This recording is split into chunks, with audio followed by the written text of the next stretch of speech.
Introduction. I am Shi Gandang, the childhood companion of Nezha.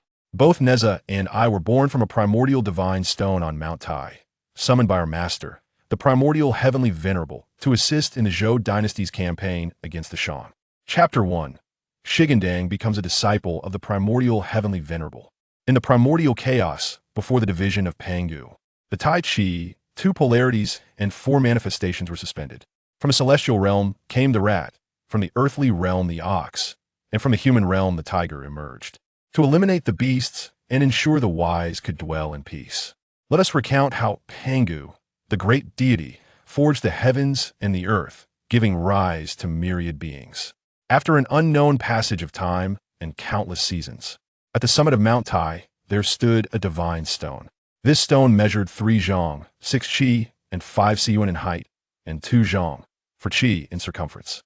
Its height of 3 zhang, 6 qi, and 5 siyuan corresponded to the 365 degrees of the celestial sphere, its circumference of 2 zhang, for qi aligned with the 24 solar terms.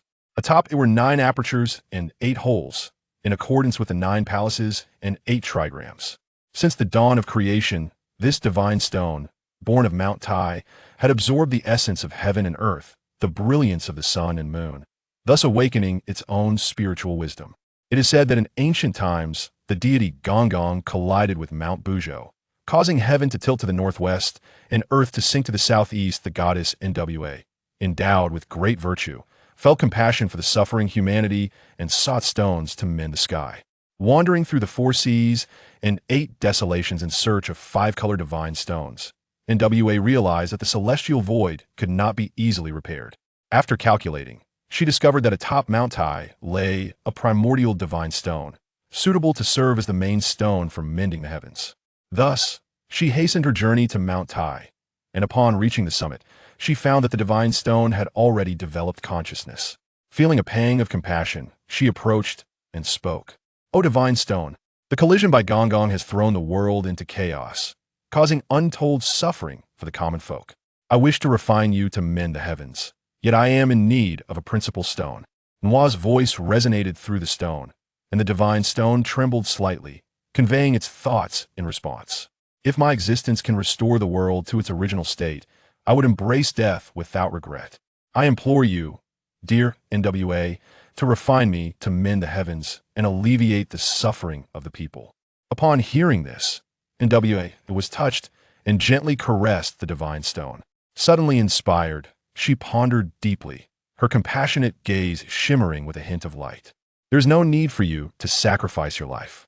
I have foreseen that in over a millennium, a celestial being will commit a grave sin, unable to sever the 3 corpses, leading to great turmoil in the world, where you shall find your opportunity."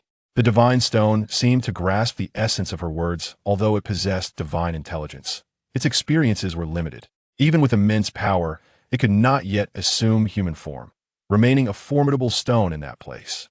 With the divine stone's consent, Nwa severed most of its corporeal form with a magical artifact, reducing its original height of 3 zhang, 6 qi, and 5 siyuan to just 10 siyuan. Having received Nwa's teachings, the divine stone continued to await its destined companion, enduring the elements over the years.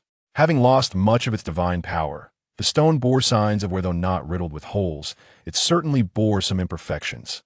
Since Nwa mended the heavens, having benefited the common people, the folk erected shrines to honor her. Many years later, Emperor Tang, in his reign, would not fail to offer incense to Nwa. Tang revered this deity of fortune, which resulted in the 4 seasons bringing peace, the nation enjoying a long-lasting dynasty, favorable winds and timely rains, and the gradual vanishing of calamities. One day, the primordial supreme being, in the Jade Void Palace on Kunlun Mountain, felt a stirring in his heart. He calculated and discerned that a century hence, Tang's fate would draw to a close, and that atop Mount Tai, there lay a karmic connection between a master and disciple. Thus he set forth. Upon reaching Mount Tai, he observed a stone less than 10 inches in size at the summit. After contemplating its origins, he understood its significance and manifested his divine presence before the stone. "Ah, who are you? Are you the one destined to meet me here?" The divine stone, seeing the elder's ethereal demeanor, recognized he was no ordinary mortal, yet spoke with a hint of trepidation. Unbeknownst to him, His actions provoked the ire of the white crane youth, who, without waiting for the supreme being to speak, stepped forward and scolded the divine stone. How blind you are! My master is the primordial supreme being of the Jade Void Palace on Kunlun Mountain. How dare you act so disrespectfully? Upon hearing of the elder's esteemed lineage, the divine stone trembled in fear and hurriedly apologized. Disciple is blind and ignorant, failing to recognize the presence of the supreme being. I beseech you to forgive my insolence in light of my past contributions to mending the heavens. The supreme being shook his head and laughed heartily, harboring no resentment towards the stone's previous rudeness. It is said, ignorance is no sin. Since you were unaware of my identity, what offense have you committed? The purpose of the supreme being's visit was to accept the divine stone as a disciple, both to acknowledge its past merit, and because the stone bore a connection to the murderous decree, thus he felt no anger. Moreover, as we share a master-disciple bond, how could I possibly hold it against you? Master-disciple? With me? Indeed, the divine stone was overwhelmed with joy, nearly bursting with elation, yet constrained by its lack of limbs, it could only quiver in excitement to express its jubilation. Master, I, the divine stone, pay my respects. Yet, lacking hands and feet, I cannot perform the 3 bows and 9 kowtows. I implore Master to pardon my inability. Initially, the divine stone wished to perform the customary gestures of reverence, but alas, as it had not taken form, it had to forego this honor. Fear not, fear not. Today you take me as your master, and I will impart to you a wondrous 5-element technique. Come, return with me to the mountain and devote yourself to cultivation, so that in due time you may assist in the downfall of the Shang Dynasty as ordained by destiny. I shall faithfully adhere to Master's wishes. The divine stone expressed no dissatisfaction with the supreme being's plans, eagerly assenting. Then, the supreme being seemed to recall something. Gazing down at the stone, he inquired, since the dawn of creation, have you ever had a name? Never have I had one. I am born simple-minded, spending my days merely admiring the scenery. I humbly request Master's grace to bestow a name upon me. I would be eternally grateful. Upon hearing this, the supreme being stroked his beard in contemplation for a moment and then declared, as you are the primordial divine stone, let your surname be Stone, and your given name shall be Gandang. How does that sound? Disciple is profoundly thankful for Master's bestowed name. I have a name now. I shall be called Shi Gandang. The supreme being nodded with satisfaction, casually summoned the divine stone into his sleeve, and departed with the youth in their chariot, leaving the matter unspoken. Kunlun Mountain, Jade Void Palace. Since Shi Gandang arrived here, he has devoted himself to the diligent practice and study of the 5 elements escape technique. This technique allows one to traverse freely among the elements, and even to escape using their powers, making it a rather common skill among practitioners. The primordial energy of heaven and earth unfolds, with the sun, moon, and stars witnessing the path. Gold, silver, wood, water, fire, and earth, the 5 elements unite in harmony. Divine and mortal beings merge into one essence, their powers vast and beyond measure. With boundless magic in the cosmos, one transcends calamities to ascend to immortality and divinity. As Shi Gandang recited the incantation, he vanished in an instant, reappearing in an orchard, his heart brimming with joy at his first successful practice of the spell. Previously, he possessed immense divine power, but lacked the means to manifest it through magic now. Though he had lost much of his divine strength, he had gained a far more precious skill. Huh! A light chuckle interrupted Shi Gandang's joyous reverie. Who dares to laugh here? He inquired. Ah, so you're a novice. As the words fell, a young boy, appearing around 12 or 13 years of age, leaped down from a nearby peach tree, clutching a peach half consumed, which he then finished off before addressing Shi Gandang. I am Ling Zuzi, and I can be considered your half-brother in the art. Chapter 2. Ling Zuzi's Grudge Against A.O. Bing. As Shi Gandang pursued his studies in the Yushu Palace on Kunlun Mountain and gained the profound teachings of the 5 elements, he found himself immersed in practice in the orchard when he unexpectedly encountered the 12 or 13-year-old boy. Half-brother? Pray tell, how do you come to that conclusion? Shi Gandang regarded Ling Zuzi's words with a hint of skepticism, choosing not to accept him as a brother immediately, but rather to inquire further. I was originally a magical artifact under the tutelage of the primordial heavenly master. Through prolonged practice, I transformed into human form. Though I do not share the bond of master and disciple with the master, I have indeed inherited his teachings, hence my claim to being your half-brother. After Ling Zuzi's explanation, Shi Gandang understood that although this individual was not a disciple of the Heavenly Master, he held considerable connections, thus making his claim to brotherhood not unfounded. Brother, I lack a mortal form and am unable to pay my respects properly. I hope you will not take offense. Upon hearing himself addressed as brother, Ling Zuzi felt a sense of elation, almost as if he might take flight, if not for the absence of wings. Ah, dear brother, do call me brother again. Though Shi Gandang was puzzled by his meaning, he complied with Ling Zuzi's request and called him brother once more. Excellent. Truly, you are a delightful junior. Should you encounter any difficulties in the future, do not hesitate to approach me for assistance. Ling Zuzi said, his temperament whimsical and undaunted due to a lack of guidance, which had fostered a fearless disposition, especially given his noble status, making others hesitant to provoke him. Despite it being their first meeting, Ling Zuzi felt a certain fondness for this obedient and endearing junior. Now, brother, I have received the profound teachings from my master, yet there are aspects I find unclear. I would be immensely grateful for your guidance. Shi Gandang, with a lively leap, approached Ling Zuzi and, upon receiving permission, expressed his confusions. Though still early in his enlightenment, Ling Zuzi had mastered the 5 elements escape technique, wielding it with remarkable finesse, making him a commendable mentor compared to a novice like Shi Gandang.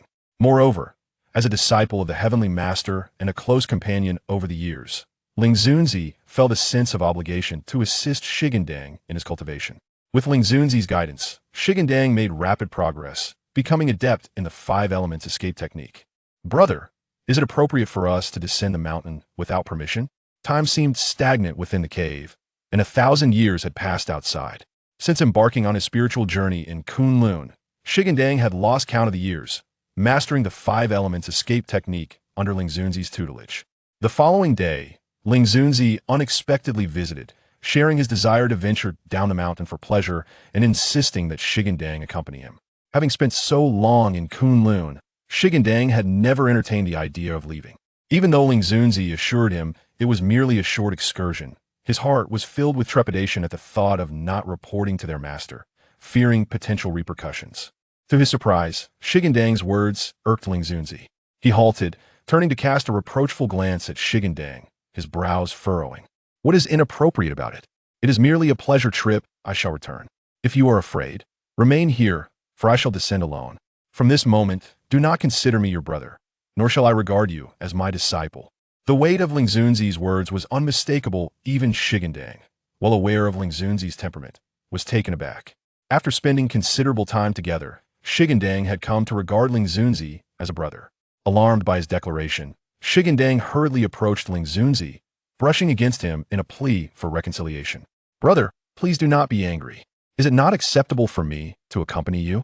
Seeing Shi Gandang humbly admit his fault, Ling Zuzi's expression softened, a hint of satisfaction gracing his lips. Well then, let us both perform the escape technique and depart towards the east. Be sure not to lag behind.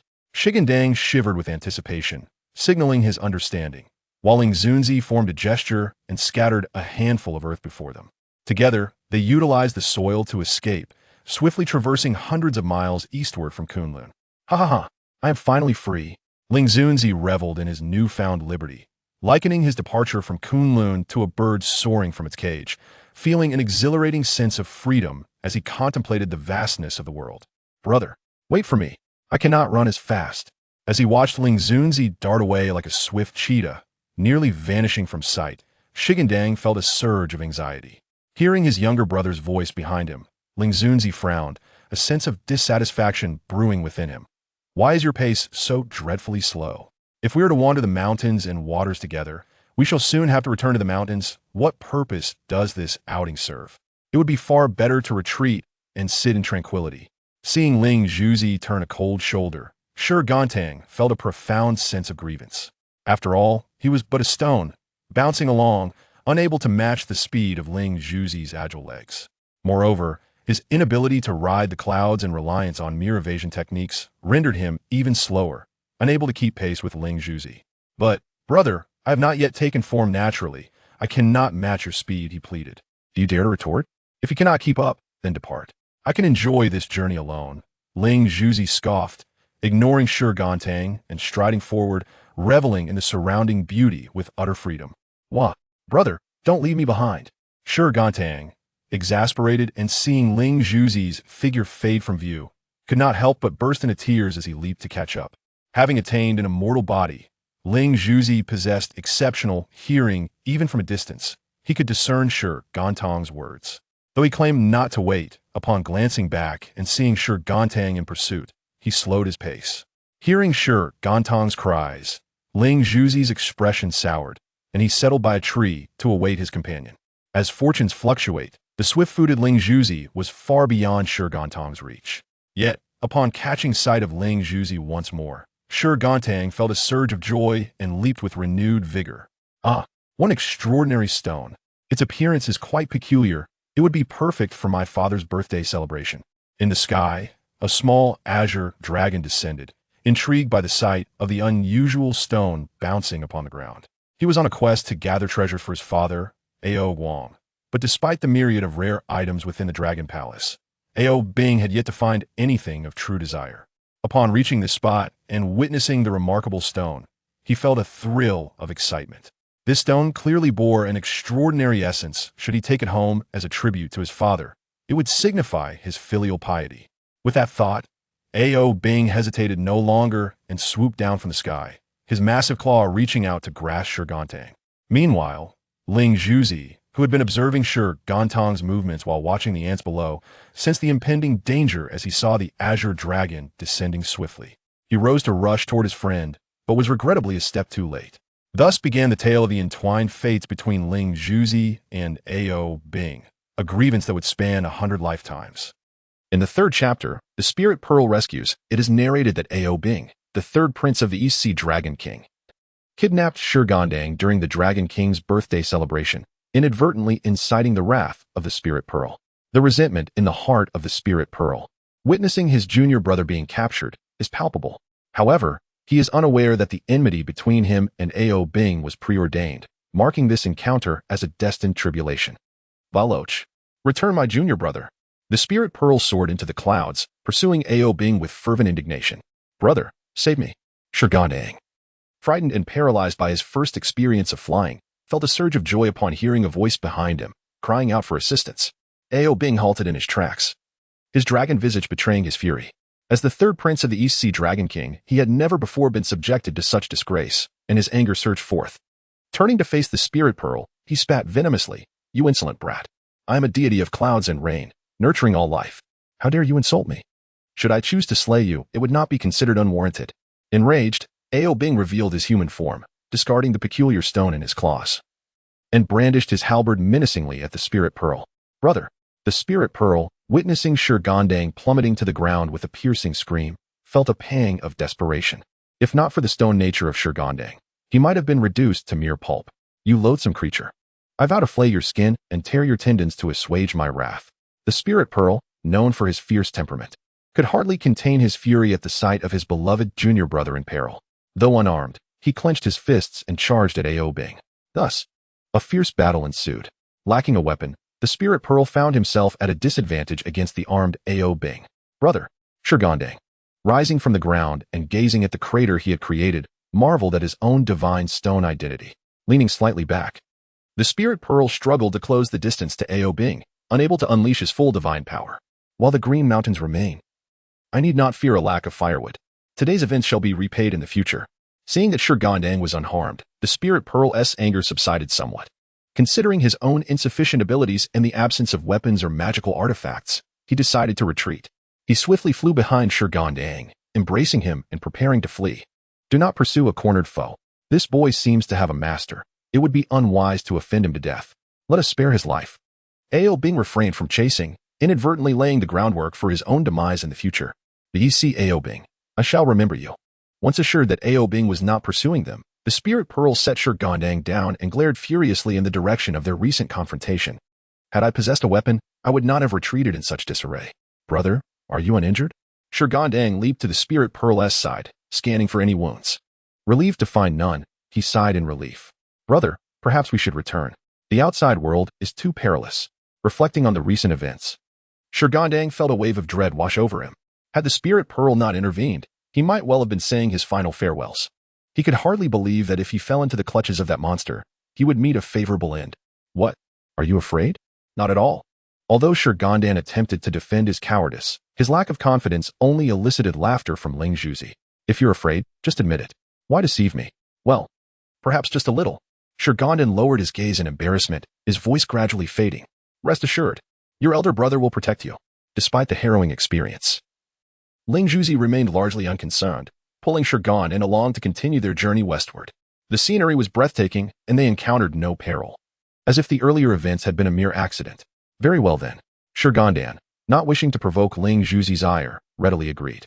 Fearing that Shi Gandang might be captured again, Ling Zhuzi placed him atop her head and sped along the path. Though Shi Gandang was heavy, Ling Zhuzi, with her celestial physique, found his weight negligible. After traveling for an indeterminate number of days, the pair came upon a grove of trees. Ling Zhuzi focused her gaze and sensed ominous winds swirling through the forest, indicating danger ahead. Be cautious, junior brother. Ling Zhuzi's expression turned grave, shedding her previous nonchalance. Clenching her fists, she surveyed a massive tree, leaping onto a branch and breaking off a trunk thick as her wrist to use as a weapon. Brother, this place appears exceedingly perilous. It would be prudent for us to depart swiftly. Ling Zhuzi nodded in agreement, acknowledging her brother's wisdom, and they prepared to leave, intending to return once they were better equipped for battle. Just as they were about to set off, a dark-faced monster suddenly emerged from the forest. Its visage resembled black charcoal, its hair like steel needles, and its mouth filled with jagged teeth. Standing there, it loomed like a small mountain. In contrast, Ling Zhuzi appeared as a charming little cat before it. Ha ha ha, I caught a whiff of human scent from my cave and came to investigate. Indeed, though I may not have enough for a meal, it will suffice for a taste. This creature was a black bear that had attained a certain level of spirit but had forsaken diligent cultivation, instead terrorizing the area and devouring people, leaving the nearby villagers in a state of constant fear. As a result, the bear had not tasted blood for months, and upon encountering Ling Zhuzi, although it was disappointed that she was not a Noog, it was merely a wild creature of the deep forest, devoid of any weapons or magical artifacts. Frustrated by its inability to capture the spirit pearl, the black bear let out a series of agitated roars. This black bear possessed an impressive might. The spirit pearl flickered with a luminous glow, removing the stone talisman from its head and weighing it thoughtfully in hand. Senior brother, why have you brought me down? The talisman, sensing impending trouble, cautiously probed, noticing the mischievous grin on the spirit pearl's face. Junior brother, I find myself in need of your assistance this time. Brute. Behold the treasure. Before the talisman could respond, the surroundings spun violently, as if caught in a vortex. Angered, the black bear heard the spirit pearl's cry and prepared to defend itself, but it was too late. A stone struck its face, causing blood to flow and leaving it dazed. Beast, perish. Seizing the opportunity, the spirit pearl charged forward with a branch, driving its sharp end into the bear's eye. And with a forceful thrust, the entire branch was embedded. The black bear let out a mournful cry and collapsed, lifeless.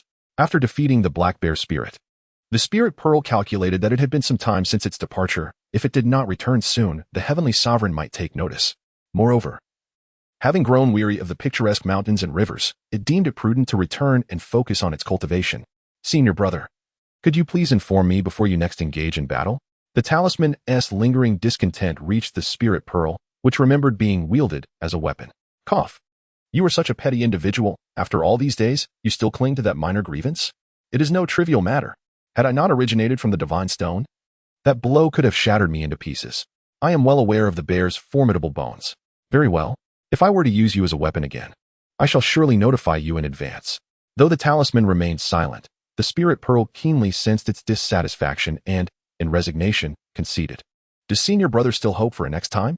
The talisman's voice suddenly escalated. It had anticipated the spirit pearl's promise not to wield it as a weapon again, only to hear its implication of future occurrences. What can I say? At present, I am unarmed and you possess a sturdy form.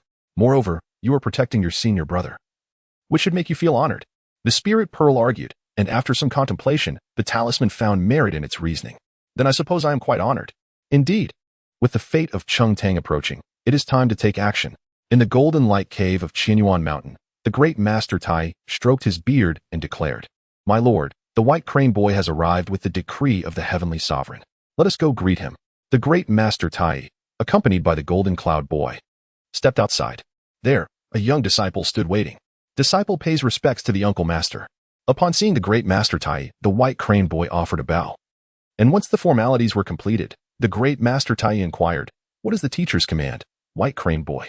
Today, Jiangxia ascended the mountain to pay homage to his master, who has welcomed him into his fold. After a span of 40 years, as the fate of King Tang draws near, he is permitted to descend the mountain. The master has specifically dispatched me to convey this message, urging my esteemed uncle to make the necessary preparations.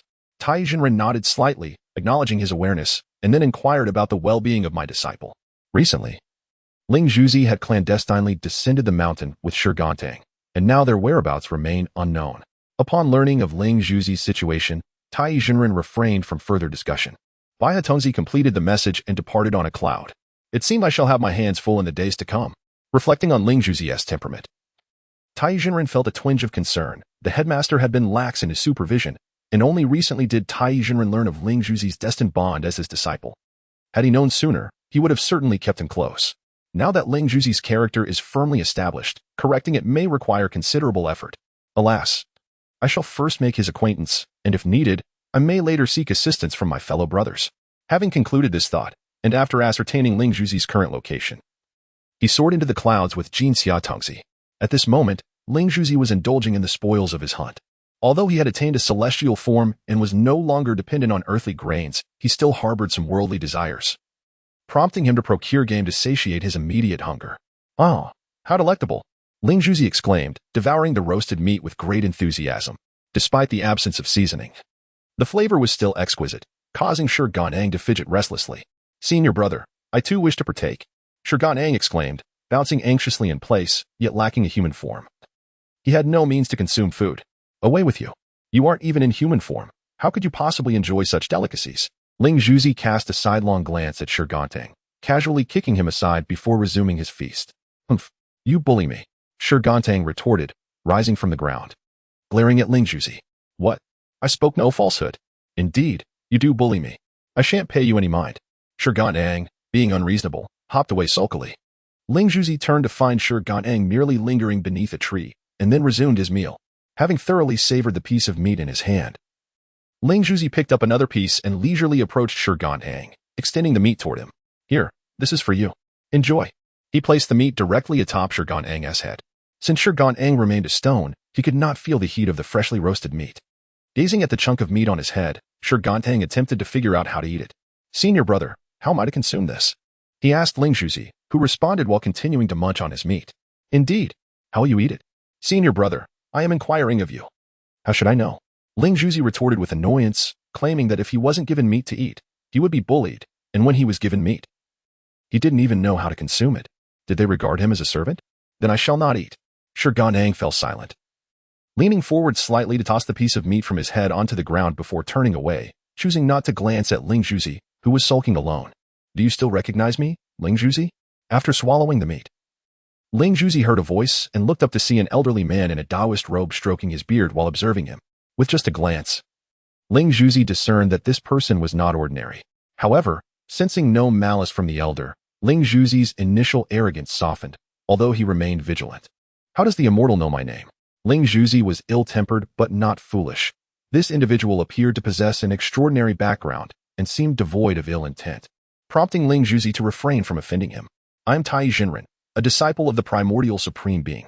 We share a master-disciple bond, and I have come to meet you." "Master-disciple?" Ling Zhuzi discreetly scrutinized the elder. Unbeknownst to him, the impending bloodshed decades later lingered in the future, leading him to harbor doubts about Tai Jinren's words.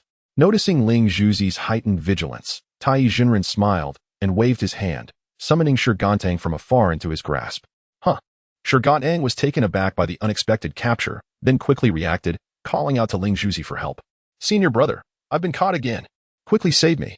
Ling Zhuzi's expression darkened, his gaze icy as he pointed an accusing finger at Tai Jinren. "You old man, after cultivating for countless years, are you here to bully a mere child? Do you not have any shame?" The corner of Tai Jinren's mouth twitched slightly. Ling Zhuzi was indeed, as the rumors suggested, difficult to deal with. From his words, it was apparent that this child would inevitably stir up trouble in the future. "You insolent little brat. How dare you be so disrespectful? My master is also your teacher. Not only do you refuse to pay your respects, but you also dare to speak ill." Seeing their master insulted, Jin Xiatongzi could not remain idle. He immediately jumped out, pointing at Ling Zhuzi and cursing angrily. Upon hearing Jin Xiatongzi's words, rage surged within Ling Zhuzi, and he charged forward, fist raised. Observing Ling Zhuzi's aggression, Jin Xiaotongzi glanced back at his master. After receiving permission, he retrieved a 7-foot-long red silk from his sleeve. This treasure, known as the Hunyuan silk, was a celestial artifact capable of stirring oceans and enveloping all things. As this treasure was summoned, Ling Zhuzi stood no chance.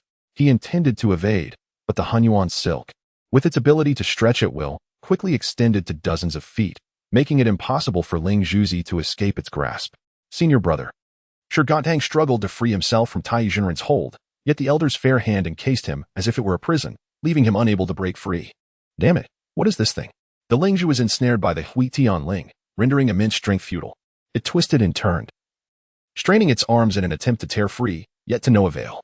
You. I have already proclaimed that I am Tai Jinren, one of the 12 golden immortals beneath the... Do you believe me now? Upon hearing this, Lingzhu felt a flicker of belief.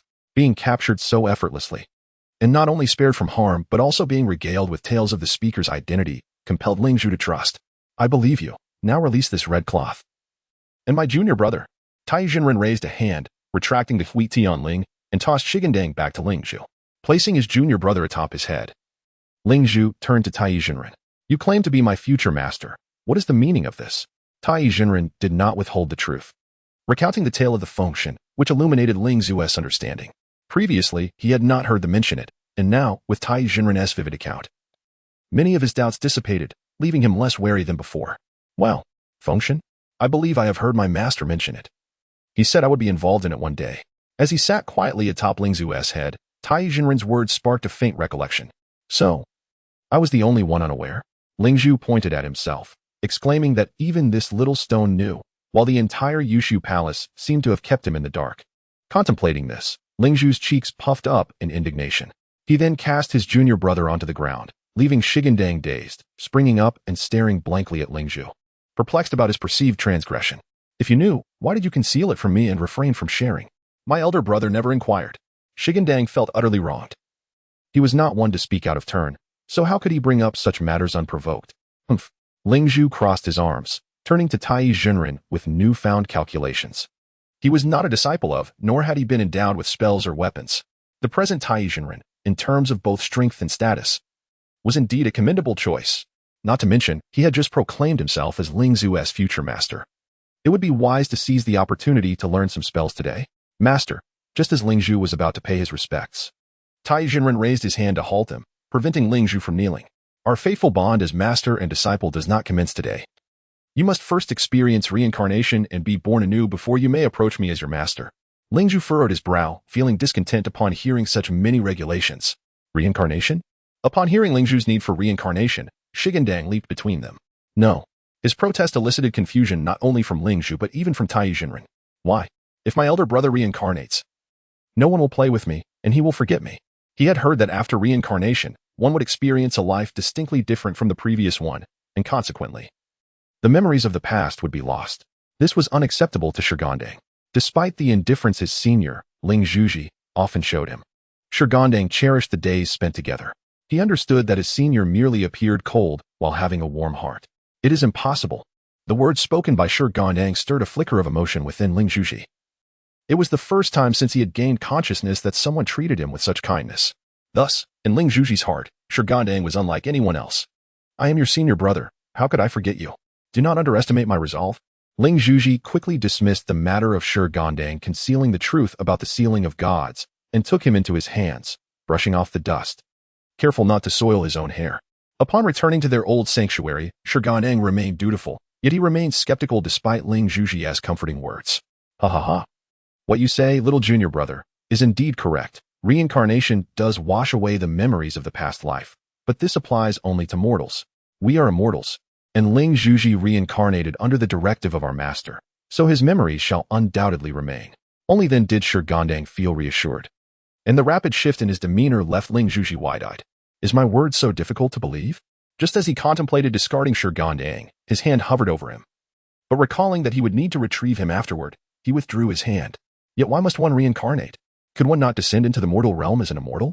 In Shi Gandang's view, the actions of the primordial supreme being were akin to pulling down one's trousers to pass gas, which he found perplexing. Immortals are not permitted to meddle excessively in mortal affairs, especially concerning changes in dynasties. Thus, when selecting disciples, we choose from among mortals. If no suitable disciples are found, one must, like Ling Zhuji, send those with whom they share a teacher-student bond into the mortal realm to be reincarnated and subsequently accepted as disciples. The subtle rules governing the interactions between immortals and mortals were imparted to Shi Gandang by Tai Zhenren, who thus elucidated the rationale behind the primordial supreme being's actions. However, why did the master state that I am connected to the ceiling of gods, compelling my involvement? Am I not also an immortal? This question left not only Shi Gandang perplexed, but also Tai Zhenren, as Shi Gandang's words were indeed accurate. This, I do not know either. Perhaps the master has his own considerations. Shi Gandang acknowledged this with a simple "oh" and refrained from further inquiries. After their meeting, Tai Zhenren departed on clouds with the golden cloud boy. Ling Zhuji did not linger either, leading Shi Gandang toward Kunlun Mountain. Along the way, they encountered no further dangers and proceeded smoothly into Kunlun Mountain.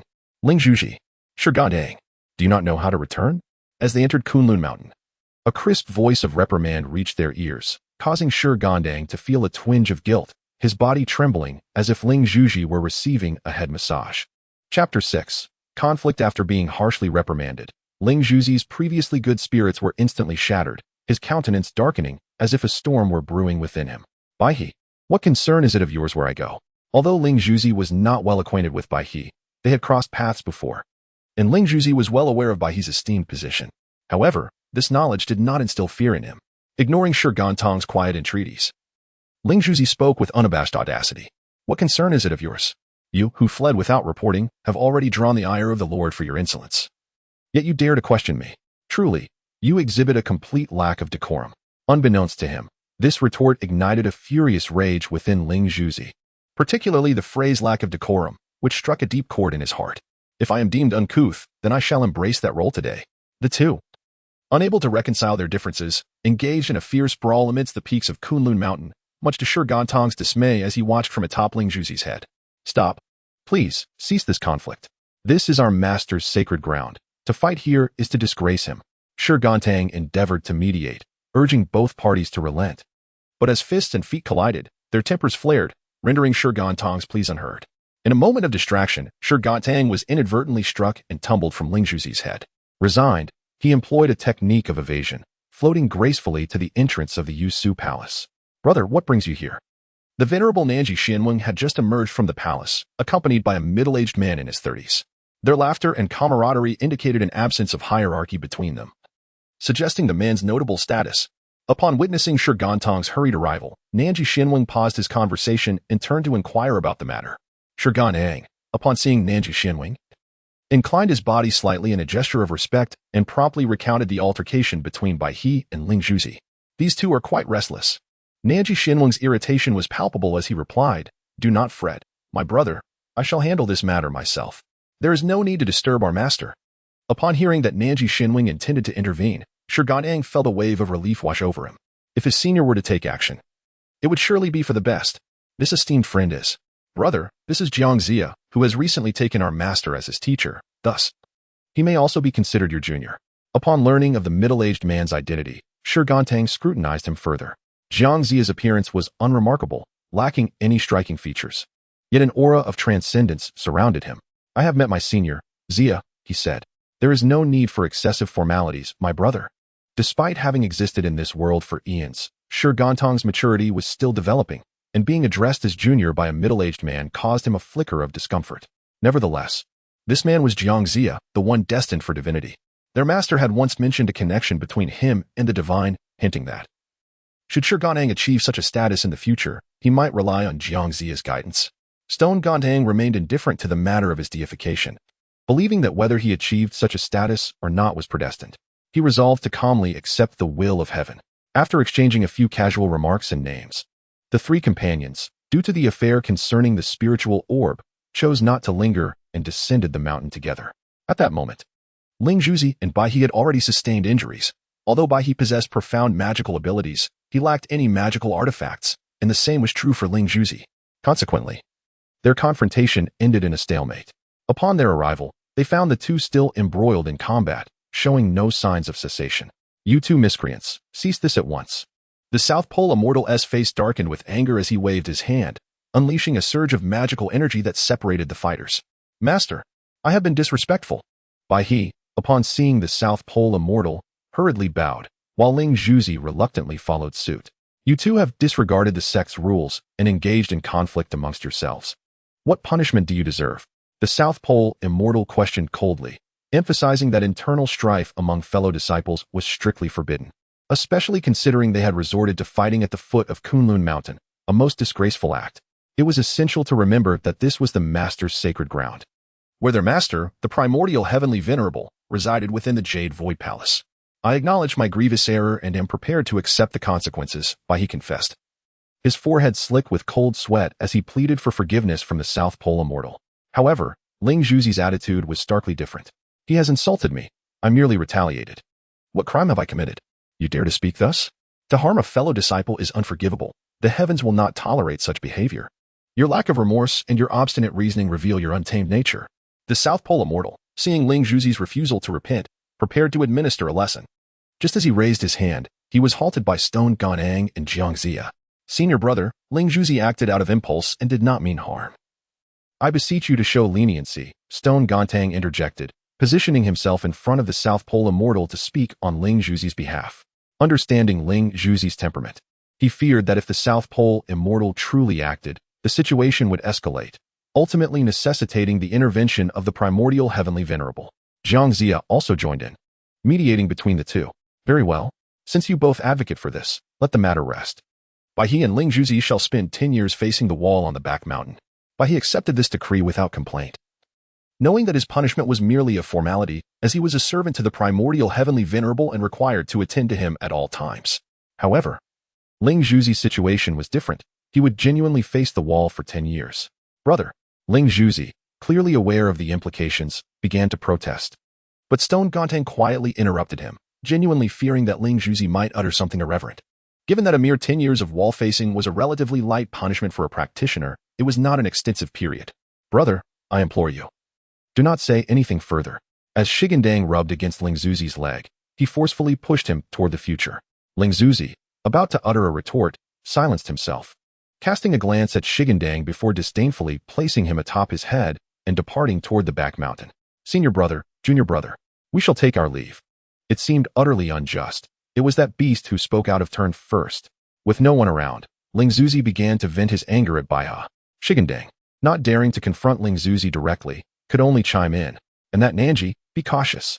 Shi Gandang hastily intervened, for immortals possessed the ability to foresee. If the Southern Pole immortal were to discover this, who knows what consequences might ensue? What? Are you afraid? No, my dear senior brother. Do temper your temper. Upon reaching the cave in the back mountain, Shi Gandang advised, for Ling Zhuzi's temperament was indeed tempestuous, and such a disposition would inevitably lead to misfortune in the future. Chapter 7. The Celestial Master bestows sublime teachings inside the cave. Ling Zhuzi effortlessly leaped onto a stone bed, placing his slender, pale arms behind his head as a cushion.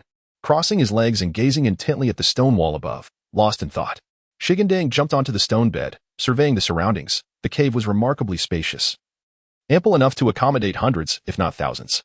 Moreover, various tools were plentiful. Besides the stone bed, there were stone tables, stools, pots, and pans. It was evident that this was not an abandoned place, but rather one that had once been inhabited. Senior brother, you seem quite familiar with this place. Could it be that you have resided here before? Reflecting upon Ling Zhuzi's previous actions, Shi Gandang grew increasingly certain that Ling Zhuzi must have lived here. Stay put and refrain from prying into other matters. Ling Zhuzi, once amiable, darkened his expression at Shi Gandang's words, rebuking him before sitting up. Do not wander about. I shall go fetch some peaches. Having spent a considerable time outside, Ling Zhuzi found himself longing for the peaches from the orchard. After uttering this, he felt saliva welling up in his mouth and swallowed hard. Without waiting for Shi Gandang to respond, he leapt out of the cave. I am but a stone. How could I possibly enjoy peaches? Shi Gandang intended to call out to Ling Zhuzi, but he had already vanished from sight, leaving him to swallow his words. Shi Gandang's return could not be concealed from the primordial celestial master. Even his departure had been tacitly permitted by the master, for otherwise, how could he have exited the mountain gate? Everything in the world follows a predetermined course. All that Shi Gandang has done is destined by the heavens, and the primordial celestial master would not impose any hindrance. It was time to impart some defensive spells to him. The primordial celestial master calculated that the moment was nigh. Shi Gandang's fate foretold an extraordinary future, one that even the 12 golden immortals under his tutelage could not surpass. thus earning him a special favor in the master's heart. Ling Zuzi forbade Shi Gandang from moving, and he obediently remained on the stone bed, watching the unchanging scenery outside the cave. Unexpectedly receiving a message from his master instead of Ling Zuzi's return. Stone Gandang, come to the Jade Void Palace. I have important matters to entrust to you. The originally dazed Stone Gandang was momentarily taken aback. Master, please wait. I need to speak with Brother Ling Zhu. His voice trembled with urgency, his mind racing with anxiety. Brother, why do you not return? Every moment that could be delayed was precious. He did not wish to keep his master waiting, nor did he want to be absent when Ling Zhu returned. Perhaps the heavens were aware of Stone Gandang's thoughts. For Ling Zhu indeed returned, cradling a bounty of peaches and humming a tune that was unfamiliar to Stone Gandang, a faint smile gracing his lips. Junior brother, this peach is for you. Although you cannot consume it, you can still absorb the spiritual essence within. Arriving at the cave entrance, Ling Zhu gazed down at the peaches in his arms, using his magic to prevent them from falling, while his free hand retrieved the largest peach to present to Stone Gandang. Brother, that. Hearing Stone Gandang stutter, Ling Zhu placed the peach on the stone table. What is it you wish to say? Brother, I must take my leave. I cannot accompany you any longer. Under Ling Zhu's probing, Stone Gandang reluctantly revealed his intention to depart. However, this revelation incited Ling Zhu's ire. With a sudden slap on the table, a resounding thud startled Stone Gandang. If you wish to leave, then go. There is no need for further discussion. I have not imprisoned you here. Faced with Ling Zhu's furious demeanor, Stone Gandang felt at a loss. Then I shall inform Master. I will return to the Jade Void Palace in 10 years. Or perhaps, let Master issue an edict so that you need not face the wall. Master? The previously grim expression on Ling Zhu's face shifted instantly, turning somewhat awkward as he turned away, avoiding Stone Gandang's gaze. After a moment of silence, he spoke. Did you not wish to leave out of boredom? Huh, brother. What are you talking about? How could I leave you simply because I am bored? Stone Gandang replied, perplexed and slightly aggrieved. Feeling that his brother's trust in him was lacking, Ling Zhu, detecting the subtle complaint in Stone Gandang's tone, chose not to speak further. That is well. Ahem. If it is the Lord who seeks you, you should go swiftly. Do not keep the Lord waiting. He understood that if the primordial Lord sought Stone Gandang, it must be for a matter of great importance. While feeling envious, he also felt a tinge of pride. Very well, I shall take my leave. And I will return shortly. Stone Gandang employed the earth escape technique and vanished from sight. Ling Zhu, hearing no further sounds, realized he had departed. With a sigh, a sudden emptiness washed over him. He set aside the largest peach, taking another to eat. Though it retained its sweetness, it somehow lacked the delightful taste it once had. Stone Gandang arrived at the entrance of the Jade Void Palace, bounding inside to find the primordial lord seated majestically upon the 8 treasures cloud seat, with the white crane boy standing attentively beside him. Shi Gandang, during this excursion down the mountain, has he garnered any insights? Upon hearing the profound words of the primordial celestial master, Shi Gandang felt a twinge of guilt, akin to being caught spying on Widow Li bathing at the village's edge. However, the primordial celestial master possessed formidable powers. If he were to flatly deny it, he would merely bring humiliation upon himself. Thus, Shi Gandang chose not to conceal the truth. This disciple has indeed reaped considerable rewards during this descent. This statement held merit. For Shi Gandang had long resided atop Mount Tai, his understanding of the world limited to the confines of the mountain. This journey broadened his horizons significantly. Very well. Have you been diligently practicing the 5 elements escape technique I taught you? The primordial celestial master inquired further. With the assistance of my senior brother Ling Zhu, I have mastered its application. In mentioning the 5 elements escape technique, Shi Gandang seized the opportunity to speak well of Ling Zhu. Upon hearing Ling Zhu's name, the white crane boy's expression betrayed a hint of discontent, yet with the primordial celestial master present, he refrained from voicing his thoughts. Ah, splendid. In that case, I shall impart to you the 8-9 yuan skill and the cloud soaring technique. Devote yourself to their study. Should you encounter any confusion, do not hesitate to seek my counsel. The primordial celestial master gestured, transmitting the incantations directly into Shi Gandang's mind. Instantly, the mantras of the 8-9 yuan skill and the cloud soaring technique were engraved in his memory. Upon reviewing the 8-9 yuan skill, Shi Gandang could not help but marvel at its brilliance. Mastering the 8-9 yuan skill not only grants boundless transformations, but also ensures that if one's physical form is severed, as long as the primordial spirit endures, the body can be reconstituted, achieving resurrection. Furthermore, upon mastering the 8-9 yuan skill, one becomes as indestructible as a diamond. Impervious to the weapons of the world, truly the pinnacle of magical arts. Chapter 8. An encounter with the Western Prince now. It is said that since Shi Gandang received the primordial celestial master's teachings, he immersed himself in his training every day. The cloud soaring technique was manageable, however. The 8-9 yuan skill was exceedingly intricate, requiring considerable effort to master.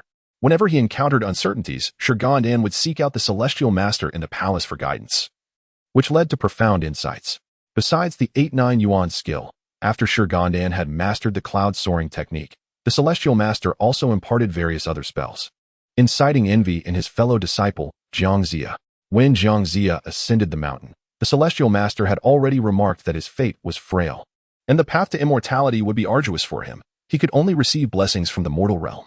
Nevertheless, Zhang, determined to pursue the Tao, willingly undertook menial tasks such as fetching water and chopping firewood, despite the lack of a path to cultivation.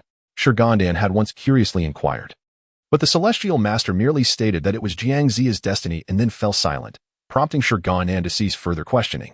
A year passed, and a phoenix flew out from Yushu Palace, heading straight towards the peach garden, soon alighting upon a peach tree. Little stone, your transformation technique is truly remarkable. Those unaware of this art would surely be deceived by you. As Ling Zhuzi feasted upon peaches, he discerned the origin of the phoenix and quickly deduced that it was Shi Gandang in disguise. He tossed a peach towards the phoenix, which, in an instant, transformed from bird to human form, eagerly devouring the fruit. After mastering the art of the 8-9 yuan technique, Shi Gandang transformed into human form day after day. He found this new appearance far more appealing than his original stone body. Lacking any reference, his current visage bore a slight resemblance to Ling Zhuzi. Retaining a youthful countenance and standing at a modest height of 7 feet, approximately 23 centimeters per foot, similar to Ling Zhuzi's stature. Barefoot, he perched on a branch, swinging his feet back and forth. Although he had not yet perfected the 8-9 yuan technique to its highest realm, he had become adept in its transformative aspects. Though his physical body had not yet attained the indestructibility of diamond, mere mortal weapons could scarcely harm him. With his head held high, he resembled a proud peacock.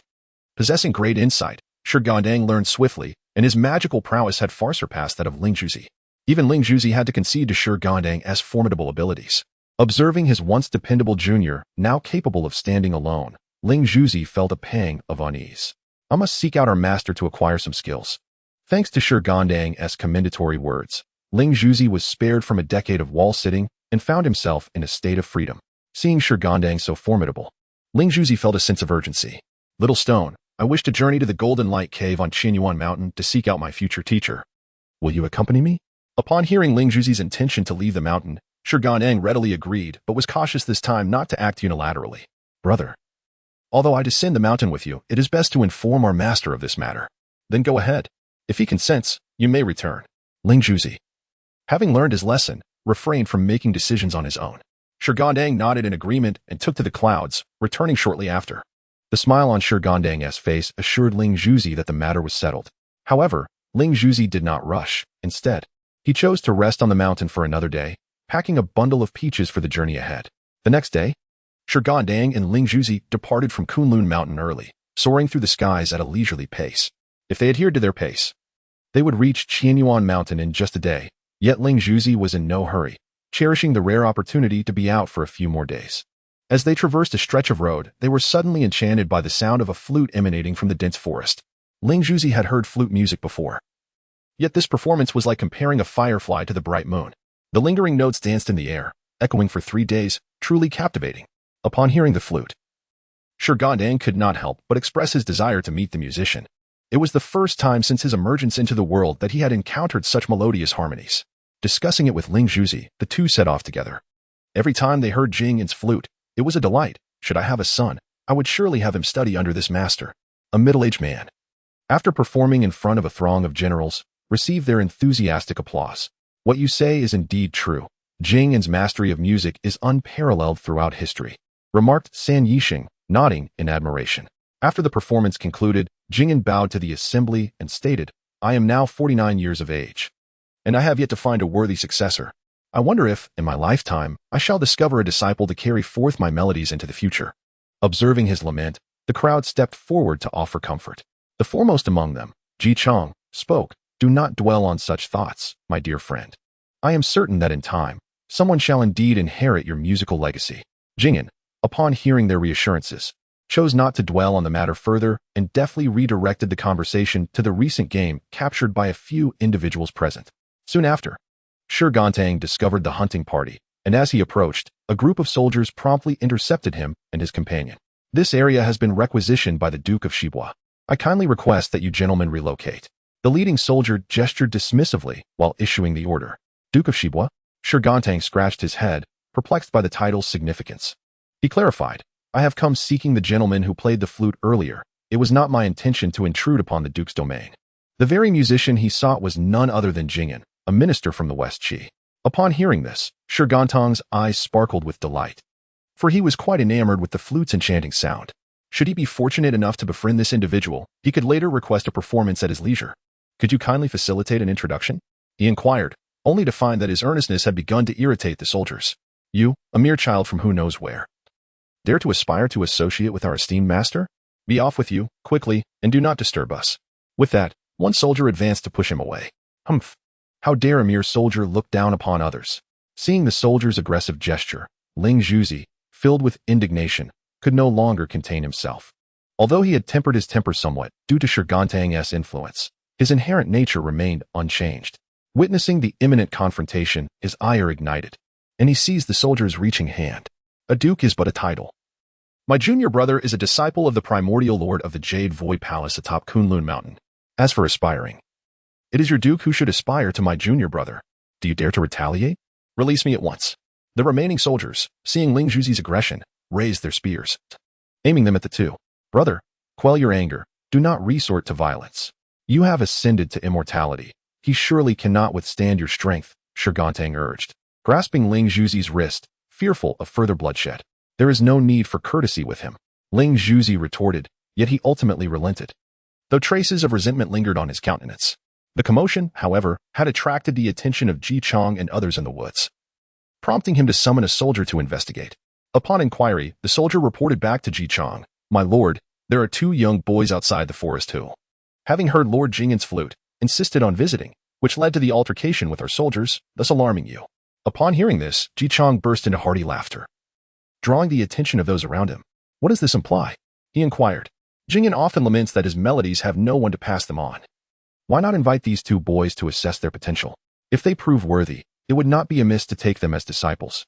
Your insight is remarkable, my lord. Jing'an comprehended the essence of Ji Chang's words and readily acquiesced. The soldiers summoned the two, Shi Gandang and his companion, who performed a respectful bow before Ji Chong. Although mortal lords hold no sway over celestial beings, the requisite respect was duly rendered.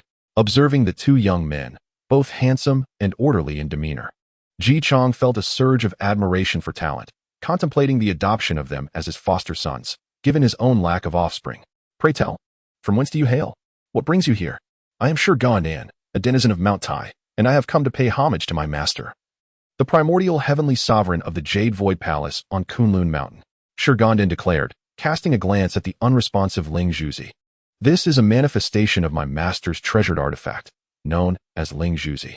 In private, Shi Gandang might refer to Ling Zhuzi as his elder brother. Yet in the presence of others, he felt compelled to reveal the true identity of the artifact.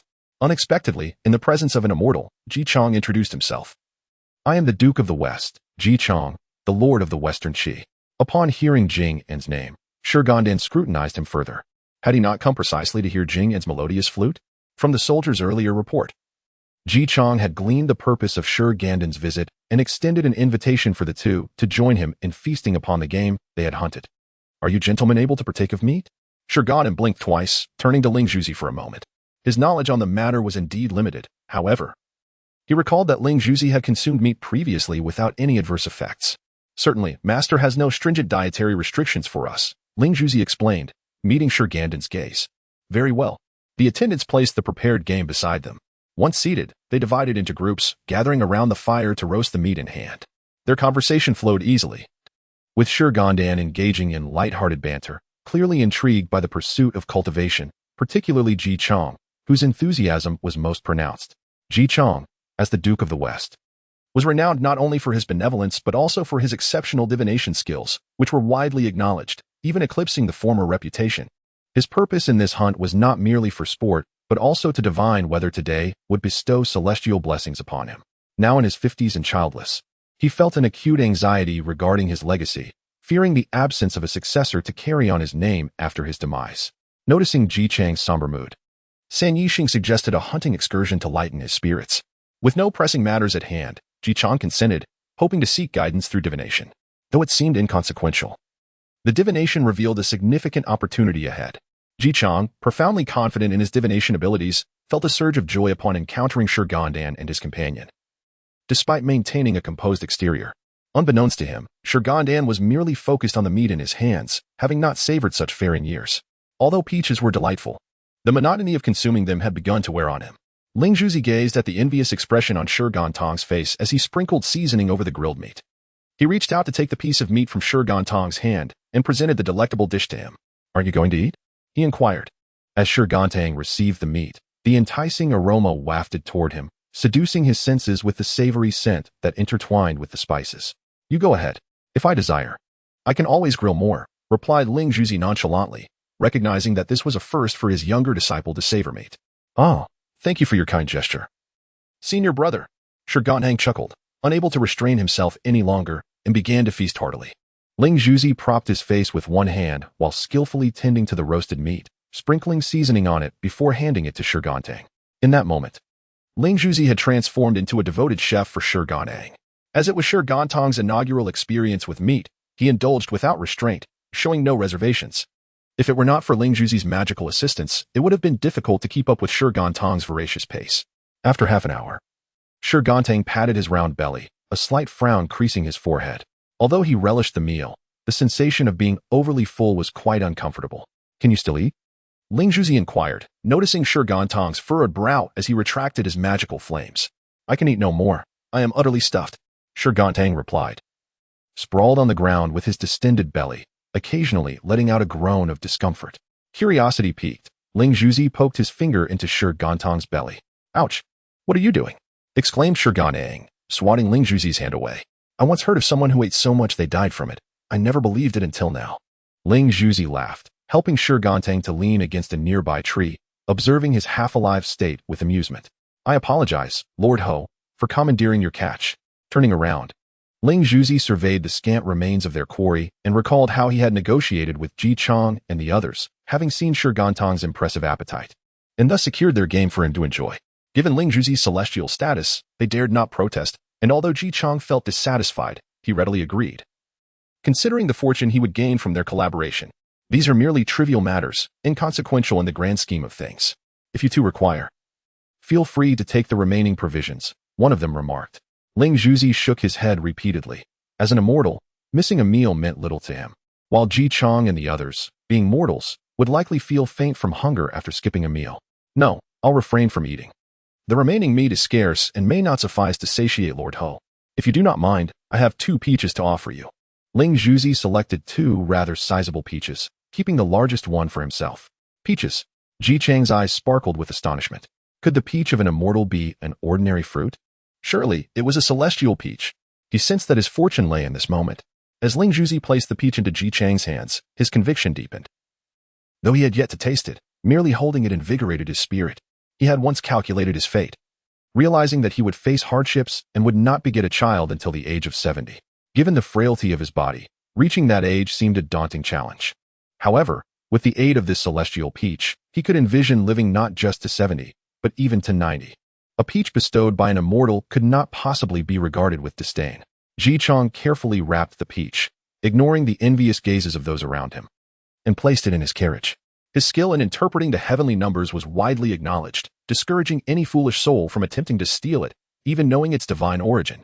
Regardless of Ji Chang's actions, once Ling Zhuzi had delivered the peach, he returned to tend to the incapacitated Shi Gandang. Little did he realize that Ji Chang would, due to his singular gesture, live to the age he was destined to reach. It can only be said that everything is governed by fate. Chapter 10. Ling Zhuzi becomes a disciple of Jing'an. How do you feel now? Ling Zhuzi inquired, observing Shi Gandang nodding repeatedly, struggling to catch his breath before the tree. "I feel so unwell, master brother. I want to be dying, will I?" Upon hearing this, Ling Zhuzi was struck with dismay. If Shi Gandang were to perish in such a manner, he was certain the news would spread across the 3 realms by the next day. The tale of a dignified immortal who choked on food would undoubtedly become a subject of gossip among all. However, This was merely idle talk. The primordial heavenly sovereign would never allow Shi Gandang to suffer such a fate. Regardless of the cost, he would ensure Shi Gandang's survival. For he could not bear the shame. What nonsense are you uttering? Ling Zhuzi lightly tapped Shi Gandang's head, then placed his hand on Shi Gandang's abdomen, emanating a soft golden glow. How about now? Ah, I feel much better. Shi Gandang blinked in surprise and patted his belly. After Ling Zhuzi's intervention, his discomfort had truly dissipated. This is merely a manifestation of magical prowess. In response to Shi Gandang's inquisitive gaze, Ling Zhuzi shrugged. Over the years, due to his lack of formal training, he had explored various applications of magical power, and this was one such instance. Oh, Master Brother, you are so impressive. Shi Gandang's adoring gaze brought a smile to Ling Zhuzi's face, his lips curving upwards involuntarily. While Ling Zhuzi reveled in the admiration from his junior, Chang approached the two. Noticing that the celestial beings showed no intention of departing, he ordered his soldiers to erect a tent for their accommodation. Esteemed immortals, I have instructed my men to set up a tent for you. Should you feel weary, you may rest there. Ling Zhuzi nodded in acknowledgement, and Chang, having said his part, took his leave with a respectful bow. As the sun descended in the west, the soldiers surrounding them, save for those on patrol, retired to their respective lodgings for slumber, as they were assigned to the later watch of the night. However, Shi Gandang and Ling Zhuzi did not seek rest within the shelter, but rather settled beneath a sprawling tree. Leaning against its sturdy trunk and gazing up at the starry sky, a form of entertainment in its own right. A yawn escaped Shi Gandang as he observed the celestial display for a while, growing weary of the beauty that, after prolonged contemplation, began to lose its charm. Quietly stifling a yawn, he shifted his position slightly, seeking greater comfort. Brother, do you think there are divine beings residing among the stars? He inquired. Certainly not. If that were the case, how could the Supreme Emperor of Heaven decree the conferral of divinity upon the three teachings? Ling Zhuzi replied. Though he was not well versed in the nuances of conferring divinity, he understood that the celestial court was in need of officials at this time. The number of celestial beings was limited to a mere handful. It was precisely for this reason that the conferral of divinity occurred, perhaps dictated by fate. Coinciding with the rise of the great Zhou Dynasty, the transition of dynasties swept together the myriad deities of the three teachings and those wandering outside of them. Ah, I see. Will you, brother, be conferred as a deity in the future? Shi Gandang mused, recalling that both of them might be drawn into this matter of divinity. That remains uncertain. We shall see what fate has in store. Ling Zhuzi shook his head, indicating his ignorance. The act of being conferred as a deity meant ascending to the heavenly court as an official, transforming from an immortal into a god. Though it came with power, it also entailed the loss of freedom.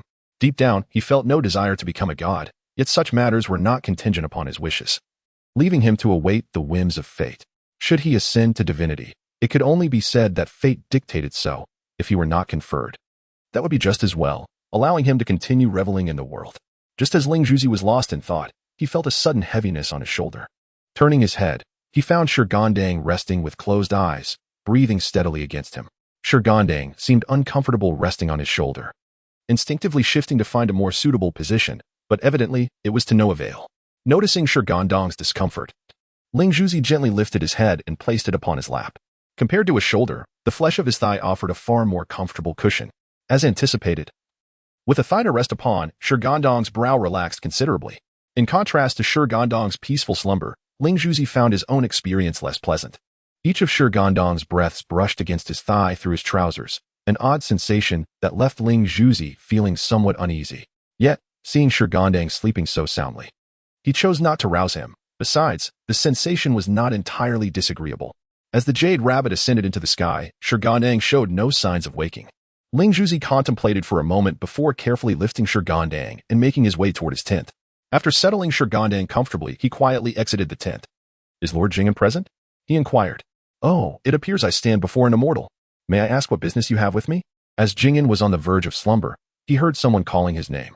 The voice seemed to belong to one of the two celestial beings who had arrived that day, prompting him to hasten.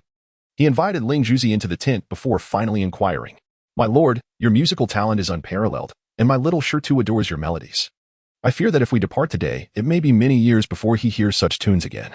After much contemplation, I have come to request that you impart your musical knowledge to me, so that I may play for him in the future. Jing'an was mildly astonished. He had never anticipated that anyone would wish to inherit his musical legacy, especially a celestial being. Is the lord reluctant? Seeing Jing'an's prolonged silence, a flicker of displeasure crossed Ling Zhuzi's brow. If Jingyan truly had no desire to teach, he would not hesitate to resort to force.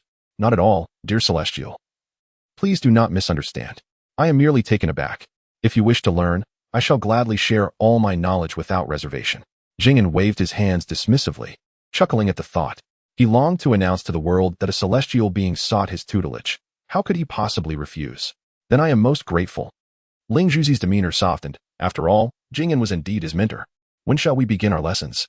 Tomorrow evening, perhaps. The hour is late today. However, I must ask that you keep our musical instruction a secret for the time being.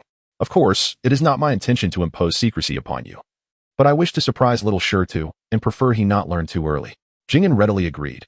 Realizing it was only for a few days, what harm could it do? Upon hearing his consent, Ling Zhuzi presented him with a peach of immortality. Although of little value to Ling Zhuzi, it was a treasure that could extend one's life, which was one of the reasons why Ji Chang cherished it so dearly. After receiving the peach, Jingyan consumed it immediately upon Ling Zhuzi's departure. Recognizing that it was wiser to partake of such a treasure sooner rather than later, if word got out, it could bring trouble. Later, back in the tent, Ling Zhuzi noticed Shi Gandang was still asleep, so he removed his clothing and lay down beside him. It was his first experience sharing a bed with someone. How to describe the sensation? It was distinctly special, perhaps because he was nestled next to Shi Gandang. Chapter 11. Shi Gandang takes a beating upon returning to the tent.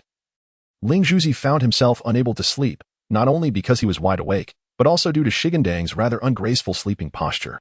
He lifted his head slightly and gazed down, noticing Shi Gandang's arm, as translucent as a white lotus, draped across his chest. Further down, a long, straight leg lay extended. Beside his head rested Shi Gandang's exquisite face, blissfully lost in dreams, with traces of drool at the corners of his mouth.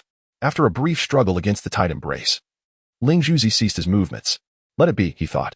With a sigh, Ling Zhuzi realized that ever since encountering this junior disciple, his temper had remarkably improved.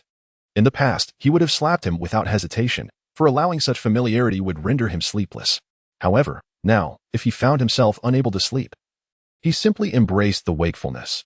As an immortal, the distinction between slumber and wakefulness was negligible. In his solitary days, it was not unusual for him to remain awake for prolonged periods. The recent habit of sleeping every night was merely a consequence of the influence of the person beside him, thus it posed no concern. As he turned his body, Ling Zhuzi gazed at his junior's face, which, like his character, appeared somewhat foolish, and he could not help but chuckle at the thought. The warmth of the embrace from Shi Gandang was so close that their faces nearly touched, the gentle breath brushing against his skin, causing a ticklish sensation. Perhaps I should turn away, he mused, scratching his face to alleviate the itchiness. He shifted his body to the other side, feeling a considerable relief. Unexpectedly, Ling Zhuzi's movement stirred Shi Gandang, who, still in a daze, tightened his hold on the pillow in search of a comfortable position to continue his slumber. What is this?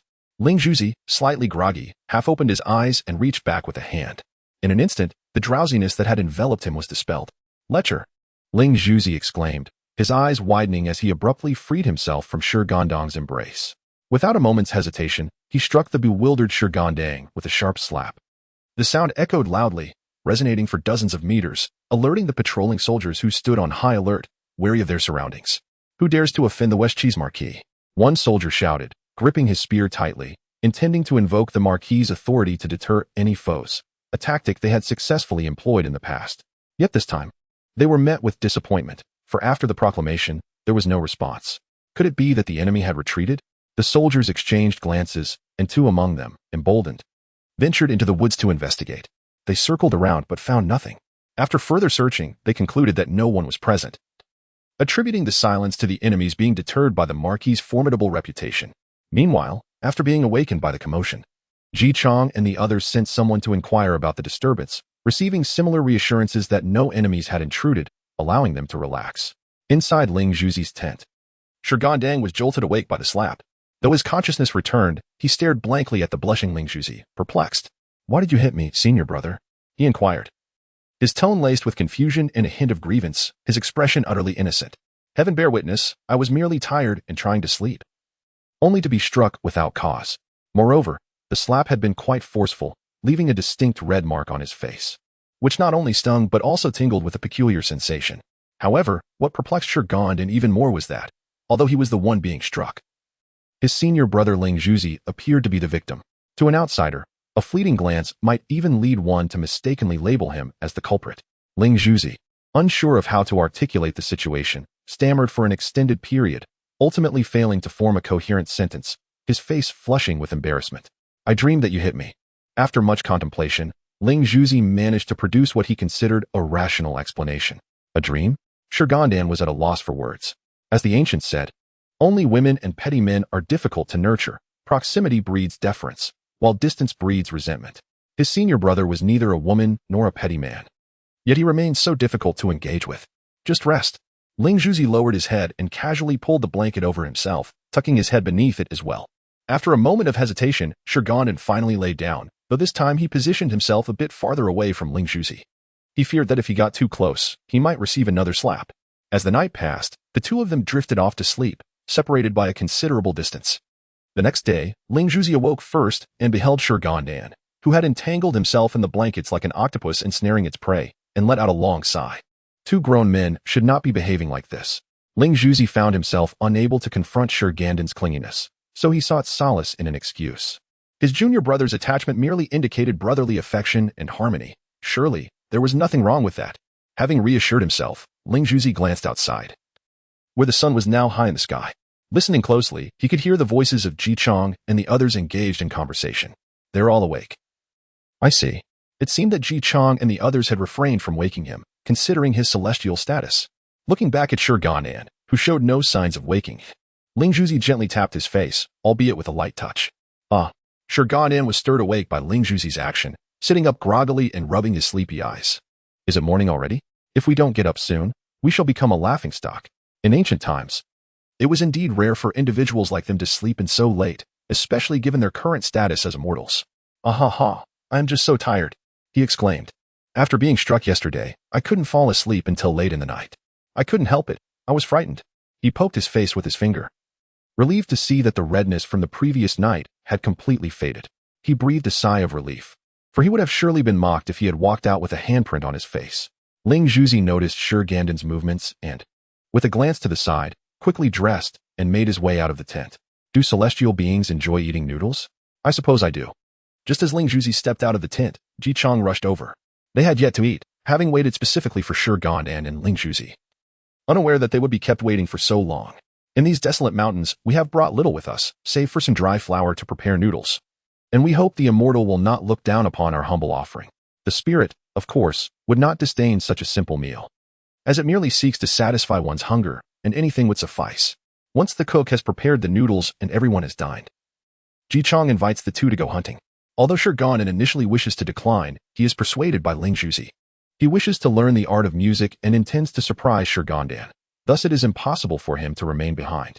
Despite Shi Gandang's reluctance, Ling Zhuzi's insistence compels him to acquiesce. After Shi Gandang departs, Ling Zhuzi begins to learn from Jingyan. Upon entering Jingyan's tent, she observes him rummaging through his belongings, pulling out a few changes of clothes and some money. What are you searching for, teacher? Do you require my assistance? She inquires. No need for help. I have found it. Jingyan replies, producing a long wooden box from the depths of his pack, secured with a small lock, suggesting it is a valuable item. Intrigued, Ling Zhuzi steps closer as Jingyan opens the box to reveal a jade flute, resplendent in its simplicity. Ling Zhuzi gazes at it, her expression a mixture of surprise and admiration. Jingyan holds the jade flute in his hands and declares, "This is a treasure I acquired in my later years, and now that you have become my disciple, it is only fitting that I present it to you. Is that truly so? Then I shall graciously accept it," she responds, unreservedly taking the jade flute into her possession, delighting in its beauty. When Ling Zhuzi has played with the flute long enough and looks up at Jingyan, he begins to elucidate the principles of music. With her keen intellect, Ling Zhuzi quickly grasps the concepts being taught. Meanwhile, Shi Gandang faces no significant troubles. He is no longer the fragile individual he once was. The few demons he encounters are swiftly vanquished, and aside from Ji Chang and his companions experiencing a moment of fright, there are no substantial losses. Ji Chang feels fortunate to have such a powerful ally in Shi Gandang. Without him, Ji Chang might have met a dire fate. Had he known of the impending tribulations, he would have sought divination before setting out.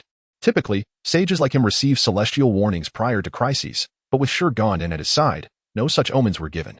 As for divination, who would engage in such practices daily? Yet, the encounter with demons instills a sense of urgency within Ji Chang. His army is formidable, but only in comparison to ordinary men. When facing demons, they would inevitably face slaughter. In these times, every demon possesses some illusionary magic, and even the slightest bit of strength allows them to transform their forms. Observing the gluttonous Stone Gandang eyeing his prey, Ji Chang felt a desire to recruit him. Surrounded by ordinary individuals, he realized that in times of peril, none could match the reliability of this celestial being. Most importantly, at over 50 years of age and without an heir, he placed a higher value on life than others. Should he perish, he would leave behind no successor. Though renowned for his benevolence, the thought of a successor not being his own flesh and blood was something he could not accept. He pondered whether the immortal harbored any aspirations of governance. Approaching Stone Gandang, Ji Chang quietly inquired, "Why do you ask so, my lord? Though I command hundreds of thousands of troops, even a million cannot rival a single demon. Witnessing your divine strength, I earnestly wish to share earthly riches with you." Even a fool like Stone Gandang could discern Ji Chang's intention of recruitment. However, his aspirations lay elsewhere. "I am devoted to my cultivation, yearning for the tranquility of the mountains and fields. The earthly wealth you speak of is but fleeting smoke to me." Stone Gandang's polite refusal left Ji Chang disheartened. Yet he felt powerless. After all, he could not force the immortal's hand. To provoke him could result in dire consequences for Ji Chang and his modest entourage. With his hopes dashed, Ji Chang shrugged it off, for there would be ample opportunities in the future, even if he could not recruit him. Establishing a cordial acquaintance would suffice. Having gathered the fruits of his expedition, the group began their journey home, while Ling Zhuzi had also learned much, for being an immortal. His learning pace was swift. At the golden light cave of Qianyuan Mountain, Tai Junren, who had been meditating, suddenly opened his eyes, furrowing his brow. What brings them here? After a moment of calculation, he discerned their purpose. They sought the Qian Kuan circle and the Haiyuan silk. This exceeded his plans, as he had intended to present these two artifacts to Ling Zhuzi upon his reincarnation as a token of master and disciple. Yet now, Ling Zhuzi sought them prematurely, complicating matters, as there remained over 40 years until his rebirth. He needed to consult his master. With the circumstances exceeding expectations, Tai Jinren dared not make hasty decisions and resolved to seek guidance from his revered teacher, Yuan Shi Tianzuan.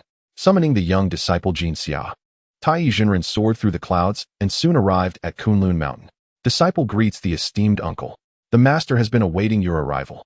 Upon hearing this, Tai Jinren quickened his pace, leaving Jin Xia outside as he entered the palace alone. Disciple greets the esteemed master.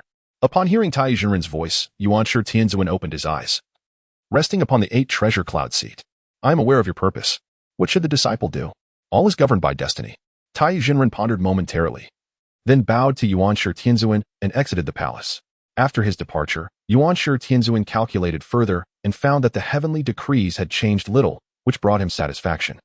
Since the emergence of Shi Gandang, the predetermined course of events has begun to shift. Although the grand scheme remains unchanged, some minor influences have indeed been altered. Fortunately, none of this has led to any deviation. In fact, his presence has brought certain aspects into greater balance. Ultimately, it is inevitable that these matters will be relinquished. Thus, granting them to him at this moment is not unreasonable. After receiving confirmation from his master, Tai Jinren nodded and resolved to present these 2 weapons to Ling Zhuzi ahead of schedule. Without further delay, Tai Jinren returned to Qianyuan Mountain with Jin Xiaotonger to meditate and reflect. On the other hand, after Ling Zhuzi had mastered the musical scales, Shi Gandang expressed his desire to depart, though he was not in a great hurry, allowing himself to remain for a meal, which left him quite satisfied. After bidding farewell to Ji Chang, the 2 resumed their journey to Qianyuan Mountain, taking 2 days to finally arrive at their destination. Upon reaching Qianyuan Mountain, the scenery resembled a paradise of celestial beauty. As the 2 approached the Golden Light Cave, Jin Xiaotonger, who had been awaiting their arrival, stepped forward to greet them, acknowledging their seniority. "Greetings, Shi Shu and Shi Xiao. The master has been waiting for you inside the cave for quite some time." With that, he stepped aside to welcome them into the cave, leading them to Tai Jinren. Shi Gandang and Ling Zhuzi exchanged glances, their delight barely concealed. It seemed their endeavor was on the verge of success. "Shi Xiao, Shidi, I am already aware of your intentions." Tai Jinren raised his hand, summoning the Huntuang Ling and the Qiankuan circle before him. In truth, he had prepared more than just these items for Ling Zhuzi. There were additional gifts that Tai Jinren chose not to reveal at this moment. Should he present them now, he would have little to offer when the time came for him to take on disciples. Ling Zhuzi stepped forward and grasped the 2 weapons, immediately sensing their formidable power. Tai Jinren began to explain the significance of these treasures. Do not underestimate these 2 magical artifacts. The Golden Circle, known as the Qiankuan Circle, is a treasure of supreme hardness, indestructible and immensely powerful. When thrown, its might is unstoppable, capable of stirring the seas and shaking the very heavens. The other artifact, the Hunuang Ling, measures approximately 7 feet and 2 inches in length. Its vibrant red hue and elongated form embody both softness and strength, ensnaring foes as if woven by the clouds. Its power can disrupt the cosmic order, cleaving through rivers, lakes, and oceans alike. Both these treasures possess the ability to adapt in size and length, symbolizing the vastness of heaven and earth, as well as the chaos of the universe. Upon hearing Tai Jinren's introduction, Ling Zhuzi recognized the extraordinary nature of these artifacts, realizing their significance far exceeded his expectations. While he was filled with astonishment, he was also taken aback by the generosity of his master in entrusting such treasures to him. However, unbeknownst to him, the Qiankuan Circle and Huntang Ling were specially prepared by the primordial heavenly sovereign for Ling Zhuzi, with Tai Jinren merely acting as an intermediary. These two treasures are the guardians of the Golden Light Cave. I bestow them upon you. Do not tarnish their reputation. Upon acquiring the precious artifact, Ling Zhuzi's spirits lifted considerably, and he immediately addressed his master with a call. The sight of this endearing demeanor left Shi Gandang momentarily astonished, raising doubts about whether Ling Zhuzi had been possessed. After obtaining the treasure, the two did not linger long. Shortly thereafter, they were graciously escorted out of the Golden Light Cave by Tai Jinren. As they journeyed, Ling Zhuzi toyed with the treasure, occasionally brandishing it to test its formidable power. While he reveled in his delight, his actions inadvertently wreaked havoc on the surroundings.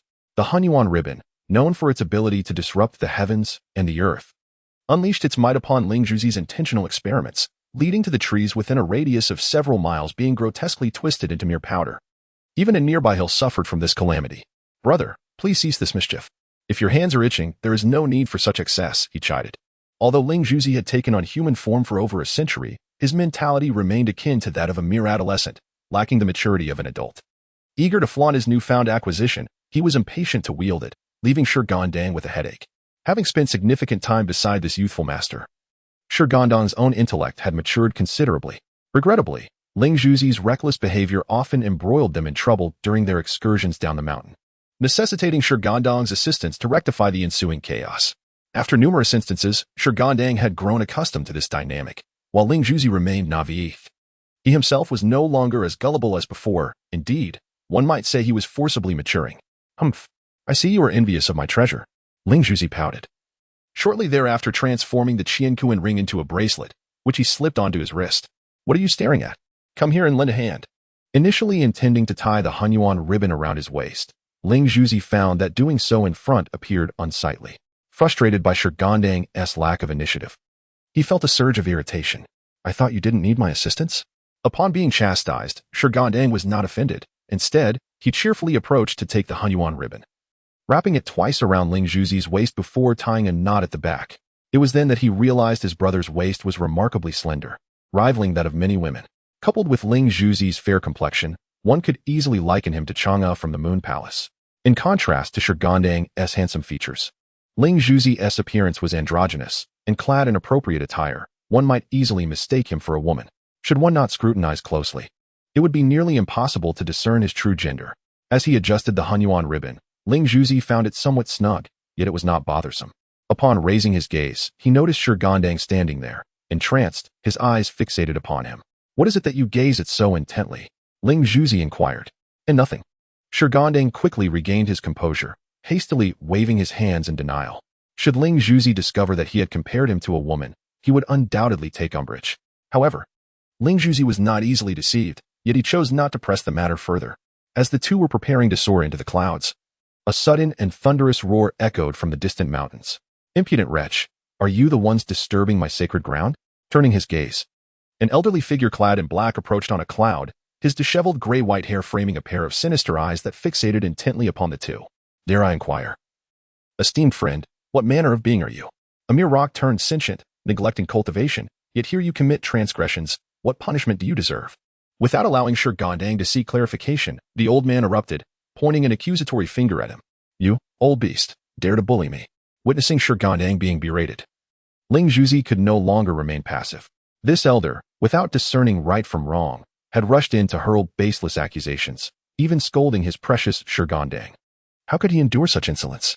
Not only Ling Zhuzi, but Shi Gandang himself felt a surge of indignation. He had intended to inquire and understand the situation. Yet this old man had chosen to insult him without listening to any explanation. What an uncouth scoundrel! with your yellowed teeth and unkempt form.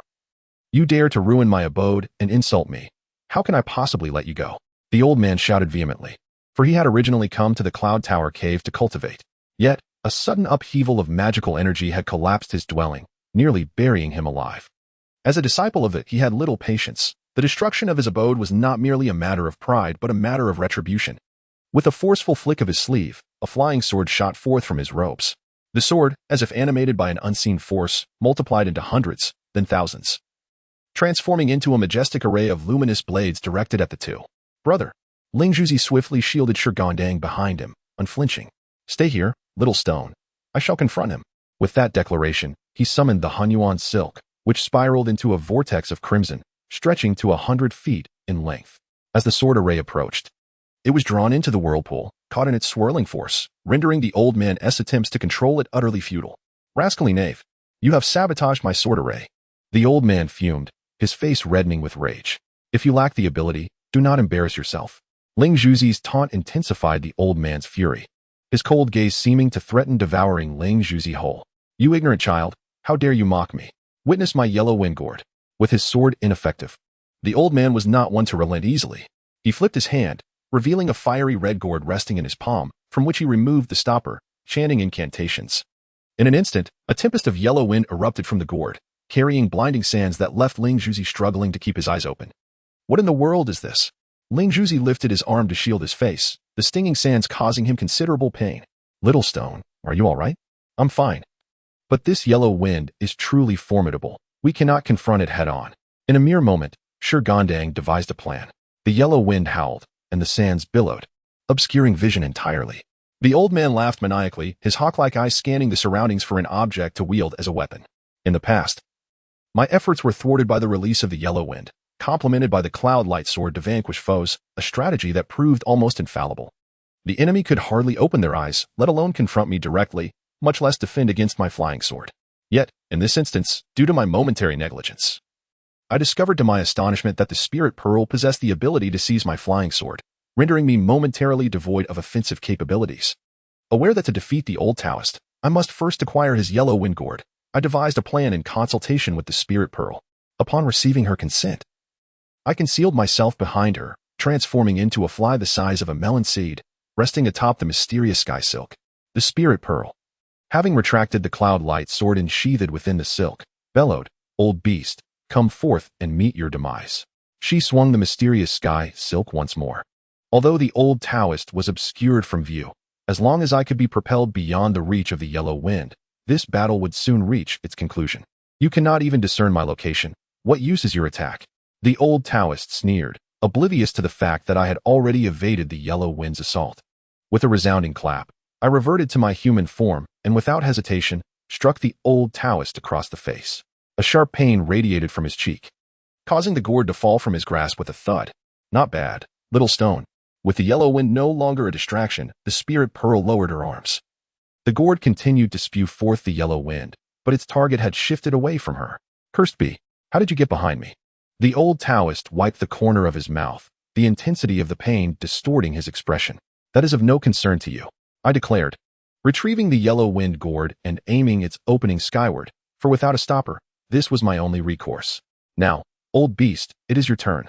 Most magical artifacts lack the ability to recognize their master, thus typically, once obtained, they can be freely wielded. The spirit pearl took hold of the yellow wind gourd, directing its opening toward the old Taoist, unleashing the pent-up fury from earlier. Wait, my master, the spirit pearl disregarded his pleas, and I made no effort to intervene, allowing her to act with impunity. Although it was indeed the spirit pearl who instigated the conflict, the old Taoist was hardly an innocent party. Had he been willing to listen to my explanation, he would not have met such an unfortunate fate.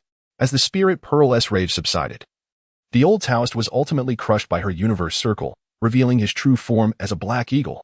Upon discovering the gourd stopper atop the old Taoist's corpse, we realized it could not be fitted. When the old Taoist had removed the stopper, he had uttered a spell, thus, to reseal the gourd. Another incantation to quell the yellow wind would be required.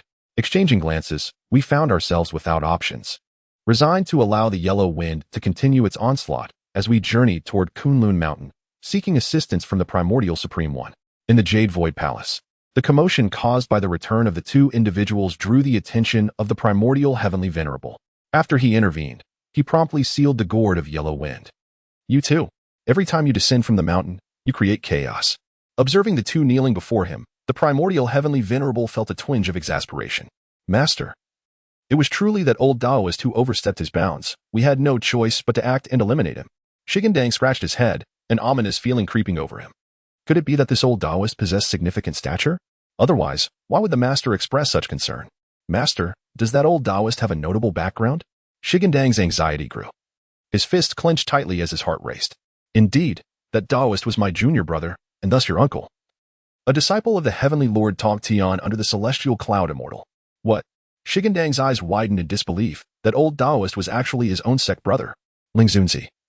Upon hearing this revelation, was equally taken aback, realizing that the Taoist he had carelessly slain was his fellow disciple, albeit not from the same sect of Chan. My lord. This incident originated with me. Little Stone had no part in it. Ling Zunzi, aware of the implications, immediately distanced Shi Gandang from the situation, wishing to preserve his standing in the eyes of the primordial heavenly venerable. That is not necessary, my disciples. Your bond appears quite profound. I harbor no resentment.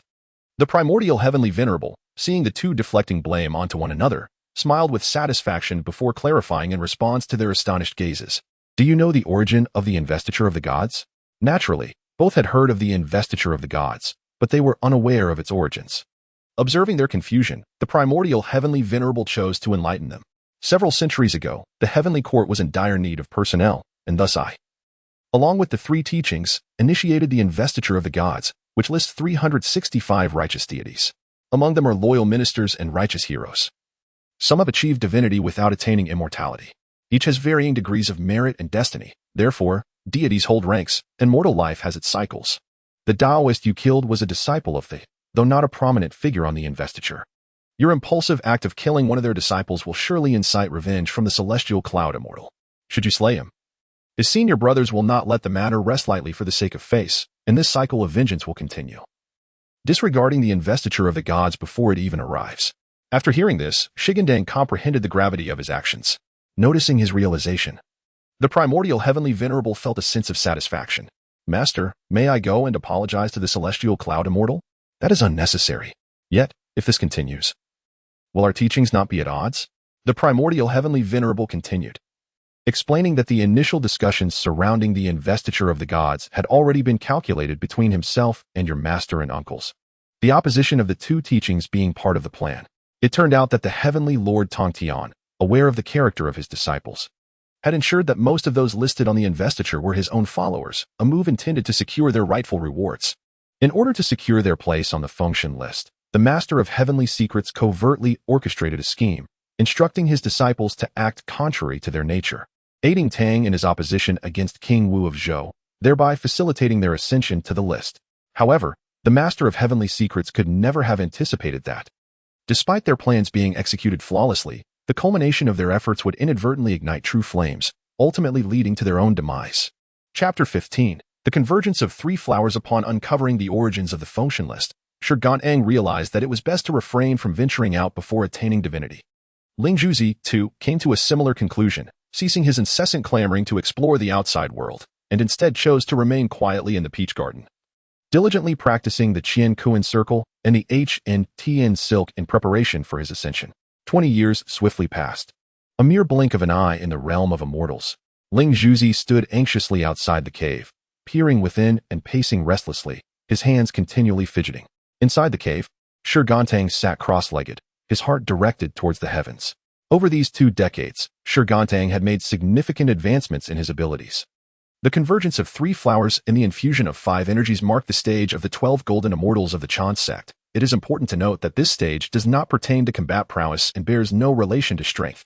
Ascending to the next level entails severing the 3 corpses to become a Great Luo Golden Immortal, while the pinnacle of attainment, the Hunyuan Great Luo Golden Immortal, is reached by an exceedingly rare few, among whom is his revered master, the Primordial Heavenly Venerable. As the 3 flowers blossomed, Shi Gandang gradually opened his eyes. Emerging from a state of deep meditation, what would take others centuries of arduous cultivation, he achieved in mere decades. With the 3 flowers converging, only the 5 energies remained.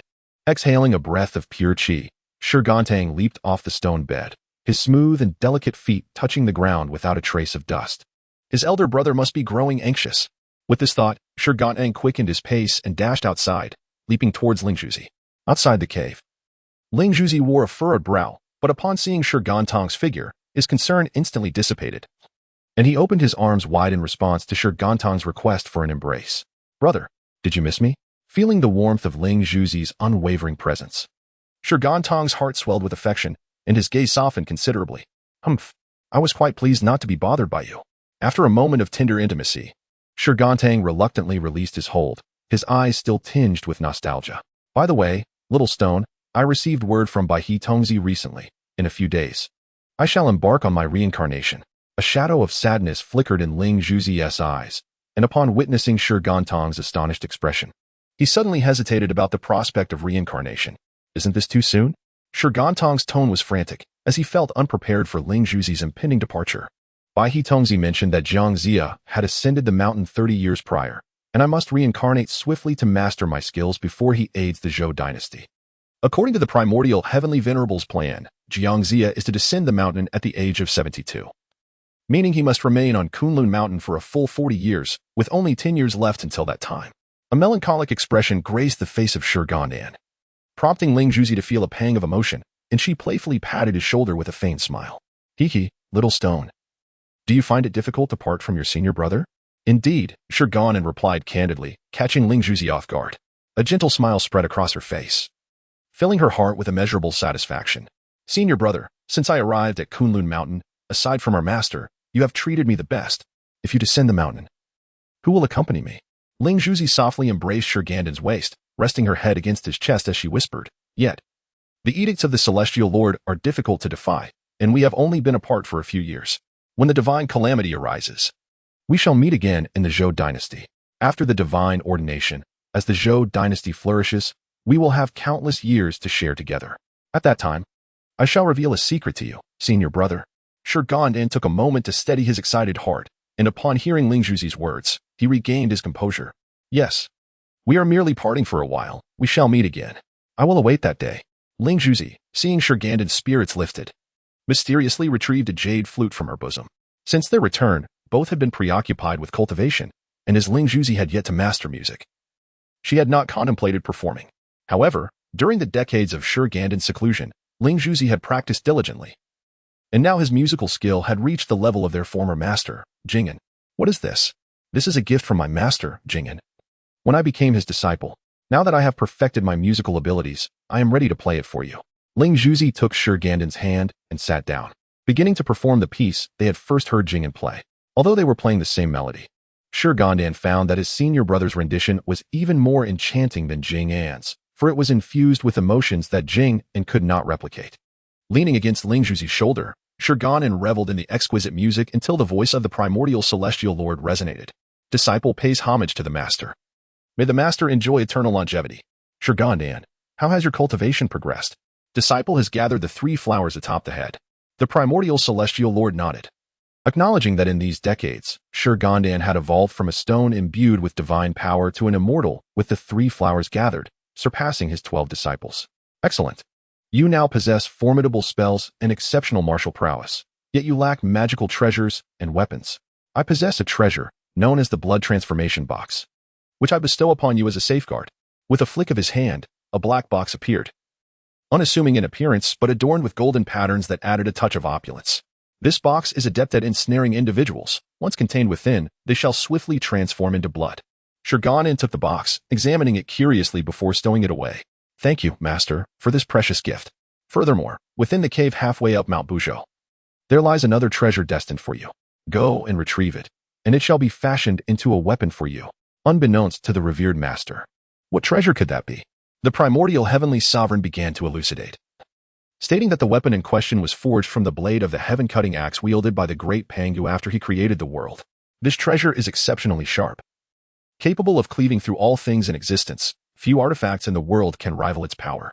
Should you acquire this treasure, you are destined to achieve great feats in the matter of deification. Upon hearing this, Shi Gandang was overwhelmed with joy. He was well aware of the great Pangu's renown and was familiar with the legend of the heaven-cutting axe. Never did he imagine that such a divine instrument could belong to him. Then, master, I shall go and retrieve it. he exclaimed, laughter escaping his lips. Go forth.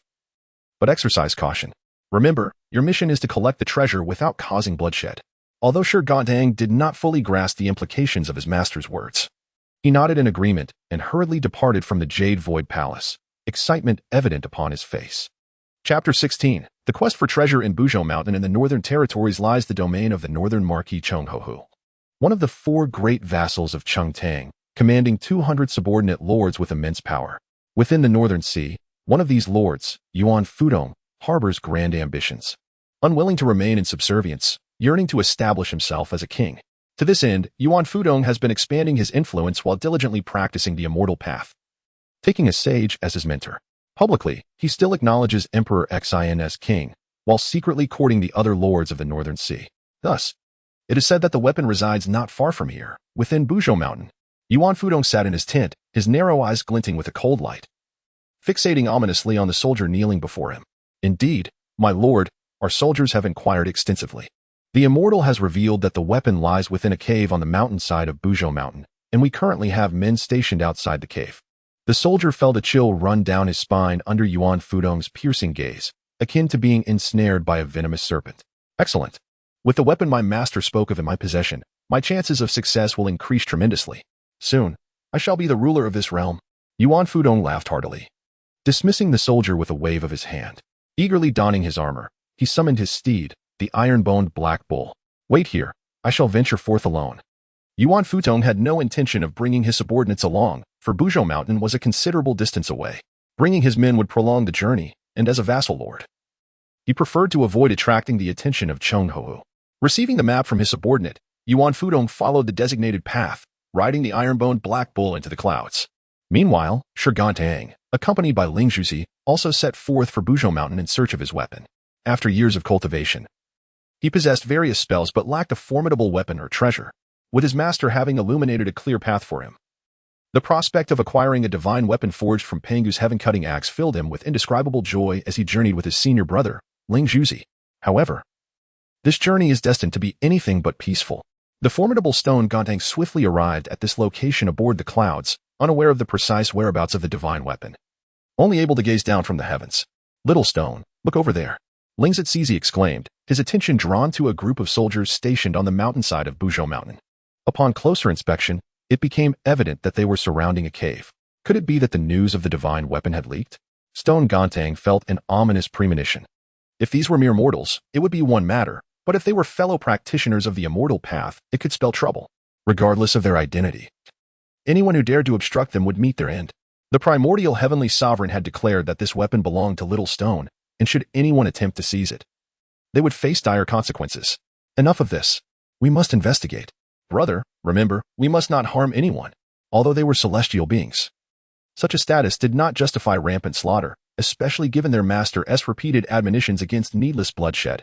He could not bring himself to take a life. Furthermore, it remained uncertain whether this was indeed the location of the divine weapon. They could not wrongfully slay the innocent. Understood. Ling Zhuzi pouted, his displeasure evident. Yet he pondered how to restrain his strength to avoid causing harm. Having known Ling Zhuzi for many years, Stone Gandang could perceive his inner dissatisfaction, though he could not fully grasp it. I knew you cared for me the most, brother. As Stone Gandang clasped Ling Zhuzi's hand, the soft, delicate touch stirred a ripple of emotions within him. Listening to the flattering words spilling from Stone Gandang's lips, Ling Zhuzi felt his cheeks flush slightly, and his discontent began to dissipate. All right, I will comply. He quickly raised his hand to silence Stone Gandang, fearing that if this continued, he might believe Stone Gandang was speaking of someone else entirely. With Ling Zhuzi's emotions calmed, Stone Gandang led him toward the cave. Upon landing, the surrounding soldiers quickly encircled them. Who are you? Do you not realize this is the territory of the North Sea Marquis? Although they noted the 2 young ones descending from the sky, the soldiers mustered their courage, invoking the name of Yuan Fudong in an attempt to intimidate them. North Sea Marquis? Stone Gandang and Ling Zhuzi exchanged glances, both sensing the confusion in each other's eyes. They were only familiar with the 4 great marquises and had no knowledge of the names of the 800 subordinate lords they commanded. We mean no offense. We are in pursuit of a malevolent monster that has fled here, and we merely wish to investigate. After much deliberation, Stone Gandang could only resort to this excuse, hoping that the presence of the monster would persuade them to grant entry. Absolutely not. Without the Lord's command, I cannot allow you to enter. Faced with such obstinacy, Zhou Dynasty glanced at Ling Zizi. Since they were being denied entry, they would have to force their way inside. If they did not find what they sought, they could only apologize later. When it came to his weapon, he had no choice but to resort to this desperate measure. Stubborn and unyielding, Ling Zizi let out a cold snort, choosing not to wield any weapon, but relying solely on his own strength to swiftly incapacitate several soldiers. Observing this, the surrounding soldiers brandished their weapons and approached. In light of the hundreds of soldiers, Shi Gandang opted to employ his magical abilities. In an instant, a tempest arose. The sky darkened with ominous clouds, and torrential rain drenched the multitude, transforming them into drenched wretches. Coupled with the fierce winds, they were left staggering in disarray. Seizing this opportunity, Shi Gandang darted into the cave. Though the entrance was small, the interior expanded significantly, capable of accommodating thousands without issue. He conjured a spell to illuminate the surroundings, dispelling the previously oppressive darkness and revealing the true environment within the cave. It appeared that the divine weapon was indeed present. Ling Zizi surveyed the area, quickly reaching a conclusion. Why? One could discern from the cave's environment that having resided in a celestial realm for such a duration, distinguishing between ordinary places and those of the divine should be effortless. Ling Zizi's retort left Shi Gandang momentarily speechless. He had been so engrossed in his cultivation that he had overlooked such matters. Enough pondering. I surmise that Yuan Futong has received word of the divine weapon's emergence and seeks to claim it for himself. After a brief analysis, Ling Zizi continued. We should act swiftly. If we delay, we may encounter unforeseen complications. Shi Gandang nodded in agreement. Recognizing Ling Zizi's perspective, it would be ideal to avoid conflict, especially given the unknown strength of the individual involved. The two hastened towards the deepest part of the cave. While outside, Yuan Futong arrived, his expression changing drastically at the sight of the fallen soldiers. Someone has already gotten ahead of me. I must see who dares to seize my treasure. Yuan Futong's demeanor turned cold, his eyes glinting with malice. His master had once stated that this weapon was a rare divine artifact. Possessing it would greatly enhance his chances of success in rebellion. Yuan Futong was no fool. He would not engage in endeavors without assurance. The renowned General Wen Zhong was beyond his current capabilities.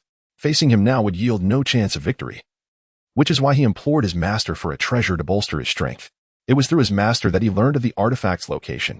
After expending considerable time and resources, being outpaced by another would render all his efforts futile. What fate is this? I refuse to believe it. This weapon shall be mine. Yuan Futong struck the head of the iron-boned black bull, which immediately understood and responded with a call before swiftly charging into the cave. Chapter 17. The Pangu opens the heavens. Act someone is approaching. Inside the cave, the sound of hooves echoed distinctly, causing Shi Gandang's countenance to darken. He had not anticipated a confrontation with Yuan Futong. Little stone, you go seek the divine weapon. I will hold off Yuan Futong here. If Yuan Futong were to catch up and seize the divine weapon, the odds of victory would diminish significantly. Hence, the optimal strategy was for one to obstruct him while the other obtained the weapon. However, uncertainties loomed regarding Yuan Futong's prowess. Although Shi Gandang had remained silent, Ling Zizi was well aware of the stakes. What? Are you underestimating me? If I command you to go, you must comply. If you dawdle and waste time, the situation will become even more troublesome. Ultimately, after Ling Zizi's persistent insistence, Shi Gandang had no choice but to venture forth alone to retrieve the treasure. As Shi Gandang hurried into the cave in obedience to Ling Zizi's words, Yuan Futong was already galloping toward him on his formidable black bull. Upon seeing a young child standing in his path, he regarded him with a hint of disdain. Which family do you belong to, little one? How dare you covet my treasure? Yuan Futong had long regarded the treasures within the cave as his own. Thus, he could not contain his fury at this perceived affront. Bah, you shameless old wretch. This treasure belongs to my little Shi too. Ling Zizi erupted in anger, pointing an accusatory finger at Yuan Futong and unleashing a torrent of invectives, each more scathing than the last. Never before had Yuan Futong been subjected to such vitriol. He charged forward, spear in hand. You little thief. How dare you insult me so? Yuan Futong, a seasoned martial artist, was no novice in combat, and with years spent cultivating his celestial path, his strength was formidable. Yet Ling Zizi was no ordinary opponent. As an embodiment of a magical artifact, he possessed innate powers and was currently bolstered by two powerful treasures, placing him far beyond Yuan Futong's capabilities. In less than 30 exchanges, Yuan Futong found himself defeated, ensnared by the Mount Tai silk, while the black bull was merely a beast, utterly incapable of matching Ling Zizi's might. Humph, you old fool. Were it not for my junior brother's prior admonition to refrain from harming others, I would reduce you to a pulp. Clearly, despite his anger, Ling Zizi remembered Shi Gandang's words and, respecting his junior brother's wishes, could only comply. Yuan Fudong sighed. Filled with sorrow, after years of cultivation, he now found himself bested by a mere child, and judging by Ling Zhuzi's demeanor. He had not even exerted his full strength. Feeling a sense of ennui and apprehensive for Shi Gandang's safety, Ling Zhuzi cast a glance at the incapacitated Yuan Fudong. Still unable to shake his worries. What are you planning to do? Yuan Fudong's heart raced at the sight of Ling Zhuzi's menacing grin. Fearing that this individual might renege on their agreement and seek to kill him. Bang, bang, bang. Ouch! Stop, stop. After a series of anguished cries, Yuan Fudong, sporting a visage akin to a bruised melon, succumbed to unconsciousness. Observing this, the black bull promptly shut its mouth, settling obediently on the ground. Good, you beast. It is best for you to remain still. If you dare to stir, I will roast you for a meal. Little Shirtu only forbade me from causing harm. He never mentioned anything about not eating beef. Moo. The black bull nodded fervently, as if to assure Ling Zhuzi that it understood. With that, Ling Zhuzi finally felt at ease and soared into the depths of the cave. As Shi Gandang ventured deeper into the cavern, he beheld a shimmering golden axe floating atop a stone pedestal, approximately 8 feet in length. What a splendid treasure! Approaching it, Shi Gandang grasped the handle, and in that instant, the Pangu axe erupted with a dazzling array of golden light, casting beams like razor-sharp blades in every direction, leaving deep imprints upon the solid rock. The Pangu axe, measuring around 8 feet in length, towered over Shi Gandang himself, weighing an astonishing 12,960 pounds, a heft substantial enough to feed many for a lifetime. Such weight was beyond the grasp of ordinary deities. Only one endowed with Shi Gandang's innate sanctity could wield it. Particularly noteworthy was its unparalleled sharpness. Most magical artifacts could not withstand the might of a single strike from it. Little stone. Turning around, Shi Gandang spotted Ling Zhuzi's figure. He employed a concealed weapon technique to stow the axe away and hurried to Ling Zhuzi's side. Brother, are you hurt? Shi Gandang's concern was not unfounded. It is important to acknowledge that in this world, supremacy is not solely derived from spells, but also from the prowess of artifacts, with many relying on their advantages to triumph over the weak. Thus, upon seeing Ling Zhuzi, Shi Gandang felt a surge of anxiety, as there are always greater forces at play, and he feared Ling Zhuzi might underestimate his opponent and suffer the consequences. How could that be? Yuan Fudong has merely practiced the path of immortality for a few years. He may intimidate mortals, but against me, he is akin to an egg striking a stone. Ling Zhuzi shrugged dismissively, expressing his disdain for Yuan Fudong, having initially anticipated considerable prowess, only to find disappointment in the reality. Relieved that Ling Zhuzi had emerged unscathed, Shi Gandang exhaled deeply. With the divine weapon now in his possession, it was prudent to depart. His master had instructed him to refrain from taking lives, and he had no intention of dealing harshly with Yuan Fudong. Upon exiting the cave, he released him. Yuan Fudong, having narrowly escaped with his life, could not afford to make threats, but chose instead to harbor this incident in his heart, waiting for a chance to report it to his master. In the Peach Garden, a favored locale of Ling Zhuzi, Shi Gandang practiced the Pangu axe techniques taught to him by Yuan Tianzuan, which were notably intricate. An immortal's arsenal requires not only spells and artifacts but also martial skills. Thus, after acquiring these techniques, he diligently honed his abilities. Brother, what do you think of my martial prowess? After completing a series of axe techniques, Shi Gandang regulated his breathing and exhaled a long, refreshing breath, casting a triumphant glance at Ling Zhuzi, eager for praise. Little stone skills may have surpassed my own. I might even need you to protect me in the future. Indeed, I share that sentiment. Presently, Shi Gandang, aside from possessing divine artifacts, excelled in weaponry, martial arts, and spells. While he may not be unmatched, he certainly ranked among the elite. Complimenting yourself has made you rather smug. Ling Zhuzi rolled his eyes at Shi Gandang's self-aggrandizement and tossed a peach from his arms toward him. Stone Gandang chuckled foolishly as he accepted the peach and took a bite, the sweet juice flowing into his mouth, dispelling all his weariness. Just as he and Ling Zhuzi were discussing where to play next, the White Crane Boy descended from a height, capturing their attention. Typically, the White Crane Boy would not seek them out unless there was a significant matter at hand, and his arrival signified that the primordial heavenly master must have a decree. Ling Zhuzi, the master has issued a command. It is time for you to descend the mountain and be reincarnated. Upon hearing the White Crane Boy's words, Ling Zhuzi and Stone Gandang's expressions changed. They were naturally aware of this matter, yet when faced with its reality, their earlier calmness vanished. In the 18th chapter, Ling Zhuzi is destined to be reincarnated as Nezha. All right, I understand. Please wait a moment. I shall proceed to Qilin Cliff shortly. Ling Zhuzi's expression was complex. His eyes filled with profound reluctance. At this moment, He wished to refuse, but the thought of the primordial heavenly master's command rendered him speechless. Senior brother, I will speak to our master and request that you not be reincarnated. After much contemplation, Zhou Gandang devised this plan. Just as he was about to take action, he was seized by the arm by Ling Zhuzi. Little stone, this is a fate that cannot be defied. Moreover, I am merely being reincarnated and not entering the cycle of reincarnation. Thus, I will retain my memories from this life.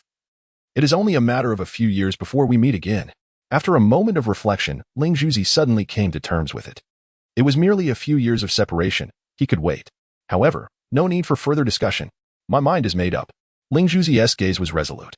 Seeing this, Zhou Gandang refrained from saying more, though the tears welling in his eyes revealed his current emotions.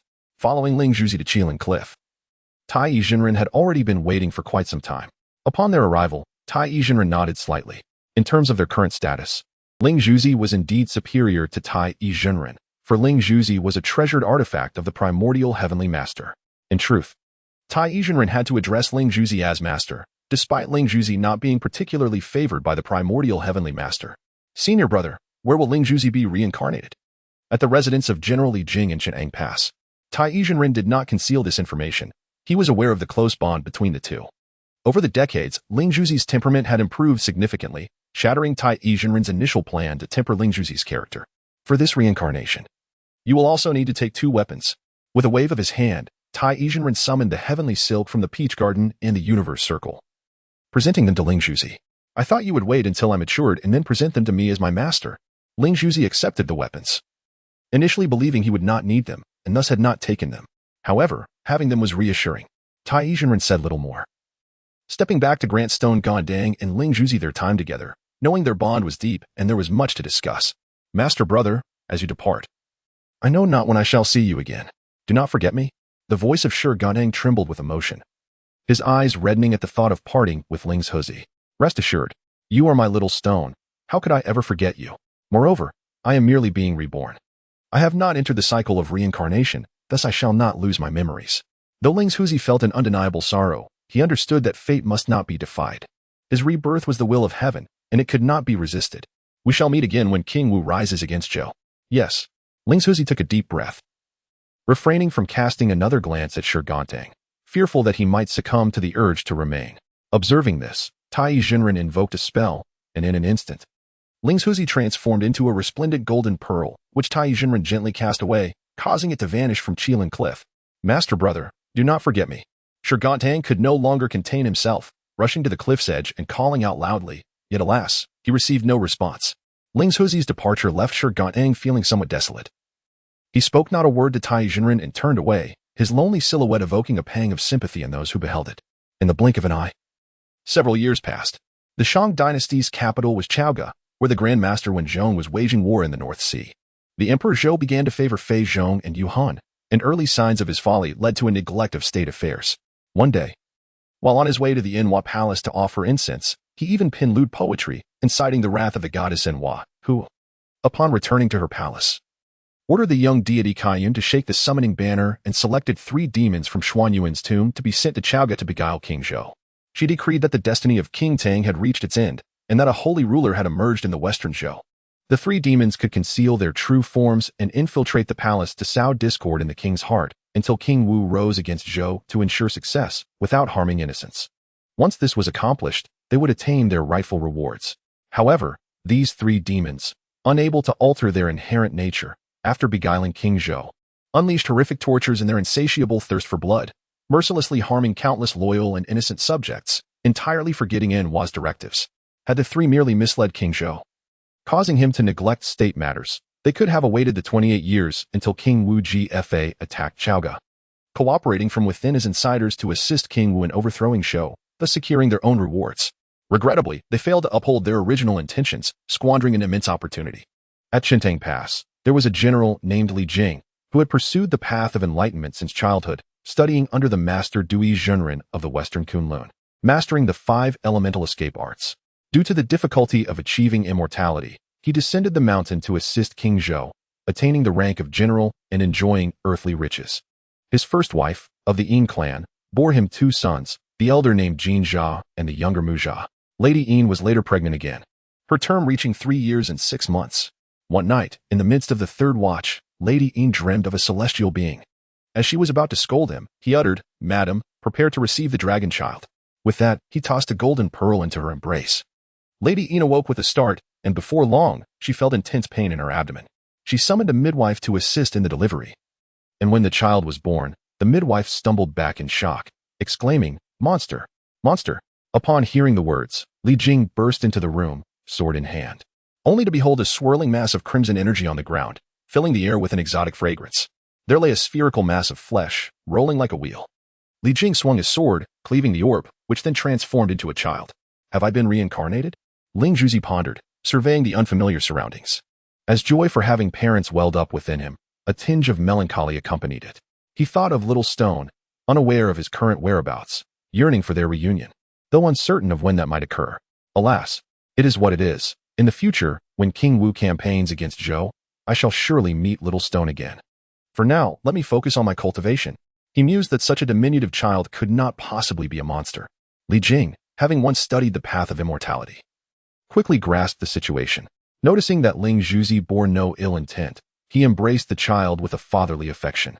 Ling Zhuzi relished this warmth, a reflection of parental love. Meanwhile, Tai Zhenren arrived, sharing his origins and intentions with Li Jing. Despite his own challenges in attaining immortality, Li Jing wholeheartedly supported his son in becoming a disciple of a renowned master. Consequently, Ling Zhuzi received the name Nezha in this life. However, born during the hour of the dog, he inadvertently incurred 1,700 killing prohibitions, foreshadowing future bloodshed. Nevertheless, Li Jing remained unconcerned, viewing Nezha merely as a newborn child devoid of any magical powers, incapable of committing such atrocities. Unbeknownst to him, this indifference would later evoke regret. Chapter 19. The true nature of Nezha. Since Nezha's birth, he embarked on the path of cultivation. As an envoy of the Zhou Dynasty, possessing martial prowess was essential. Drawing from the experiences of his past life, his progress in cultivation was swift. Nezha's parents, like any ordinary parents, treated him with love, regardless of his extraordinary nature. For he was still the child born to the Yin family after 3 years of pregnancy. However, shortly after Nezha's birth, Li Jing became preoccupied with the rebellion of 400 feudal lords, leading to a significant reduction in his attention towards Nezha. Consequently, the bond between father and son faded due to their infrequent meetings, while Nezha grew closer to his mother, Yin Shi. As time passed, 7 years flew by. And during this period of diligent practice, Nezha's magical powers completely restored to their former state. With the return of his abilities, he found himself with ample leisure time. I wonder how Little Stone is faring. Nezha mused, sitting in a pavilion, toying with a jade flute that had accompanied him during his reincarnation. With his cherry-pink lips pressed against the flute, as he played, a familiar melody resonated throughout the courtyard, even causing passing servants to pause and listen. Once the tune concluded, Nezha sighed, carefully placing the flute aside and stepping out of the pavilion. The sun blazed down fiercely, and the monotony of his life had sparked a desire for adventure. I recall there is a river, Jiawanhe, located about a mile west of Chenang Pass, with cool waters. Perhaps I shall go there to play. With this thought, Nezha rose and spoke to his mother, Yin Shi, who, being a loving mother, readily agreed. Upon receiving permission, Nezha, accompanied by a family soldier, journeyed to the Jiawan River. The river flowed majestically, its emerald waters surging, while willows swayed gently along the banks and the rocks by the cliffs tumbled with the bubbling water. Nezha, filled with joy, found his previously restless heart soothed by the coolness of the river on this sweltering day. Ever the playful spirit, he dried himself before seizing the magic silk and began to sway it in the river, creating waves that churned the waters and sent tremors through the crystal palace. This Jiawan River served as the estuary of the East Sea, with the Dragon King Ao Guang residing not far from its banks. The vibrations caused by Nezha's antics rattled the gates of the Crystal Palace, instilling fear in Ao Guang, who hastily summoned the night demon Li Liang to investigate the commotion. What could have caused the river to turn crimson? Why does the palace tremble? Li Liang's loud cries caught Nezha's attention, and upon seeing the hideous creature shouting at him, Nezha felt a surge of displeasure. What manner of beast are you, daring to bellow in my presence? In the past, when he was near the Stone General, he tempered his temper, but with the absence of his guardian and the indulgence of his parents, Nezha's original nature resurfaced. I serve the Lord of the Sea as a night demon, and you dare to insult me as a beast. Li Liang, filled with rage, charged towards him. As a deity appointed by the heavenly court, he could not tolerate such an affront from a mere child. Foolish creature, you deserve punishment. If it were not long after his birth, Nezha might have hesitated, but now, having regained his strength after 7 years, he felt no fear. With a flick of his wrist, the bracelet on his arm expanded into a shimmering golden ring, which he hurled with force at Li Liang's head. The impact was devastating, akin to a hammer crushing a watermelon, resulting in a chaotic splatter of red and white. Witnessing this, the malice and murderous intent within Nezha erupted like a floodgate unlatched. Meanwhile, Ao Guang received reports from the shrimp soldiers about Li Liang's demise, leaving him both terrified and enraged. After all, Li Liang was a deity of the heavenly court, and to perish so unjustly was intolerable for Ao Guang, who was Li Liang's lord. Father, there's no need for you to intervene personally. Let the child deal with him. Ao Bing, noticing Ao Guang's intention to take matters into his own hands, attempted to soothe him, asserting that Li Liang, though capable, stood no chance against a formidable opponent like Nezha. As the third prince of the East Sea, Ao Bing's prowess far surpassed that of Li Liang. With that, he led his dragon soldiers into the water. Upon emerging from the sea, he spotted a child of about 7 or 8 years playing nearby. And Ao Bing felt a strange familiarity with the boy's appearance, as if he had encountered him before. Child, who are you to stir up trouble here? Ao Bing inquired, pointing his halberd at Nezha. While Ao Bing had no recollection of their previous meeting, Nezha distinctly remembered their first encounter when he had descended the mountain with Little Stone. I never expected to see you again. Nezha's expression darkened, and a glint of murderous intent flickered in his eyes. He vividly recalled his vow to skin and flay this slippery eel. Had he not been secretly observing the Little Stone, it was likely that the creature would have already captured it. Have you seen me? Ao Bing was bewildered, his only certainty being that he had previously met this child, but he could not recall anything else. You damn deal, back when I was unarmed and at a disadvantage. I vowed to flay you alive to vent my ire. Although Ao Bing was unaware of any enmity between himself and Nezha, he was enraged by the latter's insults and, in a fit of fury, charged forward wielding his Fang Tian Hua Ji. Nezha, however, was not one to back down. He was no longer the child he once was. With a flick of the Hunyuan sash, it transformed into a 100-foot-long dragon and, with a swift strike, shattered the Fang Tian Hua Ji into 2 pieces. Not good, Ao Bing exclaimed, understanding the moment his weapon broke that he could not withstand the child's formidable magic. He attempted to retreat on his water beast, but Nezha would not allow him to escape. After decades, he had finally encountered this nemesis. The Hunyuan sash was deployed, binding Ao Bing completely, rendering his struggles futile. Just as Ao Bing sought to break free, an overwhelming force emanated from the sash, dragging him backward effortlessly. As Ao Bing drew nearer, a cruel smile crept across Nezha's face. Grasping the Qiankuan circle in his hand, he brought it down with great force. Nezha was now transformed. Not only had his magical prowess grown, but his weapon was also a rare treasure of the world. Alone, Ao Bing was no match for him. The surrounding shrimp soldiers and crab generals were instantly struck with panic, rushing in to prevent Nezha from committing murder. With Ao Bing's anguished cry, his previously struggling form fell still, and in the next moment, he reverted to his original shape. You wretched child, you have slain a celestial deity. The heavenly court will not spare you, nor your parents. One of the crab generals shouted, pointing at Nezha. Then you shall accompany him to the underworld. Nezha replied, revealing a bloodthirsty grin, his eyes gleaming with a crimson light. The recent slaughter had reawakened his true nature. He was not a docile child. With a slight lift of his hand, the Hunyuan sash lashed out like a whip, striking left and right, turning the dragon soldiers into mere puddles of flesh without so much as a cry, weaker than tofu. Ha ha ha, well done, well done. Nezha clapped his hands, admiring his handiwork with a satisfied nod. Then, recalling something, he rushed to Ao Bing's side. Without a word, he began to tear the bloody dragon scales from Ao Bing's body, discarding them as if they were mere scraps, finding the hardened skin as fragile as paper. Perfect. Let me extract these dragon tendons, just as my father does. After removing the dragon tendons, Nezha surveyed his surroundings and noticed that the former soldiers had long since fled. With a dismissive sneer, he leisurely returned to Chintang Pass. In the 20th chapter, Shi Gandang descended the mountain. At Chintang Pass, Li Jing was engrossed in mundane military affairs when a soldier rushed in a flurry, causing Li Jing to feel a surge of displeasure. As the commander of the mansion, how could you be so flustered, devoid of the dignity befitting our house? The guard stood momentarily dumbfounded, then composed himself and bowed his head in apology, acknowledging, My lord, you are right. Li Jing grunted in acceptance of the guard's contrition, setting down his pen and lifting a teacup nearby to take a sip. It had grown somewhat cold. After putting down the cup, Li Jing raised his gaze and inquired, What news do you bring? My lord, just now the young master has emerged from seclusion and traveled westward to the Nine-Bay River. While bathing in the river, he unknowingly invoked some sort of spell, causing the waters to churn violently. Upon hearing this, Li Jing let out a hearty laugh and stroked his beard. I did not anticipate my son possessed such abilities. It seems he is destined for greatness. My lord, these matters are trifles. The most pressing issue arose while the young master was at play. A water demon appeared in the river. Without much ado, the young master vanquished it. Subsequently, a dragon prince emerged to confront him, only to meet the same fate, along with his dragon soldiers, who were reduced to mere pulp. The guard, having fled quickly, did not witness the incident of Nezha extracting the dragon tendons. Yet the mere fact of slaying the dragon prince of the east was sufficient to instill terror in Li Jing. What? Li Jing's eyes widened, trembling as he pointed at the guard. You claim that wretched creature killed the dragon prince of the east? He seemed incredulous and promptly sought to confirm the truth of the matter. My lord, indeed. The anger surged within Li Jing's chest, his composure shattered, transforming his pride in Nezha into disdain for the boy he now referred to as a wretched creature. Where is that wretched creature now? In the rear garden of the mansion. With that, Li Jing grasped his sword and strode towards the mansion. Along the way, a scholar in white suddenly intercepted him, causing Li Jing to gasp in astonishment at the sight of the man. Dear brother, what brings you here?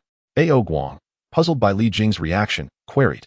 Having lost his son, Li Jing was consumed by sorrow and rage, yet the dragon soldiers had all perished, leaving him without any leads to pursue. He had no choice but to investigate the matter himself. The nearest location to the Ninebei River was Chun Tang Pass to the east, and thus he altered his appearance, thinking to leverage his old friend Li Jing, the commander of Chun Tang Pass, to uncover the identity of the perpetrator. Seeing you here, dear brother, I am quite astonished. Please do not take offense. Noting that Ao Guang did not come to demand retribution, Li Jing forced a smile. Ao Guang then recounted the murder of his son to Li Jing and implored him to assist in identifying the killer. Although Li Jing was aware that Nezha was responsible, he feared Ao Guang's influence and the potential repercussions for himself, thus choosing to keep silent. However, the truth could not be concealed forever. Just as Li Jing was escorting Ao Guang back to the military camp, Nezha unexpectedly approached them. It turned out he had noticed Li Jing's absence from the mansion and, with no one to whom he could present his gift, had come to the military camp to deliver the dragon tendons. Little did he know that Ao Guang was present, and they encountered each other. Father, I extracted the dragon tendons from the Ninebei River, just in time for you to don your armor. With a heart full of joy, Nezha entered the military camp and presented the dragon tendons to Li Jing. Meanwhile, Ao Guang, who was about to sip his tea, saw the familiar dragon tendons and dropped his teacup, shattering it into pieces. This is outrageous. Li Jing, you allow your son to commit acts of violence while concealing it from me. Ao Guang fumed, recognizing the dragon tendons as if they were his own son. Connecting this to Li Jing's earlier expression upon first seeing him, he realized that Li Jing must have been aware of the situation all along. Brother, calm your anger. I truly had no knowledge of this. Li Jing attempted to defend himself, but Ao Guang was unwilling to listen. Uncle, your nephew was unaware and made a grave mistake in a moment of folly. I implore you to forgive me. The tendons have been delivered intact. Not a single strand missing. Nezha, realizing the gravity of the situation, initially intended to present the tendons to his father, only to encounter Ao Guang, his true father. It was a poignant moment, a son meeting his father, yet separated by realms and circumstances. Ao Guang glared at the dragon tendons, his fury igniting a tempest within him. My son is a deity of rain and clouds, while Yashali Liang has been personally appointed by the Jade Emperor. How can you, father and son, recklessly slay him without cause? Tomorrow, I shall report this to the Jade Emperor and demand accountability from your master. With that, he swept away in anger, only to return momentarily to snatch his son and soar into the skies. Li Jing, beset by despair, wept bitterly, drawing the attention of the soldiers outside the camp, who were oblivious to which of their lord's kin had passed away. I once believed you to be a harbinger of fortune, yet you have proven to be the root of my family's calamity. Had I known, I would have eliminated you that very day. Regret washed over Li Jing. Had he not succumbed to a fleeting moment of compassion, such misfortune would not have befallen him now. Now, with Ao Guang poised to report to the Jade Emperor, it was inevitable that heavenly troops would descend, and his entire family would face dire consequences. Nezha, aware of his transgressions, stood with his hands clutching the hem of his garment, lost in thought. Do not fear, father. I assure you, I am no ordinary mortal. I am a disciple of the Tai Jinren from the Golden Light Cave on Mount Qianyuan, and these treasures were bestowed upon me by my master. How could Ao Guang possibly contend with me? I shall return to Mount Qianyuan and consult my master. As the saying goes, one must bear the consequences of their own actions. I would never implicate my parents. Upon hearing this, Li Jing's tears ceased. Is this truly the case? Indeed. It will not bring us trouble? It will not. Relieved, Li Jing advised Nezha to speak with his master and ensure that Ao Guang did not report to the Jade Emperor. At this point, Li Jing could only pin his hopes on the Tai Jinren. Nezha nodded in agreement and utilized Earth Escape to journey to Mount Qianyuan. On Kunlun Mountain, the Golden Cloud Boy, a disciple of Tai Jinren, had come to fulfill his master's orders. He was already aware of Nezha's misdeeds. Tai Jinren had not anticipated that Nezha's nature would remain unchanged after departing from Shi Gandang. If left unchecked, Nezha would undoubtedly cause further chaos. Therefore, when Nezha arrived at the Golden Light Cave to explain the situation, Tai Jinren had no choice but to delay matters temporarily, instructing Nezha to wait at the Bouda Gate in the Heavenly Realm. If Ao Guang arrived, he would be promptly apprehended. Simultaneously, Tai Jinren commanded the Golden Cloud Boy to proceed to Kunlun Mountain and inform the Primordial Heavenly Venerate, requesting that Shi Gandang be dispatched. Upon receiving the decree from his revered master, Shi Gandang felt a twinge of surprise, unable to fathom that his elder brother could commit such acts in his absence. Master, will the Jade Emperor send troops to the mortal realm upon learning of Ao Guang's complaint to the Heavenly Court? Fear not, when the time comes, I shall elucidate the circumstances to the Jade Emperor, and all will be well. With this reassurance, Shi Gandang departed with a sense of calm. 10 years had passed, and Jiangxia had descended the mountain, signaling the official commencement of the divine ordination, and the countdown for the Shang Dynasty's fortune had begun. Elder brother, I have arrived. Chapter 21. Reunion. It is said that since Shi Gandang received the command from the primordial heavenly sovereign, he had finally concluded a decade of arduous cultivation.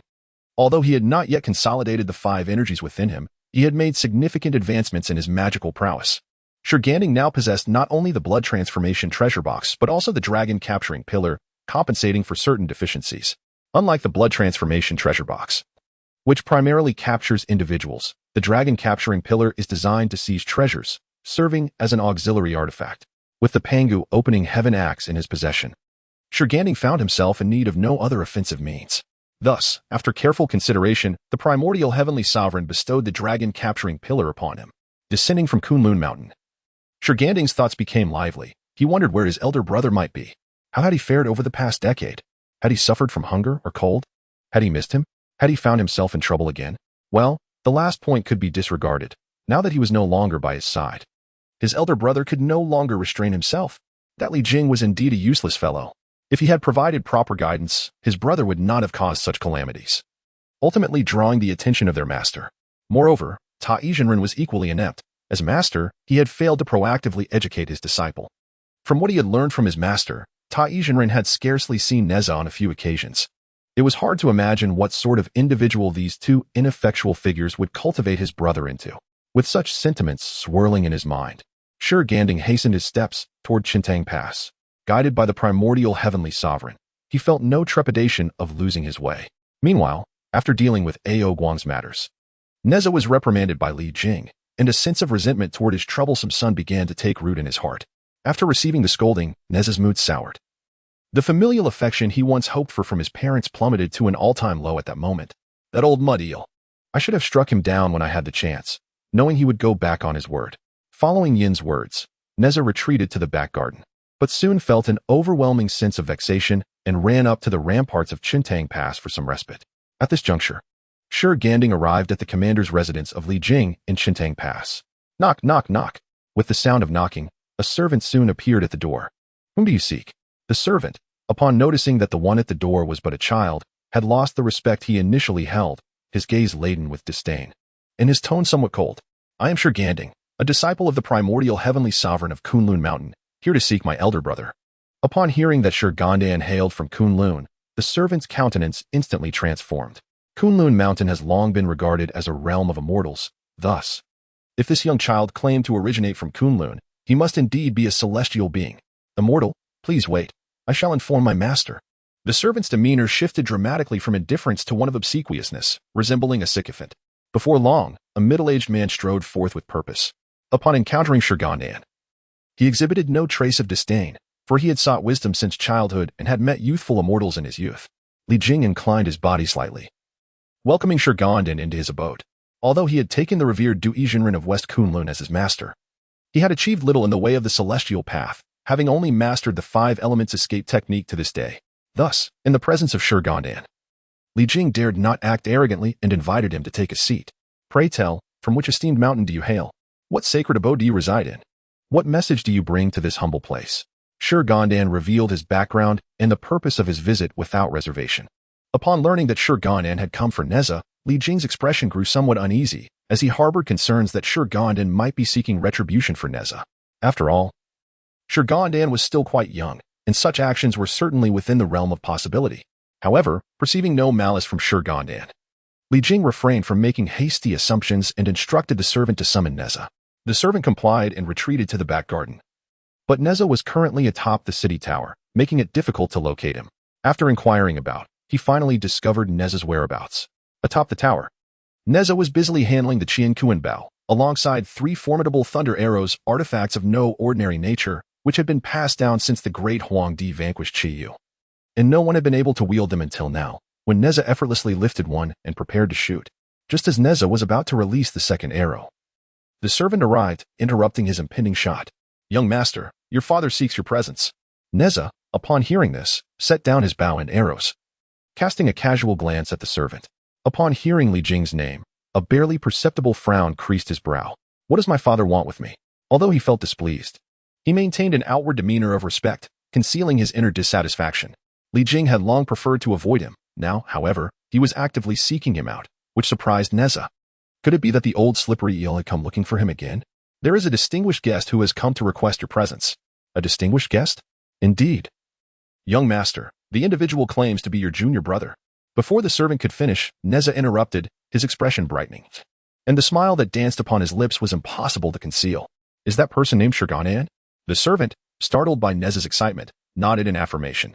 That little rascal sure, only now thinking to come.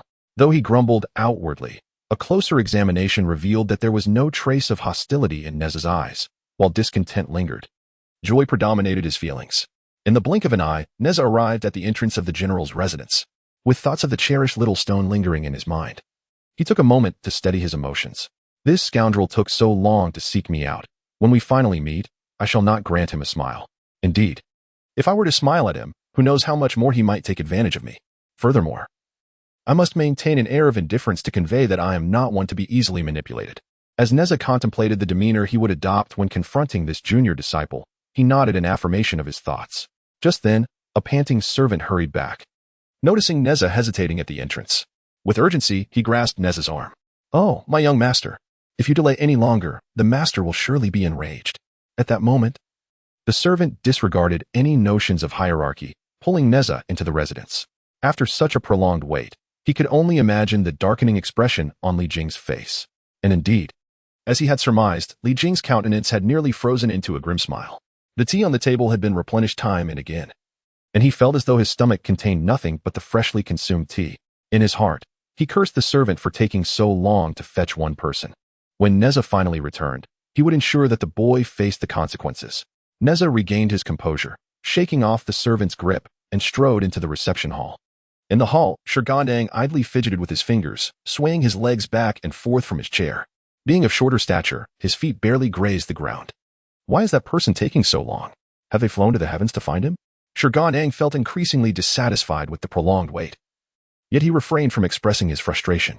This was the home of his senior brother, and the man in question was his senior brother's father. He did not wish to burden his brother further, so he endured the wait. Little Stone, the voice he had longed for, resonated from outside the hall, washing over him like a refreshing drink on a scorching summer day, alleviating his earlier agitation. The previously stoic expression on Shi Gandang's face melted away, replaced by joy. Leaping from his chair, Shi Gandang rushed out of the reception hall, spotting the one he had missed dearly. Though the figure had shrunk in stature, he recognized Nezha instantly. "Senior brother!" With a sudden rush of emotion, Shi Gandang lunged at Nezha, nearly causing him to stumble and fall. "I have missed you terribly. Had it not been for our master stopping me, I would have descended the mountain to find you much sooner." Shi Gandang expressed his longing for Nezha and shared the reasons for his absence, hoping to prevent any misunderstandings. The master has his reasons for acting as he does. Do not blame him. Shi Gandang was well aware of this, and his complaints were merely a fleeting expression. If the master forbade him from descending the mountain, he complied. "I understand," Nezha replied. "Do not treat me as if I were an innocent child." Releasing Nezha, Shi Gandang felt a lingering attachment. In his previous life, his elder brother's body was extraordinarily soft, making it difficult for him to let go. To his surprise, in this life, his brother's form remained the same. The two entered the hall hand in hand, where Nezha bowed to Li Jing, who remained silent and assumed a grand demeanor. This display irked Shi Gandang. Yet with Nezha now being Li Jing's son, he felt powerless to intervene. Nezha suppressed his dissatisfaction and pulled Shi Gandang to the back garden. Had Li Jing not been his father in this life, he would have acted long ago. Such restraint was unbearable. Shi Gandang shared his sentiments, observing Li Jing's pretentiousness. He surmised that his elder brother had often endured indignities. This old man possesses little skill, yet carries himself with an inflated sense of importance. Nezha nodded in agreement, reflecting that were it not for his master asserting their paternal bond, he would not have been reborn into this family. He sighed, yearning to experience the affection of parental love, yet unwilling to bear the brunt of their displeasure. Perhaps I should consult Brother Tai and find an opportunity to sever your ties with Li Jing?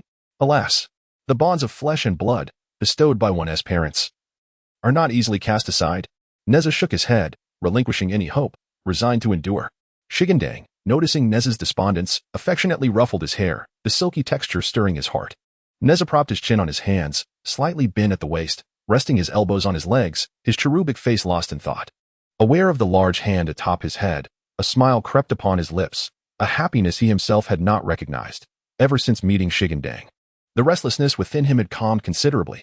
Li Jing, come forth and meet me. In the hall, upon hearing his name called, Li Jing, uncertain of the caller's identity, hurried outside to find a woman descending from the sky on a green phoenix. As he recognized her, he quickly knelt in reverence. Disciple Li Jing pays his respects. Unaware of your arrival, I beg for your forgiveness. Shiji regarded Li Jing coldly. In her eyes, his demeanor was utterly hypocritical. Li Jing, do not be so pretentious. You shot my son, the child of Biyun. How could I possibly spare you? She cast the thunder arrow to the ground. Seeing the thunder arrow, Li Jing hastily picked it up, discovering his title inscribed upon it. This confirmed that the arrow belonged to his residence, yet he had secured it atop the city tower.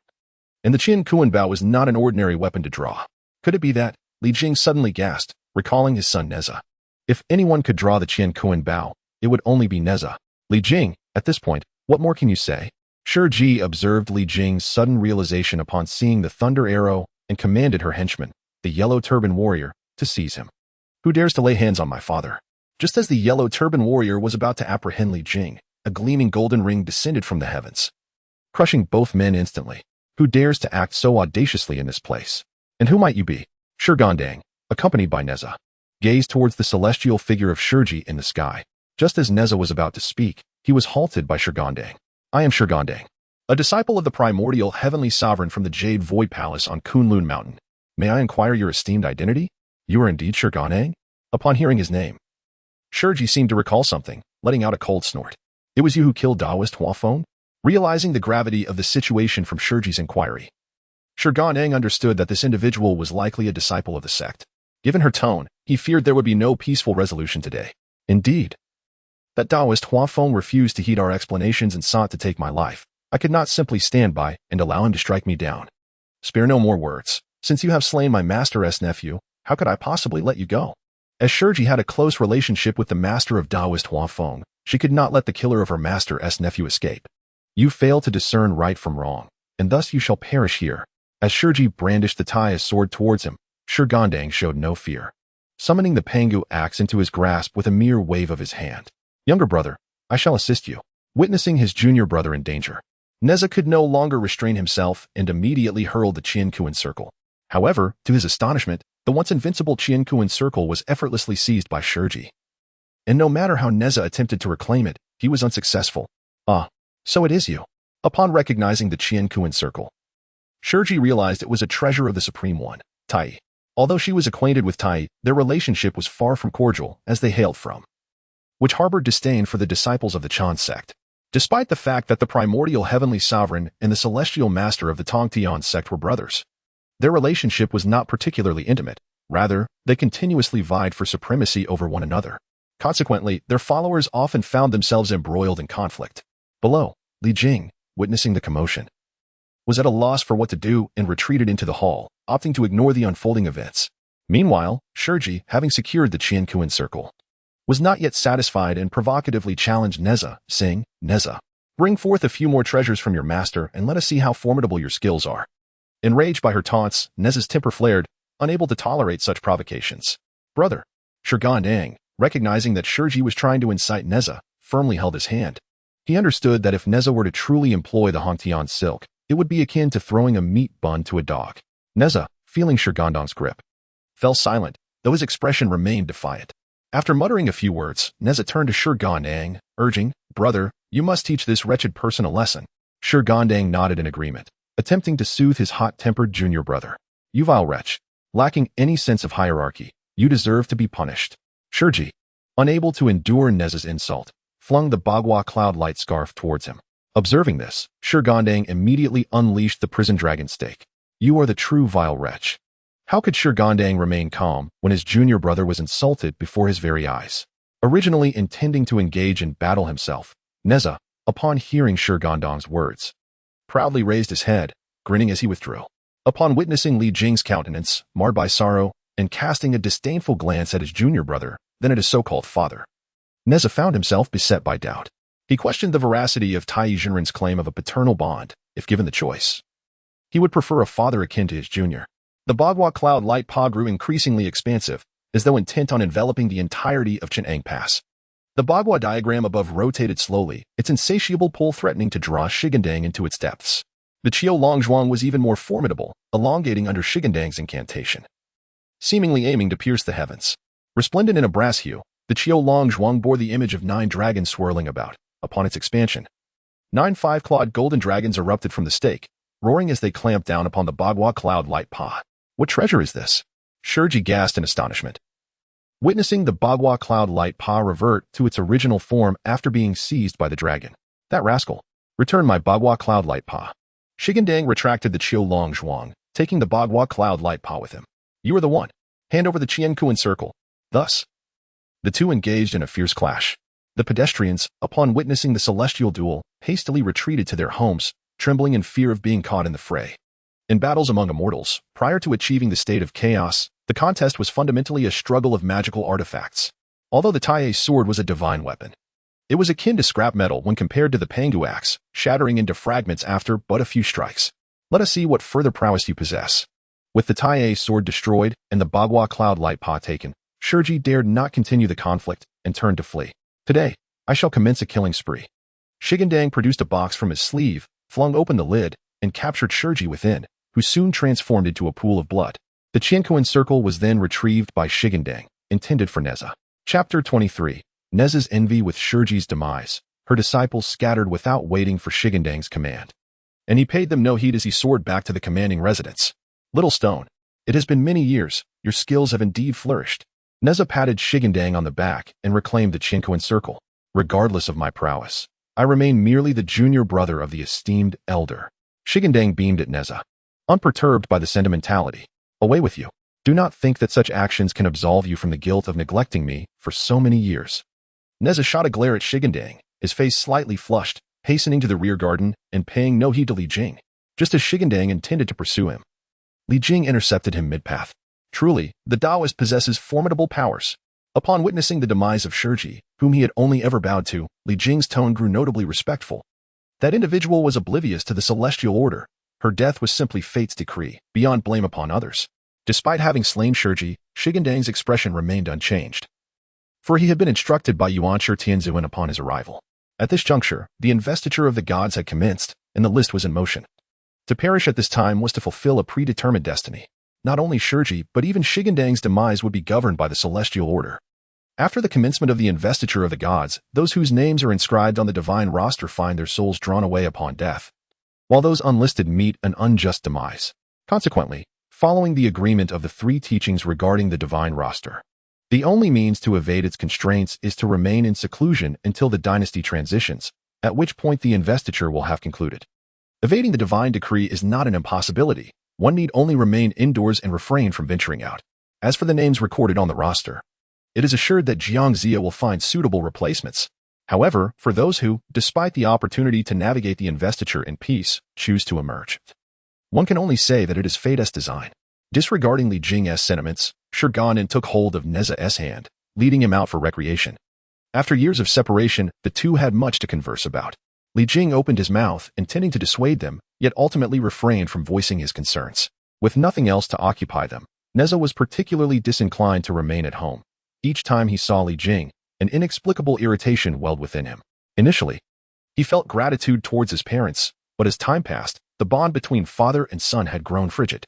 while Nezha maintained outward respect for Li Jing. Internally, he yearned to escape the confines of the general's residence and revel freely alongside Shi Gandang. Alas, obeying his master's orders, Nezha could only endure Li Jing's ire, feeling utterly powerless. Seizing the opportunity with Shi Gandang, Nezha was eager to explore with him, confident that Li Jing would not object. It is worth noting that the cautionary tale of Shiji still lingered. If Shi Gandang were truly displeased with Nezha, he would find it impossible to intervene. Aware of this, Li Jing moderated his demeanor towards Nezha. At Shintang Pass, the streets appeared somewhat desolate, as celestial beings dueled in the heavens, leaving no courage for mortals to wander about. Being mere mortals, they would suffer greatly even from a mere brush with the aftermath of such powers.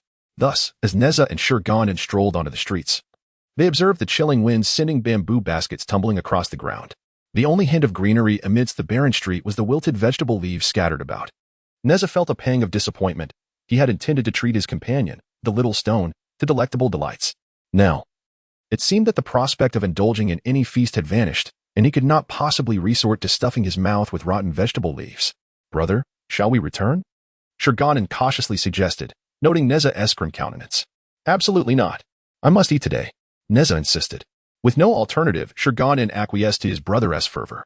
Hand in hand, they proceeded to a magnificent three-story tavern that stood out splendidly in Shintang Pass. Owner, open the door, Nezha bellowed, his voice resounding powerfully as he knocked emphatically. Creaking open, the tavern door revealed several middle-aged men, trembling as they brandished sticks in their hands. Observing their attire, a few fellows, along with the tavern owner, appeared rather anxious, casting doubts on their ability to retaliate should genuine peril arise. Are you still in the business of trade? Nezha expressed his dissatisfaction after having knocked at the door for quite some time before it was finally opened. I believe this proprietor is rather intimidated by the altercation between myself and Shiji, explained Shi Gandang. Fear not, good sir, for Shiji has been vanquished by my hand, and shall trouble you no more. The owner nodded fervently, ushering the two inside. It was then that Shi Gandang noticed several patrons who had been unable to flee, taking refuge in the establishment. Upon seeing newcomers, one individual mustered the courage to speak. Is there still a celestial duel taking place outside? No longer, dear friends, you need not be concerned. In response to the lingering skepticism among a few, Nezha was presented. Still engaged in ordering, and amidst his bewilderment, he was introduced to the others. This is none other than the child of Li Jing from Shintang Pass. He can attest to our claims. Although Nezha was unaware of the circumstances, he readily joined in, affirming, Indeed, my father is Li Jing, and I am his youngest son. Nezha. His earnest declaration eased the minds of those present. Following this incident, their appetite for dining dissipated, and they settled their bills before vacating the tavern. As the son of the general from Shintang Pass, Nezha possessed a modest sum of silver and thus opted for a private room, seeking solace in the company of Shi Gandang. I must tell you, this tavern's cuisine is exceptional. Do indulge yourself. In celebration of their reunion, Nezha ordered 2 pots of wine. If my brother claims it is delicious, it must certainly be so. In Nezha's presence, Shi Gandang revealed his true self, engaging in cheerful conversation. Naturally, I have sampled all the delicacies in this vicinity, and without a doubt, this tavern's offerings are unparalleled. Before the dishes were served, Nezha initiated a casual dialogue with Shi Gandang. I never anticipated that your prowess would undergo such remarkable transformation over the years while my own remained stagnant, as it was a decade ago. At this juncture, envy nearly brimmed in Nezha's eyes, as he observed his once protective junior now eclipsing him in strength, stirring feelings of melancholy and urgency within him. But this is quite splendid. At least I can now safeguard my elder brother, can I not? Shi Gandang expressed satisfaction with his current state, recalling the fear that had gripped him when he was seized by that dragon. Witnessing his brother's valiant struggle to protect him while he stood powerless had ignited an insatiable desire for strength within him. He preferred to be the protector rather than the protected. Thus, in terms of his superiority over Nezha's capabilities, Shi Gandang felt a sense of contentment. How peculiar it is for a junior to protect his elder brother, Nezha mused, tilting his head, propping his face on one hand while the other gently tapped on the table, his leg swinging restlessly in the air. His dissatisfaction with his master has now reached its zenith. After all these years, the master has yet to impart any spells to him. Even a mere encounter is a challenge, and the 2 weapons he possesses were acquired from his master in a previous life. It must be said, comparisons are often disheartening. Looking at his fellow disciple's master, one can see how dependable he is. He possesses both magical artifacts and spells in abundance. Sighing silently, Nezha realized that this situation could not persist any longer. If his master would not come to him, he would have to seek him out himself. Shi Gandang. unaware of Nezha's inner turmoil, found that the dishes had been served. Sniffing the air, he finally understood why his senior brother favored this tavern's cuisine. The aroma was utterly delightful. Nezha, returning to the present, observed Shi Gandang staring intently at the plate of sauced donkey meat that had just arrived. He picked up his chopsticks and offered a piece to him. This delicacy was truly delectable. Shi Gandang, licking his pink lips, accepted without hesitation and placed the meat into his mouth. After all these years, it was his first encounter with such exquisite food. In the past, his diet had consisted primarily of the celestial peaches from the orchard on the mountain, and occasionally he would descend to hunt wild beasts to roast. He never imagined that the towns of mortals could produce such delightful fare. It was decided he would frequent these mortal towns more often. Not for any other reason, but for the sake of culinary delights. In Chapter 24, Drunken Nezha, at the tavern in Chang Pass. Shi Gandang and Nezha sat facing each other. While Shi Gandang savored the exquisite dishes with great delight, Nezha maintained a more subdued demeanor, eating slowly and thoughtfully, making one wonder if he would ever feel satiated. Brother, you should eat too. Don't let me be the only one indulging. I have been eating alone for 7 years. Even the most delicious delicacies can become tiresome. Nezha shook his head in refusal, but upon noticing his small frame, Shi Gandang still picked up a piece of meat and brought it to Nezha's lips. No matter how tired one may become of it, one must still fill their belly. Right? As the meat touched Nezha's lower lip, he tilted his head back slightly, glancing at the morsel before him and then at Shi Gandang, who looked at him with eager anticipation. Finally, he opened his mouth. Shi Gandang took this opportunity to feed Nezha, and though the flavor remained familiar, Nezha sensed an additional, novel taste accompanying it. How does it taste? Shi Gandang asked, having taken a bite of a dish and watching Nezha swallow the meat. Quite good, Nezha replied, avoiding eye contact with Shi Gandang as he poured himself another cup of wine and drank it in one gulp. He realized that, at times, he felt an inexplicable sensation in Shi Gandang's presence. The more he pondered it, the more restless he became. This ambiguous feeling stirred something deep within him. Brother, you should drink less. Observing Nezha downing cup after cup, Shi Gandang grew concerned that he might become inebriated and could only offer gentle advice. I know. Nezha waved his hand dismissively, turning to call for more wine. Having never drunk before, Shi Gandang sampled a few cups before deciding to stop. Brother, you have already had too much to drink. It is best that you refrain from further indulgence. Shi Gandang observed Nezha, whose face was flushed with intoxication, as he attempted to raise his cup once more. Seizing Nezha's arm, Shi Gandang, who was no adept at drinking himself, had only consumed a few cups, while Nezha resembled a barrel, downing drink after drink. No, I am not drunk. I wish to drink more. Nezha disregarded Shi Gandang's plea, brushing aside his hand and emptying his cup once again. Brother, with frustration evident on his face and his voice elevated, Shi Gandang exclaimed, I insist that you cease drinking. Are you shouting at me? Nezha paused, looking at Shi Gandang with disbelief, his tone quivering slightly. For reasons unknown, a wave of uncertainty washed over Shi Gandang, causing his earlier bravado to wane. He quietly defended himself, saying, I did not. Brother, you cannot keep drinking like this. Let us return home, shall we? Shi Gandang approached Nezha, taking his hands in a manner akin to comforting a child. I refuse. I do not wish to go back. I desire to return to the Jade Void Palace, to the Peach Garden. Nezha pouted defiantly, turning his head away, his arms crossed and cheeks puffed, refusing to meet Shi Gandang's gaze. With no other recourse, Shi Gandang could only lower his tone and offer apologies, speaking sweetly. Good brother, please do not make a fuss. You know I care for you dearly. I beg of you. His charming demeanor softened Nezha's mood considerably. After successfully calming Nezha, Shi Gandang settled the bill and wrapped an arm around his waist as they exited the tavern. At this hour, the once empty streets were now bustling with life. Vendors called out from either side, hawking their wares to passers-by, the earlier tension of celestial duels long forgotten.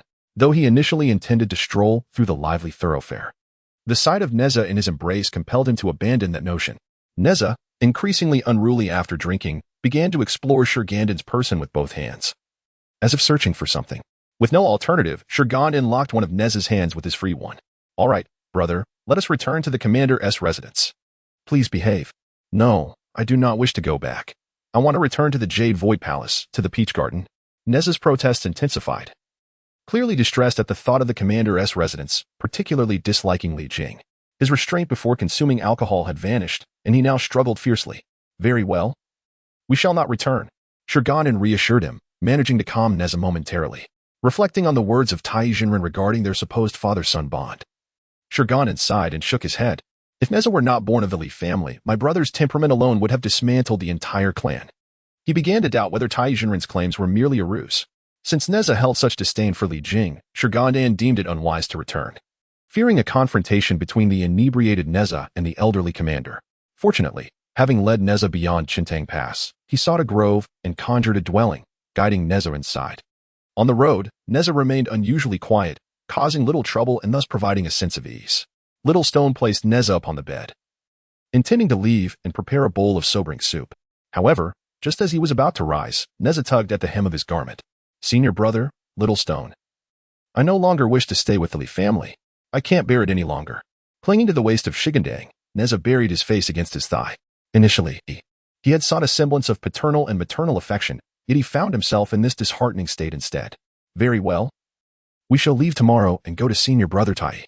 Shi Gandang understood that his senior brother was emotionally immature, possessing the temperament of a child that few could tolerate. Only he could endure Nezha's whims, which is why their bond remained strong. Indeed, Li Jing possessed a certain vision and strength. Had Nezha been born into a common family, he likely would have been deemed a monster and faced dire consequences. Thus, in this light, Li Jing was rather commendable. "Really?" Nezha looked up at Shi Gandang with tear-filled eyes, his lips pouting in a manner that suggested he had been wronged, stirring a wave of sympathy within Shi Gandang. Indeed, he gently caressed Nezha's cheek, his thumb brushing away the tears from the corners of his eyes. In that moment, Shi Gandang wished to capture this expression of his senior brother in a painting, for such a sight was rare. He even felt an urge to mischievously tease Nezha, wanting him to maintain that expression indefinitely. Yet, this spark of mischief was quickly extinguished. It was far better for his senior brother to be joyful. With Shi Gandang's reassurance, Nezha settled down, resting his head on Shi Gandang's leg and drifting into slumber. As he gazed at Nezha's profile, Shi Gandang tenderly stroked his fluffy head. "Master, you always say that fate is inescapable. But could my bond with my senior brother be a matter of destiny?" Having spent decades on the mountain, Shi Gandang was not naive enough to be oblivious to such thoughts. In the 25th chapter, Nezha's artistry was described as miraculous and insightful, with a grace that transcended the mundane. His youthful beauty was likened to celestial beings, and his features were exquisite, reminiscent of the full moon, with ruby lips revealing pearly teeth. His sleeves danced with the wind, and his brocade robe shimmered in the sunlight like golden flowers.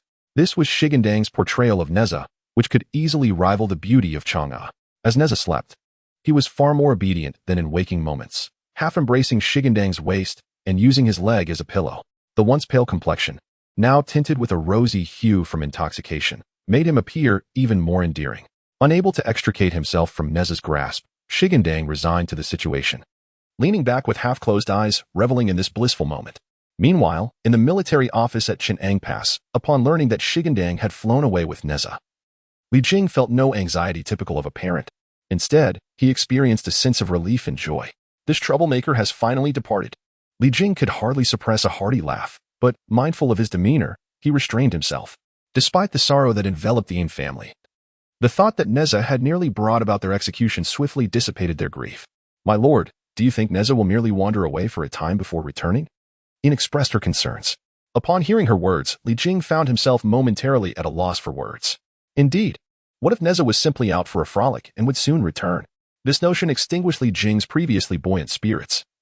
Yet he recognized that this matter was beyond his control. No, Nezha was a harbinger of misfortune and could not be allowed to remain. Li Jing resolved that, regardless of the circumstances, Nezha must not be permitted to stay. Should he return, their ties would be irrevocably severed. Unbeknownst to Nezha, should he have been aware of Li Jing's intentions, he would have applauded them, for he had long felt discontented in the Li household, and Li Jing's actions aligned perfectly with his desires. When Nezha awoke once more, it was already the following morning. The flush on his face had faded with the passage of time, and his once dazed eyes regained their clarity. Resting atop the legs of Shi Gandang, Nezha felt an unsettling agitation gradually give way to tranquility, to the point that he was reluctant to rise, content to lie there, lost in thought. "Ah, brother, you have finally awakened." Shortly after Nezha opened his eyes, Shi Gandang, sensing Nezha's return to consciousness, teased, "You were quite the handful yesterday." It was the first time he had witnessed Nezha in such a state. "What? Have you grown weary of my presence?" Nezha propped himself up on his arms, casting a sidelong glance at Shi Gandang, evading a direct response while turning the tables on him. He retained a vague recollection of his behavior from the previous day, enough to feel a twinge of embarrassment. His current calm demeanor was but a fade. Observing Nezha's feigned indignation, Shi Gandang felt no fear, finding him exceedingly endearing as he reached out to tousle Nezha's hair, which was already in disarray, furthering its chaos. How could I? You treat me so well, brother. I could never grow weary of you. In fact, I would never tire of you for a lifetime. Now that is more like it. Nezha sat up, his expression brimming with pride, thoroughly pleased with Shi Gandang's response. By the way, have you procured any food? No. With you clutching me so tightly. How could I possibly escape to cook? Shi Gandang scratched his head. He too wished to prepare a meal, but the reality of the situation was not conducive. Realizing this, Nezha felt a twinge of embarrassment and lowered his head before leaping to the ground. All right, you stay here. I will go prepare the meal. Just as Nezha was about to exit, he paused, recalling something. He turned back and asked, do you enjoy grilled meat? When it came to culinary delights, Shi Gandang held few demands, content as long as the food was delectable. With Shi Gandang's approval, Nezha began to gather the necessary equipment for grilling, this time opting for a proper grill rather than merely assembling a fire pit as he had before. Nezha even made a special trip back to Chuntang Pass to clandestinely retrieve his grill from his room, avoiding any direct encounter with Li Jing. Shi Gandang ventured forth to seek some culinary ingredients. In less than the time it takes to burn half a stick of incense, Shi Gandang returned, dragging a formidable black bull behind him. This creature, a beast of considerable size and an embodiment of a mischievous spirit, was being towed by the diminutive Shi Gandang, creating an amusing contrast akin to an ant pulling an elephant. You finally returned. What took you so long? Nezha inquired, his unease dissipating upon seeing Shi Gandang's figure. It is exceedingly challenging to find quality ingredients. I had to travel quite a distance to encounter this one, Shi Gandang replied. Nezha took the black bull from him and transformed his weapon, the Hunyuan Ling, into a butcher's knife, skillfully beginning to carve the bull while Shi Gandang assisted nearby. Before long, the meat was expertly sliced into pieces, and after some time spent threading the meat onto skewers, Nezha took it upon himself to oversee the grilling as well. Before the roasting apparatus, Nezha rotated the meat while sprinkling it with spices. A stray lock of hair inconveniently fell across his eyes, obscuring his vision. How troublesome, he muttered, furrowing his brow. Unable to manage with the spices on his hands, he resorted to using his wrist to brush the hair aside, observing Nezha silently.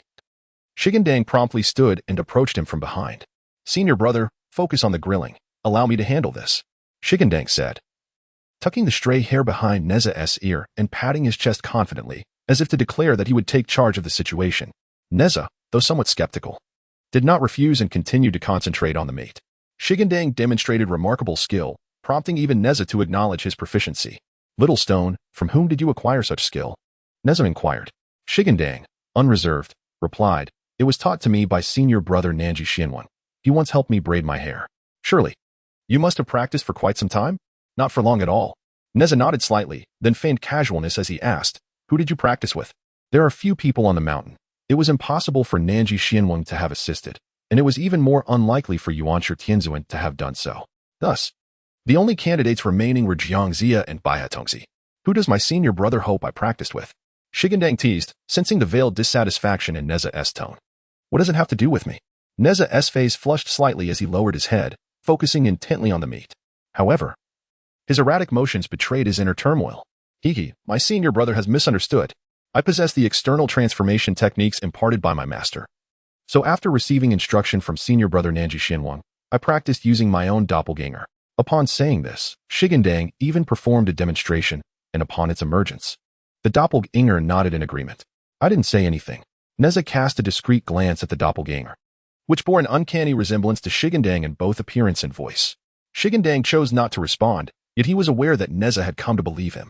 After a flurry of activity, Nezha's hair was intricately braided into a hanging bun, enhancing his appearance to resemble a maiden, though Nezha himself remained blissfully unaware. Here, upon observing that Shi Gandang had some leisure time, Nezha offered him the freshly roasted beef, but Shi Gandang's indifferent expression suggested he had yet to recover from his earlier displeasure. You truly are wonderful, my brother, Shi Gandang remarked, a hint of flattery in his tone. However, this time, he did not consume the entire portion. Instead, after taking a bite, he presented the meat to Nezha's lips. Brother, you must also savor your culinary skills. They have indeed improved. Shi Gandang harbored a suspicion that Nezha had spent considerable time honing his cooking abilities over the years, whether through personal effort or by learning from the family chef. Nezha accepted the offering without hesitation, taking a bite with a look of delight, unexpectedly impressed by his own talent in this regard. After their meal, the black cow had been entirely consumed, with most of it having found its way into Shi Gandang's mouth. Your culinary skills are quite commendable. Perhaps you should consider a career as a chef? Shi Gandang remarked, retrieving a handkerchief from his pocket to assist Nezha in wiping his mouth. I am not that idle. Nezha retorted, casting a glance at Shi Gandang before stretching his limbs, clearly in high spirits after gaining his freedom. The two did not rush to depart. Instead, they relished their newfound liberty as the sun gradually descended in the west and the surrounding temperature began to rise. Under the blazing sun, the world transformed into a vast steamer, and even Shi Gandang, sheltered beneath the shade of a tree, felt the heat. A gust of wind offered no relief to either of them. Why is it so hot today? Shi Gandang inquired, glancing up through the branches at the sun, where a golden crow flapped its wings, surrounded by flames of gold. Perhaps it is an inevitable sign of impending calamity as the Shang Dynasty approaches its end, Nezha pondered, stroking his chin as he analyzed the situation for Shi Gandang. Nodding in agreement, Shi Gandang found merit in Nezha's words, recognizing that as every dynasty nears its conclusion, natural disasters serve as omens to the emperor. Moreover, the current ruler, King Zhou, had desecrated the divine, resulting in the loss of heavenly protection for the Shang Dynasty, leaving them bereft of favorable weather and prosperity. Leaning against the great tree, Nezha sat on the ground, unconcerned about soiling his garments. Noticing Shi Gandang's pristine feet, Nezha's playful spirit ignited, and he brought his own feet closer to Shi Gandang's. Brother, what are you doing? Shi Gandang, startled by the sensation, turned to see Nezha playfully pursuing his feet.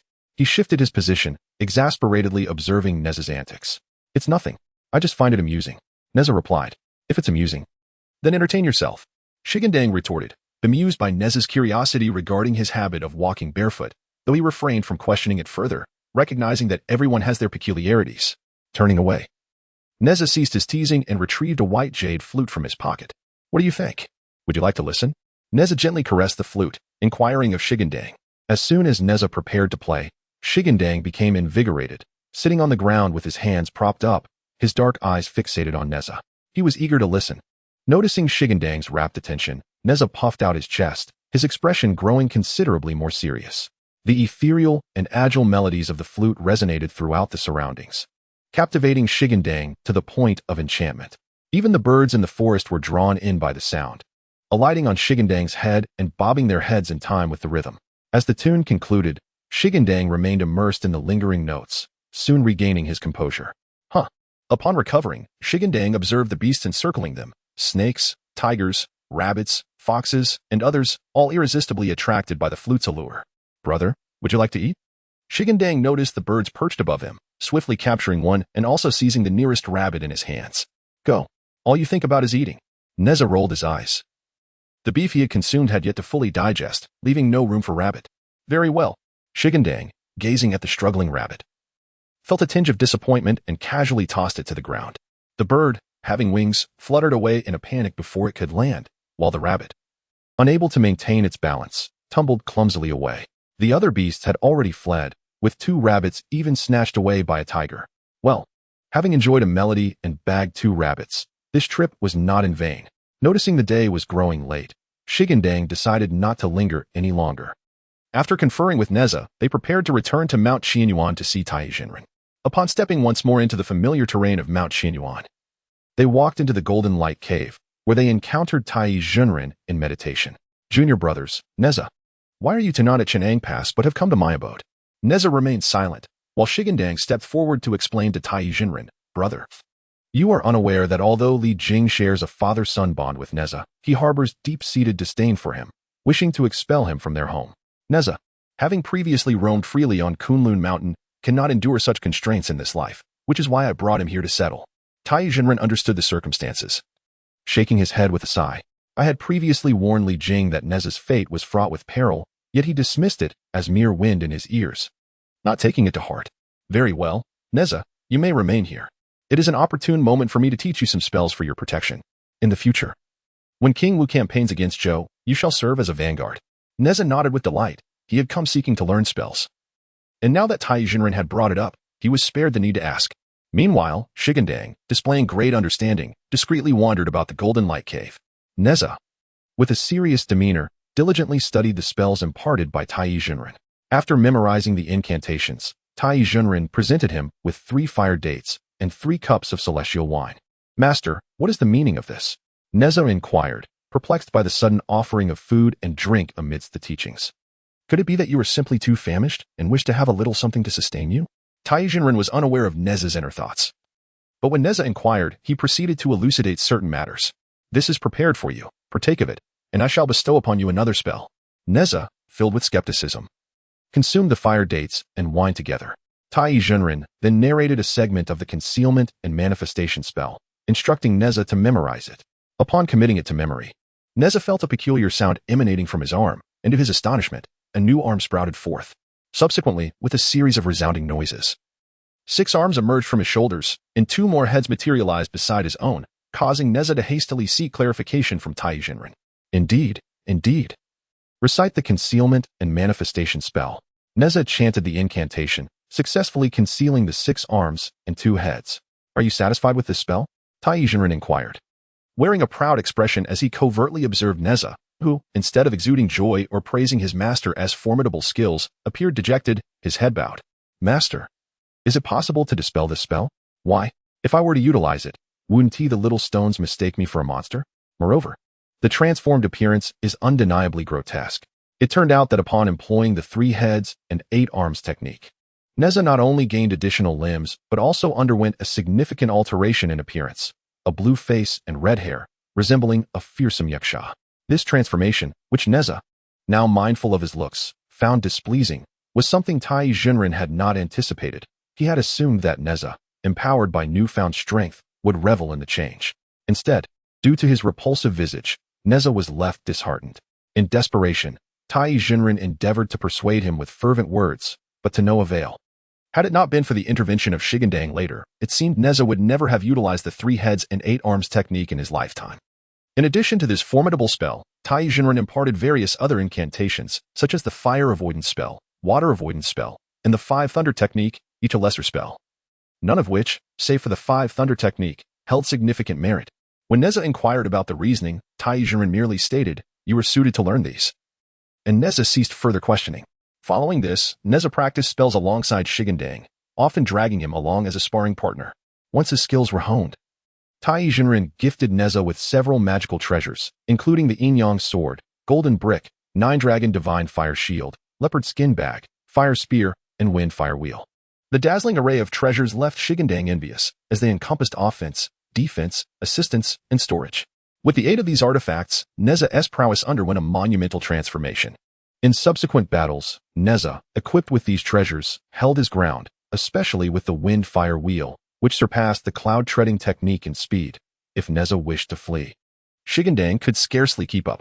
After several seasons, their duel was interrupted by the arrival of Tai Jinren, prompting them to cease their combat and turn towards him. Typically, Tai Jinren would not visit unless there were pressing matters at hand. "What brings you here, master?" Nezha inquired, as he stowed all weapons and treasures within the leopard skin bag. "There is indeed urgent news to convey." Tai Jinren nodded and continued, "My senior brother, Yuding Jinren, has a disciple named Yang Jian. Although he has attained enlightenment, Yuding sent him to Mount Tai to vanquish demons in order to hone his skills. However, due to insufficient strength, he ultimately returned defeated. Now he seeks your assistance." Upon hearing the prospect of venturing out, Nezha was eager to set off immediately. Not waiting for Tai Jinren to inquire further, he readily agreed. "Rest assured, master, I shall accompany my senior brother to eliminate the demons of Mount Tai." Tai Jinren refrained from elaborating further and turned to Shi Gandang, who was smiling at Nezha, and cautioned, "Junior brother, you must be vigilant." "Why do you say that, senior brother? Is there something particularly formidable about the demons of Mount Tai?" Shi Gandang understood that if the demons were not a concern, Tai Jinren would not speak to him in such a manner, for he was well aware of the prowess shared between himself and Nezha. "Not at all. While the demons of Mount Tai may be somewhat troublesome, your strength is ample to handle them. What you must be wary of is not Mount Tai, but rather Mount Mei." "Mount Mei?" Shi Gandang's curiosity was piqued as he inquired further. "What makes Mount Mei so special?" Tai Jinren did not withhold his explanation, stating, "The demons of Mount Mei are numerous, each possessing unique abilities, among them 7 that are particularly formidable. Of these 7, the most powerful is Yuan Hong, the white ape who has achieved enlightenment." "What makes him so powerful?" Shi Gandang pressed on, recognizing that Tai Jinren's mention of Yuan Hong indicated he was no ordinary being. As he anticipated, Tai Jinren divulged Yuan Hong's background. Yuan Hong is a white ape that has attained mastery over the past millennium, having cultivated the 8-9 profound art to remarkable heights, rivaling even your own prowess, junior brother. Furthermore, he has mastered numerous spells, with the white rainbow escape technique being the most notable. Upon hearing this, even Nezha was taken aback. A mere mountain spirit, without any notable background, could rise to such heights. It was a testament to extraordinary fortune. Master, are you certain that Yuan Hong has no background? Nezha questioned, unable to fully believe it. His gaze fixed intently on Tai Jinren's lips as if hoping for a different answer. Indeed, do not underestimate Yuan Hong.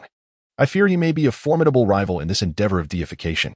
Shi Gandang appeared unfazed, as though he regarded Yuan Hong with indifference. Little Stone, are you not concerned? Nezha queried, puzzled by Shi Gandang's nonchalant demeanor. Did this young man possess some hidden cards that he was unaware of? Rest easy. I have my own ways to deal with Yuan Hong. Right now, the demons of Mount Tai are our primary concern. As for Yuan Hong, we shall address him when the time comes. Perhaps by then, his strength will have grown even further. Seeing Shi Gandang's lack of concern, Nezha felt reassured, and his apprehension regarding Yuan Hong's strength diminished. After speaking, Tai Jinren led Shi Gandang and the others into the Golden Light Cave. There, they beheld a middle-aged man seated at a stone table, his demeanor grave and serious, a neatly trimmed black beard adorning his chin. His long black hair was gathered and secured with a silver crown, and he donned a robe of green and white, reminiscent of celestial attire, with wide sleeves that danced in the breeze. At his waist hung a blue-green gemstone accessory, its silk cords cascading down. Beside him stood a handsome Taoist, adorned with a cloud-patterned crown, clad in flowing robes, his waist cinched with silk cords, and his feet shod in hemp shoes, exuding an air of distinction. Upon seeing Shi Gandang and Nezha, the Taoist smiled and nodded at the two, which endeared him to Shi Gandang. Through Tai Jinren's words, Shi Gandang discerned their identities, the Jade Ding Jinren and his disciple Yang Jian. He also realized that Yang Jian held a high esteem in Tai Jinren's eyes, a testament to his true merit. Shi Gandang and Nezha approached, bowing respectfully to Jade Ding Jinren and nodding to Yang Jian, who returned the gesture, casting a few lingering glances at his little uncle. Indeed, this must be the younger disciple, Jade Ding Jinren mused, aware that his master had taken on another pupil, one of considerable talent that had pleased his master greatly. I have often heard my master speak of the esteemed reputation of brother Jade Ding, Shi Gandang remarked, acknowledging the wisdom and extensive knowledge of Jade Ding Jinren, a rare genius. With a smile, Jade Ding Jinren engaged in light conversation with Shi Gandang before pointing to Yang Jian and stating, "Little disciple, I trust that Tai has informed you of my purpose here?" "Indeed." Yang Jian replied, "Do you wish for me to accompany you?" "Naturally. My horizons are limited, and I seek to broaden my experience." Tai Jinren nodded, yet cautioned Shi Gandang to remain vigilant regarding his safety during their expedition to Black Mountain. Should your life be endangered, it would be unfortunate, especially if you are not inscribed upon the function list. A talent such as yours should not be lost in vain. Shi Gandang nodded in agreement, aware that the heavenly beings across the realm were drawn into this appointment, and he would not take it lightly. After bidding farewell to the two, Shi Gandang and his companions exited the Golden Light Cave, arriving at the periphery of Black Mountain in no more than the time it takes to drink half a cup of tea. The trio engaged in brief introductions along the way. "Nephew, this must be the lair of the demon," Shi Gandang noted as he descended from the sky, having observed the hidden cave within the valley of Black Mountain. Indeed, the demon rules the mountain, commanding thousands of lesser beasts. And within that cave reside 3 formidable demon kings. While I could defeat them in single combat, should they unite, I would need to be cautious. However, with the 3 of us joining forces, even the most skilled demon king would not stand a chance against us. After all, the demon is a wild rogue, and those guided by experts will always have the upper hand, Yang Jian affirmed. "Your words ring true, little uncle." Yang Jian nodded in agreement and declared, "I shall soon provoke them, luring those 3 monsters out of Black Mountain before we strike." Nezha, unconcerned, reveled in his newly acquired spells and a precious artifact bestowed upon him by his master, Tai Jinren. He was in search of a sparring partner, and these unwelcome intruders were the perfect target. "Do exercise caution," Stone Gantang advised, exchanging a glance with Nezha before retreating from the vicinity of Black Mountain. Observing their departure, Yang Jian ascended on a cloud to hover in the air above Black Mountain, facing the cave's entrance as he intoned an incantation. Opening his mouth, a fire dragon erupted forth, transforming into a sea of flames that engulfed the sky. The lesser demons below, upon seeing the encroaching inferno, scattered in terror. Yet, resolute in his mission to exterminate the fiends, Yang Jian would not allow their escape. Sparks ignited almost instantaneously, enveloping them in flames. Inside the cave, the 3 demons were merely indulging in drink when a lesser demon rushed in, panic-stricken. "My lord, calamity has struck. That Taoist has returned seeking vengeance. Many of our brethren have perished in the flames." Upon hearing the report, The leading demon was consumed by rage, shattering a wine jar against the ground, its contents spilling everywhere. That accursed Taoist must bear a grudge against us. We spared him last time, but he dares to seek us out again. We shall not let him escape. Another demon, sensing the gravity of the situation, rose to inquire, does the Taoist have allies this time?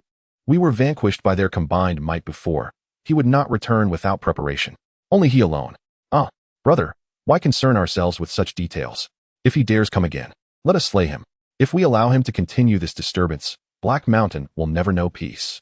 The leader, a bull demon adorned with crescent-shaped horns, felt his temper flare at his brother's words and charged out with a steel blade in hand. The other two demons followed suit, emerging from the cave only to witness their minions lying defeated and nearly wiped out, inciting the bull demon's fury. You wretched Taoist! You have harmed my brethren.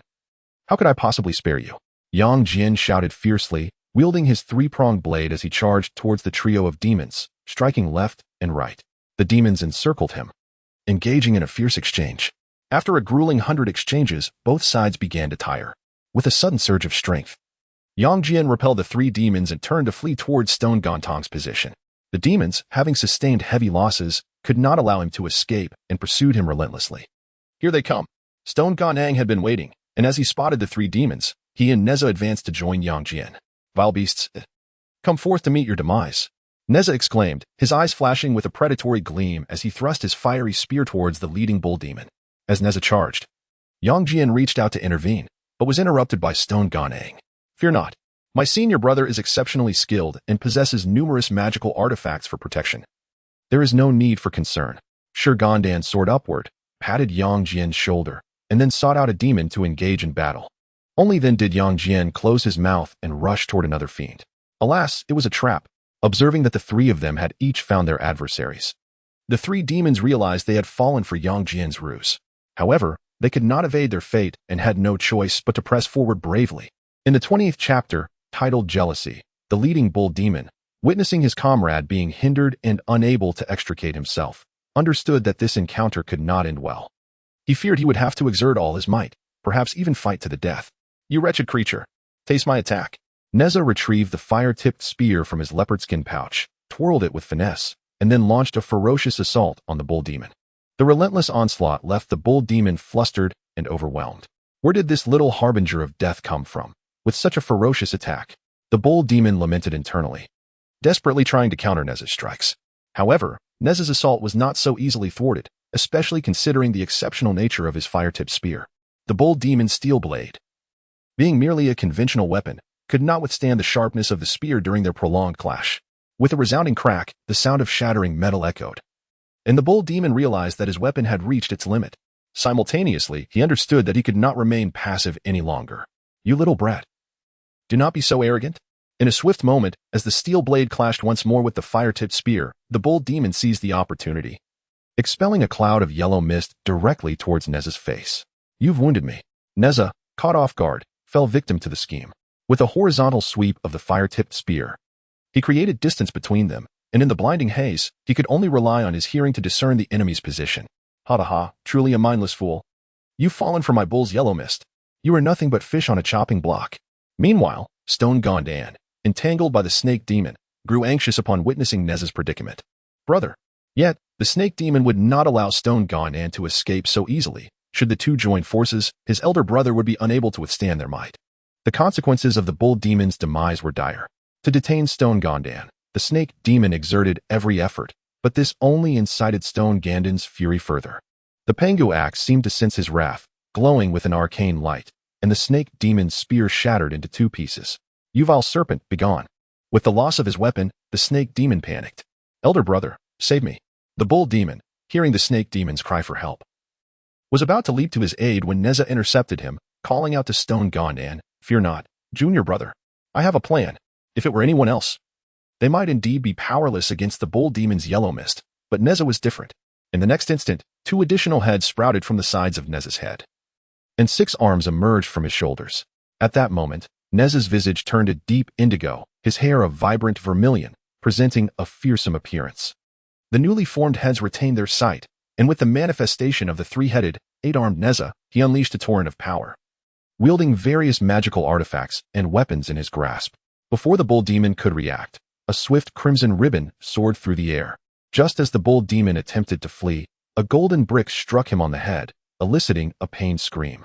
Seizing this opportunity, the crimson ribbon ensnared the bull demon. And to thwart any potential magical retaliation, Nezha hurled the Qianquan circle, shattering the demon's head and revealing its true form. With the battle concluded on Nezha's end, Shi Gandang swiftly delivered a fatal blow, while Yang Jian similarly vanquished the pig demon, marking the end for the three demon kings. "Brother, are you all right?" Nezha inquired, hastily retracting his magic after dispatching the bull demon, feeling somewhat disfigured by the manifestation of his three-headed, eight-armed form. "I'm fine, though my vision is obscured, and I cannot discern my surroundings." Nezha grasped Shi Gandang's arm, finding solace in the contact. "Nezha, are you truly okay?" Yang Jian soared towards them. Noticing Nezha's once dark eyes now appeared dim and clouded. "Yes, I'm well," Nezha replied, his tone neither warm nor cold. "The immediate course of action is to return to Jingguang Cave and seek the aid of Master Tai. I have considerable faith in him." "Do not worry, uncle. I had previously encountered the bull demon and was afflicted by its bull yellow gas. Fortunately, I met a celestial being who bestowed upon me 3 medicinal pills, which restored my health." As he spoke, Yang Jian produced a pill from his robe, filling the air with a fragrant aroma. Shi Gandang's expression brightened. For swift healing would indeed be ideal. "You," Nezha intended to say something, but Shi Gandang, without a second thought, took the pill and promptly placed it in Nezha's mouth, silencing him. Though Nezha could not see, he shot Shi Gandang an indignant glare. He had been about to speak when Shi Gandang's action interrupted him. However, with the medicine now consumed, Nezha chose not to protest, instead feeling the restorative energy coursing through his body, ultimately converging in his eyes. Before long, Nezha opened his eyes once more, fully restored, the gray mist dissipated. "Indeed, the medicinal pill for my nephew is remarkably effective." Shi Gandang praised Yang Jian, his gaze brimming with admiration for him. "Not at all. This pill was gifted to me by another. I merely offered it as a token of gratitude," Yang Jian humbly replied. Observing the mutual flattery between the two, Nezha let out a discontented snort, successfully drawing their attention. Once he had their focus, Nezha turned to Yang Jian, ready to express what he had intended to say earlier, though interrupted by Shi Gandang. "Since you were aware of that bull yellow gas, why did you not inform me? Had I known, I would have taken precautions and avoided this ordeal. The bull yellow gas would not have caught me off guard." Initially, Nezha had wanted to demonstrate his prowess to little Shi Gandang, but unexpectedly stumbled midway. Although he ultimately dispatched the bull demon, the victory felt less satisfying than he had envisioned. Yang Jian could only smile wryly at Nezha's reproach. He had intended to warn him, but had been cut off by Shi Gandang. Upon receiving a reminder from Nezha, Shi Gandang recalled that when Nezha charged towards the ox demon, Yang Jian indeed had something to convey. This reflection led him to feel a sense of responsibility resting upon his shoulders. A twinge of embarrassment washed over Shi Gandang. Given the palpable tension in the air, he feared that silence might foster a rift between the two. Yang Jian, unable to articulate his thoughts, left it to Shi Gandang to speak up. "Master brother, please calm your anger." Shi Gandang stepped forward, gently patting Nezha's chest in a bid to ease his agitation before he began to explain. At that moment, Yang Jian's nephew did indeed offer a warning, but I believed you could handle the situation, so I intervened. After speaking, Shi Gandang's face flushed crimson as he lowered his gaze, overwhelmed by guilt. Had he allowed Yang Jian to finish his words, perhaps his master brother would not have endured such hardship. Nezha, initially brimming with resentment, found himself momentarily taken aback by Shi Gandang's words, his earlier fury dissipating. He glanced at Yang Jian, his eyes seemingly seeking confirmation. Yang Jian understood the unspoken inquiry in Nezha's gaze and nodded, affirming that the situation unfolded as his uncle had described. "Little stone, you need not be so hard on yourself. After all, you were unaware of the ox demon's capabilities. Yet, there were no buts to be had. Ignorance is no sin. And your actions were motivated by concern for my well-being." With his ire subsiding, Nezha began to console the guilt-ridden Shi Gandang, shedding the earlier demeanor of indignation. With the matter clarified, Nezha also expressed his apologies to Yang Jian, who, in turn, graciously acknowledged that such trivialities would not sour their relationship. Following the eradication of the 3 demons, the trio set about clearing the remnants of the minor demons from Black Mountain, ensuring no trace remained before they turned to depart. Throughout their journey, Shi Gandang engaged Yang Jian in lively conversation. Having witnessed the latter's prowess in battle, he realized that in a true confrontation, he could not guarantee victory. Furthermore, Yang Jian practiced a similar profound level of cultivation, and they exchanged insights, fostering a camaraderie that left Nezha feeling increasingly disgruntled. "How tiresome," Nezha huffed, unable to interject. crossing his arms and turning his head away in irritation. Truly clever, Master Nephew. Your cultivation must rival my own. You flatter me, Master Uncle. Discussing philosophy with you has greatly benefited me. The two continued their mutual flattery, only to turn and find Nezha perched on a stone not far behind. His face taut as he stared intently at the grass below. Shi Gandang blinked in confusion, unsure of what had provoked Nezha's displeasure once more. As Nezha halted in his tracks, evidently unwilling to continue, Shi Gandang had no choice but to retrace his steps. Yang Jian, feeling awkward about returning alone, followed suit, standing silently behind Shi Gandang, keenly observing the dynamics between the two, and sensing that their relationship was anything but ordinary. Brother, why do you linger? Shi Gandang inquired with genuine concern, drawing Nezha's attention back.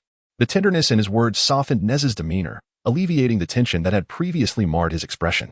It's nothing. I simply do not wish to leave. You may return, Nezha replied, casting a sidelong glance at Shi Gandang and awkwardly waving him off. Shi Gandang's eyes darted around.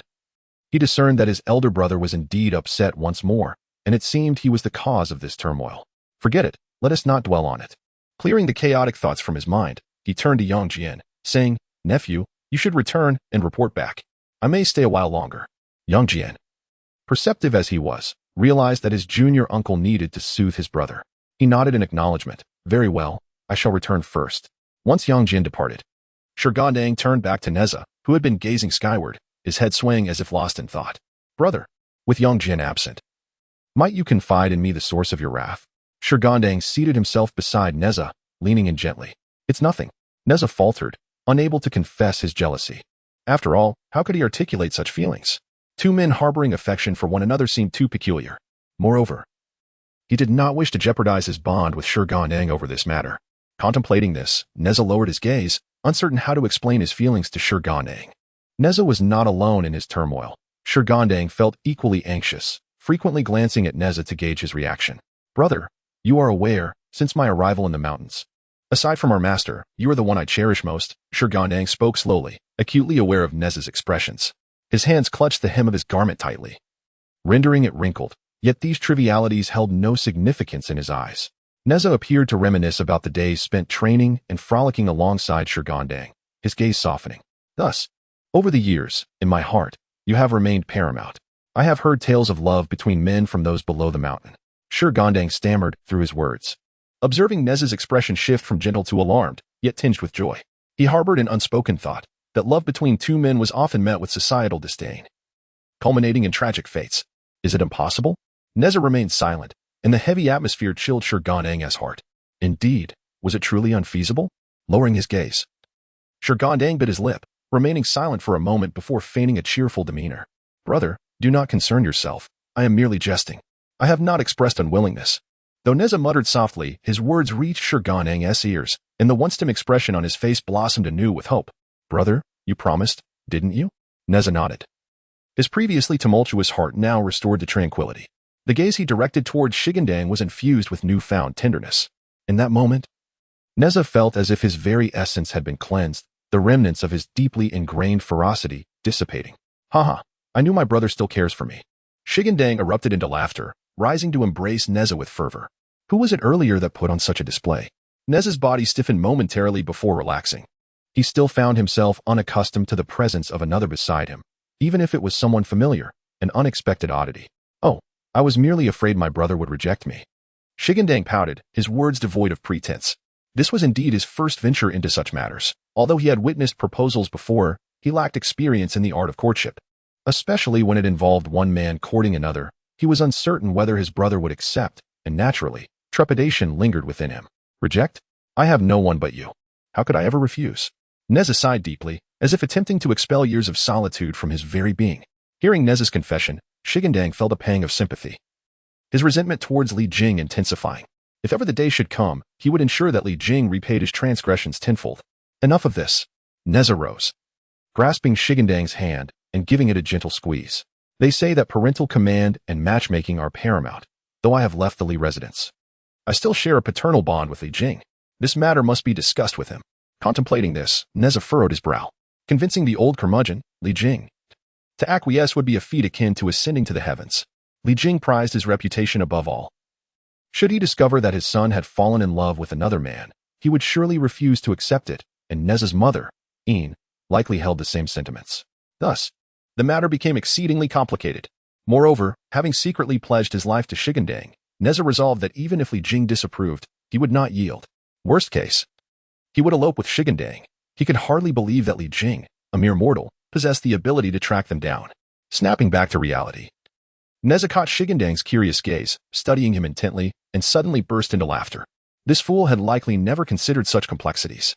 Alas, it's all the fault of the heavens, forcing me into reincarnation. Had this not occurred, I would be free of such burdens. Yet, with matters as they stood, no amount of lamentation would alter the situation. After all, he was still young and not yet of marrying age. This issue could wait until after the deification ceremony. Having reached this conclusion, Nezha resolved to relinquish his worries. Little stone, eh? Shi Gandang, caught off guard, stared blankly at Nezha with his clear and innocent eyes. As for marriage, let us wait until after the deification ceremony to speak with Li Jing about it. You may take the lead on this, brother.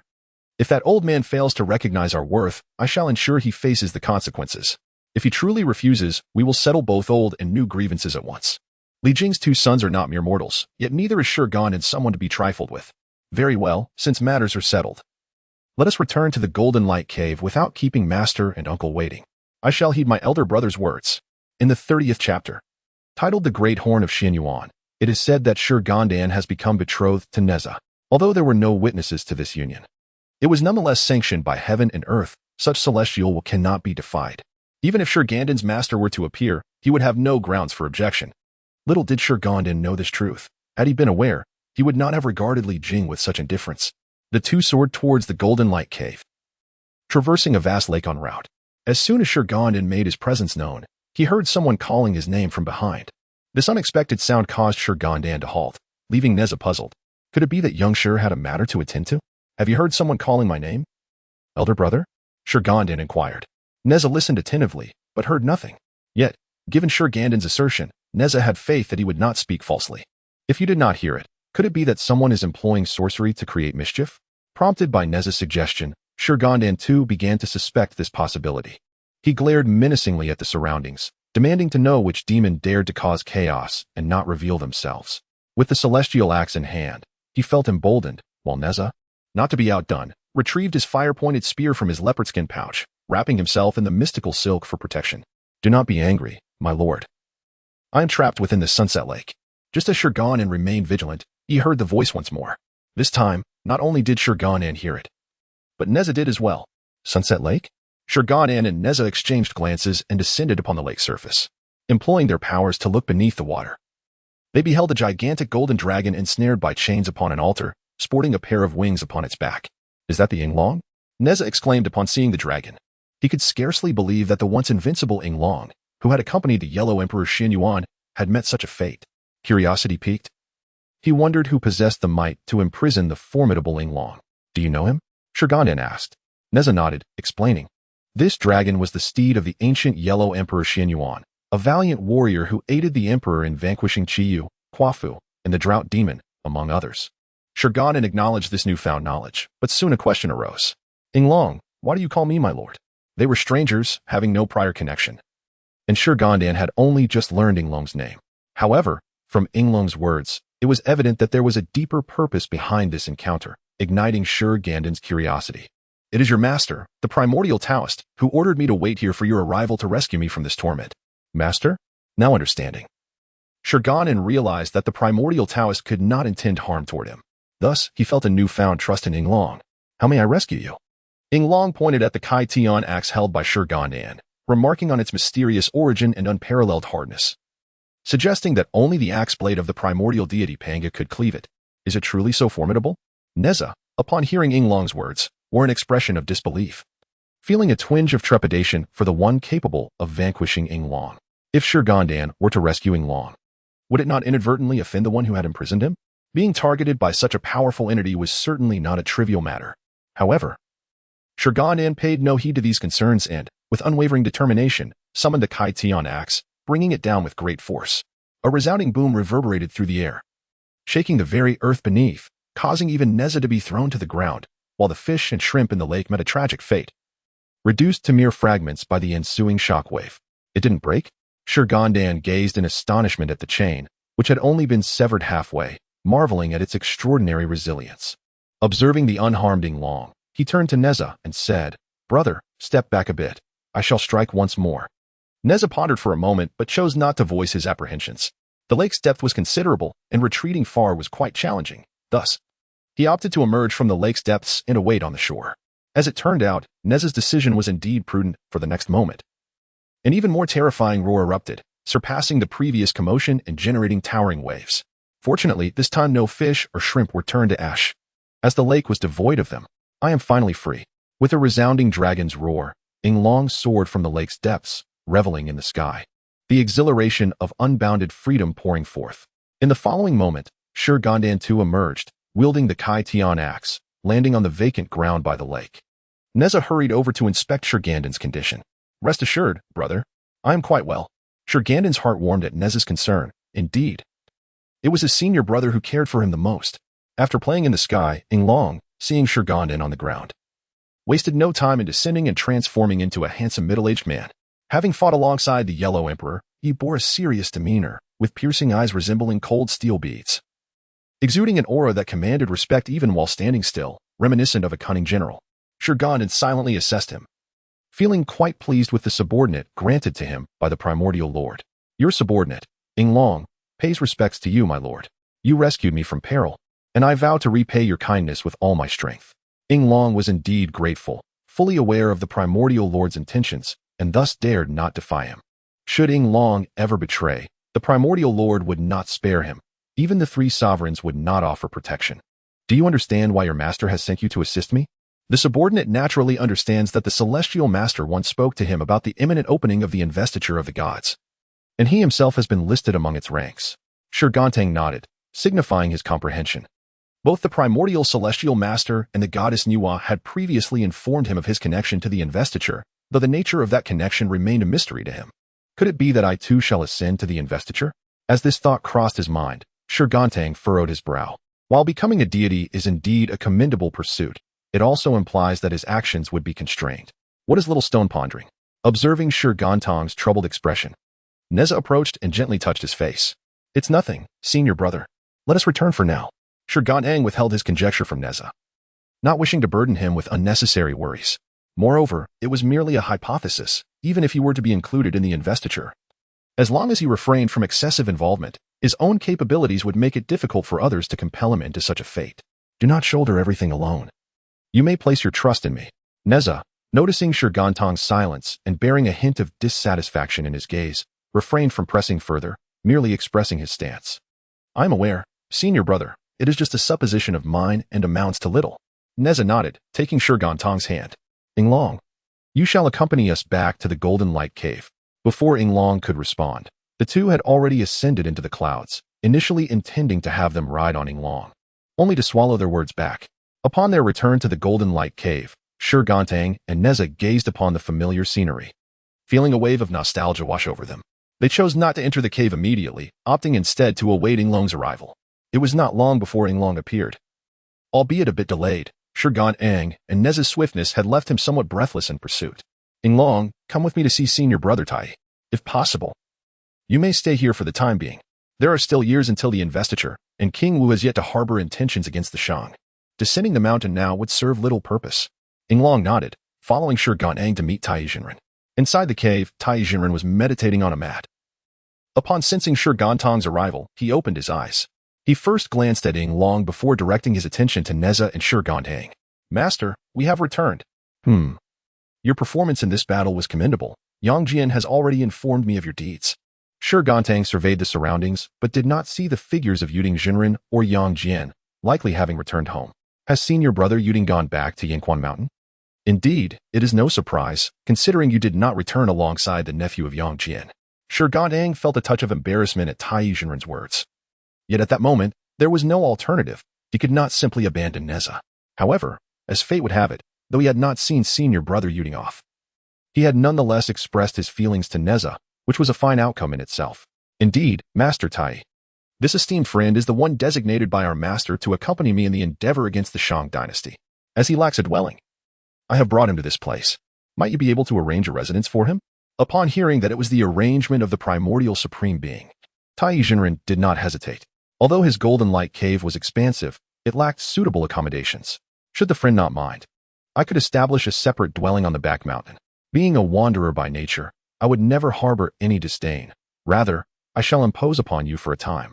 The two, upon their first meeting, exchanged little conversation. With Tai Jinren's permission, Shi Gandang led the two towards the back mountain. Master, we shall take our leave. Tai Jinren turned to observe their retreating figures, his gaze ultimately settling on the hands they clasped together.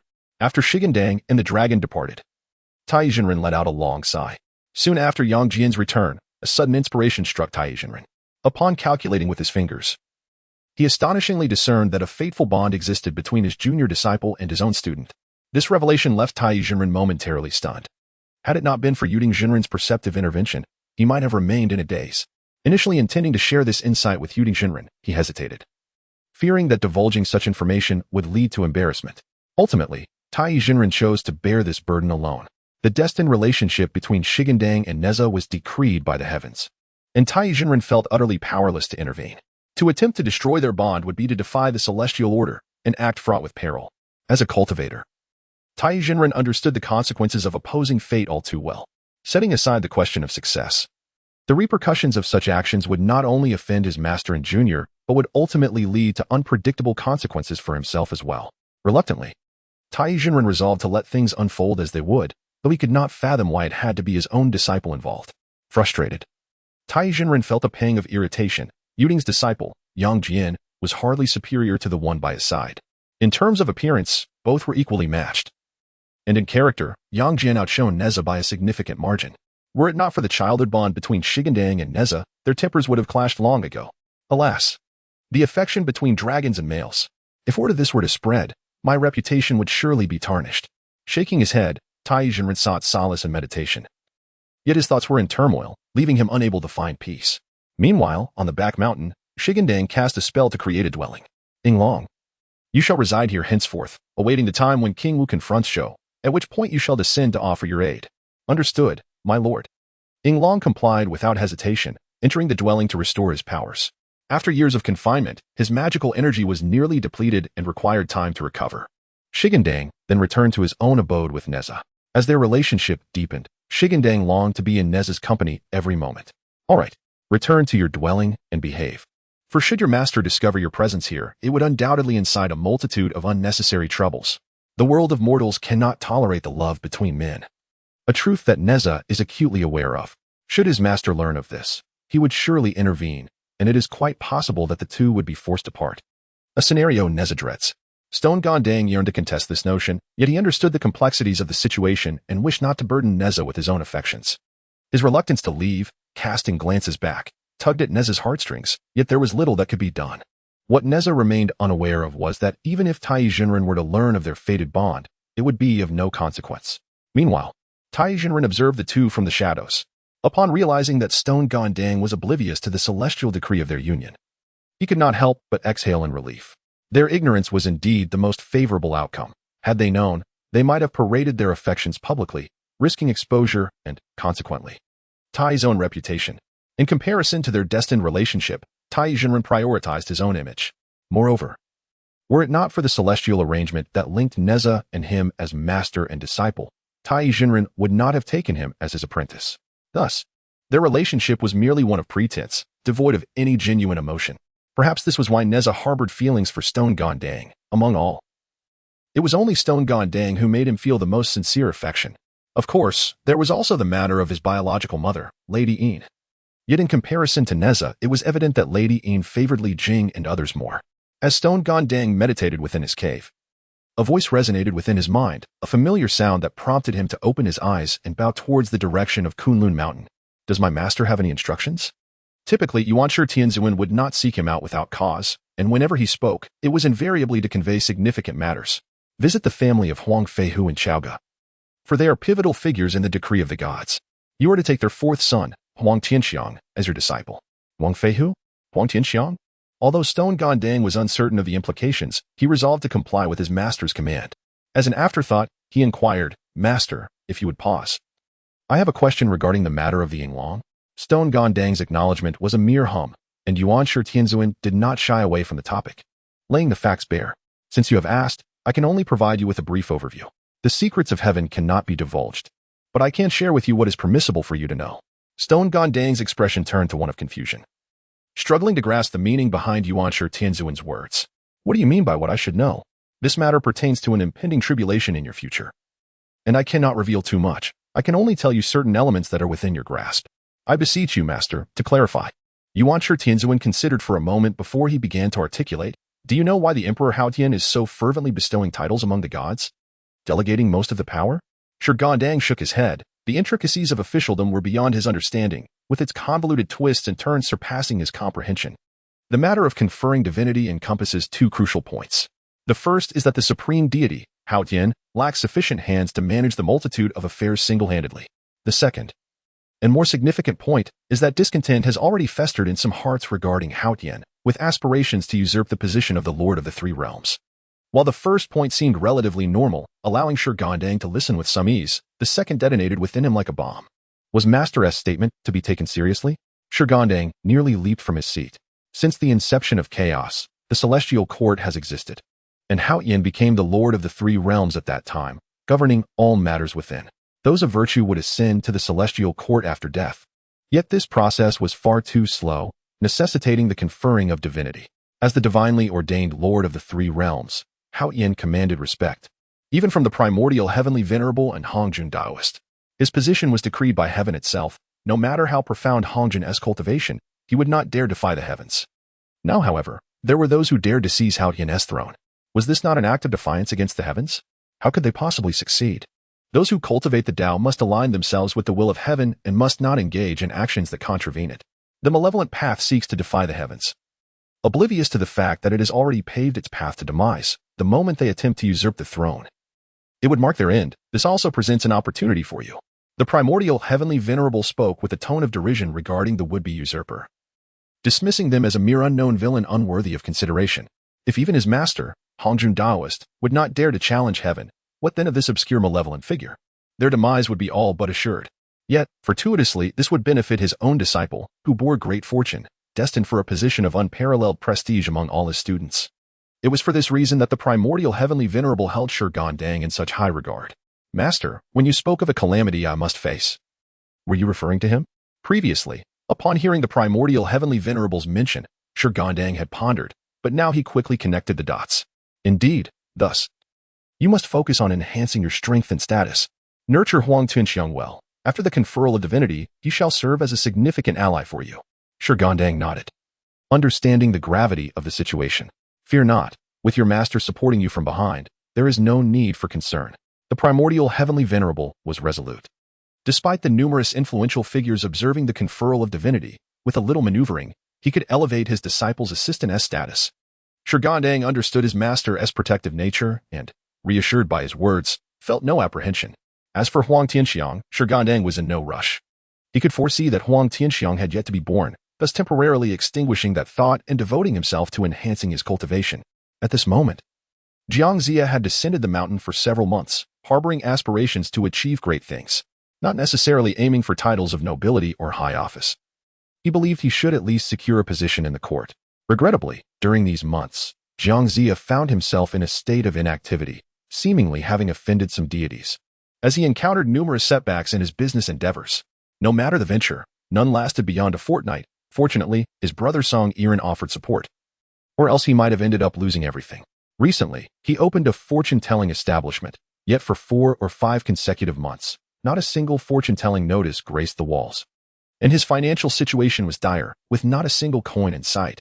Because of this, his wife, Madame Ma, had lamented with him on more than one occasion, branding him a mere glutton, a hanger-on who only knew how to indulge in food and drink. Sighing at the thought of Madame Ma, Jiangxia's expression soured. His heart was devoted to the path of cultivation, leaving little room for the entanglements of romantic affairs. However, due to Song Iran's unilateral decision, he found himself wed to a 68-year-old maiden. Reflecting on the series of unfortunate events that followed his marriage, Jiangxia began to question his life choices. Had he not known that these troubles were unrelated to Madame Ma, he might have considered her a harbinger of misfortune. Perhaps his streak of bad luck was coming to an end. With the arrival of the woodcutter Lu Qian, his life began to take a turn for the better. In the fleeting span of over half a year, Jiangxia gained recognition from King Zhou for vanquishing the monstrous Jade Stone Pipa spirit. Yet this also earned him the ire of Daji. Not long after, Daji presented a proposal to King Zhou, who took a liking to it. Seizing the opportunity, Daji recommended Jiangxia for the construction of the deer platform. Aware that such a project would burden the people and squander resources, Jiangxia initially intended to refuse. However, Daji's interference left him no choice but to escape from Chaoga using water magic, retreating to Shiqi. In the 33rd chapter, 7 years slipped away in the Golden Light Cave, during which Shi Gandang spent his days either frolicking with Nezha or honing his skills, though he had yet to fully consolidate the 5 energies within him. His powers had significantly improved, particularly in the realm of the 8-9 Yuan skill, where he felt he was on the verge of deeper understanding. Inside the cave, Shi Gandang lay with his head resting on Nezha's lap, his face nestled between Nezha's legs, listening to the enchanting melodies being played. His hands, however, wandered mischievously around Nezha's waist. Enough, Nezha exclaimed, having inadvertently touched a forbidden area, causing the beautiful music to falter abruptly. Nezha's cheeks flushed with embarrassment as he swatted Shi Gandang's hands away. If you keep this up, you won't hear music from me again. Since confirming their relationship 7 years prior, Shi Gandang had remained in the shadows, tempering his impulses for the sake of Nezha's reputation. Yet, occasional intimate gestures provided him with some solace. Otherwise, he might have believed Nezha was merely toying with him. Little did he expect that Shi Gandang's boldness would escalate, leaving Nezha struggling to maintain control, resorting to stern words to rein him in. Yet, in Shi Gandang's eyes, Nezha's admonitions were nothing more than bluster. I find it hard to believe that my senior brother, who has treated me with such kindness, could possibly act so cruelly. Upon hearing Nezha's harsh words, Shi Gandang remained unfazed. Nezha, momentarily at a loss for words, pinched Shi Gandang's face forcefully, leaving a red mark on his previously fair complexion. After a brief interlude of warmth, Shi Gandang adjusted his attire and exited the cave dwelling. 7 years had passed. The once unborn Huang Tianxiang had now matured into a 4-year-old child, beginning to comprehend the world around him. Shi Gandang resolved to travel to Chaoga and take him as a disciple, hoping to cultivate him into a formidable ally in the future. Senior brother, since you have no pressing matters at hand, why not accompany me to explore Chaoga? As the capital of the Shang Dynasty, Chaoga's prosperity was unmatched by any other city. Without a moment's hesitation, Nezha agreed, eager to witness the splendor of Chaoga. In their world, Yinglong refrained from being a third wheel. Initially, he had playfully insisted on tagging along with the duo. Nezha, unwilling to have their relationship exposed, reluctantly allowed him to join. However, to their surprise, Yinglong became quite the nuisance, following them closely whenever they ventured out. Eventually, Nezha's patience wore thin, and he vented his frustration by giving Yinglong a sound thrashing, inadvertently striking Shi Gandang, who was merely observing the spectacle, as well. From that moment onward, it seemed Yinglong had an epiphany. Whenever the two were together, he kept his distance, no longer making an appearance. 2 days later, Shi Gandang leisurely led Nezha into the city. Observing the bustling crowds akin to a spring festival, Shi Gandang silently marveled at Chaoga's vibrancy. His gaze drifted toward the imperial palace, where dark, ominous demonic energy surged skyward, prompting a frown from Shi Gandang. Nezha, too, noticed the malevolent aura and grasped Shi Gandang's hand tightly, squeezing it reassuringly. I understand, senior brother. I shall not meddle unnecessarily. Besides, I am powerless to intervene. Rather than heading to the Martial King's residence, Shi Gandang took Nezha to wander the streets, where vendors abounded, offering a myriad of snacks and delicacies, many of which were unseen in other regions. Their mouths hardly paused as they indulged in the offerings. Make way, make way. While Shi Gandang savored the pastries in his hand, a distant commotion caught his attention. Turning around, he witnessed a cart having struck a child, yet the driver showed no intention of stopping to check on the injured boy, instead driving away without a care. All that remained was the child, whose life hung by a thread, and a mother crying out in despair. Step aside. Step aside. Shi Gandang urged Nezha as they rushed toward the gathering crowd, pushing their way to the front. There, they beheld a scene of bloodshed, with a child lying helplessly in a woman's arms. Alas, this child's fate is sealed. It seems unlikely he will return to life, lamented an elderly man who had approached to assess the child's injuries. He was a healer, returning from gathering herbs when he stumbled upon the tragic scene. The vitality of children is inherently fragile. Being struck by that carriage and left with but a breath is already a stroke of fortune, at least. The child retains a complete form. Shaking his head, the elder rendered a verdict of death upon the child. In such dire circumstances, unless a celestial being were to descend, a mere mortal like himself could do nothing to save the child. He then rose, preparing to depart. Oh, my poor child. It is that scoundrel's fault. He has taken my son. The elder, known in the community, was met with a cacophony of wailing as the grieving mother clutched her child, tears cascading down her cheeks. In her profound sorrow, She hurled curses at the departing carriage, and others joined in, venting their pent-up grievances, even condemning the tyrant Zhou. There is still hope. Zhou Dynasty, moved by compassion, approached the child. While mere mortals might be helpless in this situation, as a celestial being, he found this matter trivial to resolve. Are you a celestial being? The elder, on the verge of leaving, turned instinctively upon hearing Zhou Dynasty's voice. He beheld a youth walking barefoot, astonishingly. The ground beneath his feet was untouched by dirt. The elder, having encountered celestial beings before, understood that one should not judge by appearance, despite the youth's youthful visage. His true age likely surpassed that of the elder's ancestors. May I inquire if you are a celestial being? What? A celestial being? Those who had just been discussing the child's lack of understanding were suddenly taken aback. Dr. Lewis said so. Could he truly be a celestial being? But this child is so small. How could he be a celestial being, even larger than my son? At this, Nezha could no longer contain himself. He stepped forward, pointing at the man who compared his son to Zhou Dynasty, and rebuked him. Who is not larger than your son? In terms of age, I am your ancestor. The man, who ought to have been angered by such a retort from a youth, lowered his head, repeatedly apologizing to Nezha. Zhou Dynasty, undeterred by the surrounding chatter, murmured incantations. Yin and Yang, the 8 trigrams, the 5 elements, heal, revive, arise. Celestial dragon, heaven and earth, sun, moon, and stars, manifest into a divine Qilin. Dispel the affliction, let blossoms bloom in an instant. As Zhou Dynasty intoned the spell, 3 golden flowers materialized above the child, gently rotating before descending upon him. Witnesses were left in awe. The elder, who had contemplated leaving, found his resolve wavering and moved closer to Zhou Dynasty, eyes wide in anticipation. The mother dared not even breathe, fearful that her inhalation might disrupt the celestial's magic. In the blink of an eye, the golden flowers that entered the child's form began to sprout forth, only to wither away into delicate petals. Once the last of the golden light dissipated, the child, previously devoid of life, stirred slightly, his eyelids fluttering open. A miracle of resurrection. This is a technique of revival. Celestial being, I wish to be your disciple. May you bless my family with peace and safety. As Shi Gandang gazed at the encroaching crowd, he swiftly took flight, fleeing like a wisp of smoke.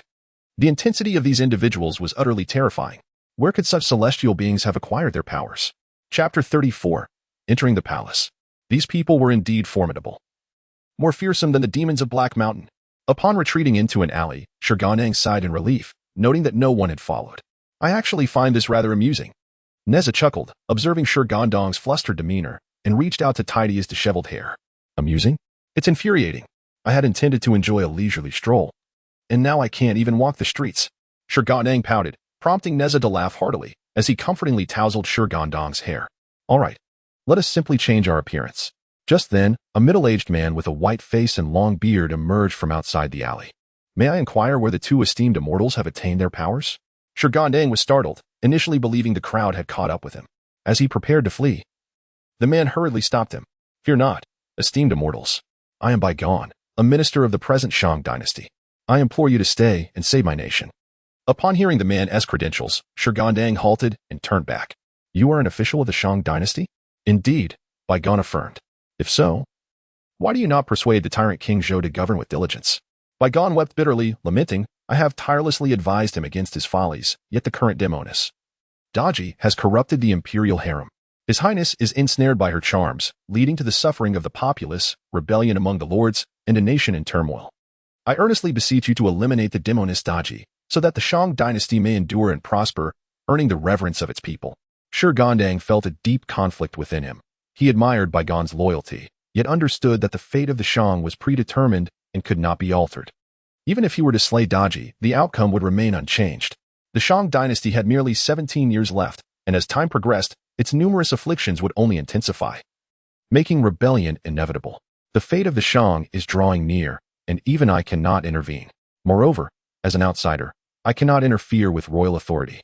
Bygone, unwilling to accept this fate, persistently urged him. Reluctantly, Shi Gandang agreed to enter the palace and counsel King Zhou. Do you truly believe that King Zhou will heed your words? Nezha inquired softly, approaching Shi Gandang. He will not.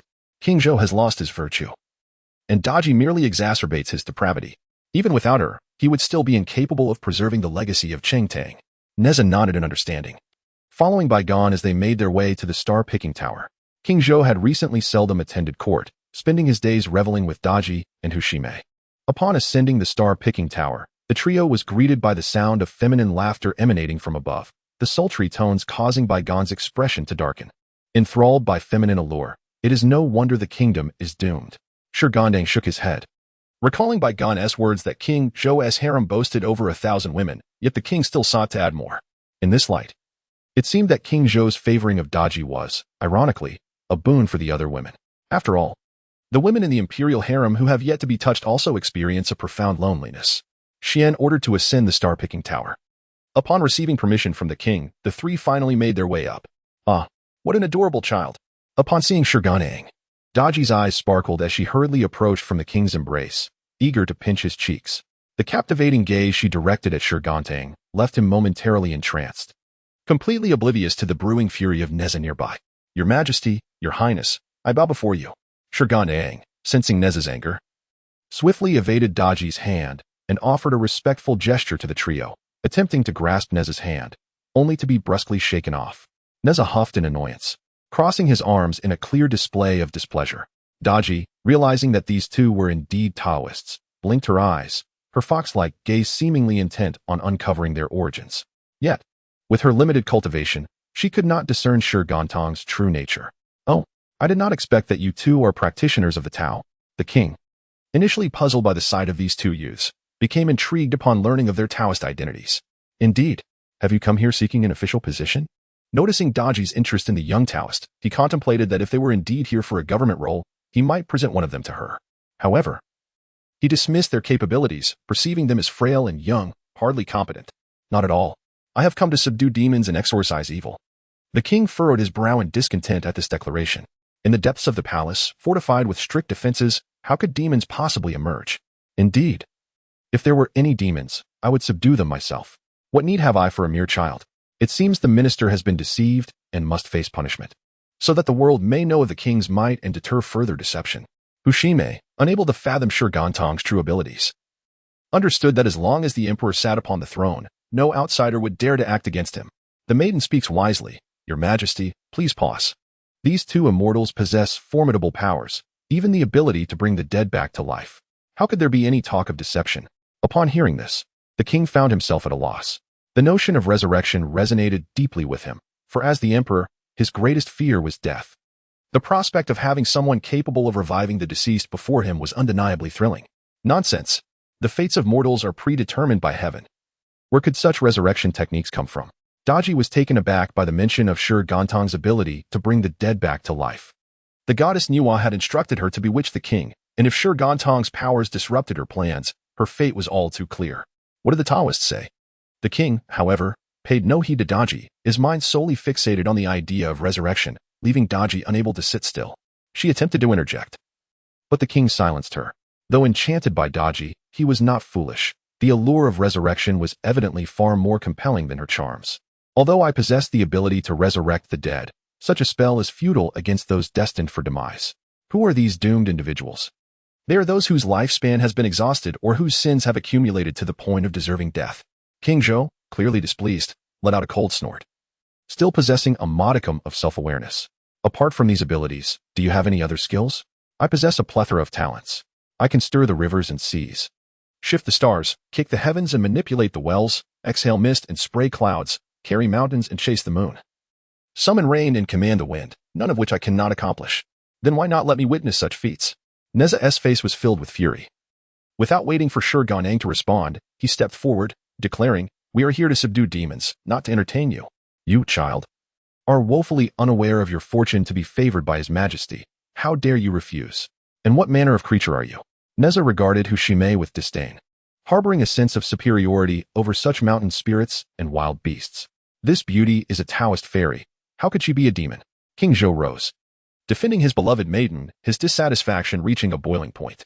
It was not only directed at Shi Gandang and the others, he held a grudge against Baigan as well, for bringing forth such slander against his cherished beauty. Taoist? Ah, pray tell, Your Majesty, which sect does she belong to? Shi Gandang sneered, the aura of the demon radiating intensely. The Taoist would not dare accept her as a disciple. It is likely she masquerades under the guise of Taoism to deceive. And only the ordinary, with their limited perception, would be fooled. Anyone with even a modicum of spiritual power could discern Hushime's deceit. If she truly belonged to the Taoist order, then Shi Gandang would have to cleanse the sect to prevent her from tarnishing its reputation, given her overwhelming demonic presence, likely having consumed many lives and wrought much havoc. The beauty is a disciple of the Purple Cloud Palace, practicing the righteous path. Yet, upon hearing the origins of this demon, Nezha, who had managed to restrain his anger until now, could no longer contain himself and unleashed a torrent of invective towards Hushime. How dare you, vile and debased harlot, claim to be of the Purple Cloud Palace? Which righteous path do you practice? Today, I shall flay your skin and rend your flesh to restore honor to my path. Enraged, Nezha's spirit surged, and he withdrew the fire-tipped spear from his leopard skin satchel, intent on exacting vengeance upon this demon who shamelessly tarnished the name of Taoism. Striking at the very core of his principles, wielding the spear, he pushed past the crowd, advancing directly towards Hushime, his eyes filled with murderous intent, leaving no doubt that should he capture her, the outcome would indeed be as he proclaimed. This action startled not only Hushime, but even Shi Gandang, who had not anticipated Nezha's sudden fury. However, upon witnessing Nezha's actions, Shi Gandang refrained from intervening and instead joined him, understanding that there was a profound reason behind Nezha's wrath. As for your insistence that there is no justification, Shi Gandang brandished his heaven-cleaving axe towards your head, insinuating, do you still claim there is no reason? Beside him, Baigan was momentarily taken aback, his countenance instantly paling with alarm. The act was akin to assassination. He hastily summoned soldiers. Though he harbored intentions of eliminating Daji and Hushime, the imposing demeanor of Nezha filled him with dread for the safety of King Zhou. The soldiers, stationed beneath the star-picking tower, required a measure of time to ascend. In his predicament, Baigan reluctantly advanced, using his frail limbs to shield, only to be ensnared effortlessly by Shi Gandang. Meanwhile, Hushime did not remain passive. She employed her sorcery in an attempt to resist. Yet she was no match for Nezha, who effortlessly shattered her defenses with a single thrust, causing her to cower beside King Zhou. Daji yearned to assist, but dared not invoke her powers in the presence of the king, leaving her in a state of anxious disquiet. Brother, Shi Gandang observed the unfolding scene, realizing that as long as King Zhou remained present, Hushime would be unable to execute her murderous intent. The sovereign, as a person ordained by heaven, was safeguarded by fate as long as his lifespan had not yet waned. Not even Nezha, nor the primordial heavenly venerable, could prevail against him. Even the revered Inwa could only dispatch 3 demons to the court, yet she could not hasten the decline of his fate. Vile creature, prepare to meet your end. How dare you? Though King Zhou was initially intimidated, he gritted his teeth and drew his treasured sword. Unexpectedly, before the fire-tipped spear could meet the blade, a radiant red light emerged, thwarting Nezha's strike. This luminous barrier enveloped King Zhou, rendering their combined strength futile, akin to a mantis attempting to stop a chariot. Caught off guard by such an occurrence, Shi Gandang had no choice but to withdraw. Brother, we must depart. As Shi Gandang noticed the soldiers ascending, he grasped Nezha and soared into the air. Even as Nezha struggled momentarily, a gentle pat on his rear from Shi Gandang quelled his restlessness. The duo exited Chaga but did not venture far, instead landing just outside the city. For there remained an apprentice who had yet to be retrieved. Brother, what stirs your wrath? Shi Gandang, perceiving Nezha's lingering ire, inquired softly, eager to comprehend the sudden outburst of his companion. Little Stone, you are unaware that the Purple Cloud Palace is the sacred domain of our Master S. Mentor. That wretched creature, merely a demon, dares to claim affiliation with the Purple Cloud Palace, thus dishonoring our path. How could I refrain from fury? Upon hearing Nezha's words, Shi Gandang grasped the source of his anger and felt an intensified disdain for Hushime. The Purple Cloud Palace was the sacred ground of his own ancestral master, from whom his own mentor had emerged. The audacity of Hushime to falsely profess her lineage from the Purple Cloud Palace was tantamount to equating herself with his master.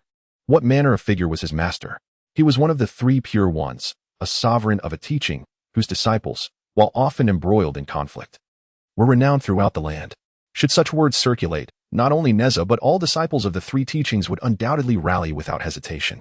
Though they frequently clashed and held mutual disdain, such audacity from a mere demon was intolerable. That vile creature, daring to belittle our path, shall surely face annihilation should we meet again. Shi Gandang was consumed by a fiery rage, yearning to exact vengeance upon Hushime, wishing to rend her asunder and scatter her remains to the winds. Yet, he restrained himself, knowing that this matter would not conclude here. Upon his return, he would surely recount the grievances to his numerous seniors. Within the estate of the Wuqing Wang, Huang Tianlu and Huang Tianjue were engaged in play with the 4-year-old Huang Tianxiang. Despite his tender age, Tianxiang was already fleet of foot and agile, occasionally wielding small weapons. Tianxiang, come here. Huang Tianlu called from the rooftop, gesturing for the child to join him in play. Second brother, come down. It's too dangerous up there. You shouldn't linger. Huang Tianjue exclaimed, his hands cupped like a trumpet, anxiously summoning a servant to bring down the second young master. However, Huang Tianlu paid little heed to the warnings, encouraging the eager Tianxiang to ascend to the rooftop. Oh dear. Tianxiang, you too. Before Huang Tianjue could notice, young Tianxiang scampered up the large tree beside the house, swiftly reaching the rooftop. Just as he was about to approach Huang Tianlu, a sudden gust of yellow wind swept through, and when Huang Tianlu and Huang Tianjue regained their sight, Tianxiang had vanished. Where has Tianxiang gone? Huang Tianlu, unable to find his brother, was struck with terror, losing his composure. What? Hurry, go inform my father. Huang Tianjue urged the day's servant to summon Huang Feihu, while he himself called for Huang Tianlu to descend and search. Tianxiang, Tianxiang, Huang Tianlu called out as he descended, scouring every nook and cranny for his brother. Tianxiang. The longing for his siblings surged within him, tears streaming down his cheeks like pearls from a broken string, as he crouched to sift through the earth before him, soon uncovering a small pit. Is your brother buried in here? Just then, Huang Feihu, summoned by the servant, strode in with urgency. Upon hearing the servant's words, he abandoned his training and rushed back. Upon entering, he beheld Huang Tianlu digging in the ground, calling out Tianxiang's name with desperation, and in a moment of frustration, he kicked at him from behind. Unaware, Huang Tianlu's face landed squarely in the pit, creating a rather fitting tableau. Chapter 36, Taihe Mountain outside the city of Chogcheng. As a gust of yellow wind swept by, a 4-year-old child descended from the breeze, scratching his head in confusion at the unfamiliar sight before him. Did my family really plant so many trees? Are you Huang Tianxiang, the youngest son of the Wuqing king, Huang Feihu? Shi Gandang approached with a smile, observing the child on the ground. Who are you, elder brother? Why am I here? Despite a flicker of fear in his heart, Huang Tianxiang maintained his composure, bravely inquiring. It was this very composure that filled Shi Gandang with admiration. The child possessed a commendable disposition, worthy of cultivation, though it remained uncertain what talents he harbored and how far he would ascend in the future. Determined, Shi Gandang resolved that if this young man possessed exceptional talent, he would nurture him diligently. Conversely, if his abilities were lacking, he would find a treasure for him to utilize, as even with peculiar skills, he could carve out a place in the world. I am a disciple of the Grand Master of the Yusu Palace on Kunlun Mountain, and I have come here to take you as my apprentice. Are you willing? Huang Tianxiang was momentarily taken aback upon hearing Shi Gandang's esteemed background. His eyes sparkled with excitement. Without further thought, he knelt and bowed. Master, I, Huang Tianxiang, wish to become your disciple. Excellent. By the way, this person is your master's wife. Shi Gandang pointed at Nezha, who was spectating nearby, causing not only Huang Tianxiang to be stunned but even Nezha himself. Go. What nonsense are you spouting? Nezha rolled his eyes and playfully nudged Shi Gandang, then helped Huang Tianxiang to his feet. Enough. Enough. Shi Gandang hurriedly stepped forward to swat Nezha's hand away, taking Huang Tianxiang's arm instead. Let us return to the Golden Light Cave to find my senior brother. Do not be sorrowful. In a few years, you shall meet your father again. After comforting Huang Tianxiang, the three soared into the clouds and, within the time it takes to burn a stick of incense, returned to the Golden Light Cave. It seems that after this, I must seek a place of my own. Remaining in my senior brother's abode is ultimately not ideal. So Shi Gandang planned to discuss with his senior brother how to deal with Hushime before departing with Yinglong and Huang Tianxiang. Of course, if Taijiren permits. He also wished to take Nezha along. Golden Light Cave, senior brother, please take Tianxiang to the back mountain while I go find Tai. Nezha glanced at Huang Tianxiang. Can I come with you? Very well. My visit will not take long. I shall find you shortly, so behave. With Shi Gandang's assurance, Nezha had no grounds to object and nodded in agreement. The interaction between the two left Huang Tianxiang in awe, reminiscent of how his parents interacted. Could it be that Master was not mistaken? Master's wife, shall we depart? Nezha gazed intently at Shi Gandang's retreating figure until Huang Tianxiang's voice brought him back. Let us go. The two made their way to the back mountain, where Huang Tianxiang marveled at the ethereal surroundings. Master's wife, is this your master's abode? No. This is the place of my master, who is also your master's senior brother. Yinglong, passing by, halted in his tracks. What did I just hear? Master's wife? Is that referring to Nezha? Yinglong's eyes furtively darted towards Nezha, behaving as if he were a thief. Excuse me, esteemed uncle, do you require something? Huang Tianxiang noticed this peculiar uncle standing awkwardly, his gaze shifty. Is this what immortals are like? Will I become like this in the future? No. My master possesses great integrity. This must be an exception. Indeed, I aspire to be like my master. Pay him no mind. He is a foolish person. Do not approach him. Be wary, for he may bite. Nezha, with his arms crossed and his eyelids unflinching, seemed oblivious to the presence of Yinglong. This fellow had incessantly disturbed his solitude with little stone not long ago, and naturally, Nezha would not bestow him with a pleasant demeanor. He exchanged a brief greeting with Huang Tianxiang, and the two departed together. Yinglong felt deeply aggrieved, pondering who he had offended to deserve such treatment. It was an affront to his dignity as a dragon, and he resolved to seek out the Lord to voice his grievances. Senior brother, over here. Shi Gandang was calling out for Tai Yizhenren throughout the cave dwelling, while the meditating Tai Yizhenren felt an impending headache. Junior brother, cease your shouting. I am coming. Tai Yizhenren approached with a deliberate stride, causing Shi Gandang to grow anxious. What is the matter that you summon me? As Shi Gandang's expression turned serious, it compelled the previously indifferent Tai Yizhenren to adopt a more solemn demeanor. What? That scoundrel dares to belittle our Taoist sect. Shi Gandang recounted the events of his and Nezha's entrance into the royal palace, initially met with disinterest from Tai Yizhenren. However, upon hearing of Hu Shimei impersonating a disciple of the Zixio Palace, Tai Yizhenren could no longer remain seated. Tai Yizhenren was no benevolent figure. His murderous intent rivaled that of Nezha's former self, and Hu Shimei's audacity had thoroughly provoked him. Elder brother, please temper your anger. This matter is not easily resolved. Shi Gandang, fearing that Tai Yizhenren might act impulsively, quickly grasped his arm and clarified the situation regarding the protection of King Zhou's fate. This issue is indeed complex. The fate of King Zhou is not yet exhausted, and even I dare not act rashly. Tai Yizhenren, possessing considerable insight, understood that this matter could not be approached with force. Yet he found it hard to swallow his indignation. However, I cannot simply let this go. Very well, I shall consult elder brother Yuding. His vast knowledge and wisdom will be invaluable. Once you have devised a plan, be sure to include me. Do not act without my knowledge. Shi Gandang, also a disciple of Yuan Shi Tianzuan, prioritized the preservation of their master's reputation. He feared that Tai Yizhenren might find a solution without informing him. Thus he spoke candidly. That is only natural. Tai Yizhenren agreed, promptly acquiescing. Elder brother, do not depart just yet. I have another matter to discuss with you. As Tai Yizhenren began to leave, Shi Gandang reached out to detain him. Is there yet another concern, junior brother? Elder brother, I have resided in your cave for many years, and I feel increasingly unsettled. Now that I have taken on a disciple, I wish to seek a place of my own. However, my experience is limited, so I thought to consult you. Tai Yizhenren comprehended the underlying sentiment. After careful contemplation, a renowned mountain came to mind. To the south of this area lies Mount Tai, a blessed land akin to a celestial cave. You may wish to explore it. Subsequently, fearing Shi Gandang might struggle to find it, he transformed a crane, incanting a spell before handing it to Shi Gandang. By channeling your mystical powers, it will guide you to Mount Tai. Very well, elder brother, you go seek elder brother Yuding while I take Nezha to find Mount Tai. With that, Shi Gandang set forth, and Tai Yizhenren ascended into the clouds. In the 37th chapter, after learning the location of Tai Mountain from Tai Yizhenren, Shi Gandang hastens to the back mountain to seek Nezha. Upon sharing the news with Nezha, Shi Gandang nods, acknowledging that residing in someone else's home indefinitely is rather inconvenient. Brother, you may come to Tai Mountain to visit me, or perhaps even reside there with me, Shi Gandang suggests, causing Nezha's eyes to light up at the thought of living in Tai Mountain. With his magical skills nearly mastered, he contemplates the merit of moving to Tai Mountain to join Shi Gandang. Resolute in his decision, Nezha determines to make the journey to Tai Mountain. Indifferent to who may choose to reside at Xianyuan Mountain, once he sets his mind, nothing can sway him. Master, I shall accompany you. A concealed Yinglong realizes he can no longer eavesdrop.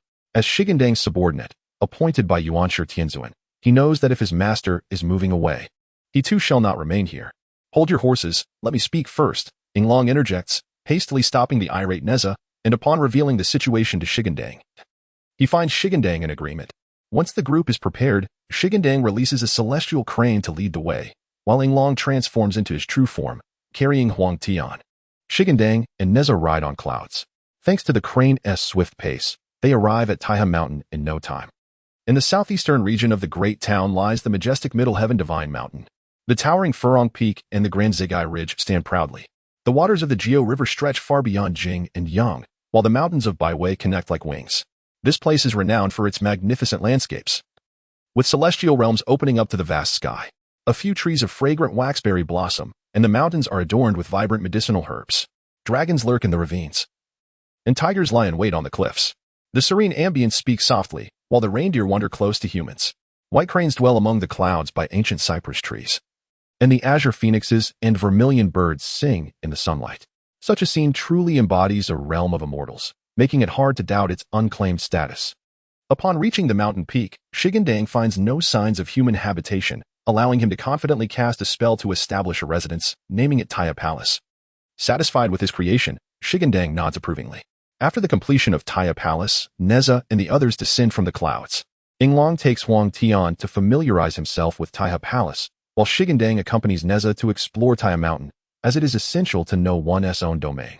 Tai Mountain boasts 72 peaks, 36 cliffs, 24 ravines, 11 caves, 3 pools, 9 springs, 10 stones, 9 wells, 10 ponds, and 9 terraces. Surpassing the scale of Taizhenren's Qianyuan Mountain, the region abounds with wildlife, and numerous mountain spirits and strange creatures can be found. Azure phoenixes and colorful birds sing harmoniously, while Qilins traverse the cliffs and flood dragons rest in the valleys. To the east, enticing jujubes and pears dangle from the trees, while the west is carpeted with fragrant purple herbs. It is indeed a scene from a celestial paradise. Following a narrow stone path winding through the mountains, one eventually encounters a spring at the path's end, its crystal-clear waters appearing as if it may be a dry well at first glance. The spring water is indeed refreshing. Nezha, filled with excitement upon spotting it, turned to inquire of Shi Gandang. Shall we cleanse ourselves? With the abundance of water from Tai Mountain, there would be no issue in choosing a place for bathing. Of course, Shi Gandang, who initially intended to merely admire the surrounding beauty, was suddenly overwhelmed with joy. The ancient sage Lu Sun once remarked that there are 2 forms of beauty in one's vicinity, one to behold with the eyes, and the other to appreciate with one's hands, often accompanied by a mischievous smile. As Shi Gandang's eager demeanor broke his previously cheerful facade, Nezha, sensing his intentions, shot him a fierce glare. Resembling a small tiger baring its teeth, far from menacing, yet undeniably adorable. When did you become such a lecherous spirit? Nezha approached the spring, loosening his garments while reminiscing about the innocent and charming little stone from days gone by, contrasting it with the figure before him, and sighed. Where is that? I'm merely eager to have a bath. Aware that he had been somewhat overt, Shi Gandang concealed his rather inappropriate expression, adopting a guise of propriety as he quickly shed his clothing. BRR, it's a bit chilly. Shi Gandang was the first to leap into the water, shivering as he felt the coolness of the spring. Is it? Nezha, now unclad and resembling a peeled egg, cupped some water in his hands and splashed it upon himself. Indeed, it is somewhat brisk, but tolerable. After speaking, Nezha stepped into the water, and just as he did, Shi Gandang approached with mischievous intent. Hey, brother. Let me help you wash. Shi Gandang's intentions were clear to Nezha, but even so, he did not reject the offer. Rather, he felt a flicker of anticipation. With his pristine back exposed to Shi Gandang and a delicate waist beneath, Shi Gandang licked his lips, finding it increasingly difficult to maintain his composure, gently pouring water from his neck. Clean droplets cascaded down Nezha's back, while Shi Gandang's hands began to caress his form. The skin, smooth as silk and delicate as cream, left Shi Gandang momentarily entranced. Wishing that time might slow. Is it done yet? Nezha, feeling the prolonged silence, could no longer refrain from asking, snapping Shi Gandang back to reality. Almost there. Prompted by Nezha's urgency, Shi Gandang reluctantly hastened his movements, yet despite his efforts, it took considerable time until Nezha's impatience finally led him to stop. Could you not be quicker? It would make waiting so much easier. With a furrowed brow, Nezha turned to face Shi Gandang directly, observing the foolish expression on his face, and felt a wave of exasperation wash over him. Isn't it simply because my brother is so beautiful? Shi Gandang's gaze lingered on Nezha, his heart racing with restlessness. Go away. Why is it my fault again? Nezha shot him a sidelong glance, albeit unintentionally, igniting an unnameable fire within Shi Gandang. Brother, Nezha trembled at the sudden enchanting voice, gazing at the fiery-eyed Shi Gandang, as if he began to comprehend something. Wait, this is not a suitable place. No, I find it rather agreeable here. Regardless, Shi Gandang disregarded Nezha's protests, seizing him just as he was about to flee, drawing him into an embrace. At the moment their bodies touched, Shi Gandang could no longer contain himself. It can be done, but not entirely. I wish to wait until after the investiture of the gods, as his innocence seemed at stake. Nezha had no choice but to settle for less. Very well. Shi Gandang, not keen on hastily concluding matters, readily agreed, confident in his resourcefulness, as he was an ardent learner. Chapter 38, Instruction Ba. Nezha emerged from the spring, propping himself up with trembling hands, feeling weakened after his training. Reflecting on the earlier incident, he felt a rush of shame and indignation. How could he act that way? Brother, can you still hold on? In contrast to Nezha, Shi Gandang appeared remarkably cheerful, his spirits unusually high. Upon seeing Nezha's alluring physique, he felt a surge of impatience. Get lost. Shi Gandang, if you rest assured, I shall master it in due time. Before Nezha could finish, Shi Gandang raised his hand in affirmation.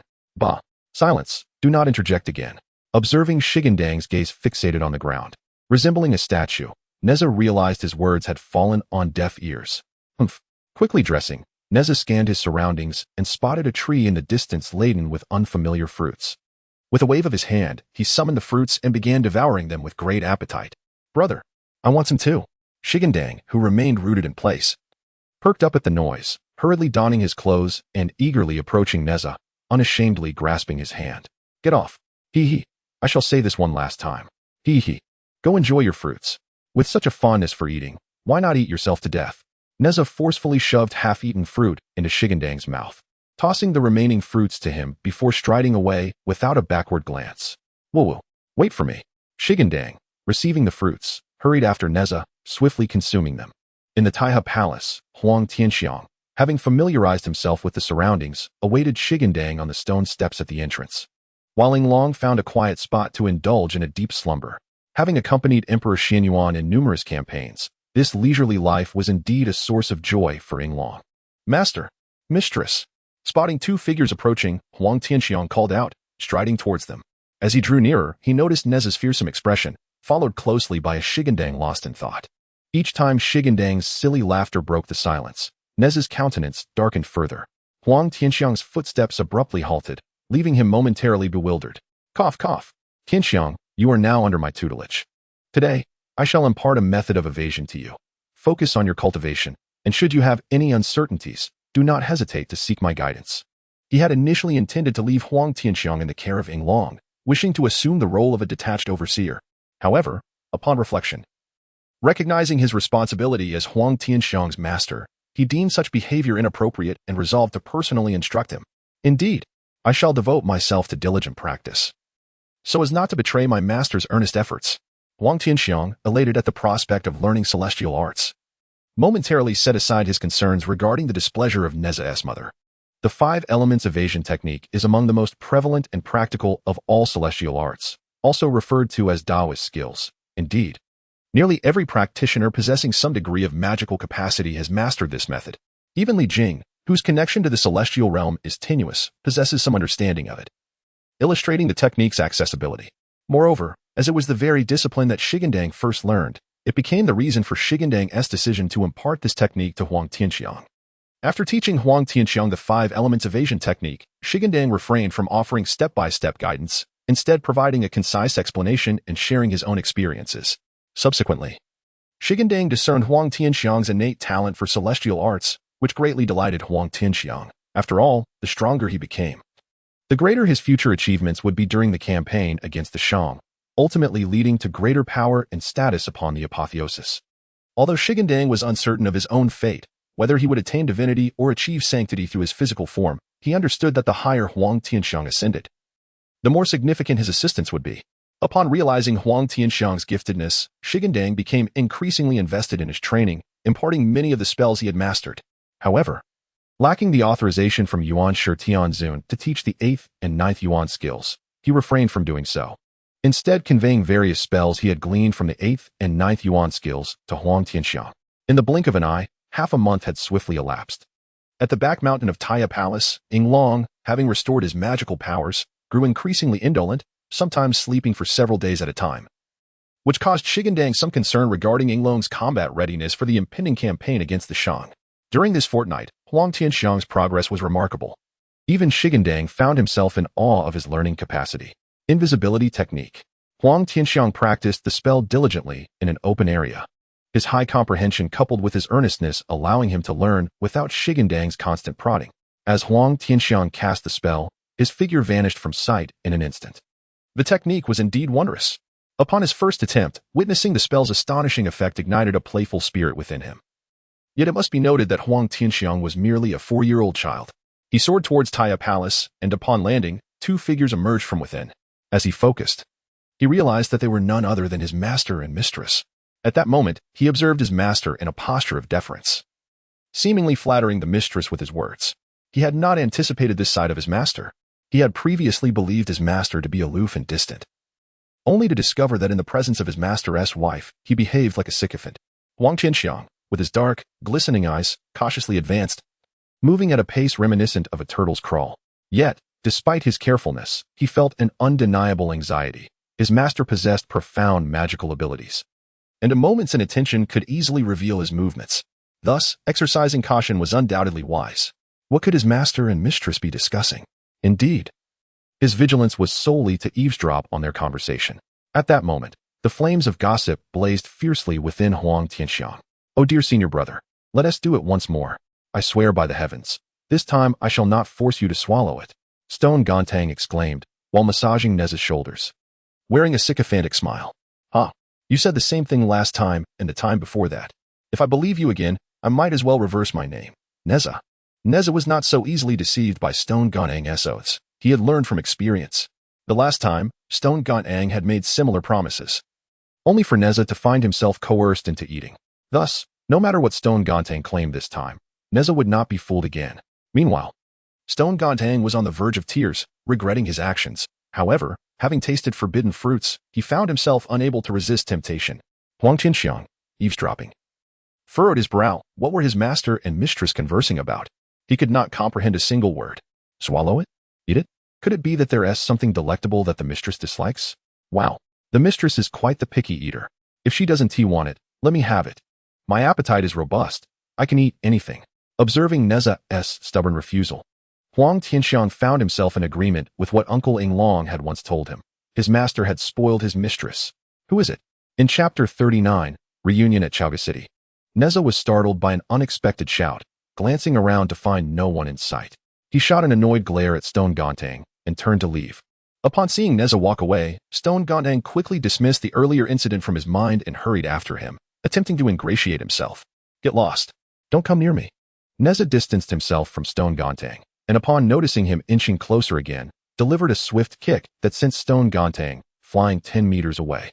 The two playfully tussled as they moved away from the Tai Palace, and only then did Huang Tianxiang reveal himself, having been anxiously covering his mouth, convinced he was about to meet his demise. After all, such intimate matters, if discovered, would lead his master to obliterate him.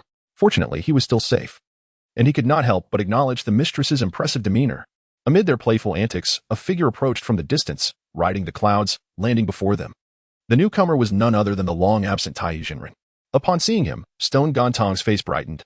Tai Shixiang has arrived, but had Yuding Shixiang already made a decision? Zhou Gandang had been eagerly awaiting news from Tai Jinren, yet a fortnight had passed without any communication, although the time had been filled with meaningful activities. The unresolved matters concerning Hushime weighed heavily on his heart. He initially suspected that Tai Jinren had forgotten him. However, it turned out that the delay was merely a matter of time. Noticing the shift in Zhou Gandang's expression, Tai Jinren offered an explanation. It was not his senior brother Yuding who was responsible, but rather his disciple Yang Jian. Senior brother Yuding was aware of the situation and was quite indignant. Yet due to the implications regarding King Zhou, he hesitated to make a decision. Together with senior brother Yuding, I journeyed to Kunlun Mountain to report the matter to our master. At that time, our master was in seclusion, which led to a delay. Upon learning of the circumstances, he conferred with the goddess Nuwa and, with her approval, entrusted the matter to me for resolution, while senior brother Yuding remained behind to instruct me and his disciples on how to eliminate the nine-headed rooster demon. Upon grasping the intricate nature of the situation, Zhou Gandang nodded in understanding. In light of this, we shall proceed together to eradicate the scoundrel who has insulted our master. The 3 demons of Xuanyuan's tomb had been summoned by the goddess Nuwa herself, commanded to descend the mountain and enchant King Zhou, causing him to neglect state affairs. During the campaign against Zhou, they were to act as internal support for King Wu. Therefore, the fate of these 3 demons necessitated notification to the goddess Nuwa, requiring her consent. Senior brother Yuding understood this, which is why he sought out Yuanshi Tianzuan. Only Yuanshi Tianzuan could establish contact with the goddess Nuwa. Had they proceeded to slay the 9-headed rooster demon without understanding the situation, it would surely have incurred the goddess's displeasure. Thankfully, senior brother Yuding had been alerted in advance. Reflecting on this, Zhou Gandang marveled at Yuding's astuteness.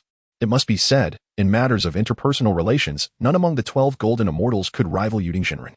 Had he consulted others, the 9-headed rooster demon would likely have already perished, but such an act would only provoke the goddess Nuwa's ire.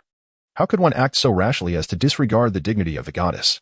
Even if Yuanshi Tianzuan were to learn of it, he would not look kindly upon their actions. While their intentions to assist Yuanshi Tianzuan were understandable, one must not neglect the nuances of human relationships.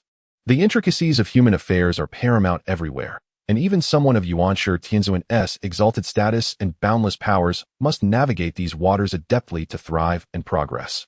The trio arrived outside the city of Chaga, where Yang Jian had already been waiting. Upon seeing them approach, he hurried forward to greet them. Uncle Tai, little uncle, and my junior brother Nezha.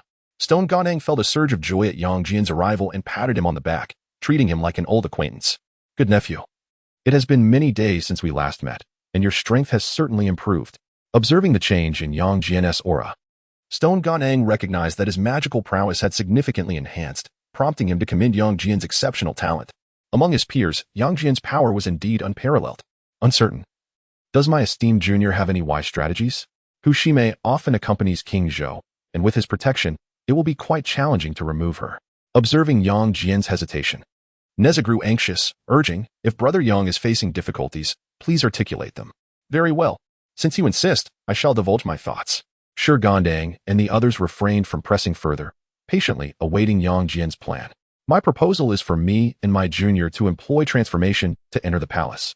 Today, I learned that King Zhou is hosting a performance. My junior will disguise herself as a woman to captivate the king, while I will act as a musician to lure Shimei into our trap. Why must I be the one to entice the king? Shi Gandang's expression soured at the notion, reflecting on the absurdity of a disciple of the illustrious Yuanshi Tianzuan, the leader of the Chan sect, stooping to seduce a man. Such news would surely become a source of ridicule. My dear junior, do not be incensed. I possess no experience in masquerading as a woman, however. I am quite adept at dealing with women, and ensnaring Shimei will be effortless. Yang Jian felt a pang of unease. This was a fabrication. He was not skilled in handling women. He had merely learned a few tricks recently and had no desire to transform into a woman to seduce a man. If word of this spread, his reputation would surely be tarnished. Yet, given that Shimei was a creature of enchantment, drawn to the allure of men, and he possessed a pleasing appearance, a mere hint of interest would suffice to ensnare her. Moreover, it was unlikely that Daji would quarrel with Shimei over a man, which bolstered his confidence. Upon hearing this, Shi Gandang turned pale, his eyes brimming with disapproval. Junior, perhaps you should reconsider. I believe I am quite skilled at charming women. He maintained a serious demeanor. Very well then. Faced with Shi Gandang's authoritative stance, Yang Jian could only yield with a wry smile. Meanwhile, the composed Tai Zhenren silently shook his head, thinking, this lad is in for a beating. Seeing Yang Jian cheerfully accept the dubious task of seducing King Zhou, Shi Gandang nodded in satisfaction. However, upon turning around, he found Nezha, arms crossed, staring at him with an impassive expression, realizing that trouble was at hand. Is there something troubling you, master uncle? Brother, I was wrong. Shi Gandang swiftly turned back, grasping Yang Jian's hand earnestly. Junior, I suddenly realized that I am not adept at seducing women. Shall we reconsider our plan? In the end, Shi Gandang reluctantly accepted the task of enticing King Zhou, while Yang Jian secretly reveled in securing the opportunity to draw out Shimei. In the grand city of Chaga, within the palace, Tai Zhenren and Nezha waited, while Yang Jian and Shi Gandang transformed into a striking couple, a handsome man and an enchanting woman. Junior, do you truly believe I can entice King Zhou like this? Noticing the gazes of those around them, who seemed ready to drool, he mused, my esteemed uncle, your talents surpass mine. What do you think? Does her beauty surpass that of Yuxiang, more exquisite than the language of flowers? With willow-like brows that arch like distant peaks, and lips like delicate cherry blossoms, adorned with jade hairpins and a gown that shimmers like gold. Yet she resembled Chang'e descending to the mortal realm, a celestial maiden gracing the mundane world. Upon hearing Yang Jian's words, Shi Gandang let out a delicate huff, her pair of fox-like eyes rolling at him, the allure within them too enchanting to be divulged to outsiders. That single glance flushed Yang Jian's cheeks, prompting him to turn away in a fluster, leaving Shi Gandang utterly baffled. Meanwhile, King Zhou lounged upon his throne, indulging in romantic banter with Shimei and Daji, the former occasionally plucking grapes to feed the king. As the dancers and musicians entered the palace, a command was issued, and the dancers began to sway in rhythm with the melodies, prompting the king to gaze upon them. This glance proved significant. It was upon Shi Gandang that King Zhou's attention fixed, her unpolished steps appearing particularly endearing in his eyes. Coupled with Shi Gandang's exquisite mastery of the soul-enthralling arts, imparted by the esteemed Tai Zhenren, the king soon found himself entranced. Daji too, noticed the striking Shi Gandang among the dancers, for amidst a flock of crows, a solitary crane stood out, making it impossible to overlook. Who was this beguiling enchantress daring to captivate the great king? It must be said that jealousy stirred within Daji if this vixen were to win the king's favor. All her prior machinations would be rendered futile. I cannot remain idle, she resolved. Determined, Daji endeavored to cast her own charms, attempting to redirect the king's gaze upon herself. Yet, to her astonishment, her once infallible allure faltered. How could this be? Whirling around, Daji fixed her gaze on Shi Gandang, keen to discern her origins. Yet, no matter how she scrutinized, Shi Gandang appeared merely as an ordinary dancer. How could my centuries of mastery and enchantment be outdone by a mere mortal? Moreover, the fact that Shi Gandang's true form was that of a fox, inherently adept at beguilement, only deepened Daji's confusion. On the other side, Yang Jian, having strategically positioned himself near Hu Shimei, drew her gaze effortlessly with his striking appearance. Initially, she observed him discreetly, but as King Zhou's attention shifted to Shi Gandang, she grew bolder. As for Shi Gandang, she paid little heed to the advances. To her, the dancer was but a commoner. Even if she were to win the king's affection, what of it? They could easily eliminate her, or even possess her, a task well within their capabilities.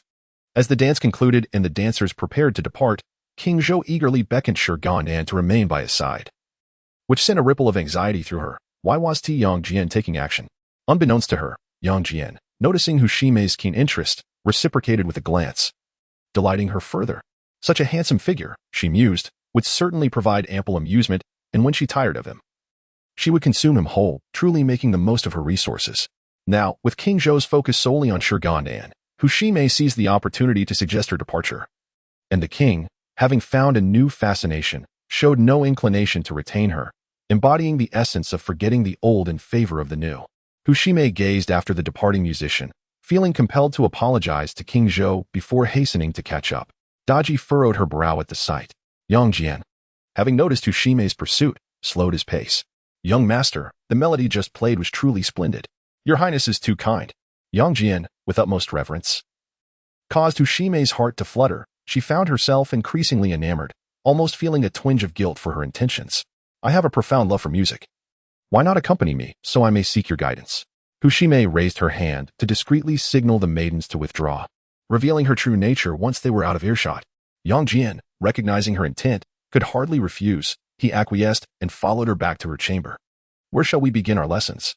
Once the door was closed, Hu Shimei could no longer restrain herself and leaned closely against Yang Jian, casting flirtatious glances and whispering sweet nothings. Let us start with that foolish head of yours. Yang Jian abruptly pushed her away, reverting to his true form, glaring at her with disdain. The very thought of her proximity made him feel repulsed. Her beauty paled in comparison to that of his junior master. Yet she dared to tempt him, truly absurd. Wretched girl, do you not recognize who I am? Hu Shimei's eyes widened in shock as she beheld the unfamiliar visage before her, instantly realizing he was no benign figure. Who are you? I am a disciple of the Jade Dingjinren from the Golden Cloud Cave of Yuling Mountain. I have come to take you. Panic surged through Hu Shimei. With such formidable origins, she knew she stood no chance against him. Before she could utter a sound, Yang Jian invoked his powers and whisked her away. Meanwhile, Shi Gandang was on the verge of voicing his frustration, questioning Yang Jian's actions. Why waste so much time on a mere trivial demon? As King Zhou prepared to intervene, Shi Gandang yearned to push him aside and flee, yet revealing his identity was not an option. Just as he was about to curse, a thunderous roar erupted from outside, reverberating through the heavens and prompting King Zhou to call for protection. The palace descended into chaos, soldiers rushing to shield the king amidst the cacophony. Seizing the opportunity, Shi Gandang altered his appearance and discreetly departed. Outside Chaoga City, upon hearing the commotion, Tai Jinren and his companion realized Yang Jian had succeeded and swiftly took flight. Yang Jian cast Hu Shimei to the ground, devoid of any tenderness, causing her to cry out in pain. She attempted to cast her charms upon him, only to find them utterly ineffective. Wretched girl, do you still remember me? Upon seeing Hu Shimei, Nezha's eyes flared with indignation as he shouted, drawing her attention. It is you too. Recognizing the familiar faces, Hu Shimei grasped the full scope of the situation. It was all a scheme orchestrated by them. We harbor no grudges against one another. Moreover, I entered Chaoga under the orders of Lady Nuwa to assist King Wu. Should you slay me, Lady Nuwa will not let you go unpunished. Initially somewhat flustered, Hu Shimei appeared to have recalled something, invoking the name of Nuwa, hoping to intimidate her adversaries by her reputation. Those who practice the arts are certainly aware of Nuwa's stature, which emboldened her. Little did she know that the very command for her demise had been sanctioned by Nuwa herself. Thus we were compelled to act against you. I refuse to believe it. I demand an audience with Nuwa. At this, Hushime could no longer remain seated, clamoring to meet the goddess. Even the most insignificant creature clings to life. Who would willingly risk their existence? Moreover, once the deification concludes, Hushime could attain her rightful place, and to perish so inexplicably was utterly unacceptable to her. You dare presume to challenge my authority? Nezha chuckled derisively, bowing to Tai Jinren before continuing. We have apprehended the fiend. Why not entrust her to me? With my 9 dragons' divine fire, I can ensure her eternal confinement here. Tai Jinren turned to gaze at Shi Gandang and Yang Jian, silently seeking their counsel before ultimately nodding in agreement. You shall not. The fiend protested. However, before Hushime could utter another word, Nezha wasted no time. He retrieved the 9 dragons' divine fire from his leopard skin pouch and enveloped her within it. Within the confines of the flames erupted, and 9 fiery dragons entwined around her. This was the Samadhi true fire, which no mortal could withstand. In an instant, Hushime was reduced to mere ashes, leaving no trace behind. With the menace vanquished, the matter was concluded. Yang Jian was the first to bow, bidding farewell to the assembly. Master Uncle, Little Master Uncle, and my brother Nezha, this abomination has been eradicated. I must return to report to my master, so I shall take my leave. Very well, you may return, they urged. Do not keep Brother Yuding waiting. Farewell, young heir. Until we meet again after the deification. Yang Jian soared away, leaving the remaining 3 behind. Tai turned to Nezha, inquiring, my junior brother. The path to the dojo has been discovered. Do you wish to accompany me back to the Golden Light Cave? Despite knowing the prospect was slim, Tai Jinren still posed the question. No need for that, master. I have gained much from my discussions with Little Shirtu and shall not return to the Golden Light Cave. Unless you permit it. Nezha, unwilling to part ways with Shi Gandang, fabricated a response, knowing Tai Jinren was unaware of their true activities. Shi Gandang, hearing Tai Jinren's intention to take Nezha back, could not acquiesce and chimed in, Master Tai, you need not worry about Nezha here. We often engage in martial training. And we have both made considerable progress. Tai Jinren smiled and ceased further inquiries, taking to the clouds and departing. Having successfully navigated the conversation, Shi Gandang and Nezha exchanged relieved glances, unable to suppress their laughter. How long can we maintain this charade? Shi Gandang felt an unexpected discontent with their concealed affection. He yearned for their love to be openly acknowledged. Whether met with blessings or scorn, he cared not. Yet, he could not disregard Nezha's feelings. For now, they would continue to hide their connection, and when the moment arose that they could no longer do so, they would address it then. Nezha felt a sense of exhaustion wash over him, his brows furrowed and his eyes cast downward, the corners of his mouth tinged with bitterness. Yet, he bore no regrets. These were choices he had made. Having embarked on this path, he resolved to tread it steadfastly. Very well, Shi Gandang pouted, grasping Nezha's hand with a gentle squeeze. His touch is soft as jade. Let us cease our complaints.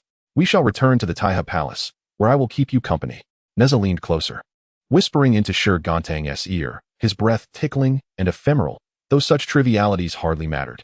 What do you think? All right, let us return at once. Noting Shi Gandang's eagerness, Nezha emitted a soft hum, clasped Shi Gandang's hand, and together they made their way back to the Taiha Palace. Master, I have learned and will continue my cultivation. Huang Tianxiang, catching sight of Shi Gandang, was about to take credit for something, only to be dismissed by a single remark, leaving him bewildered and retreating to resume his training. Meanwhile, in Chaoga, the palace was thrown into disarray by a resounding noise. Surrounding King Zhou were his guards. Shielding him as Daji, pale and alarmed, sought refuge in his embrace. Yet, the king was too preoccupied to admire Daji's beauty. His mind was consumed with vigilance. Sharp eyes scanning the surroundings, flinching at the slightest movement. Soldiers frequently entered and exited the palace to report back to the king, expecting news of capturing the assassin, but received nothing out of the ordinary. Infuriated, the king berated the soldiers, commanding them to continue their search. He valued his life immensely, without satisfactory answers. How could he find peace? Time passed, yet no trace of an assassin appeared. Outside the palace, soldiers were in a frenzy, nearly turning the royal residence upside down. Your Majesty, we have searched every corner within and outside the palace, yet there is not a single suspicious individual to be found. The soldiers hesitated, their demeanor suggesting unspoken troubles. The king, growing impatient, waved his hand, urging them to speak candidly. However, we have lost track of consort Hushime and a musician. With the king's permission, one soldier gathered his courage and hastily conveyed the information, cautiously glancing up at the king. What did you say? With a thunderous clap upon the table, the king rose in fury, glaring at the soldier.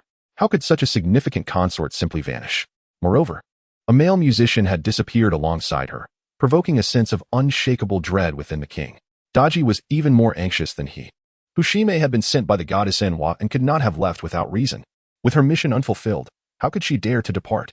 Thus, only one possibility remained. Hushime was either dead or captured. Yet, who would dare lay a hand on one of Enwa's own?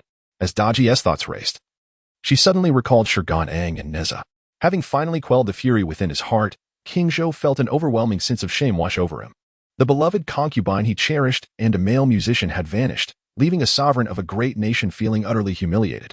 Once his composure was regained, King Zhou dismissed his soldiers, only to discover that the enchanting beauty he had been captivated by had inexplicably disappeared. This day marked one of the most undesirable and infuriating moments for King Zhou, while simultaneously being the most arduous day for Daji. 3 years later, the esteemed Grandmaster, when returned from a victorious campaign in the North Sea, and the ministers intended to seize this opportunity to counsel King Zhou through Wen. However, fate had other plans. As Wen was preparing his report, the Eastern Sea revolted against King Pingling, compelling Wen to personally lead troops to quell the insurrection. As the saying goes, when the world flourishes, good deeds abound. When the world declines, calamities ensue. The Duke of Shou, at the Wei River, assisted the Zhou Dynasty in establishing an enduring legacy of 800 years. Conversely, King Zhou of the Shang Dynasty, through his moral failings, led to the tragic demise of many loyal subjects, igniting turmoil across the realm as numerous feudal lords rose against the Shang, vying for dominion over the land. Within the palace of Chaga, the enchanting fox spirit Daji, harboring resentment against Huang Feihu for the injury inflicted by the golden-eyed hawk, meticulously plotted her revenge. In the 21st year of King Zhou's reign, on the first day of the new year, after the officials had offered their New Year's greetings, the royal carriage returned to the palace. Traditionally, on this day, the consorts of various princes and ministers would enter to pay their respects to the Empress Su. After the greetings concluded, the seeds of misfortune were sown. It happened that Lady Jia, the primary wife of the valiant King Wiching, Huang Feihu, entered the palace to offer her respects. Additionally, the Empress Huang was Huang Feihu's sister, and as the two sisters-in-law met only once a year, they were obliged to converse for an extended period, leading Lady Jia to visit the main hall first. Daji, aware of Lady Jia's identity as Huang Feihu's wife, felt a surge of delight and, after a moment's contemplation, summoned her to the palace. Upon meeting Lady Jia, though not as beguiling as Daji, she possessed an exquisite beauty. Understanding King Zhou's nature, Daji seized the opportunity to extol Lady Jia's beauty as she entered the inner palace. After imbibing a couple of cups of wine, King Zhou, inflamed by Daji's praises of Lady Jia's appearance, felt his desires awaken. Sensing that King Zhou was ensnared, Daji shared her insidious plan before discreetly withdrawing. Lady Jia intended to decline Daji's invitation, but Daji insisted, urging her to ascend the star-picking tower for a chat. Unable to refuse, Lady Jia acquiesced. At the star-picking tower, King Zhou had been waiting in the side hall for some time. As Daji accompanied Lady Jia upstairs, King Zhou could hardly contain his anticipation. And upon seeing her beauty, he was captivated. The very notion that she was the wife of a minister further ignited his desire. Lady Jia, acutely aware of the lascivious glances cast upon her, immediately sought to excuse herself and descend from the star-picking tower. However, King Zhou was unwilling to let her go, insisting that she remain and partake in a drink with him. Infuriated, Lady Jia felt her face flush with anger. Reflecting on her husband's unwavering loyalty and dedication to the nation, expanding its territories for the Huang family, all of whom were filled with unwavering loyalty. To endure such indignity was unbearable. With a scornful glance at Daji, she silently cursed the woman responsible for her current plight. King Zhou held a cup of wine, his face adorned with an inviting smile as he offered it to Lady Jia. With no avenue for retreat, Lady Jia seized the cup, staring defiantly at the king. Foolish monarch, my husband fought valiantly for this kingdom, achieving remarkable feats over 30 battles, yet you show no gratitude. Today, believing the treacherous words of Su Daji, you have the audacity to humiliate your minister's wife. Foolish king, you and that vile Daji shall meet a wretched end. Enraged, King Zhou could hardly fathom that he, the sovereign of a great nation, had been struck by the wife of a subordinate, and on the face no less. The desire to share a bed with her had vanished in an instant. He commanded his guards to seize her, but Lady Jia dismissed the soldiers with a wave and, without a second thought, leaped from the star-receiving tower, shattering her body upon impact. Upon learning of her sister-in-law's unbearable humiliation and subsequent fall, Empress Huang was overcome with tears. Being the daughter of a warlord, she had been trained in martial arts from a young age and possessed a fiercely independent spirit. Driven by rage, she hurried to the star-receiving tower, where she found King Zhou sulking with a drink in hand, and, pointing an accusatory finger, unleashed a torrent of insults. Seeing Daji attending to him, she realized that Daji had orchestrated this scheme. With clenched fists, she launched a flurry of blows at Daji. Though Daji possessed magical powers, she could not wield them at that moment and endured several punches before begging for mercy from the king. Enough. Cease this commotion. This matter has nothing to do with Daji. It was your sister-in-law who, in her shame, took her own life. Daji bears no responsibility. Empress Huang, well aware of King Zhou's nature, recognized his intent to protect Daji. Who would believe such words? You are but a fool, ensnared by this wretched woman. As Empress Huang persisted in her accusations, King Zhou approached to pacify her, only to be inadvertently struck in the face during her push. His simmering displeasure ignited into a murderous rage, and he seized Empress Huang, casting her from the tower. The eunuchs witnessing this tragedy rushed to inform the attendants who had accompanied Lady Jia, and upon hearing the news, they hurried back to the residence of King Wuqing. Your Highness, a great calamity looms. Within the estate, the family General Huang Feihu was drinking with his men when the attendants arrived with their report. He immediately inquired, and the attendants, unable to conceal the truth, recounted the entire sequence of events. This tyrant has gone too far. If the king betrays his ministers, how can we continue to serve this realm? We must rebel. Huang Ming slammed his fist on the table in anger. King Zhou's depravity will lead to his downfall. It is only a matter of time. We should seize this opportunity to ally with Huang Feihu and overthrow the Shang Dynasty. After several impassioned arguments, Huang Ming's words sparked a rebellious spirit among the family general and Huang Feihu's two brothers. They resolved to depart, loading their carriages with gold and valuables, prepared to leave Chaoga. Yet Huang Feihu was reluctant. Though Lady Jia had perished, he could not forsake the honor of the Huang family, which had loyally served the nation for over 2 centuries, for the sake of one woman. Catching sight of Huang Ming exiting, he called out to halt the others. Pulling them inside, he launched into a furious tirade against Huang Ming and the others. You treacherous scoundrels! Instead of repaying loyalty, you conspire to bring disaster upon my family. My wife perished at the star-receiving tower, and what concern is it of yours? You speak of rebellion. Yet our family has served the nation with unwavering loyalty for 7 generations, enjoying the blessings of the realm for over 200 years. Are you willing to incite chaos for the sake of a woman? You seek to exploit this moment to overthrow Chaoga and plunder, forgetting the honor of your position and the duty to your country, revealing your true, wolfish ambitions. Huang Ming, upon hearing this, let out a scoff, his heart swelling with resentment. I have devoted myself to the welfare of the Huang family, yet not only do you fail to appreciate my efforts, but you also belittle us. As the ancients said, if one fails to recognize the heart of a good person, they might as well feed their sincerity to the dogs. Huang Ming chuckled and remarked, Eldest brother, your rebuke is justified. It is not our concern. Why be vexed? He then disregarded Huang Feihu, summoning the others to drink and share laughter, while the rest harbored grievances regarding Huang Feihu's earlier remarks. The sounds of merriment pierced Huang Feihu's ears, compounded by the cries of 2 children, causing him a splitting headache. What joy is there for you? Huang Ming, catching wind of Huang Feihu's discontent, wore an indifferent expression. Today, on this auspicious New Year's Day, is a time for revelry. Our joy is of no concern to you. I have lost my wife, and instead of showing compassion, you indulge in merriment. What reasoning is this? Nearby, Shoji chuckled. The reason for our joy is, in truth, you. Confounded, Huang Feihu retorted. What matter is it to you? I hold a high office, my status unparalleled, adorned in finery. What could possibly amuse you? Zhou Ji interjected, Eldest brother. You are aware of your rank and the splendor it brings, draped in the robes of authority. Yet, those who truly understand speak of your noble spirit. The ignorant merely see you as relying on your sister-in-law's charm to curry favor with the king, thus attaining wealth and status. This remark incensed Huang Feihu beyond measure, stripping him of reason. I shall kill you all.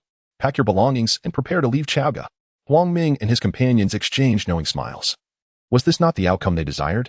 Rather than perish together, it was wiser to seek another patron. After deliberation, they resolved to journey to Shiqi. And fearing Huang Feihu's change of heart, they devised a decisive plan. They engaged in battle with King Zhou at the noon gate, thereby quelling any thoughts Huang Feihu might have had about retreating, and subsequently fled Chaoga. Meanwhile, far away on Wudong Mountain, Shi Gandang suddenly opened his eyes while seated on his mat, raised his hand to calculate, and summoned Huang Tianxiang. Master, why have you called your disciple? Observing Huang Tianxiang wielding the dragon-slaying spear, Shi Gandang nodded in satisfaction and said, Tianxiang, you have been here on Wudong Mountain for 3 years. Your father is in peril and requires your assistance. Is my father in danger? Huang Tianxiang pondered, momentarily recalling the existence of his father. No. He has defected to the side of Tang. He faces challenges on the road and needs support. Remember, once you arrive, remain in Shichi and assist King Wu in his campaign against Zhou. I understand, Huang Tianxiang replied, securing the dragon-slaying spear and checking his magical artifacts before departing with a sense of assurance. In the 43rd chapter, titled Fear of Heaven, it is narrated that amidst the calamity of the Fengshen, Huang Feihu, the martial king of Tang, was ensnared by dodgy schemes, leading to the demise of his first wife, Jia, who fell to her death from a height. His sister, Huang Fei, sought to confront the matter, but King Zhou favored Daji, casting her down from the star-picking tower. Enraged, Huang Feihu rebelled against the Shang, preparing his carriage and gathering gold and silver, fleeing towards Shichi. The Grand Master Wenzhong, upon learning of this, was taken aback and inquired about the reasons, but King Zhou evaded the question, unwilling to speak the truth. Wenzhong, aware of Huang Feihu's loyalty and patriotism, sensed there was something amiss.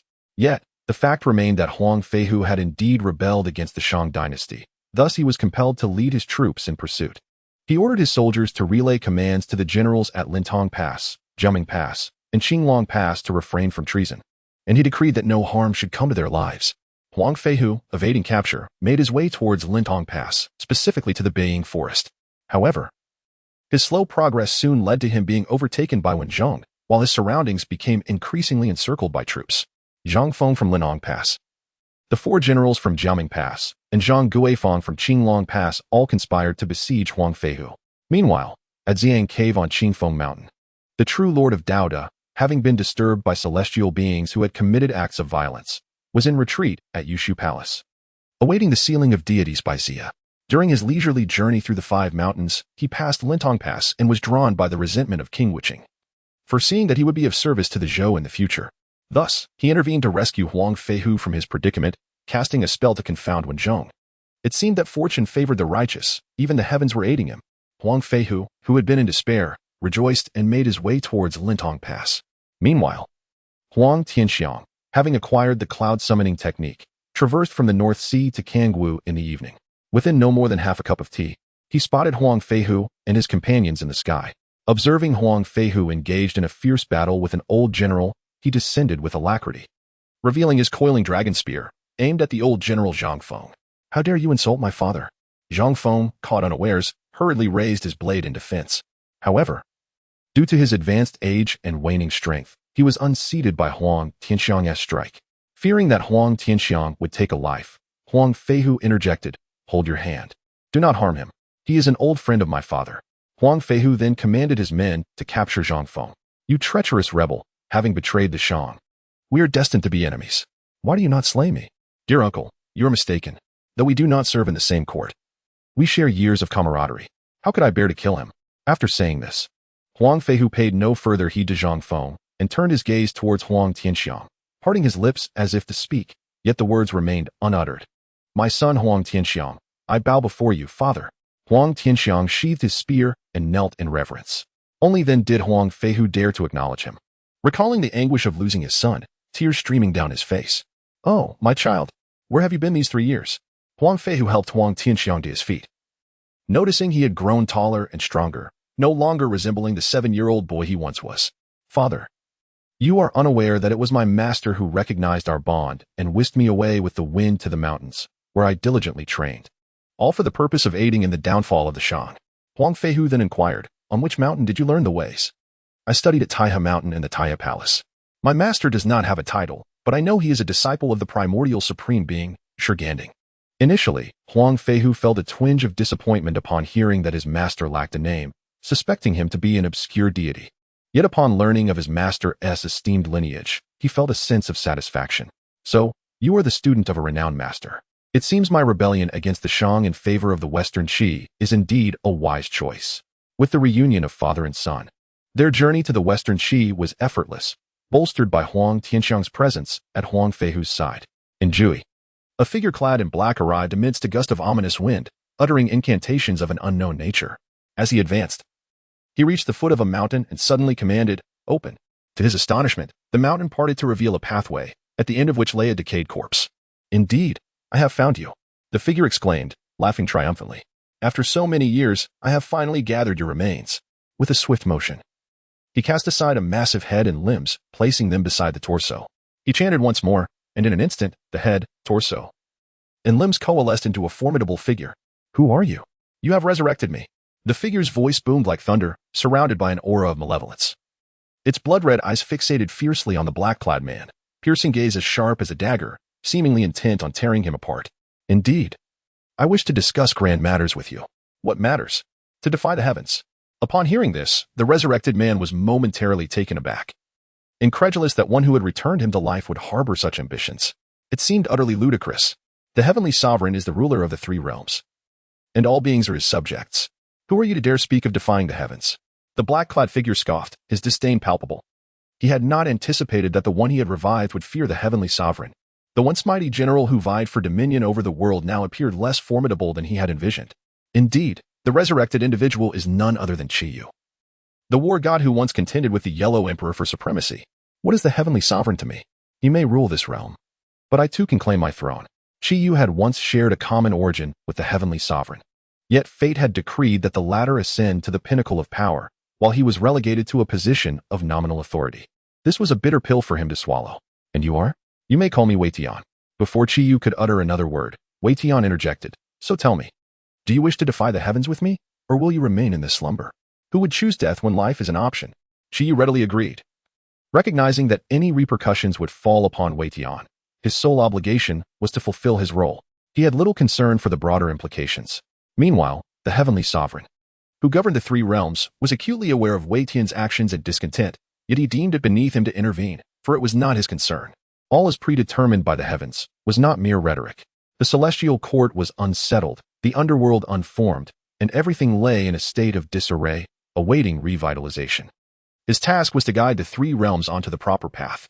Alas, the deification has been established, and your position is nearly secured. It only awaits your presence. It must be said, managing the three realms without loyal subjects to assist the heavenly sovereign was an arduous endeavor. Were it not for the heavens declaring him the ruler, he would have preferred to avoid this burdensome task. Yet, his brother harbored ambitions to usurp his position, adding to his woes. How could one so brazenly defy the heavens? Indeed, one does not truly comprehend the value of daily necessities until faced with the burdens of responsibility. Were it permissible, he would wish to place Wei Tian in this position for but a few days, so he might grasp the hardships endured by those who occupy such roles. Thus, I implore you to come forth. I shall willingly relinquish this position to you, that I may liberate myself from this sea of tribulation. In the 44th chapter, Yang Jian departs prematurely from the scene. Within the grand hall of Taiha, Shi Gandang hummed a cheerful tune as he approached Nezha's chamber. The door stood ajar, revealing a narrow opening, which Shi Gandang noticed and cautiously peered through. Inside, he beheld Nezha engaged in needlework, meticulously embroidering a moon-white pouch. Master, what are you gazing at? Ying Long emerged from the doorway, catching sight of Shi Gandang hunched over, sneaking a glance as though he were a thief. The moment the words escaped his lips, Ying Long felt a pang of regret, realizing that Shi Gandang was positioned outside Nezha's quarters. Since you are here, why do you linger outside? Come inside. Indeed. Upon hearing the dissatisfaction in Nezha's tone, Shi Gandang shot a fierce glare at Ying Long. That old mudfish, he thought, deserves every blow he receives. One day, I shall ensure your departure. Ying Long, understanding the unspoken message in Shi Gandang's eyes, left in a huff, muttering that he hadn't been heedless. It was not intentional. Creaking, Shi Gandang let out a few awkward chuckles, rubbed his hands together, and scampered to Nezha's side. He leaned over his shoulder to catch a glimpse of the pouch Nezha was embroidering. The pouch, crafted from moon-white satin, was adorned with two soaring cranes, and Shi Gandang was instantly enamored. Brother, this pouch is truly exquisite. Shi Gandang feigned admiration, his dark eyes subtly glancing at Nezha, yet he discerned nothing amiss. Nezha was well aware of Shi Gandang's intentions. He desired it, but dared not voice his wish. Truly a fool he was. In all of Taiha Palace, they were but three. Surely, this gift was not intended for that old mudfish. Oh dear, such a lovely pouch, yet I wonder for whom it is destined?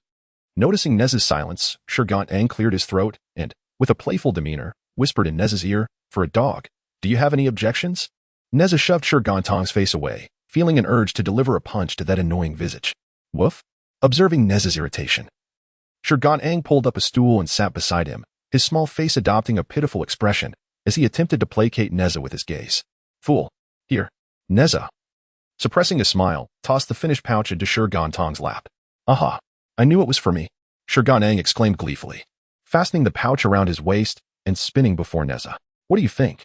Not much. It looks utterly hideous. Brother, you have such discerning taste.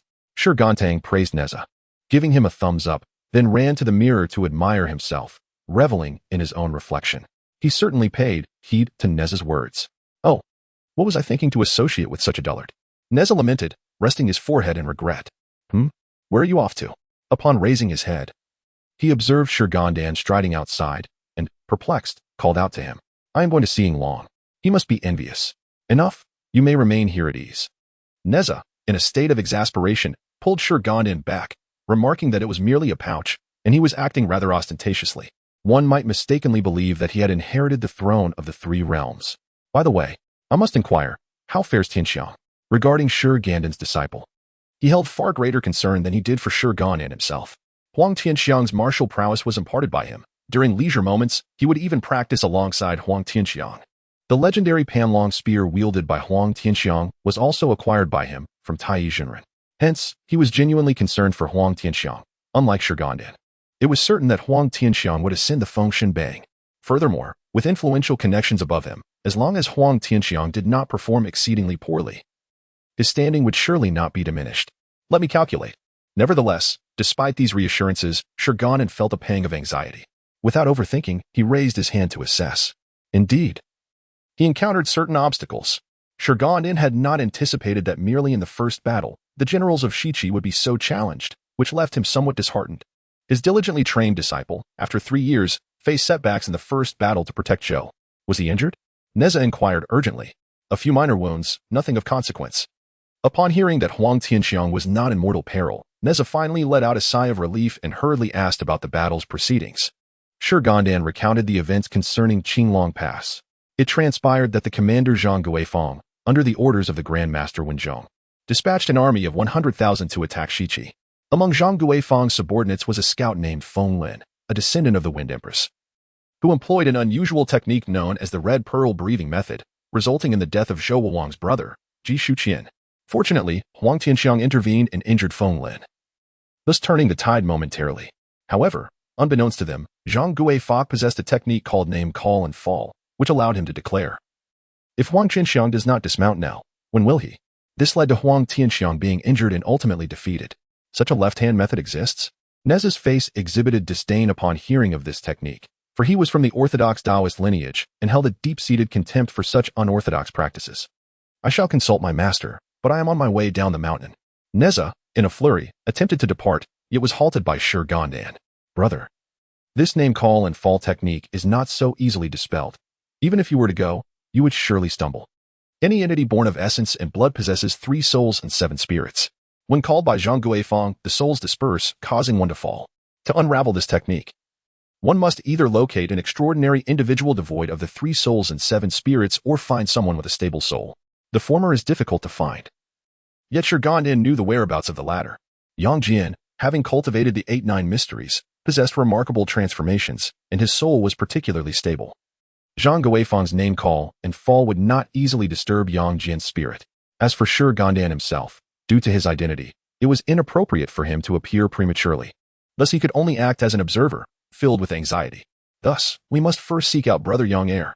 Shi Gandang nodded, preparing to inquire with Master Yuding to see if he could allow Yang Jian to descend, for without him, the few individuals protecting Zhou would not prevail against Zhang Guifang. I shall accompany you. With that, the two soared towards the Golden Cloud Cave on Yaoquan Mountain. Meanwhile, the meditating Master Yuding suddenly opened his eyes and instructed his attendant to prepare tea. Why is Master acting thus?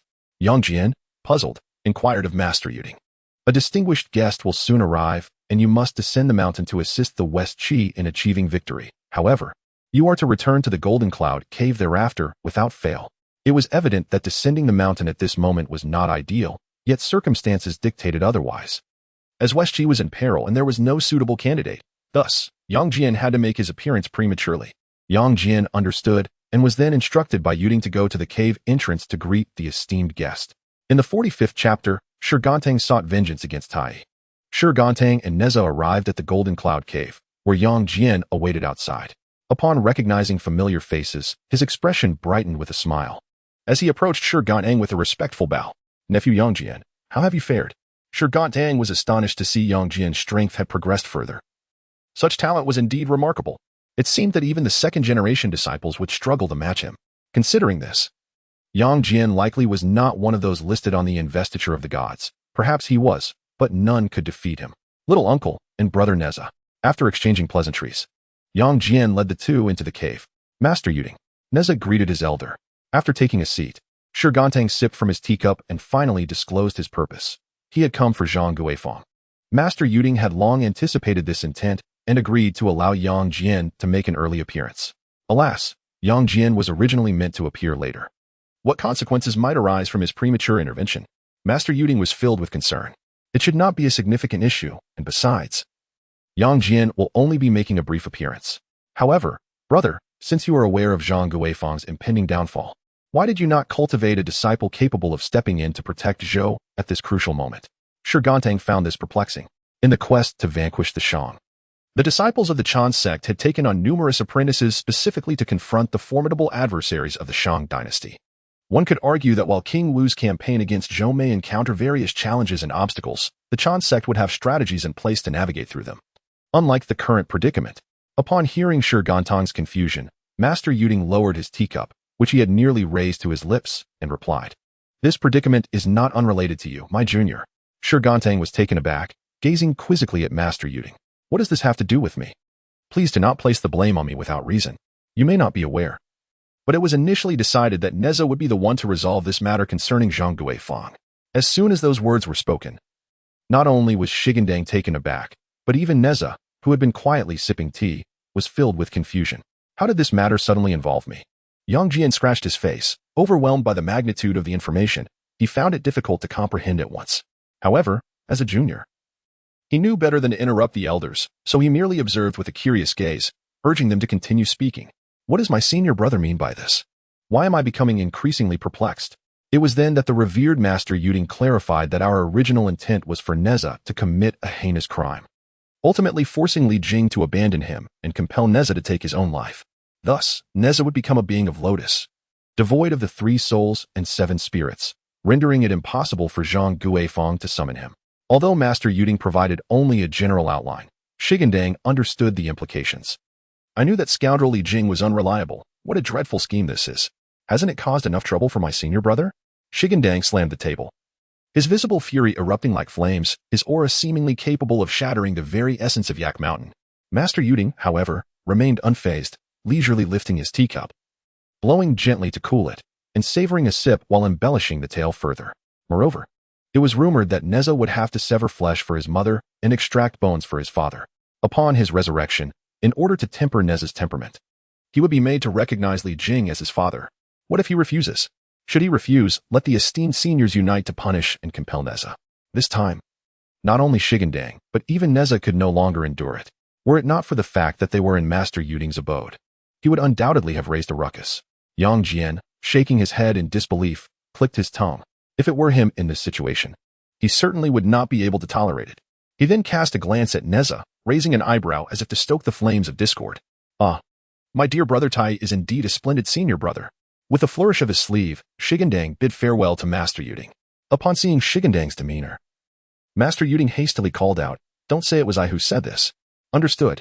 As Shi Gandang departed, Master Yuding fanned himself, shaking his head and sighing, realizing that Tai would have his hands full now. Alas, what a pity. Master Yuding quickly employed a spell to obscure the heavenly secrets.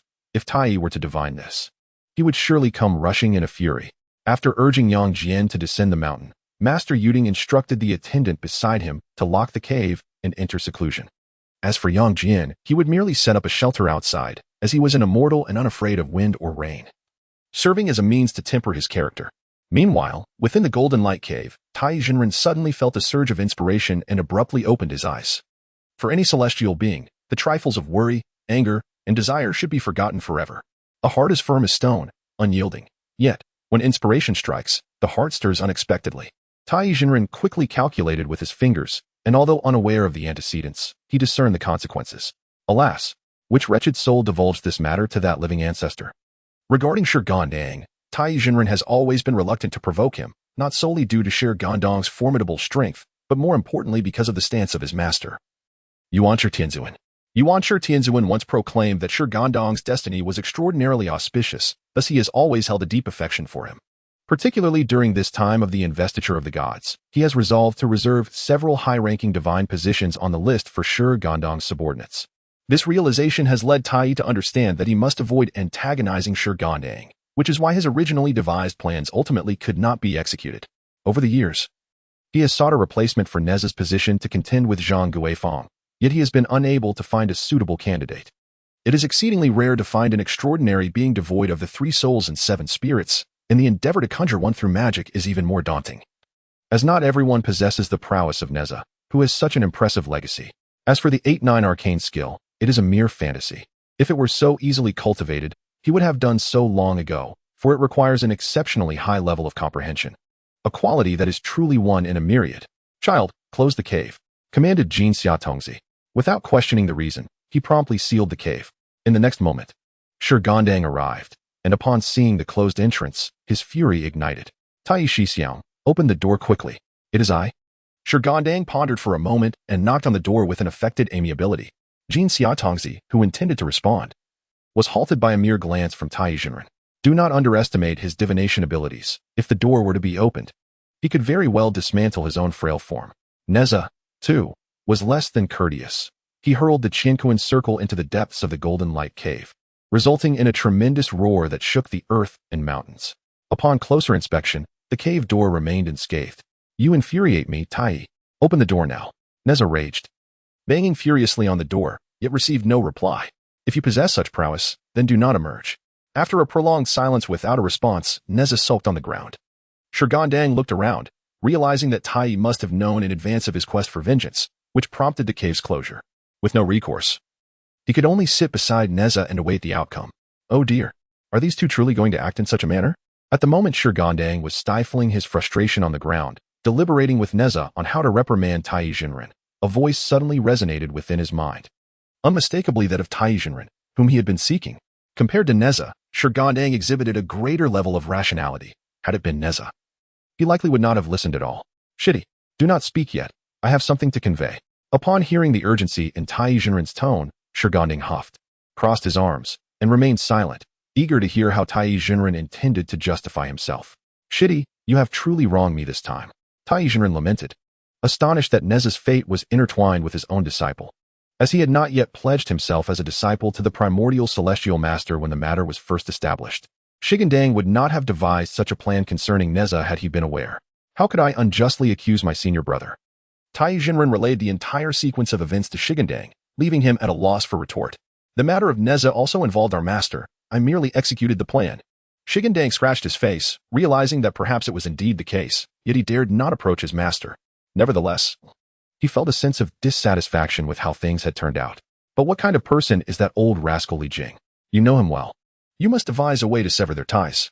He did not wish for Nezha to remain connected to Li Jing, believing that Li Jing harbored no fondness for Nezha. Should their relationship be severed, both parties would find satisfaction. However, this seemed an insurmountable task. Tai Jinren admitted his own limitations in this matter. Even if Nezha were to sacrifice himself, or even if Nezha were to scatter and reconstitute his soul, the bond could not be undone. It is not due to my lack of capability, but rather that it is fated thus. Even our master cannot contravene it. After a pause, Tai Jinren added, unless you are the sovereign of the 3 realms, capable of communicating with the heavens. The sovereign of the 3 realms is the closest entity to the heavens, a status unmatched by anyone else, akin to the emperor of the mortal realm. If it were him, there might indeed be a possibility to dissolve their relationship. Brother, are you not putting me in a difficult position? The sovereign of the 3 realms, the heavenly emperor, is comfortably seated. How could it possibly fall to me? Shi Gandang silently complained, yet this remark sparked a thought. Should he ever encounter the heavenly emperor, he would undoubtedly request assistance in this matter. Of course, all this hinges on his future standing being sufficiently elevated to converse with the heavenly emperor. At this moment, Shi Gandang's anger had mostly subsided, understanding that he could not blame Tai Jinren, who was merely following orders. Still, he secretly resolved to one day make Tai Jinren pay dearly. After explaining the situation to Nezha, who realized it was the doing of the primordial celestial master, he was momentarily rendered speechless. He could perhaps confront Tai Jinren, but he lacked the courage to approach the primordial celestial master. In light of this, I shall graciously choose not to hold a grudge. Nezha kicked a stone on the ground, stood up to dust off the non-existent dirt from his attire, and angrily waved his fist at the golden light cave before following Shi Gandang away, feeling dejected.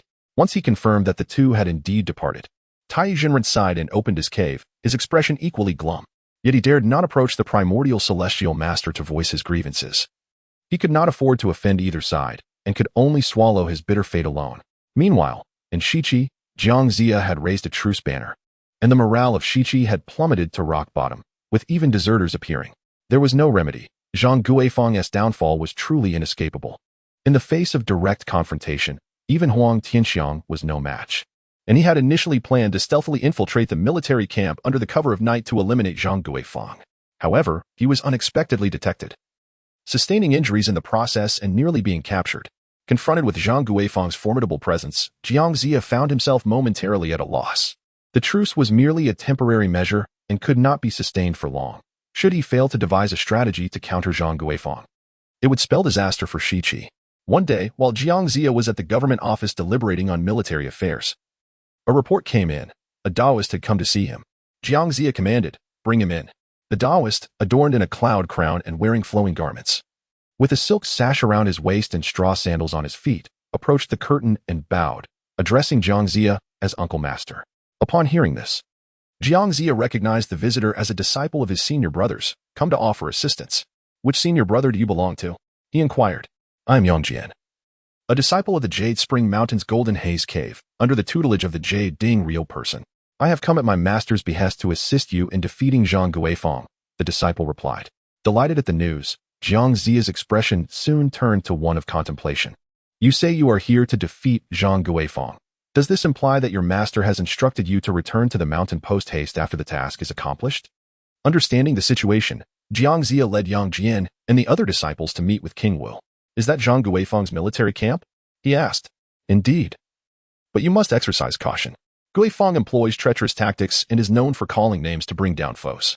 Yang Jian, unfazed, replied, "Since I have come this far, I fear not such tricks. Rest assured, Uncle Master, Zhang Guifeng will not find me so easily subdued." With a confident salute, Yang Jian mounted his silver steed and rode out of the city, leaving behind a group of onlookers who, unaware of Yang Jian's capabilities, were already resigning themselves to the notion of continuing the truce. Meanwhile, within Zhang Guifeng's camp, news spread that Shiqi had rescinded the truce, with challengers appearing outside the city gates. Elated, Zhang Guifeng dispatched the advance officer Feng Lin to engage, intending to follow and observe the battle himself. "You are Zhang Guifeng?" Yang Jian, unfamiliar with Zhang Guifeng's appearance, glanced at the red-haired, blue-faced Feng Lin and sensed he was not particularly formidable. "No, I am the advance officer Feng Lin." "Huh. You are insufficient. Summon Zhang Guifeng to face me." Feng Lin, unable to tolerate such disdain, was aware of his own prowess in the art of spitting red pearls, a skill not to be underestimated. Had he not encountered Huang Tianxiang, the entirety of Shiqi would struggle against him. Why employ a sledgehammer to crack a nut? "Your contempt for me will surely lead you to experience my might," Feng Lin cried, charging at Yang Jian with a spear. Yet, Yang Jian showed little interest. With one hand gripping his three-pronged, double-edged blade, he struck, causing Feng Lin's hands to tremble from the impact. In just a few exchanges, Feng Lin could not withstand Yang Jian's onslaught. Seizing a moment amidst their clashing weapons, he opened his mouth to unleash a plume of black smoke, from which a pearl the size of a bowl emerged, hurtling towards Yang Jian. "Such trifles. You might as well summon Zhang Guifeng." Yang Jian dismissed the attack without a glance, effortlessly dispersing the black smoke with a casual slap, a scene reminiscent of Huang Tianxiang's earlier encounter. "Unexpectedly, there exists someone capable of breaking my technique, and I have encountered such a person." Feng Lin, astonished and dismayed, hastily returned to the camp. Upon his arrival, he crossed paths with Zhang Guifeng, to whom he recounted the details of his defeat. Zhang Guifeng merely nodded in acknowledgement. He was well aware of Feng Lin's prowess, and if his opponent could effortlessly overcome him, it was evident that this individual was indeed a remarkable master. However, as long as this master was mounted, he believed he could devise a way to subdue him. "You are the one who has defeated my vanguard." Zhang Guifeng mounted his horse, brandishing his spear as he exited the camp, directing a fierce shout at Yang Jian. "So, you must be Zhang Guifeng," Yang Jian remarked, surveying Zhang Guifeng closely. From the tone of his voice, it was clear that this was the renowned general of Qinglong Pass. "Do not waste your breath. Prepare to meet your demise." With that, he spurred his horse and charged forth with his spear drawn, His demeanor transformed from earlier nonchalance to one of cold severity. The clash of his three-pronged blade against the steel spear resonated through the air. The ominous clouds shrouded the universe, while the aura of battle encircled the world. One wielded the spear for the sake of the nation, the other, the dual-edged blade, sought to obliterate all in their path. This dual-edged blade surged like a golden turtle stirring the sea. That steel spear twisted like a great python in motion. In less than 20 exchanges, Zhang Guifang felt his strength wane and his limbs grow heavy, as if they were no longer his own. He resolved to employ his mystical arts to capture Yang Jian. Yang Jian, when will you dismount? Upon hearing this, Yang Jian understood that Zhang Guifang intended to invoke his magic. However, he remained unperturbed, eagerly awaiting the unfolding of events. Zhang Guifang, taken aback by Yang Jian's indifference, felt a great shock. He had relied on this technique for years, sending countless formidable foes to their demise beneath his spear. Yet today, in the land of Shiqi, he had met his match. Why does my master's secret invocation fail me today? Zhang Guifang, refusing to yield, cried out thrice in succession, but Yang Jian remained steadfast, his expression tinged with impatience. Seeing Zhang Guifang preparing to speak again, Yang Jian erupted in anger. My refusal to dismount is due to my own abilities. Do you intend to force me down? Infuriated, Zhang Guifang resumed the fight, but in his exhausted state. He was no match for Yang Jian. With a single strike, he was left spitting blood and fled towards the camp. Yang Jian, witnessing this, made no effort to impede him. Instead, he leisurely returned to Shiqi. Upon hearing of Yang Jian's victory over Zhang Guifang, the morale of Shiqi's forces surged to unprecedented heights, particularly as they observed Yang Jian's nonchalant demeanor, which only deepened their admiration for him. Master, Zhang Guifang has been defeated. It is likely he will not return to battle. I must heed Master's command and return to Yuling Mountain. After relaying the news of the battle to Jiang Zia, Yang Jian did not forget the words of his master, Yuding Shenren, and requested permission to depart. Jiang Zia, understanding the weight of his master's orders, nodded in agreement. As long as Zhang Guifang remained unable to act, Shiqi would be more than capable of handling the situation. Their own Huang Tianxiang was no mere decoration. After Yang Jian departed, Jiang Zia wandered through the residence, deep in thought. Ultimately, he raised his hand to solidify his decision. After bathing and changing, he proceeded to pay his respects to GFA. Zhang Guifang's military campaign against the Western Qi had failed, and it was certain that Chaoga would not show mercy. A great conflict was imminent. Thus, Jiang Zia's purpose in coming was to seek permission to journey to Kunlun Mountain and request assistance from the primordial supreme being. GFA understood the gravity of the situation and reluctantly agreed. After 3 court sessions, Shi Gandang received a summons from the primordial supreme being within the Tai Palace. Master, have you called me forth with a decree? The primordial supreme being nodded, responding, I have entrusted the function list to Jiang Zia. Once he descends the mountain, the struggle between Cheng Tang and Zhou will unfold in earnest. Return and instructing Long and Nezha to descend and lend their aid. Upon hearing that Nezha would also accompany him down the mountain, Shi Gandang felt a pang of reluctance, but nodded in agreement, subsequently inquiring, Master, may I ask when I shall be permitted to descend? The primordial supreme being, sensing Shi Gandang's thoughts, smiled with a paternal warmth. Do not worry. It will not be long before you can descend and reunite with Nezha. This made Shi Gandang's face flush with embarrassment, and a sense of anxiety washed over him. He was acutely aware of the implication in the primordial supreme being's words. It was evident that the master was aware of his relationship with Nezha. However, considering the master's stature, it was hardly surprising he knew of their bond. Moreover, from the master's tone, it seemed he bore no disdain. With this thought, Shi Gandang lifted his gaze to the primordial supreme being, hoping to discern something from his expression, yet found nothing. Master, could it be that you are aware?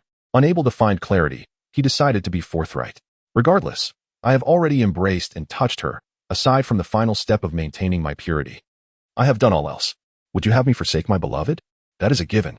However, there is no need for concealment. Your fated union with Nezha is ordained by heaven. Even if others come to know, they will speak no ill. Should they dare to gossip, let them speak to me. Our sect follows the will of heaven, and I shall ensure they understand the consequences of defying it. This commanding scene left Shi Gandang with stars in his eyes, marveling at the master's magnificence and authority.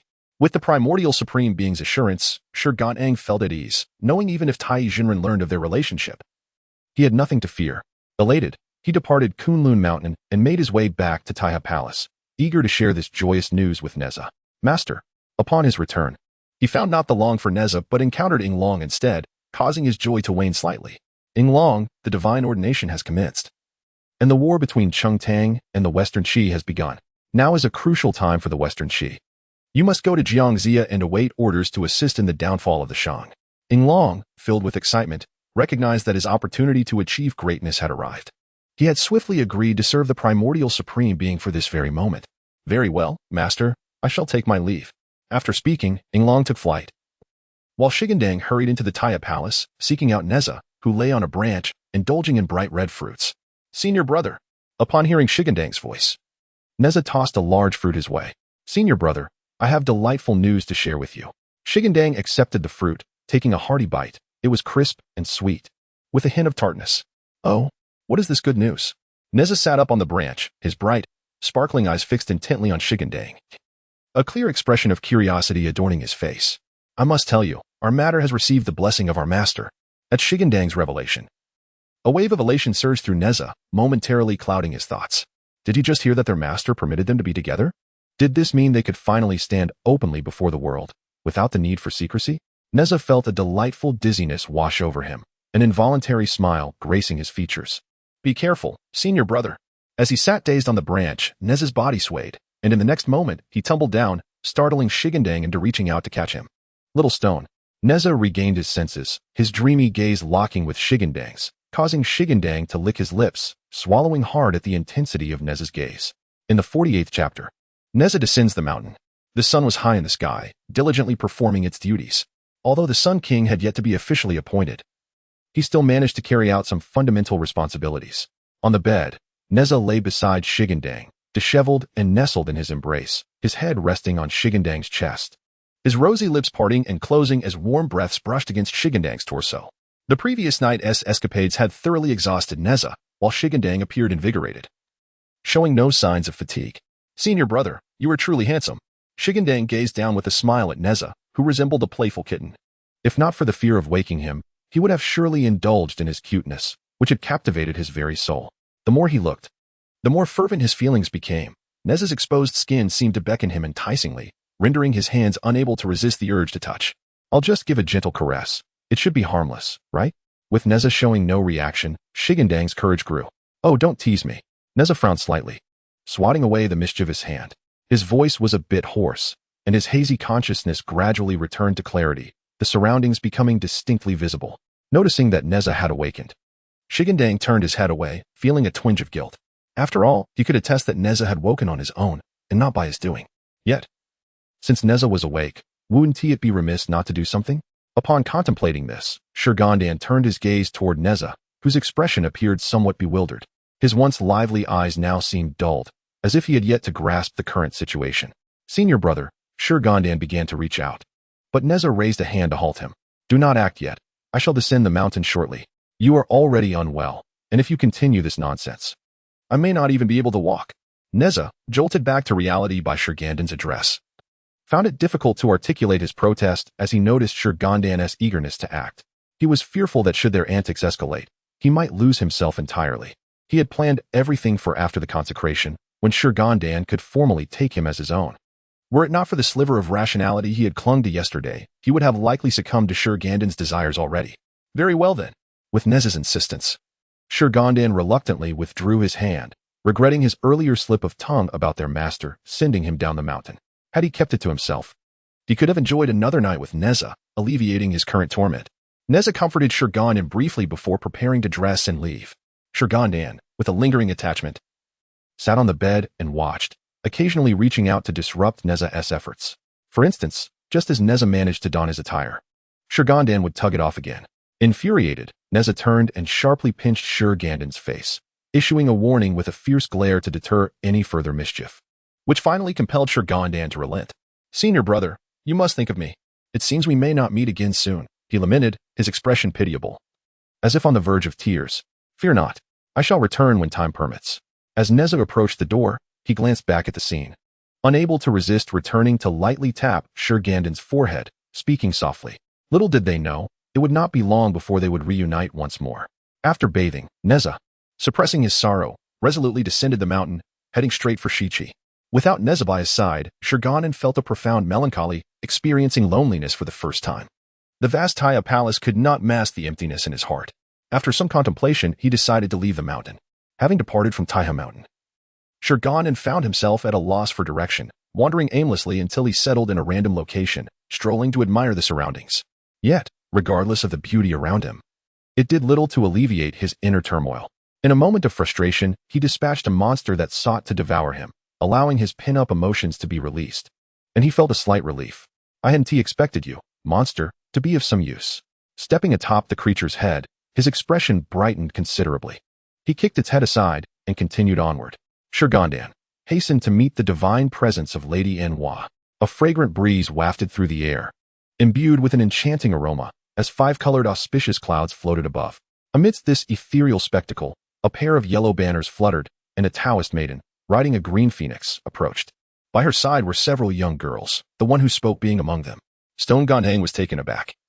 For it is said that all the myriad demons of the world are under the command of the goddess Nezha, obedient to her every decree.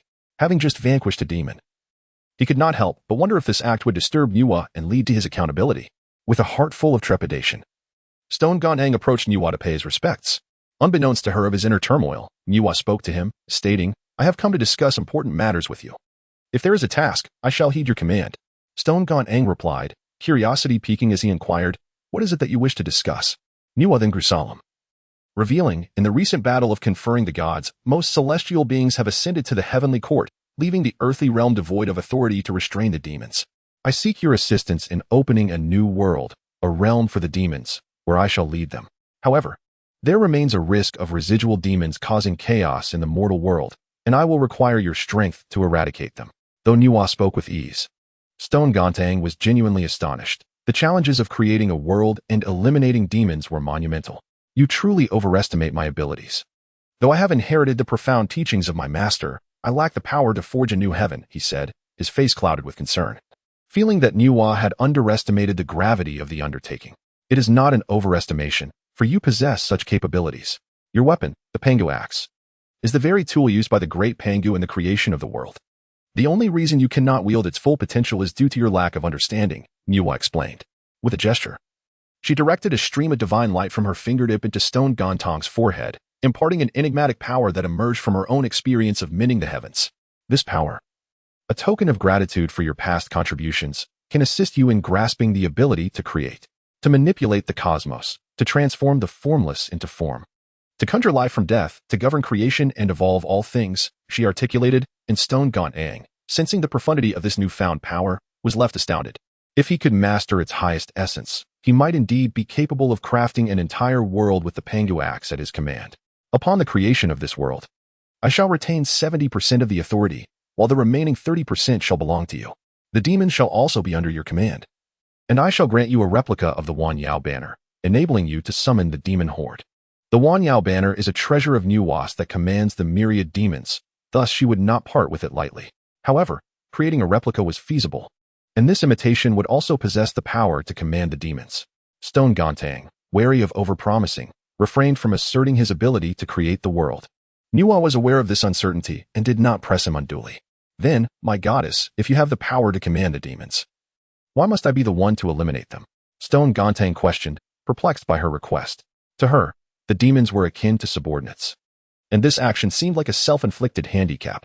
Nezha shook her head and clarified, while I can command them through the Wanyao banner, not all demons are obedient to my will. Otherwise, there would not be so many demons, fully aware of her intentions to eradicate the Shang dynasty, yet still serving her, even assisting Qingtang in opposing the West Qi. Thus, what Nezha aims to annihilate are those unruly demons, while those she can control are cast into the newly established world. After all, even those controllable demons are merely physically subdued. Their hearts still harbor the desire to devour. Much like the three demons of Xianyuan's tomb, whose fates have already been sealed by Nezha. Shi Gandang nodded, beginning to comprehend the reasons behind Nezha's initial agreement for him to slay the treacherous Hushime. However, I do not call upon you for assistance without reason. With that, Nezha extended her hand, revealing 3 collars, gleaming in gold, silver, and bronze. This collar is named the Demon Binding Hoop. Should you encounter a demon that proves difficult to subdue, you may place it upon their head and recite the 3 incantations I shall impart to you, which will aid in taming the demon for your own purposes. Nezha then stepped closer, softly whispering the incantations to Shi Gandang, who committed them to memory before stowing the demon binding hoop away.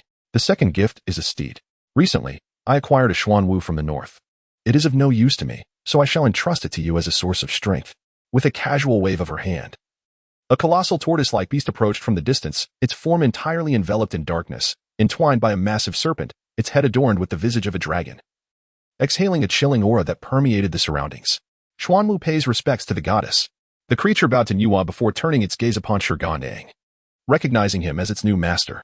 Although he was but a youth, Xuanwu still sensed an air of authority emanating from him. A deliberate display by Shi Gandang to assert dominance and prevent any condescension. In truth, Shi Gandang was overthinking. Even if he were weaker than Xuanwu, the latter would never look down upon him out of respect for Lady Nuwa. This was a classic case of underestimating the noble. Additionally, there is a person. Upon hearing Nuwa's words, Shi Gandang's interest was piqued. A person? Indeed, his name is Yi. In his early years, 10 suns soared across the sky, scorching the earth, resulting in countless deaths. Under the command of Emperor Yao, a great general was tasked with shooting down 9 of those suns, and that man was Yi. As he faced death, Nuwa thought of Shi Gandang, wishing to prevent Yi's spirit from perishing. After collecting it, she prepared to bestow it upon Shi Gandang in due time. Subsequently, Nuwa released Yi from a pristine vessel after years of recuperation. He not only regained his strength but also advanced further. Aware of Nuwa's intentions, he had no objections to pledging allegiance to Shi Gandang. Nuwa's generous assistance deeply moved Shi Gandang. It's no trouble. Is it not merely the creation of a world? Is it not merely the eradication of demons? I shall undertake it. With unwavering determination, Shi Gandang resolved to retreat to the Taiha Palace, seeking enlightenment in the principles of creation and striving to master this divine power, thereby fulfilling the task entrusted to him by Nuwa. Observing Shi Gandang's spirited demeanor, Nuwa could not help but reflect. Children are indeed so easily swayed. Oh, I did not mean that. It's just that children are so endearing. In the eyes of Nuwa, Shi Gandang was merely a child. Not only was he youthful, but his intellect was also not particularly mature. Yet he was far more amusing than that old curmudgeon, Yuan Shi Tianzun. Fear not, for you have ample time. I am in no rush. Observing Shi Gandang's endearing nature, Nuwa couldn't help but approach and ruffle his hair, the fluffy texture evoking an irresistible affection. Xuanwu, and the other accompanying young girls, witnessing this scene, tactfully turned away, while Xuanwu and Yi, being nearby, intentionally distanced themselves, engaging in conversation to foster camaraderie. Nevertheless, it would be prudent to hasten the completion of matters. Once the deification concludes, the talented individuals from Shiqi and Chengtang will ascend to the heavenly court as officials, and the malevolent creatures of the world shall inevitably emerge to prey upon humanity. He feared that Shiqi might fail to attract capable individuals, resulting in suffering for the common folk. Like a little adult, you are still young. Do not burden yourself with all the responsibility. As she spoke, she playfully pinched Shi Gandang's face. The fullness of his cheeks made for an exceedingly pleasant squeeze. Observing Nuwa's utterly blissful expression, one could hardly perceive any semblance of a sage. Shi Gandang, faced with such a Nuwa, could only endure silently. Had it been another, he would have objected long ago, but in the presence of the goddess, he chose to tolerate it. It was only when a rosy hue spread across Shi Gandang's fair visage, and his hair became a chaotic nest, that Nuwa realized. Feeling somewhat embarrassed and attempting to tidy his hair, yet only succeeding in making it messy. My lady, allow me to handle this myself. Shi Gandang, unwilling to let his hair suffer further at her hands, could not help but interject. Ahem, then I shall take my leave. Qingyan Tonger, let us depart. Averting her gaze from Shi Gandang, Nuwa hastily exited, accompanied by the young girls back to her palace. Little did she know, she had taken on quite a large task. Watching Nuwa leave, Shi Gandang tidied his hair before turning his attention to Yi and Xuanwu, who stood nearby, looking somewhat dazed. Yi, your soul form is not suited for prolonged existence in this realm. When I journey to Shiqi in the future, I shall ensure your place on the deification list and safeguard your life. For now, there was no underworld. When mortals passed away, their souls wandered the earth, eventually dissipating into the cosmos. Although there was a realm of shadows, the underworld had yet to be established. I heed the words of my lord. He understood that ascending to the deification list was his only path forward, thus he agreed readily. Shi Gandang secretly nodded. He was a formidable warrior, and he could not afford to waste such talent. When he eventually encountered Jiangxia, he would certainly secure a commendable position for Yi. Presently, among his subordinates were Yinglong, Huang Tianxiang, and now Yi, totaling 3. Though few in number, their strength was commendable. With this encounter, Shi Gandang lost the inclination to continue his leisurely pursuits. After clarifying the direction, he mounted Xuanwu's back and returned to Taiha Palace. From this day forth, he was resolved to toil diligently, determined to comprehend the profound intricacies of creation. Chapter 50. The Four Saints of Nine Dragons Island. It is said that after Zhang Guifang personally led an expedition against the West Qi, he was gravely injured by Yang Jian and could no longer engage in battle. In desperation, he sent troops to Chaoga to deliver a message to Zhang, requesting military support. Faced with the challenge from West Qi, Feng Lin merely hung a banner of truce, awaiting Zhang's reinforcements. Despite the raging fury within him, he understood the formidable prowess of Huang Tianxiang and could only endure in silence. Huang Tianxiang, upon seeing Zhang Guifang's banner of truce, found himself at a loss. He shouted until his voice was hoarse, yet the enemy remained resolutely behind closed doors. With no other option, he resolved to lead an assault after 7 days. As Huang Tianxiang returned to the city, he was greeted by a robust man clad in Taoist robes outside the gates, who called out to him, "Uncle Yinglong, what brings you here?" Huang Tianxiang exclaimed with delight. He was well aware of Yinglong's capabilities, which were certainly not inferior to his own. Though suspicion lingered in his heart, he yearned for direct confirmation from his esteemed guest. "I have come at the behest of my lord, tasked with descending the mountain to assist West Qi in battling the Shang," replied Yinglong. "Now that West Qi is in urgent need of capable individuals, your assistance would be most welcome," Huang Tianxiang said, leading Yinglong into the city and first visiting Jiangxia at the residence near the Little Golden Bridge. Upon learning that Yinglong was a former subordinate of Shi Gandang, Huang Tianxiang began to devise a plan. "I just arrived here and noticed your return from the enemy camp without any signs of combat. What is the reason for this?"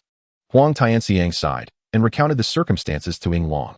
After contemplating, Yinglong spoke. "Zhang Guifang is incapacitated due to his injuries, and the only warrior capable of fighting on their side is Feng Lin, who has already been defeated by you. If you challenge him to battle, he might hesitate to leave the camp. Instead, let me take a chance. He knows not my strength, and to bolster morale, I may draw him out." Jiangxia, upon hearing this, found some merit in Yinglong's reasoning but remained cautious. "If you engage in battle, do you have confidence in your victory?" Yinglong patted his chest confidently. "Who am I? I am a great general under the Yellow Emperor Xin Yuan, having slain Qiyu, vanquished Quafu, pursued the Drought Demon, and defeated Waziki, achieving unparalleled feats. A mere advance officer is nothing to me. Rest assured, my lord. To me, Feng Lin is not but a minor obstacle, easily overcome." Hearing Yinglong's bold declaration reassured Jiangxia. However, Huang Tianxiang interjected with caution, as the ancients say, even a lion uses its full strength to catch a rabbit. Although Feng Lin possesses only average skills, he has the ability to spit red pearls, and one must proceed with caution. Huang Tianxiang feared that even the strongest warrior could falter if they did not understand the art of restraint, for overcoming the strong with the weak is no simple task. Thus, he urged Yinglong to remain vigilant, concerned that Feng Lin's abilities might counteract Yinglong's strength, leading to his defeat. "Your words hold great wisdom. I shall certainly exercise caution," Yinglong replied, bidding farewell to the two men before departing the city in search of a fine steed. Meanwhile, Feng Lin awaited reinforcements in the camp. While patrolling the grounds, he suddenly spotted an approaching enemy. Initially assuming it to be Huang Tianxiang returning to hurl insults, he squinted to discern the unfamiliar visage approaching. "Though I have been defeated by Huang Tianxiang, I am not easily vanquished by others. Today, instead of sending Huang Tianxiang to battle, an unknown warrior is dispatched. Do they not realize that to insult a man beyond endurance is to invite retaliation, and to wound one excessively is to provoke further harm?" Feng Lin, with a countenance as dark as the bottom of a cauldron, grasped an iron rod and rode forth from the camp. Upon seeing the enemy advance, Yinglong felt a surge of joy, having newly arrived in Shiqi. If he did not achieve merit, he would surely be looked down upon. "Now that the enemy general has emerged, should I defeat him, my reputation shall be exalted. Who dares to face me? State your name." Feng Lin pointed the iron rod at Yinglong and bellowed. "Listen well, I am Yinglong, a disciple of the stone Gaodang from Taiha Mountain. King Zhou's immorality has led to the ruin of his kingdom. I advise you to consider your options and surrender to Shiqi. When King Wu ascends the throne, you may secure your own fortune and glory." At these words, Feng Lin erupted in fury, spurring his horse and charging towards him with the iron rod. Yinglong, undaunted, clashed with him wielding his axe. Yinglong's golden eyes flashed like lightning, while Feng Lin's round eyes sparkled like silver flowers. One exhaled vibrant mist, the other released a red haze. The red haze shone brightly amidst the dusk, while the vibrant mist shimmered in the night. The axe slashed as if a dragon extended its claws, while the rod met it like a phoenix weaving through flowers. As the battle raged on, Feng Lin soon realized that Yinglong's martial prowess far exceeded that of Huang Tianxiang, which sowed seeds of doubt in Feng Lin's heart. With a swift blow, Feng Lin turned his horse to flee, but Yinglong would not let him escape, galloping after him like a fierce wind scattering fallen leaves. followed by the relentless downpour that battered the flowers. Upon glancing back, Feng Lin saw Ying Long in pursuit, a smirk creeping upon his lips. He opened his mouth and spat forth a plume of black smoke, within which emerged a pearl the size of a bowl, aimed directly at Ying Long. Anticipating this, Ying Long pointed, and the black smoke dissipated. Startled, Feng Lin spurred his steed, hastening back to the camp, though he did not capture his foe. This skirmish did temper the enemy's fervor, thus marking a victory in its own right. Ying Long nodded in satisfaction and returned to the city. In Chaoga, when Zhong received word from Zhang Guifang, his heart heavy with worry. The chaos in the world had begun to unfold, and each report he received was like a knife twisting in his heart, leaving him feeling unworthy of the late king's trust. He wished to lead a personal campaign, yet was halted by his disciple, Jili, who suggested that with no one left in the country, how could the master personally engage in battle? Instead, he could invite a couple of friends from the 3 mountains and 5 peaks to aid Zhang Guifang and Shiqi, ensuring the matter would be resolved without burdening the master's health. This single remark shattered the ambitions of 2 practitioners. Upon reflection, when Zhang acknowledged the wisdom in Jili's words, with many affairs still unresolved within the court, should he personally march? There was a risk of further chaos instigated by King Zhou. Suddenly recalling friends overseas who might assist him, he instructed his disciples to wait for a few days before setting off on his dark Qilin towards the western seas. Wen Zhong had many friendships, and among them were the 4 saints of Jiolong Island. Upon receiving Wen Zhong's invitation, they promptly decided to join him in aiding Zhang Guifang against Shiqi. Little did they know, the wheel of fate had already begun to turn, and their journey might lead them to never return. A few days later, the 4 saints made their way to Chaoga, then proceeded to Shiqi, creating quite a stir and attracting the attention of onlookers. Upon entering Zhang Guifang's camp, they found him wounded and unable to pay his respects. Wang Mo promptly administered medicinal elixirs, successfully healing his injuries. The following day, Zhang Guifang, accompanied by Feng Lin, emerged from the camp to challenge their foes. Where is Zhang Zia? Let him come forth to meet me. As soon as Zhang Guifang stepped into battle, he vociferously demanded an audience with Zhang Zia, completely disregarding the others. Noticing the absence of Zhang Zia among the crowd, Zhang Guifang remained unfazed. Yang Jian's nephew had long returned to the mountains. Without him, handling Zhang Guifang would prove exceedingly difficult. The generals under Zhang Zia found themselves at a disadvantage against Zhang Guifang, compelling Zhang Zia to exercise caution. Should he rashly enter the fray, he might very well fall into Zhang Guifang's clutches. Thus, he feigned ignorance and patiently awaited developments at the minister's residence. Chapter 51. Shi Gandang takes action. After calling out for some time, without sight of Zhang Zia, Zhang Guifang noticed that not only Zhang Zia was absent, but even Yang Jian, who had injured him that day, was nowhere to be found. Confusion filled Zhang Guifang's mind. If Zhang Zia refused to appear, the 4 saints' plans would inevitably be thwarted. Master, Jiang Shang insists on remaining within the city. What shall we do? Wang Mo furrowed his brow, initially hoping to leverage his formidable presence to persuade Zhang Zia to submit willingly, thus averting bloodshed. However, Jiang Zia's refusal to emerge left them no choice but to take action. If Jiang Shang fails to recognize the inevitable, he shall not blame us for our ruthlessness. Prepare the soldiers. Today we shall determine our fates. Indeed, it was high time, Wang Mo declared, with the others echoing his sentiments. With their prowess, none from Shiqi could withstand them. The 4 saints, their expression stern, mounted their extraordinary steeds and exited the gates. These mounts were no ordinary creatures but rather rare beasts of the realm: the lion, the swanee, the spotted leopard, and the fearsome. The mere presence of these beasts caused the surrounding war horses to falter in fear. Only Nezha, riding on his windfire wheels, remained steadfast. Huang Feihu on his 5-colored divine bull also held his ground. The rest, however, were thrown from their mounts. Witnessing the disarray of the Shiqi warriors, the 4 saints erupted into laughter, mocking their inability to ride properly, let alone engage in battle. Who are you monstrous beings to dare come here seeking death? Nezha, undeterred, pointed his fiery spear at Wang Mo, the leader. Ah, so you are the disciple of the elder Tai. Instead of diligently cultivating in the golden light cave, you dare to wade into these murky waters. I shall teach you a lesson on behalf of your master. Enraged by the words, Nezha wasted no time, charging forward on his windfire wheels. The others followed suit, rushing into the fray. Without his mount, Ying Long transformed into his true form, a colossal dragon hundreds of meters long, roaring fiercely, sending the enemy soldiers fleeing in panic. How dare you bully us when you think we are defenseless? Yang Sun, recognizing Ying Long's identity, engaged in combat while riding his swanee. Ying Long was formidable, and Yang Sun was no weakling either. The dragon's claws were sharp as daggers. When they struck down, Yangtze found it exceedingly challenging to defend himself. Behold my heaven-opening pearl. Yangtze extracted a bead from the leopard skin pouch and hurled it towards Yinglong, whose massive form resembled that of a large sandbag. You shall pay dearly for this.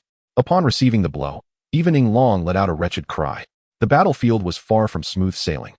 Had it only been Zhang Guofan and Feng Lin, they might have had a chance, but with the addition of the 4 saints of Nine Dragon Island, the scales of battle swiftly tipped in favor of Zhang Guofang and his allies. The only combatants from the West Qi were Yinglong, Huang Tianxiang, and Nezha, while the others merely contributed noise without substance. When the fighting commenced, it was essentially 3 against 6.5. Although Feng Lin was somewhat of a filler, he could still be counted as half a fighter. Meanwhile, Nezha was fiercely engaged in combat with the King of Demons, their weapons clashing in a spectacular display of skill.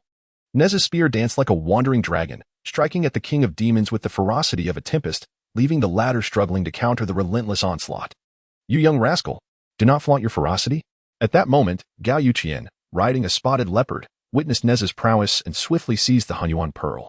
Aiming a strike at Nezha's head, unbeknownst to him, the attack sent Nezha reeling into a whirl of flames. Today shall mark your demise. The King of Demons seized this opportunity, rushing forward with his sword drawn to strike. Nezha, dazed from the impact of the Hunyuan pearl, could only hear the chaos surrounding him. Huang Feihu, noticing Nezha's plight, summoned the 5-color divine ox and charged to his aid, rescuing Nezha in the nick of time. Is there more to this? Nezha, still groggy, heard Huang Feihu's inquiry but remained silent, merely clutching his head, while the King of Demons took advantage of the moment to engage Huang Feihu in fierce combat. The scene descended into utter chaos, with dangers emerging at every turn. Had Nezha not retained some semblance of awareness, he might have met his end there. Even so, the impact of the Hunyuan pearl had significantly diminished his combat prowess. In the residence of the Jiang family, Jiang Zia was in a state of frantic agitation. The sounds of battle and cries of anguish reached his ears, and he dispatched someone to assess the situation, realizing that his side was at a distinct disadvantage, with countless soldiers perishing. Fear not, Zia, I am here. Just as Jiang Zia wore a troubled expression, a familiar voice resonated, prompting him to look up and behold a well-known figure approaching with a disciple in tow. It was none other than his elder brother, the disciple of Yuan Shi Tianzun, Wenshu Guangfa Tianzun, who had foreseen Jiang Zia's peril and had come to offer assistance, bringing along his disciple, Jinjia, to aid in the fight against the Shang. Brother, your arrival is timely. I am in dire need of your help. Upon seeing Wenshu, Jiang Zia nearly burst into tears. West Qi was utterly lacking in capable individuals and was overshadowed by Shang in this regard. Not only I, but my junior disciple has also arrived. He is currently outside the city. Wenshu, aware of Jiang Zia's troubles, was accompanied by Shi Gandang, who was immersed in contemplating the mysteries of Qian Xian's creation. Suddenly struck by inspiration, Shi Gandang calculated and discovered that Nezha was in grave danger. Unable to bear such a fate, he quickly mounted Xuanwu and set off with Yi, only to encounter Wenshu en route, and thus they journeyed together. As Shi Gandang arrived, the once tumultuous battlefield gradually fell silent. The warriors of Shiqi, nearly all wounded, found themselves in stark contrast to Zhang Guofang and his companions, who fared considerably better. Upon witnessing Shi Gandang's presence, Huang Tianxiang was filled with immense excitement. Well aware of Shi Gandang's prowess, especially since he was not alone in his endeavors, the conflict ceased, and Shi Gandang approached Nezha, who was also battered and bruised. Upon seeing Shi Gandang, Nezha felt a wave of reassurance and leaned closer. Wang Mo, you, a disciple of the, should naturally revel in freedom, far removed from the mundane world. Why then do you venture into the mortal realm to obstruct Shiqi's campaign against Shang? Is this not an act of defiance against the heavens? Shi Gandang, suppressing his anger, recognized Wang Mo as a senior brother of sorts within the. To act against him could invite repercussions from their sect. How audacious! You, a mere child, dare to question the mandate of heaven. You assert it lies with Zhou, while I contend it rests with Shang. Should you disagree, you are welcome to engage in debate. Wang Mo, considering himself an equal to Shi Gandang, was reluctant to yield, especially given his camaraderie with Wenzhong. Thus he would not be easily swayed by Shi Gandang's words. If that is your stance, do not blame me for showing no mercy today.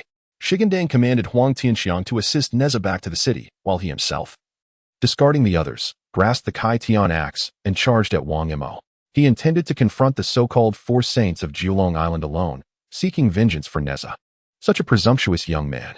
Shi Gandang's assault was not solely directed at Wang Mo. After his strike was deflected, he turned to attack the other 3. This infuriated Wang Mo. Realizing this young imp sought to face them all single-handedly. Surrounded by the 4 saints, each wielding their weapons in a coordinated attack. Shi Gandang remained undaunted, skillfully maneuvering the Kai Tian axe to defend and counterattack. The four saints, having already endured a chaotic skirmish, found themselves fatigued, and against the fresh vigor of Shi Gandang, they began to struggle despite their numerical advantage. Li Xingba, recognizing Shi Gandang's formidable skills, realized their defeat was inevitable. As his comrades engaged Shi Gandang, he seized the opportunity to retrieve a plow earth pearl from his leopard skin pouch, hurling it directly at Shi Gandang's forehead. Just as Li Xingba anticipated triumph, he was astonished to see Shi Gandang seemingly unscathed, not even a mark marred his brow. How could my plow earth pearl be utterly ineffective? He remained oblivious to the fact that Shi Gandang had cultivated the 8-9 yuan technique, rendering his body akin to steel, impervious to the effects of the pearl.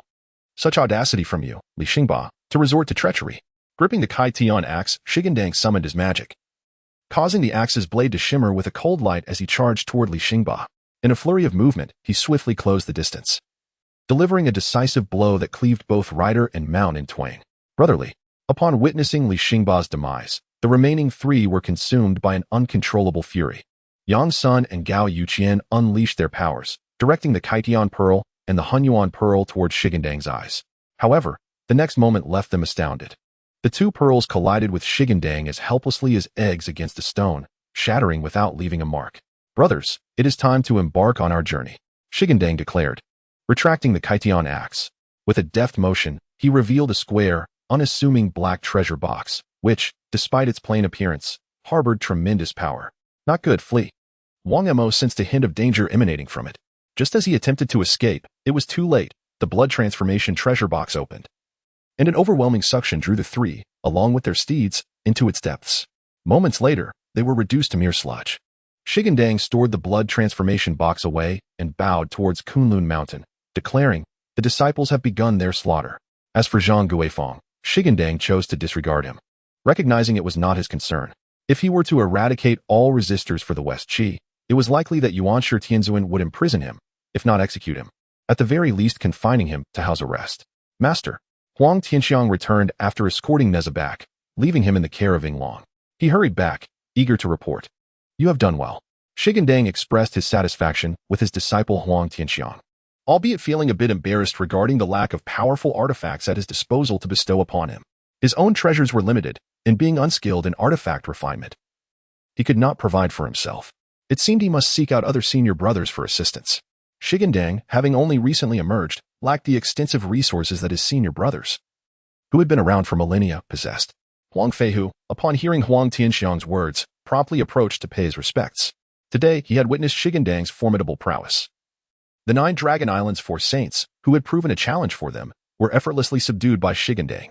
As for Zhang Guifeng, he had wisely retreated at the first sign of trouble, his heart heavy with sorrow as he hastily drafted an urgent missive for the officials to deliver to Chaogo.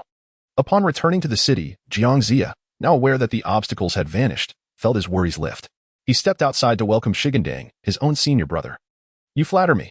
After exchanging pleasantries, Shi Gandang quickly inquired, "Brother Wenshu, Nezha is gravely injured. Do you possess any healing elixirs that you could spare?" At that moment, Shi Gandang realized his own inadequacy. Aside from combat, he was entirely unskilled. In the future, he resolved to learn from experts to avoid being reliant on others in dire situations. "I happen to have a plethora of elixirs. If you wish, I shall gladly gift them all to you." Wenshu generously produced a red gourd and offered it to Shi Gandang. Without hesitation, Shi Gandang accepted the gourd and departed in haste. In the guest quarters, Yinglong felt helpless regarding Nezha's condition, anxiously standing by, unable to assist. Bang! With a sudden crash, the door to the guest room burst open, and Shi Gandang produced a pill from his gourd, prying open Nezha's mouth to insert it. One must admit that the efficacy of the pill was remarkable. In but a breath, Nezha's wounds healed completely. Witnessing this, Yinglong, with keen insight, promptly exited, taking the door along with him. After swallowing the pill, Nezha gradually regained consciousness. Upon opening his eyes, he was startled to find Shi Gandang's large face nearly pressed against his own, almost provoking him to slap it away. "Why do you have to be so close, you nuisance?"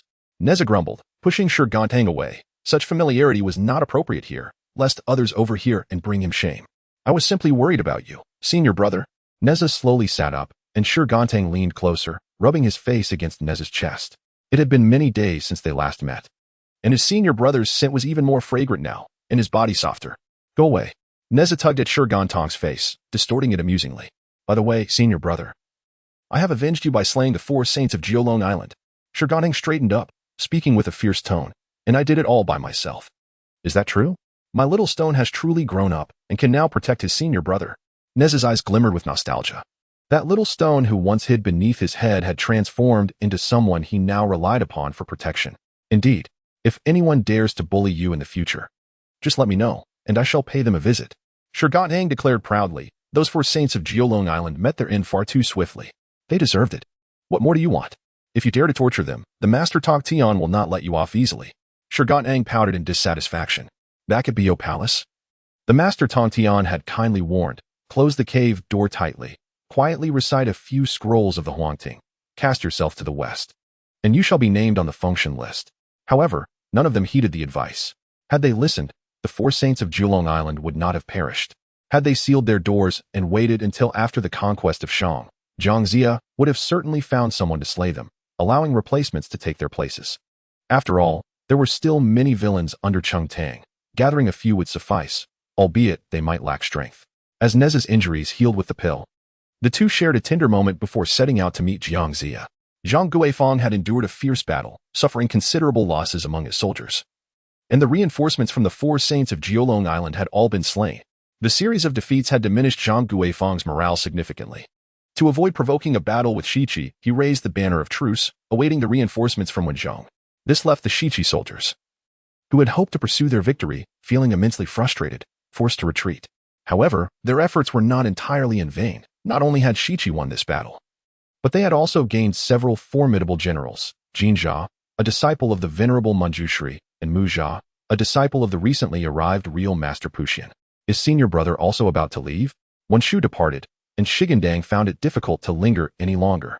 However, before leaving, he needed to ensure that Yi's affairs were well arranged. Rest assured, Zia, should there be any peril in Shiqi, we shall undoubtedly come to your aid. Shi Gandang reassured Zhang Zia. Zia, allow me to introduce my disciple, Yi. Shi Gandang gestured towards Yi, and the two exchanged pleasantries. He continued. He currently exists in a spiritual form and cannot remain in the mortal realm for long. Moreover, he is among those listed on the Fengshen Bang, which is fortuitous as he is now being acknowledged. He has shot down 9 sons, rescuing countless souls from calamity. Although he has not yet achieved merit in the campaign against Shang, his prior accomplishments render him invaluable. Zhang Zia understood and nodded in agreement. The deity Qingfu, with the assistance of the 100 Spirits banner, guided Yi's spirit towards the Fengshan platform, thus finalizing the matter. Although he was unaware of why the primordial supreme being held such affection for his senior disciple, he felt compelled to heed the supreme being's words. With Yi's affairs settled, Shi Gandang did not tarry any longer. After exchanging farewells with Nezha, he departed upon the Xuanwu. Shortly after Shi Gandang's departure, when Zhang received devastating news, the 4 Taoist friends he had summoned had perished in Shiqi, plunging him into profound sorrow. He had intended to lead his troops personally, but was thwarted by none other than the general of the left army, Lu Xiong. Though advanced in years, Lu Xiong was well versed in military strategy, possessing greater experience and credentials than Zhang Guifang. However, in terms of skill, he fell short. Why must the Grand Master personally lead the charge? I observe that our army's defeat stems from Zhang Guifang's incompetence, Lu Xiong remarked with disdain. In his view, Zhang Guifang's rise to the rank of general was merely due to his possession of secret techniques, lacking the strategic acumen to rival his own. What utter nonsense, old general. While Zhang Guifang may be young and headstrong, relying solely on brute strength and his secret teachings, Feng Lin is but a common talent, leading to his downfall. Lu Xiong belittled both Zhang Guifang and Feng Lin, while extolling his own military prowess, which stirred even Wenzhong, who had initially disagreed. Recalling Lu Xiong's past achievements, Wenzhong abandoned his intention to lead the charge and, in accordance with Lu Xiong's suggestion, appointed the treacherous Fei Zhong and Yu Han to serve as military advisors. He intended to leverage this opportunity to ensure their demise in the field. Having followed Wenzhong for many years, Lu Xiong was well aware of his thoughts. A loyal patriot, Lu Xiong harbored a deep-seated hatred for Fei Zhong and Yu Han, wishing for their flesh and skin to be devoured. He resolutely vowed that, regardless of victory or defeat, he would ensure their unexpected demise in Shiqi. Fei Zhong and Yu Han, filled with despair, found themselves unable to decline Wenzhong's goodwill and reluctantly accepted, all the while plotting to survive. They enjoyed the favor of King Zhou, with a promising future ahead. Yet they could not fathom meeting an untimely end. Meanwhile, Shi Gandang, having left Shiqi, did not return to Taihe Mountain but instead redirected his journey towards Zhongnan Mountain. Yunzongzi, skilled in crafting magical artifacts, was his destination as he sought to procure several treasures within the depths of Yuzhu Cave. As Yunzongzi was engrossed in the creation of magical artifacts, he sensed Shi Gandang's intent and, with a knowing smile, summoned the Golden Cloud Boy. "Child, go outside to welcome our esteemed guest." Jin Xia Tongzi inquired. "Master, who is the distinguished visitor today?" "The guest is one who seeks the autumn winds." Yunzongzi, affluent in resources, had little regard for the few artifacts requested by Shi Gandang. Furthermore, as Shi Gandang was his junior disciple, he felt compelled to offer assistance, especially in deference to the revered Yuanshi Tianzuan. As Shi Gandang rode on the back of a Xuanwu, he arrived at the foot of Zhongnan Mountain. Upon reaching the vicinity of Yuzhu Cave, a boy clad in traditional attire approached him and bowed respectfully. "Uncle Master, I greet you. Our esteemed master has been awaiting your arrival in the cave." Jin Xia Tongzi respectfully escorted Shi Gandang into the cave to meet Yunzongzi, leaving the Xuanwu outside to rest. Upon their meeting, the two engaged in lively conversation, reminiscent of long-lost friends, devoid of any formality. "Dear Junior, you must have come for a purpose," Yunzongzi remarked with a smile, his bright eyes seeming to see right through Shi Gandang. "Alas, it seems I cannot hide anything from you, brother." Shi Gandang chose honesty over concealment, aware that a celestial being could discern truths. To continue to withhold information would only lead to displeasure. "Brother, since my emergence into the world, I have been destitute. All my artifacts and celestial skills have been gifts from others. I have recently taken on a disciple, yet I am unable to provide any support. Knowing you possess considerable wealth, I had hoped to request some artifacts from you, so my disciple may shine during the battle against the Shang. I would be immensely grateful." After Shi Gandang elaborated, Yunzongzi understood his plight. "Very well, I shall forge a benevolent bond with you, but I do have conditions," Yunzongzi stated. Shi Gandang's spirits lifted at the mention of conditions, as it implied a trade rather than a mere favor. "Please, brother, speak your terms. If I can fulfill them, I will exert every effort." Yunzongzi then explained, "I have a disciple named Leizhenzi, the adopted son of King One of the West Qi. I wish to entrust him to you as a disciple." Shi Gandang was momentarily taken aback. "Is that all?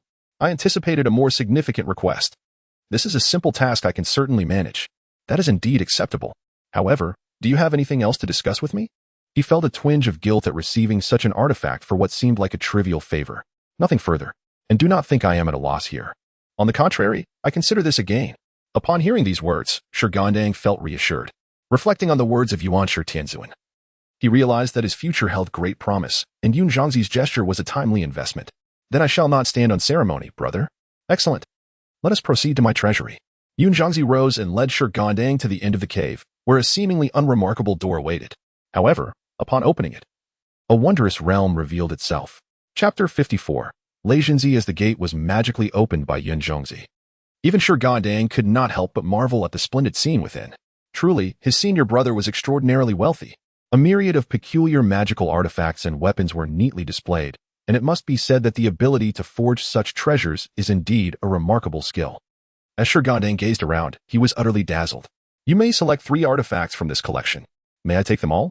Shi Gandang turned to Yunzongzi, only to receive a gentle smile in response, clearly indicating that such a request was not permissible.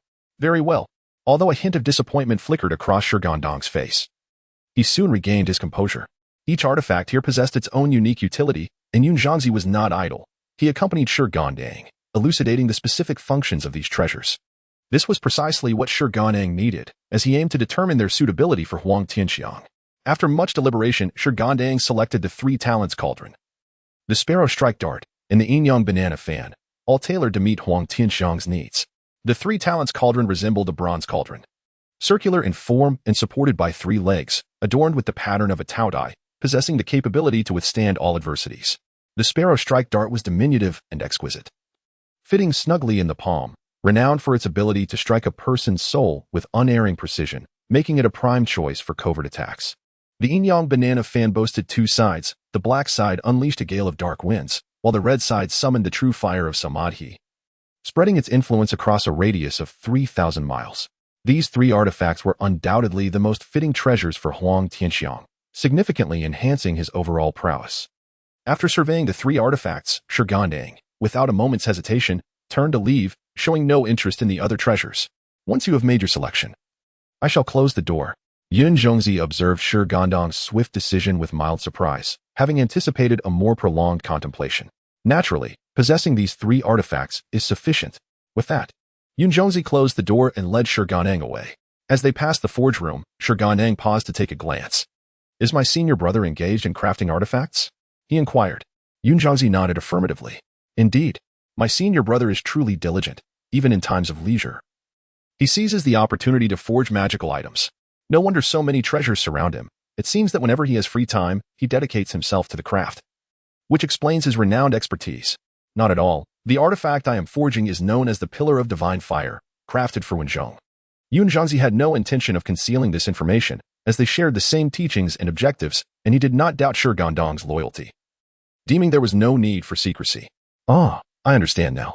I truly appreciate my senior brother's efforts," Shi Gandang acknowledged with clarity. "Previously, I allied with that tyrant King Zhou to assist him in vanquishing the fox demon. Yet I never anticipated that he would be so entranced by the demon's charm that he would destroy the sword I presented to him. It is only fitting that he lost his kingdom. As a true immortal of virtue, Yun Zhongzi possessed a heart of compassion. Yet it was unfortunate that he encountered a ruler devoid of morality. His sincere intentions were wasted on such a ruler." Reflecting on King Zhou stirred a measure of resentment within Yun Zhongzi. Upon witnessing the situation, Shi Gandang could only offer words of solace, asserting that everything was governed by fate and that his senior brother need not be troubled by it. Yun Zhongzi, upon hearing this, chuckled softly, acknowledging that he had indeed been overly concerned. The one embroiled in a dilemma often lacks clarity, while an observer can see the truth. He had not anticipated that his younger disciple, who had only been in the mortal realm for a few decades, would provide such enlightenment after having attained immortality for many years. The younger disciple was indeed correct, with the burdens of his heart lifting. Yun Zhongzi exhaled deeply and turned to Shi Gandang, pondering aloud whether his younger disciple had ever contemplated the art of forging.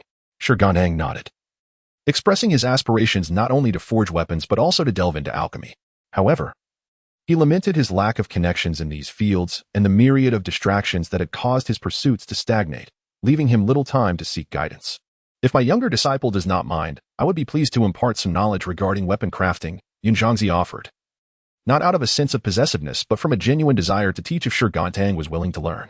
Ultimately, it all hinged on Shi Gandang's own desire and talent in this domain, as well as his determination to pursue it. "Why would I mind? It would be a tremendous fortune if my senior brother is willing to teach," Shi Gandang replied with enthusiasm, fearing that Yun Zhongzi might change his mind.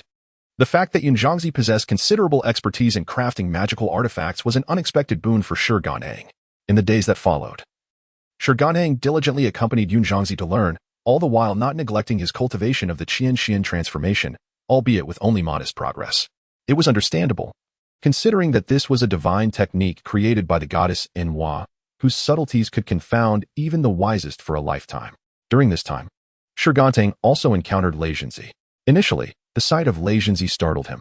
With a face as blue as indigo, hair like vermilion, fierce and penetrating eyes, and fangs protruding from his lips, Lei Zhenzi stood an imposing 2 zhang tall, rendering Shi Gandang quite diminutive in comparison. It was only after Yun Zhongzi explained that Shi Gandang learned that this formidable figure was actually the 100th adopted son of King Wen of Zhou, which led him to internally muse about the king's eclectic choices in raising children. In conversing with Lei Zhenzi, Shi Gandang discovered that he had once been an ordinary child until he unwittingly consumed a celestial apricot, resulting in his current appearance. Thus, it was revealed that Lei Zhenzi was not yet 20, towering so high, while Shi Gandang, despite being several decades older, remained notably smaller. "Uncle Master, I have come to seek you again." Since meeting Shi Gandang, Lei Zhenzi had sought him out more frequently, relishing the company of someone close to his own age. "Your visits are of little use. My weapon has been taken by your master. I cannot engage in battle with you." Shi Gandang shrugged, explaining to Lei Zhenzi his current predicament of being unarmed. Did Uncle Master offend the master?" Lei Zhenzi inquired. "Not at all," Shi Gandang replied. "Then why did the master take your weapon?" "My weapon's origins are rather extraordinary. It is forged from the blade of the Pangu axe, wielded by the great deity Pangu during the creation of heaven and earth, imbued with the essence of creation itself. My senior brother took it to study its profound powers." Upon hearing this, Lei Zhenzi's eyes widened in astonishment, and his admiration for Shi Gandang deepened. It was clear that his esteemed master had an extraordinary background linked to the great Pangu. To be honest, Shi Gandang was quite eager for Yun Zhongzi to uncover something remarkable. For although his Pangu axe was formidable, he felt he had yet to fully master its potential. If young Gongzi were to discover some insights, he would surely share in the glory.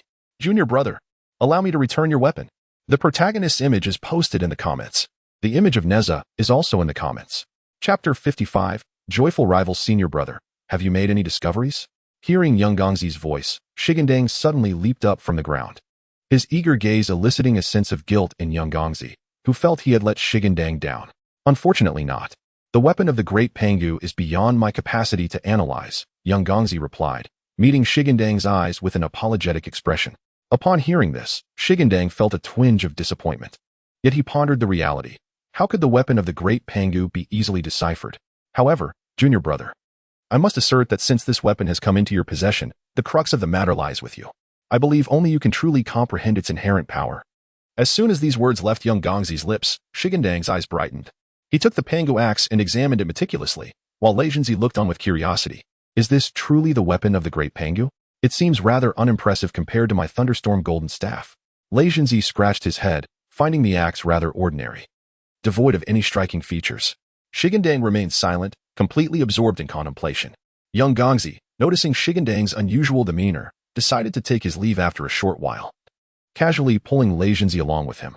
Why linger here with a weapon that doesn't belong to you? It would be far more prudent to hone your martial skills and shine on the battlefield of Shiqi upon your return. Meanwhile, at Shiqi, an unprecedented adversary had emerged, the 4 generals of the Demon Clan, who had arrived from Jiameng Pass, with Huang Feihu's discreet reminders. The generals had gained insight into the formidable prowess of the Demon Clan, which was far superior to that of the 4 saints of Jiolong Island, particularly in terms of magical artifacts, where they outclassed their rivals by several leagues. As the generals departed from the governor's residence, Huang Feihu walked alongside Nezha. Although Nezha felt apprehensive about the 4 generals, they had yet to engage in combat, and fear was not entirely accurate.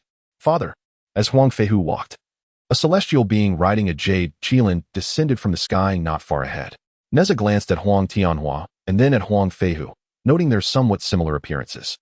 Is that celestial being calling for you? Huang Feihu, bewildered by this statement, found himself momentarily confused. He had no recollection of having such a significant son. Father, it is I, Tianhua. Huang Tianhua approached Huang Feihu, only to find that Huang Feihu no longer recognized him. He proceeded to elucidate his origins, prompting Huang Feihu to recall that he indeed had a son, lost in his childhood.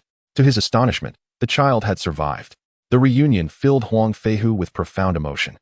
Although he had lost 2 of his 4 sons, it was a relief that they had all returned, and each had found esteemed masters to learn from. However, one thing perplexed him. If he wished to take on disciples, he could have at least informed him. It was not as if he would have objected. To whisk someone away without a word led him to believe they would be lost forever. The return of the son of the martial king was indeed a cause for celebration. Nezha, standing nearby, clasped his fists in congratulations. The arrival of a formidable general was a most fortuitous occurrence for them. Father, who is this child? Huang Tianhua inquired, glancing at Nezha. The moment he spoke, Nezha's expression stiffened, and his smile faltered. Although he maintained a semblance of cheer, an undercurrent of hostility emanated from him, causing a chill to run down Huang Tianhua's spine. Go, can you not speak properly?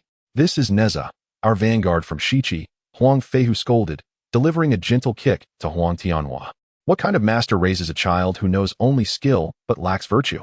Huang Tianhua, having received the reprimand, dutifully fell silent and lowered his gaze upon Nezha, who appeared no older than himself. Could he truly be capable? Though Huang Tianhua muttered under his breath, those present were all keenly perceptive. Even the faintest whisper could be heard clearly, let alone a spoken word. Humph, am I capable or not? Would you care to test me personally? Nezha retorted, unable to contain his frustration after being mocked. The earlier comment about being a child had already irked him, but out of respect for his relationship with Huang Feihu, he had restrained his anger. However, the direct ridicule proved too much to bear.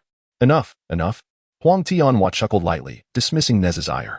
Yet Nezha was not one to suffer indignities lightly. Upon witnessing Huang Tianhua's demeanor, he immediately brandished his Rui Jinggu Bang, ready to strike. Nezha, young brother, please refrain from violence.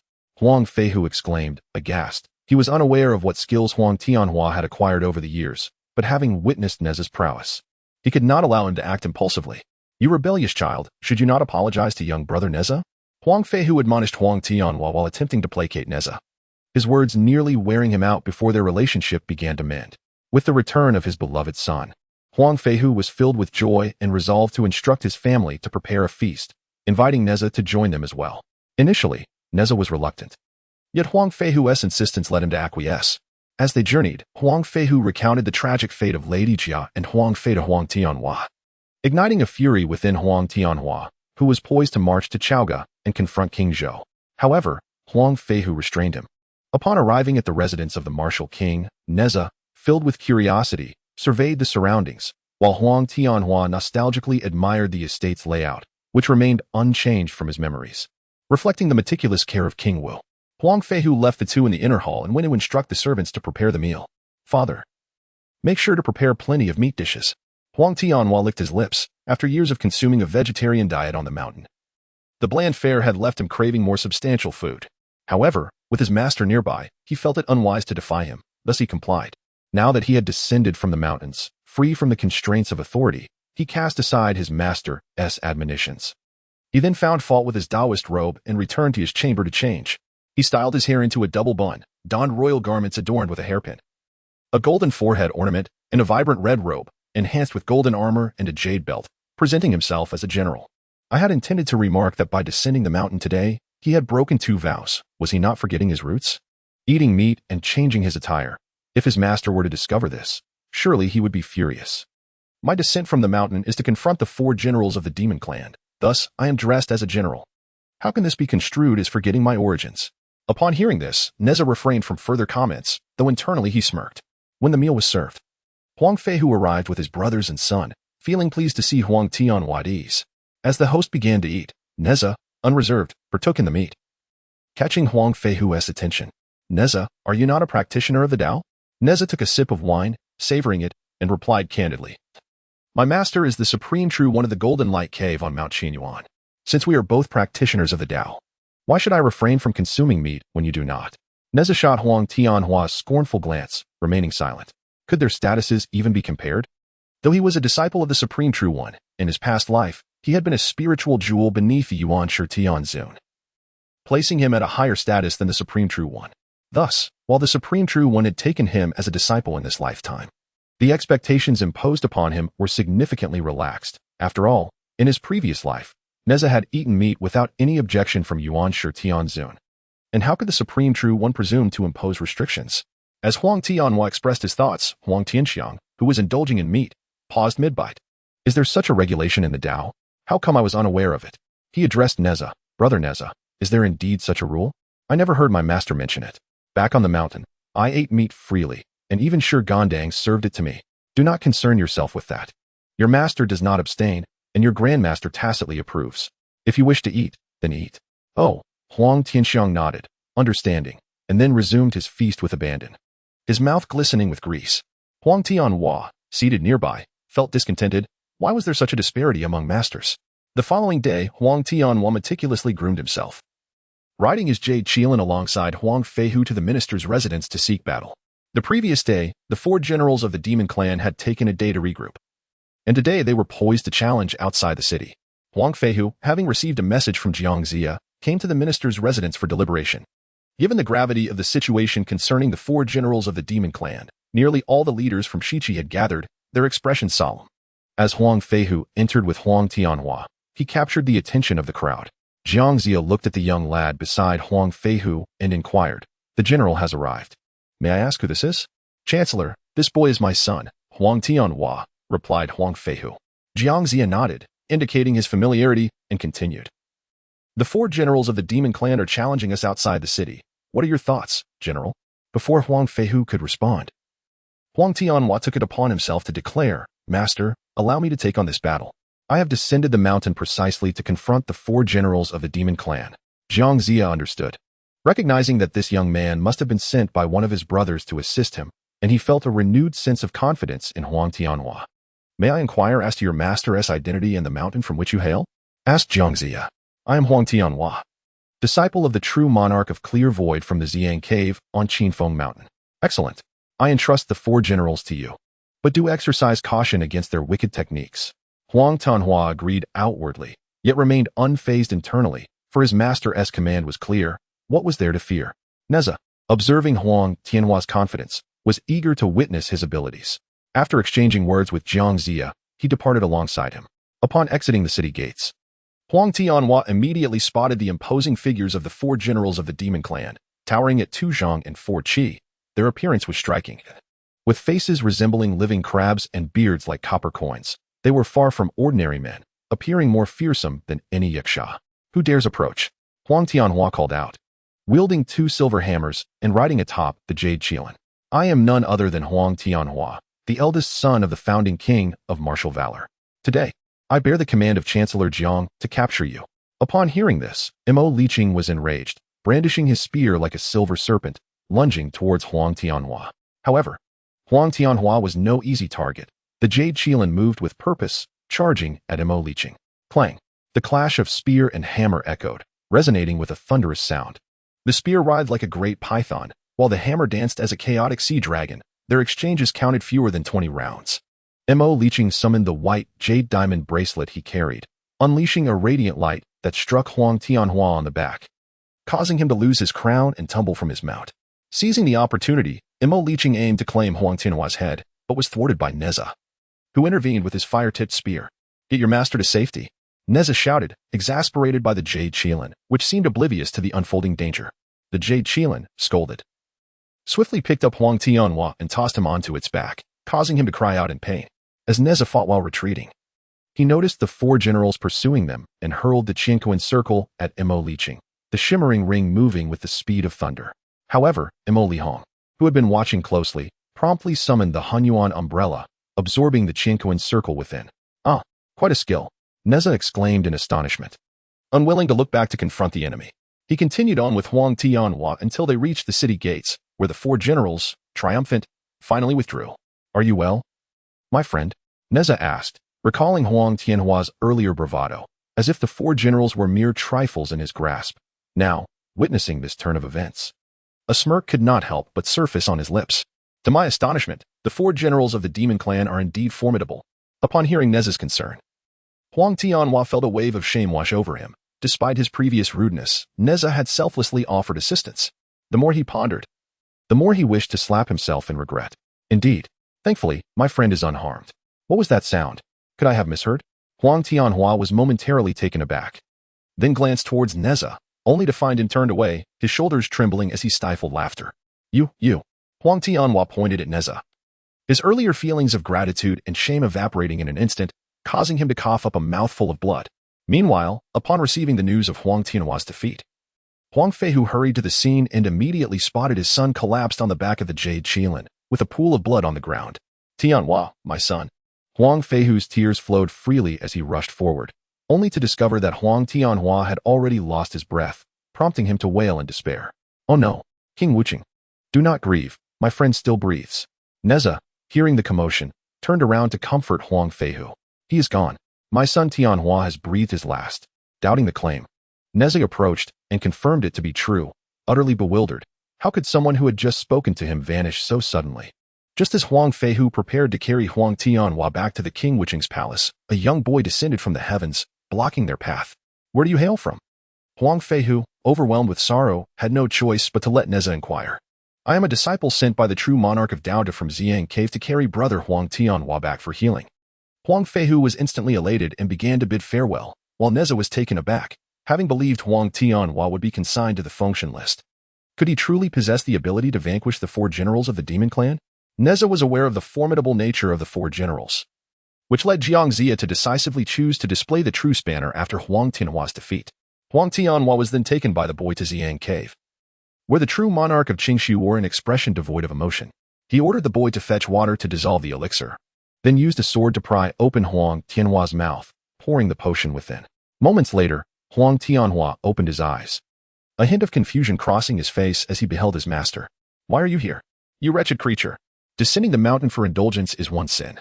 Forgetting your roots and changing your garb is another.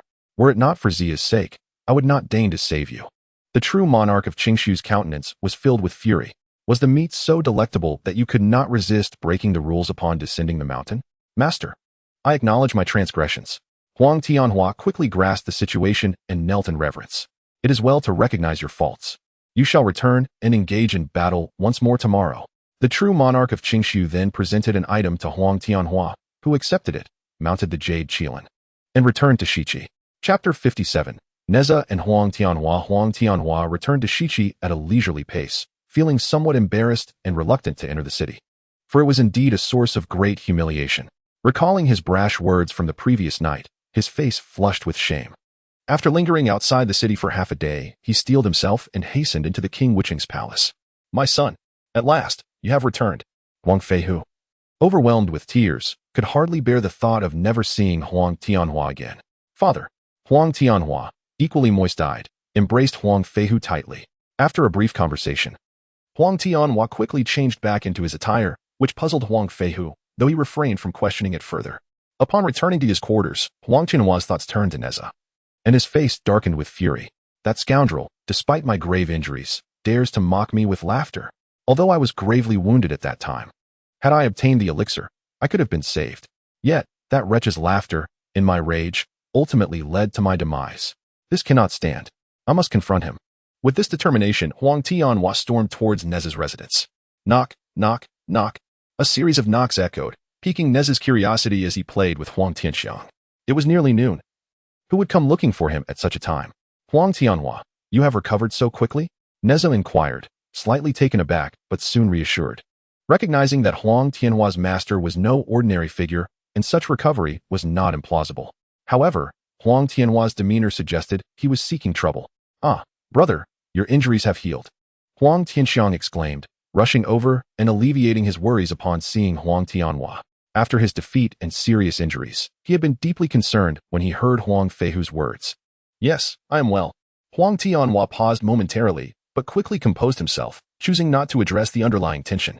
"What brings you here?" With his brother present, he decided to temper his temper. "I share a close bond with Nezha and came to visit for a while." Huang Tianxiang, glancing at Nezha, received a subtle signal and obediently stepped aside. "Why have you changed back into your robes?"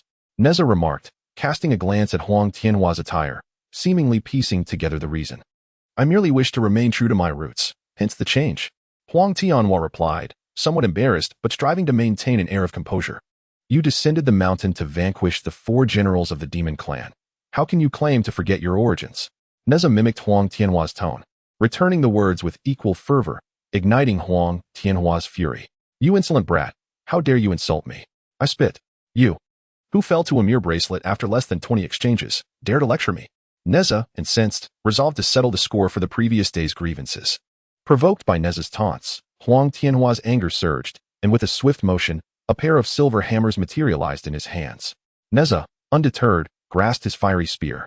Thus, the two engaged in a fierce battle within the confines of the residence, wielding silver hammers and fiery spears, both determined to assert their strength. Their strikes were relentless, with blows aimed at faces and limbs, as fog enveloped the 3 realms and clouds illuminated the 4 corners. On a fateful day, the air was thick with bloodlust, and the sun and stars were veiled from sight. Words were exchanged with scorn, and emotions ran amok. Neither party was willing to yield, and the cacophony of battle drew the attention of Jiangxia, initially suspecting an incursion by the 4 generals of the demon clan. He was startled to discover that it was merely an internal strife among his own. With fury ablaze in his eyes, Jiangxia, accompanied by Negongshi, hastened to confront Nezha at his residence.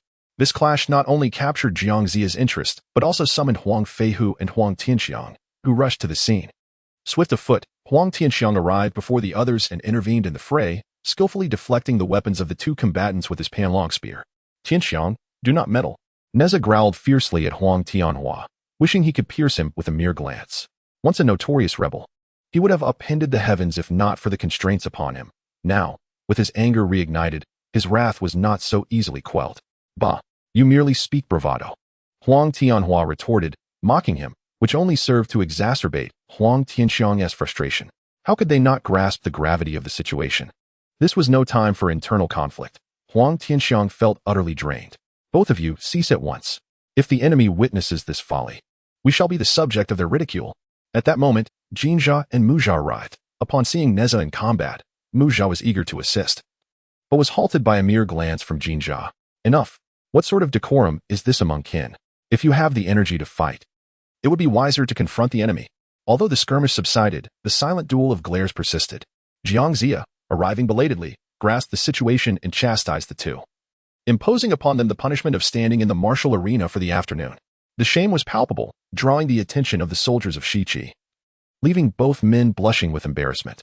With subordinates proving to be a constant source of frustration, Jiang Zia lamented the impending arrival of the 4 generals of the demon clan, sighing heavily as he pondered the lack of reliable allies among his ranks. As for Huang Tianhua, he had long since lost Jiang Zia's favor. Expectations of him confronting the demon clan had been dashed, and his performance had only served to diminish the morale of Shi. Meanwhile, the 4 generals of the demon clan indulged in feasting and revelry, utterly unconcerned with the likes of Shi. They had guarded the Jiaming Pass for years, repelling countless foes who sought to seize it, all due to the formidable treasures they possessed. With such artifacts in hand, Shi seemed a trivial challenge to them. Brother, although we are equipped with treasures, we must also adhere to the decorum of the battlefield. If they seek to delay with a truce, it would be detrimental to us. Mo Lihong feared that Jiang Zia might seek allies in the coming days. Despite their powerful artifacts, there were always greater forces at play. Behind Jiang Zia stood the Chan sect, replete with capable individuals, any of whom could potentially counter their might. Humph! What battlefield decorum! A rabble of treacherous wretches do not merit our respect. Regardless of whether they display a truce banner tomorrow, we shall assault the city nonetheless.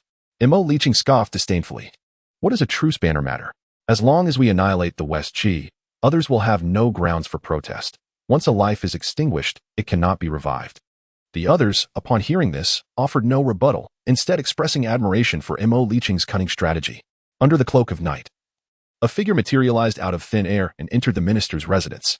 The next day, the 4 generals of the Mo family reappeared outside the city, each wielding their respective magical artifacts, vociferously taunting the West Qi forces. The generals of West Qi gathered in the minister's residence to deliberate on how to confront the 4 Mo generals, in stark contrast to the anxiety of the other generals. Jiang Zia, seated at the head of the table, appeared unfazed, even taking the time to sip his tea leisurely. Brother Yang.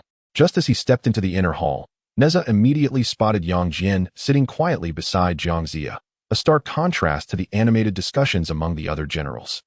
Brother Nezha, it has been quite some time. Yang Jian replied. Brother Yang, have you come to deal with the 4 Mo generals? Nezha inquired. He was well aware of Yang Jian's prowess. Unlike others who relied heavily on their artifacts, Yang Jian possessed little in the way of magical tools, relying instead on his own formidable strength. If they were to clash, Nezha recognized he would be no match for Yang Jian, despite Yang Jian's superiority being considerably less than that of the formidable rock. Indeed, however, this time I do not intend to merely make an appearance. I plan to remain here, Yang Jian affirmed. Nezha's face brightened with joy. Brother Yang, do you hold a position in West Qi? Not yet, but even if I did, it would likely not be of great rank, Yang Jian replied. The disciples of the Taoist sect were generally not bestowed high positions, regardless of their strength. They could not ascend to the rank of general, much like Nezha's role as a vanguard commander, which merely entailed leading the front troops.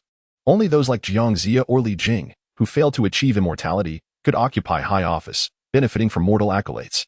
After much deliberation, Jiang Zia interrupted the heated discussions regarding the 4 Mo generals' challenge to battle.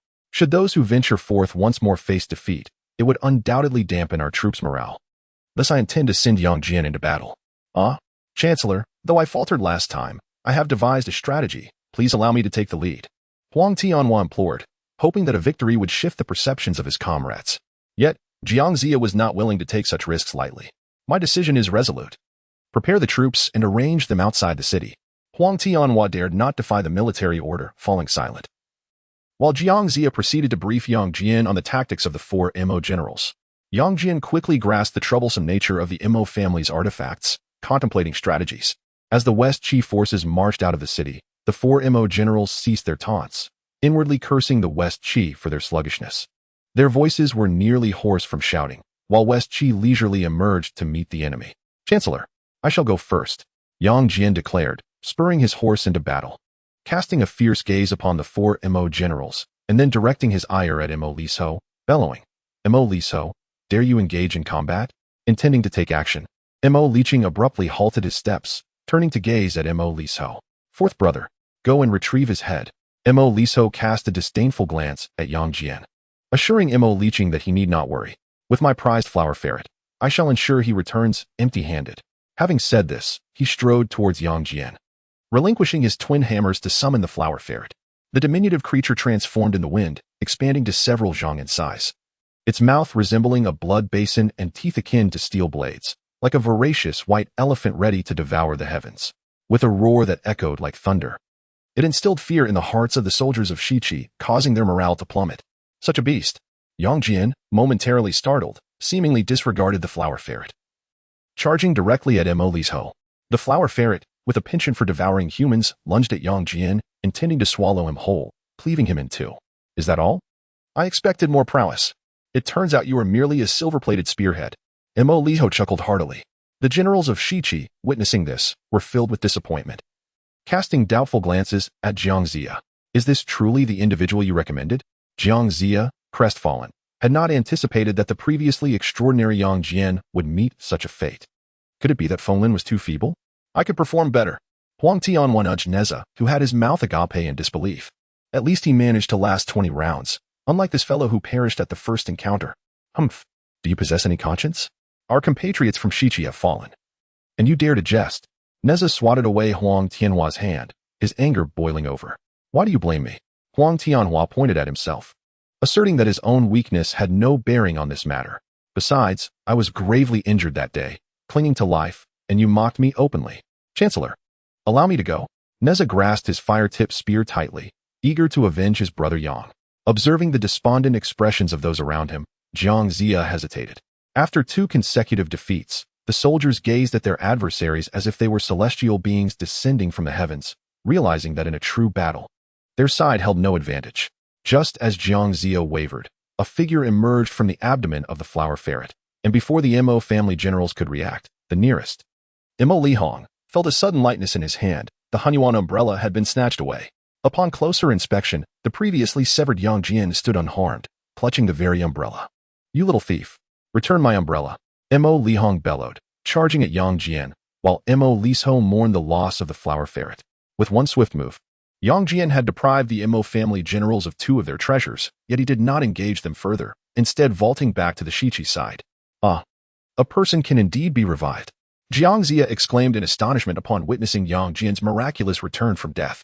He had only known that a person could be revived by another's intervention, never before witnessing someone resurrect themselves. The practitioners of the Tao possess various profound mysteries. Today, I have taken their Hunyuan umbrella, yet they still possess 2 other treasures. I must proceed with utmost caution. Jiang Zia nodded, expressing that even acquiring 1 item was commendable. What more could one desire? All troops, prepare for battle. The sight of the deceased returning to life served as a significant shock to the soldiers of Shichi, instantly elevating their previously diminished morale. Mo Liqing, meet your demise swiftly. Nezha reclaimed the universe ring. Without the primordial umbrella, he no longer had to fear losing his treasures. As the 3-headed, 8-armed form manifested, an array of magical artifacts filled his grasp. Mo Liqing once again summoned the diamond bracelet, yet Nezha was no Wang Tianshu. Simultaneously, he hurled the universe ring. Mind you, this diamond bracelet is made of jade, while the universe ring is crafted from gold. When gold and jade collide, the diamond bracelet is utterly shattered. My treasure!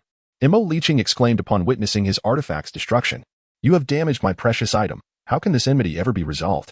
With that, he brandished the Qingyun sword, leaping from the formation, swinging the sword thrice, summoning black winds and countless sharp blades.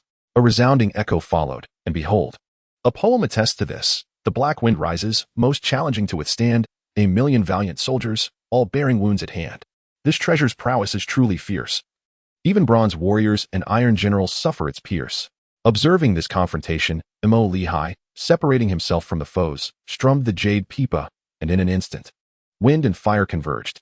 A towering fire serpent erupted from the ground, dark smoke enveloping all, making survival nearly impossible. Zia's magical arts proved futile. Today, Shichi faced utter defeat. Faced with such an onslaught, even Yang Jian found himself momentarily at a loss. Chapter 59, The Creation of Heaven and Earth on Mount Zhangnan. Xuanwu lay serenely on the surface of the lake, most of his body concealed within the water, while his dragon head peeked out. Squinting in delight at the warmth of the sun, Thunderstorm's son frolicked beside Xuanwu in the water. At this moment, he resembled a mischievous sea demon. Old turtle. You've said that my little master uncle has been motionless for several days now. When will he awaken? Thunderstorm's son, having played enough, settled on the lake's surface, tilting his head to inquire of Xuanwu. You insolent brat. I have told you countless times. Call me Old Black.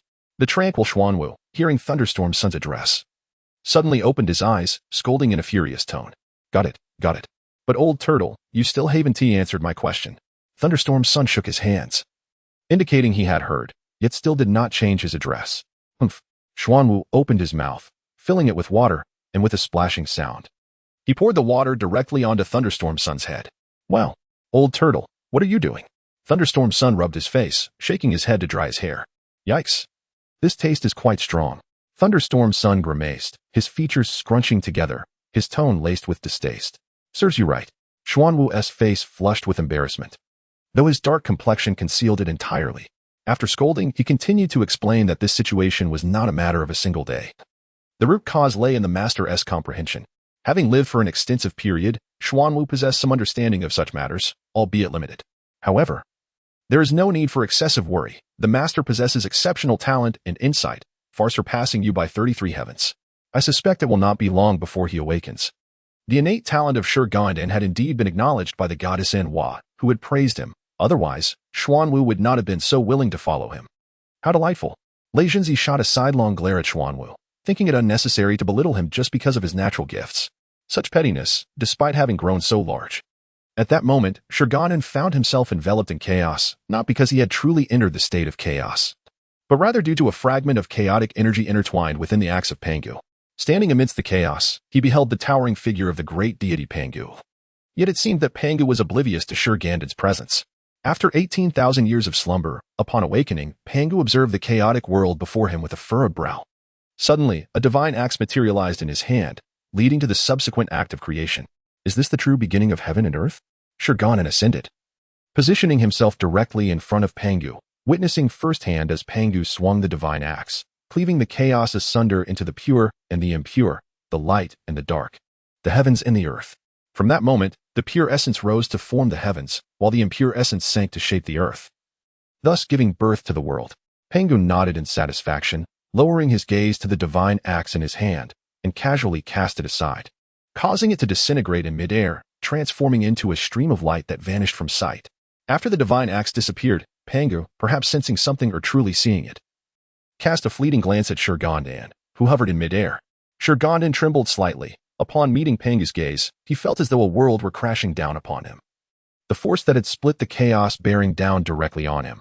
In that instant, he felt an icy chill envelop him, his mouth agape but unable to utter a single word, and the next second, he plummeted from the heavens, crashing to the ground. Fortunately, his resilient physique saved him. Despite falling from a great height, he emerged unscathed. Regaining consciousness, Shi Gandang panted, recalling that moment when he truly believed he was destined to perish. Pangu turned away, ignoring the fallen Shi Gandang, and after a glance at the newly formed world, he vanished without a trace. Indeed, he had not perished but had simply disappeared, as if he had never existed. The question of Pangu's existence remained a mystery to the world. Even his fellow disciples could only shake their heads in uncertainty. Perhaps only someone in the position of his master would know the truth. Yet, this visit was not in vain, at the very least. He had witnessed the process of creation and felt as though he had grasped a fragment of the Tao. Exhaling deeply, Shi Gandang rose from the ground, dusting himself off, feeling a tinge of embarrassment for his previous display of cowardice. Glancing around, he was relieved to find no one present. Otherwise, it would have been a tremendous loss of face. However, since the dawn of creation, I have yet to depart from this place. Is there anything else? Do not be deceived by the brevity of the creation process. In truth, the ascension of pure essence into the heavens took a staggering 18,000 years, while the transformation of turbid essence into the earth required an equal span of time. Thus, Zhou Dynasty spent over 30,000 years in this realm before he beheld the complete formation of heaven and earth. Uncertain of why he could not leave, he experimented with various magical techniques, ultimately confirming that he could only continue to wait, leading to his resignation. Zhou Dynasty did not squander his time, as the saying goes. One might as well engage in productive endeavors during a rainy day. He delved into the profound insights he gained during the creation of heaven and earth by the great Pangu, immersing himself in the study of Qian Shen Zhao Hua. After another 18,000 years, he witnessed the emergence of the human race. Though he wished to persist in his studies, an unseen force seemed to interfere, compelling him to abandon his pursuits. In the celestial arrangement of Z and the earthly alignment of Cho, the human presence of Yin emerged. Zhou Dynasty sighed in realization as the surrounding environment instantly transformed, returning him to Mount Zhongnan. Holding the Pangu opening axe above his head, he stood in awe, reminiscent of witnessing Peng's monumental act of creation amidst chaos. In the tranquil waters of the lake, the slow-moving Xuanwu suddenly felt a pang of anxiety. His half-closed eyes widened in alarm. A sense of foreboding washed over him. Someone intended to harm him. With a swift movement, Xuanwu leaped from the lake's surface, while Lei Zhenzi, who had just begun to feel the stirrings of his own power, was abruptly seized by an overwhelming force, rendering him unable to react as the environment around him drastically shifted. As Zhou Gandang pronounced the second character, the Pangu opening axe struck down fiercely. In an instant, the flora and fauna within a radius of several thousand miles met their doom. An invisible axe-light cleaved through the air, creating a chasm of several dozen zhang wherever it passed. Xuanwu watched in dismay as the very lake he had occupied evaporated in an instant. His panic persisted, and had it not been for his residual strength, he would have likely been unable to escape the assault's reach. Meanwhile, Lei Zhenzi, who had just begun to sense danger, found himself inexplicably safe, exclaiming, "Oh no, my fur." Chapter 60, Mo Liso, Death. Indeed, fate is upon you. On Kunlun Mountain, Yuanchi Tianzuan sensed this formidable power. A smile gracing his face as if his eyes penetrated the fabric of reality, glimpsing something extraordinary. At last, come forth swiftly. In the heavenly court, the Jade Emperor sensed the stirrings of the mortal realm, his previously placid heart now aflame with excitement. The burdens of governance felt intolerable to him at that moment. Returning to Mount Zhongnan, the thunderous sounds outside startled Yun Zhongzi, almost causing his divine fire pillar to falter. What calamity has this Lei Zhenzi unleashed? Frowning, Yun Zhongzi hastened from his cave, only to behold a desolate landscape, as if the earth itself had been upheaved by a great dragon. You have truly stirred a monumental disaster. He had anticipated that Lei Zhenzi could stir up trouble, yet he never imagined the situation would escalate to such an extent. Had he inadvertently summoned the Kuei Nyo of his master, Tong Tian? His senior brother, Shi Gandang, felt a wave of anxiety wash over him as he clasped his hands behind his back. He raised his lowered head slightly, stealing a glance at Yun Zhongzi, and thought to himself, "This is it. We've brought calamity upon ourselves." He pondered wildly in his mind, growing increasingly fearful. At that moment, he was in a state of oblivion, and upon regaining his senses, he found himself amidst the chaos before him. Although this move was indeed powerful, it had wreaked havoc on the land. Such devastation should be avoided in the future if possible. "Junior brother, have you come to your senses?" Yun Zhongzi observed Shi Gandang's evident trepidation and, noticing the surrounding desolation, questioned, "Could it be?" He gestured toward the ground, receiving an affirmative nod from Shi Gandang. Indeed, he thought, how could that rascal Lei Zhenzi possess such formidable strength? Very well, with your capabilities. Should someone come to protect the merchants, you would likely handle it with ease. Yun Zhongzi, far from being angry, instead offered a comforting pat on Shi Gandang's shoulder. If it were Lei Zhenzi, he could scold him, but with his junior brother, he could only feel a sense of pride. Truly, he was an extraordinary individual of this era. Meanwhile, Lei Zhenzi, accompanied by Xuanwu, hurried over and immediately witnessed Yun Zhongzi praising Shi Gandang. "So, all of this is the work of my master?" Lei Zhenzi's eyes sparkled with admiration. "Master, you are truly remarkable." Xuanwu raised a forelimb, and if one looked closely, they would see him giving a thumbs up. Even Shi Gandang, flattered by their compliments, felt a twinge of embarrassment. Was he truly as commendable as they claimed? "Lei Zhenzi, for the time being, refrain from practicing your martial skills. After all, there is little progress to be made." Does this mean I am to descend the mountain?" Lei Zhenzi looked at Yun Zhongzi, puzzled. "Not at all. For now, focus on restoring the surroundings before you leave the mountain. Work hard. Do not be lazy." With that, Yun Zhongzi turned and departed, leaving Lei Zhenzi wide-eyed and still in shock. "Ahem, my nephew, carry on with your tasks. I shall seek my senior brother to learn about artifact forging." Shi Gandang, confronted by the monumental task ahead, quickly made his escape.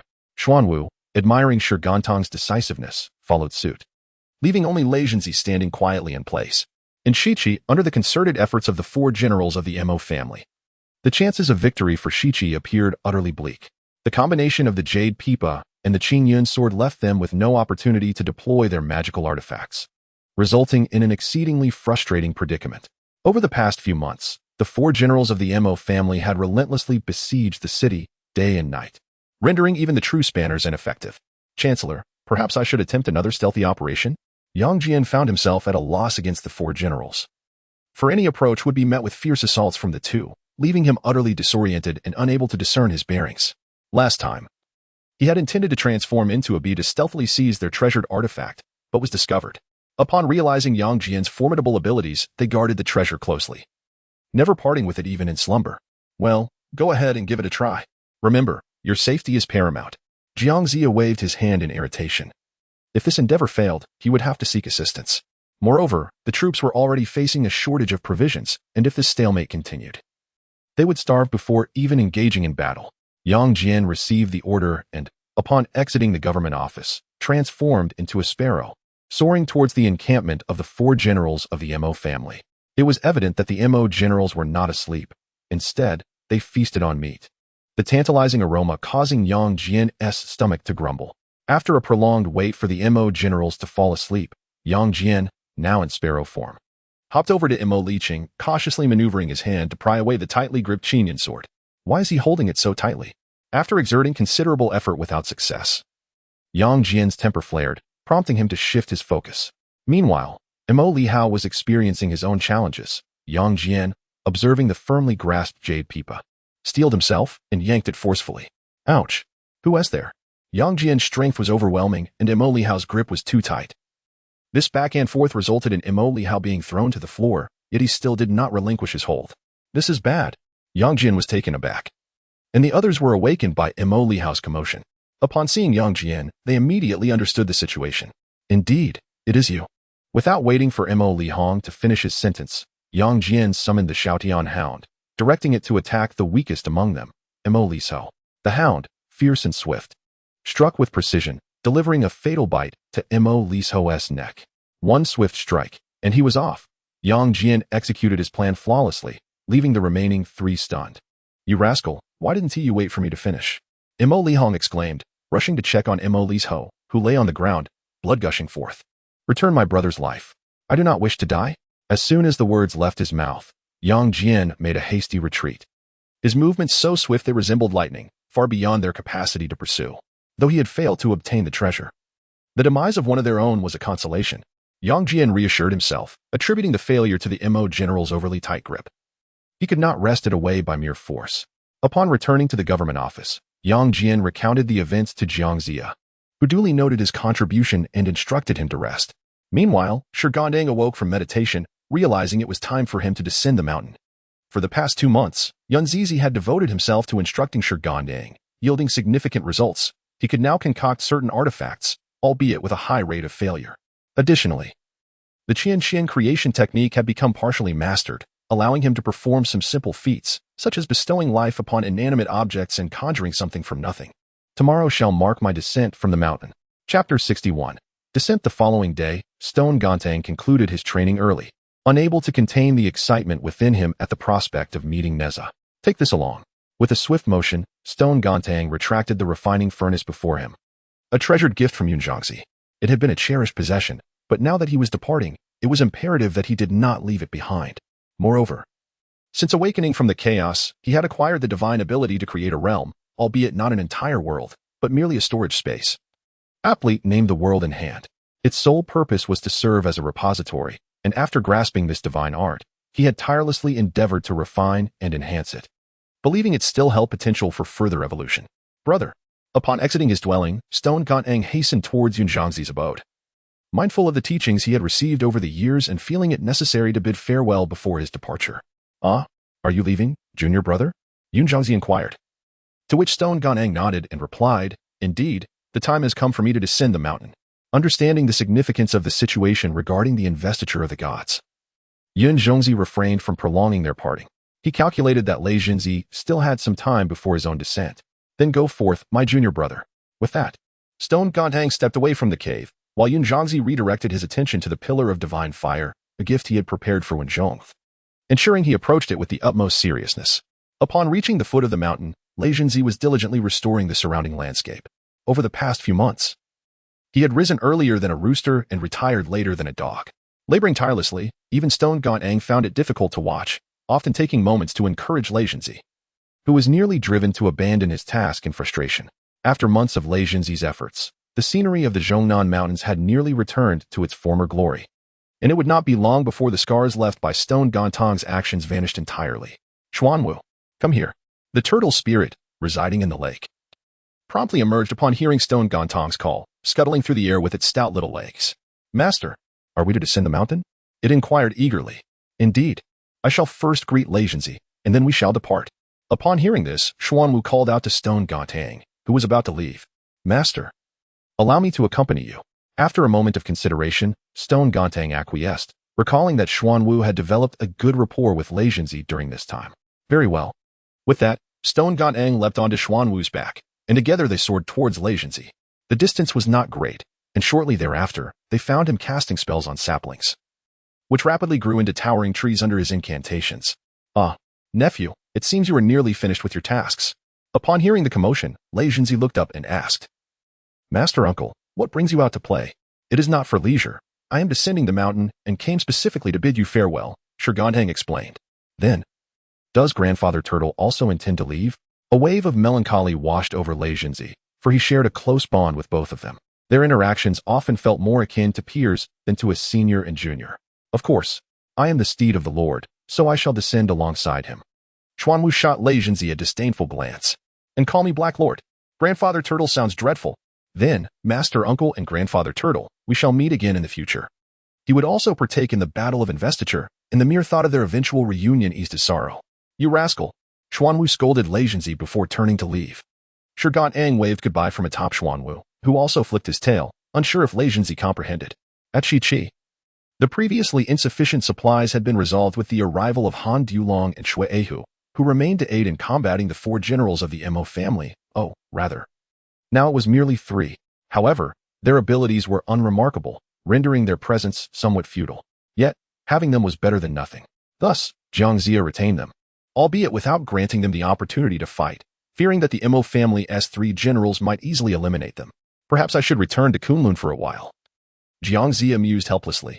Just as he exited the minister's residence, his attention was captivated by the approaching figure of Shi Gandang. Upon recognizing him, a smile broke forth on Jiang Zia's face, for Shi Gandang's arrival was, without a doubt, a timely blessing. "Master brother," Jiang Zia called out affectionately. Overwhelmed by the hardships of the past few months, nearly moved to tears. "Has my junior brother been bullied?" Shi Gandang shivered at the tender tone of Jiang Zia, an elderly man in his 80s calling him with such heartfelt concern, sending chills down his spine. "Alas, Master brother, the Mo family's 3 generals are exceedingly troublesome. Though I command many talented individuals, few can rival them. Their artifacts inflict tremendous harm upon our forces, and they disregard the principles of honor. Even with our banner of truce raised, they continue their siege." Shi Gandang furrowed his brow at this. To raise a truce banner and still attack is truly excessive. "Fear not. Although the Mo family's 4 generals are formidable, they are not my match." "Very well, I shall take action once more to eliminate them for you." Unexpectedly, he was thrust into work upon his arrival. He had intended to greet Jiang Zia before seeking out Nezha. It seemed he must first deal with the Mo family brothers. Having his master brother lend a hand was fortuitous indeed. He had initially placed his hopes on Huang Tianhua, only to find him defeated in a mere 20 exchanges. Then he turned to Yang Jian, who, despite his accomplishments, found himself helpless against their artifacts. Yet, thankfully, his master brother had arrived. Jiang Zia felt a wave of relief wash over him as he hastily instructed the soldiers to hang the truce banner. Although the 3 generals of the demon clan were devoid of any sense of honor, the banner was nonetheless raised, just in case they might suddenly have a change of heart and refrain from attacking the city.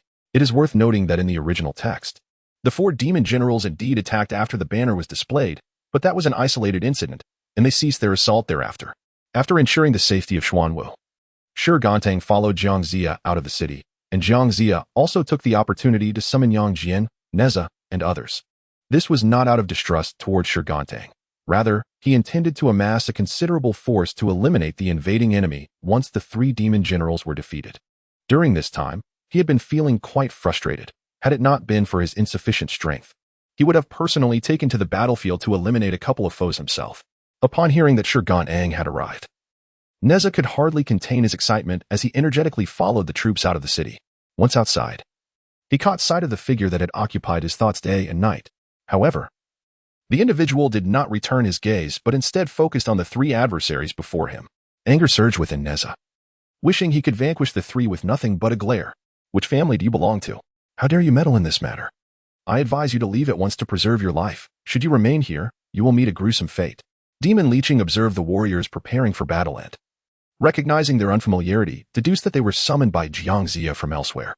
While he had confidence in his magical artifacts, he was aware that there were always mightier beings If he could intimidate them into retreating, that would be for the best. The realm was in disarray, and the clamor of swords had yet to cease, signaling a portent of misfortune for the nation. Currently, the world was embroiled in chaos, with truth and falsehood intermingled. The cycle of celestial fate is inescapable, and today, the ruler has lost his virtue, ruling with cruelty and disorder, leading to the fragmentation of the realm, a dark omen that could very well be the will of heaven. As cultivators, we ought to align ourselves with the celestial mandate. If you do not contemplate repentance, you shall ultimately reap the consequences of your own malevolence. Surprisingly, however, the three demon generals paid little heed to these words, instead rebuking Jiangxia for his lack of decorum and absence of loyalty to king and country. Seeing the unwavering loyalty of these four brothers, Shi Gandang refrained from further discussion. If they were so eager for death, he would certainly oblige them. Boy, do you understand the power of my magical artifact? Demon Liqing and Demon Lihai invoked their artifacts, unleashing a tempest of wind and fire upon the soldiers of Shiqi, throwing them into disarray. In the ensuing chaos, the soldiers stumbled over one another, and despite the desperate cries of Nangong Shi and others, it proved futile. Nezha, too, anxiously looked to Shi Gandang for guidance. Prison Dragon Post, go. Shi Gandang stood unfazed in the face of the roaring fire dragon. As the prison dragon post was summoned, 9 five-clawed golden dragons roared forth, charging at the three demon generals. Demon Liqing, wary of underestimating his opponents, directed the Qingyun's sword at the golden dragons, summoning a fierce black wind that surged towards them, carrying a barrage of spears like a rain of arrows. Clang, clang. Yet, the golden dragons were no ordinary beings. The black wind, which could shred the average person, was rendered ineffective against the dragons, inflicting not a scratch upon them. Ah, you vile beast, return my artifact. The golden dragon sank its teeth into the azure cloud sword, and the immense force caused Mo Liqing to stumble, nearly falling to the ground. Mo Lihai experienced a similar fate, resulting in a stalemate between the two sides. What a wretched beast! Mo Lihong exclaimed, wielding the Fangtian Huaji as he struck downward at the golden dragon. Clang! The blow landed, yet the dragon bore not a single mark, as the wind and fire subsided. The soldiers of Shiqi reformed their ranks. Stone Gandang did not linger, swiftly maneuvering to stand before the trio, without the enhancement of their magical artifacts. The three appeared as lambs awaiting slaughter, helpless against Stone Gandang's onslaught. The Shang army, bereft of these three, proved no match for the multitude of capable individuals from Shiqi, ultimately leading to a resounding victory for Shiqi. After the demise of the three generals from the Mo family, their souls were guided by Bai Jian towards the Fengshan platform. Before departing, Mo Lihong made a point to retrieve the Hanyuan umbrella from Yang Jian, who, without hesitation, tossed it to him. Upon returning to the city, the group joyfully proceeded to the residence of the Xiang family.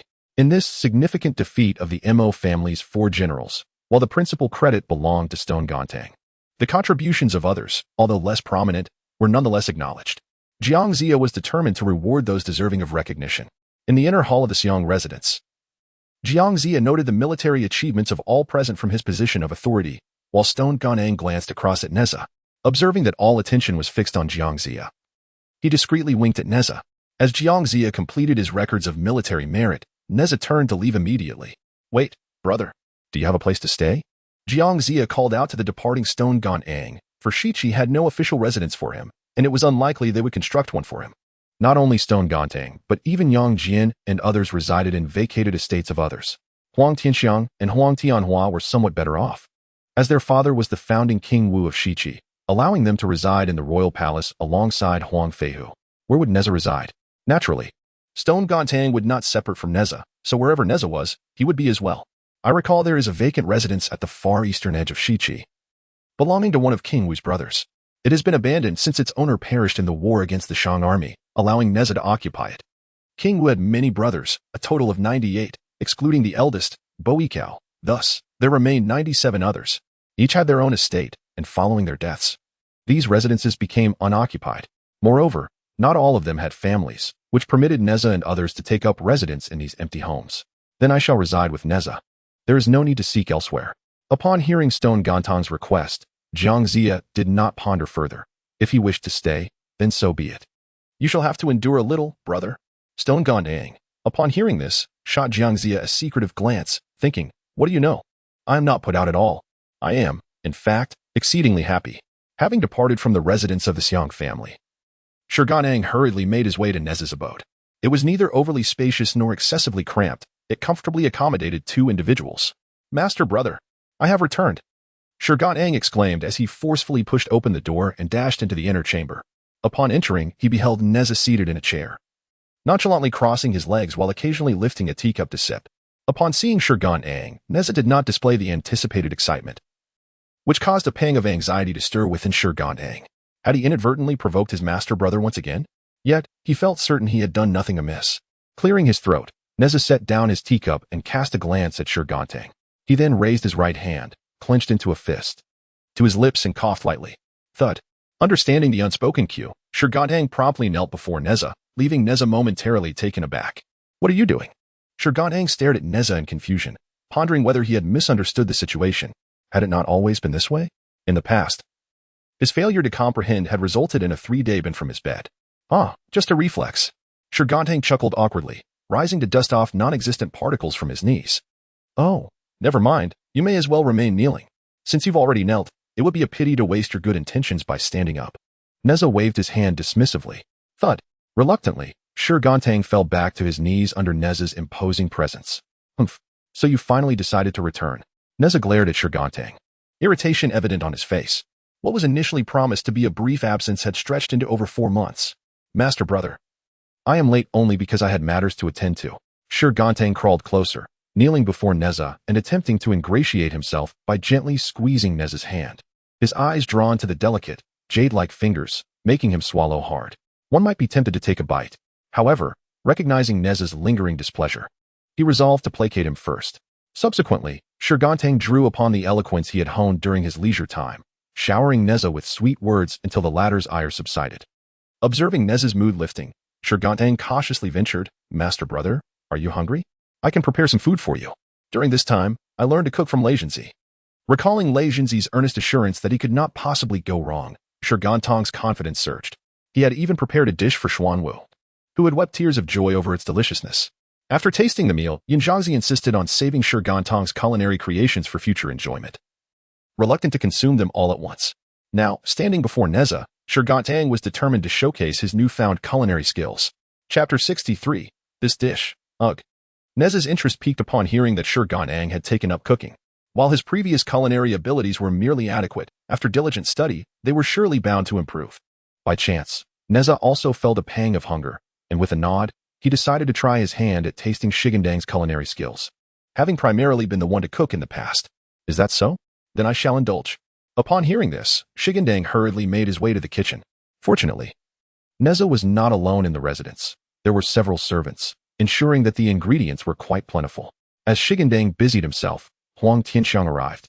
And just as he reached the entrance, Yang Jian approached as well. The two were familiar with Shi Gandang, and since he was planning to stay in Shiqi for an extended period, it was only natural for them to pay a visit. "Oh, Brother Yang, you are here too?" Huang Tianxiang exclaimed, slightly surprised to see Yang Jian as he knocked on the door.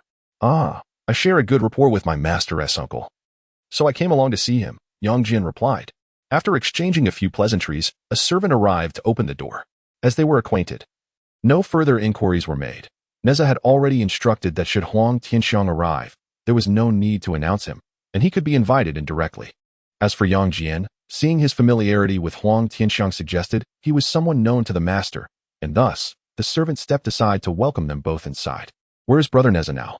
Huang Tianxiang inquired as soon as he entered, knowing well that his master would surely be with his mistress. "The master is in the inner hall," the servant replied. Having visited frequently, Huang Tianxiang was quite familiar with the residence. He waved for the servant to withdraw and led Yang Jian into the inner hall. "Brother Yang, Tianxiang, you must be here to see little Shi too." Nezha greeted them warmly as he rose from his seat. "Indeed, I have recently had some insights regarding my cultivation and came to discuss them with my master's uncle." Although Shi Gandang was of a different generation, their experience in cultivation was not vastly different, making them quite compatible in conversation. "Please hold on a moment. He will be finished shortly." The group settled into their seats and began discussing the military affairs between the Shang army and Shiqi, leaving other matters aside. Meanwhile, in the kitchen, Shi Gandang was energetically preparing dishes. Before long, a variety of delectable meals were beautifully plated, and the attentive servants assisted in bringing them to the dining table. This serendipitous timing left Yang Jian and Huang Tianxiang feeling a bit awkward, wondering if their arrival coinciding with mealtime would make them seem as though they were merely there to mooch off a meal. Having washed his hands, A gesture more ceremonial than necessary, Shi Gandang entered the dining area. Tianxiang, Yangjian, why did you not inform me of your arrival in advance? I could have prepared more. He was momentarily taken aback upon seeing Nezha in the main seat, who shrugged in response. Not to worry, master. I have already eaten at home, Nezha assured him, having had breakfast early in preparation for the day's endeavors. Yang Jian contemplated declining the invitation as well, but was firmly urged to sit down by Shi Gandang, who was determined to showcase his culinary skills to both guests. After the meal was served, Nezha was the first to pick up his chopsticks and placed a piece of meat into his mouth. Oh, the flavor! He had never encountered such a dish before. Alas, it was utterly repulsive. Nezha felt a wave of nausea. The food appeared delightful on the surface, yet it concealed a sinister surprise. Just as he contemplated spitting it out, he noticed Shi Gandang gazing at him with sparkling eyes, filled with anticipation, which softened Nezha's heart. Given Shi Gandang's state, perhaps he should feign enjoyment? With great restraint, Nezha swallowed the morsel and quickly stuffed a generous bite of rice into his mouth. That was a relief. This dish truly complements the rice. Little stone. Nezha set down his chopsticks, his expression turning grave as he addressed Shi Gandang with utmost seriousness. Let me take charge of the cooking from now on. Brother, are you concerned that I am overworked? Shi Gandang pondered, mistakenly interpreting Nezha's words as sympathy for his labor. No, if I agree to that, it would only burden you further. I cannot allow that. Brother, there is no need. I am not fatigued. I can manage. Nezha gazed at Shi Gandang, who was lost in his own thoughts, looking utterly bewildered.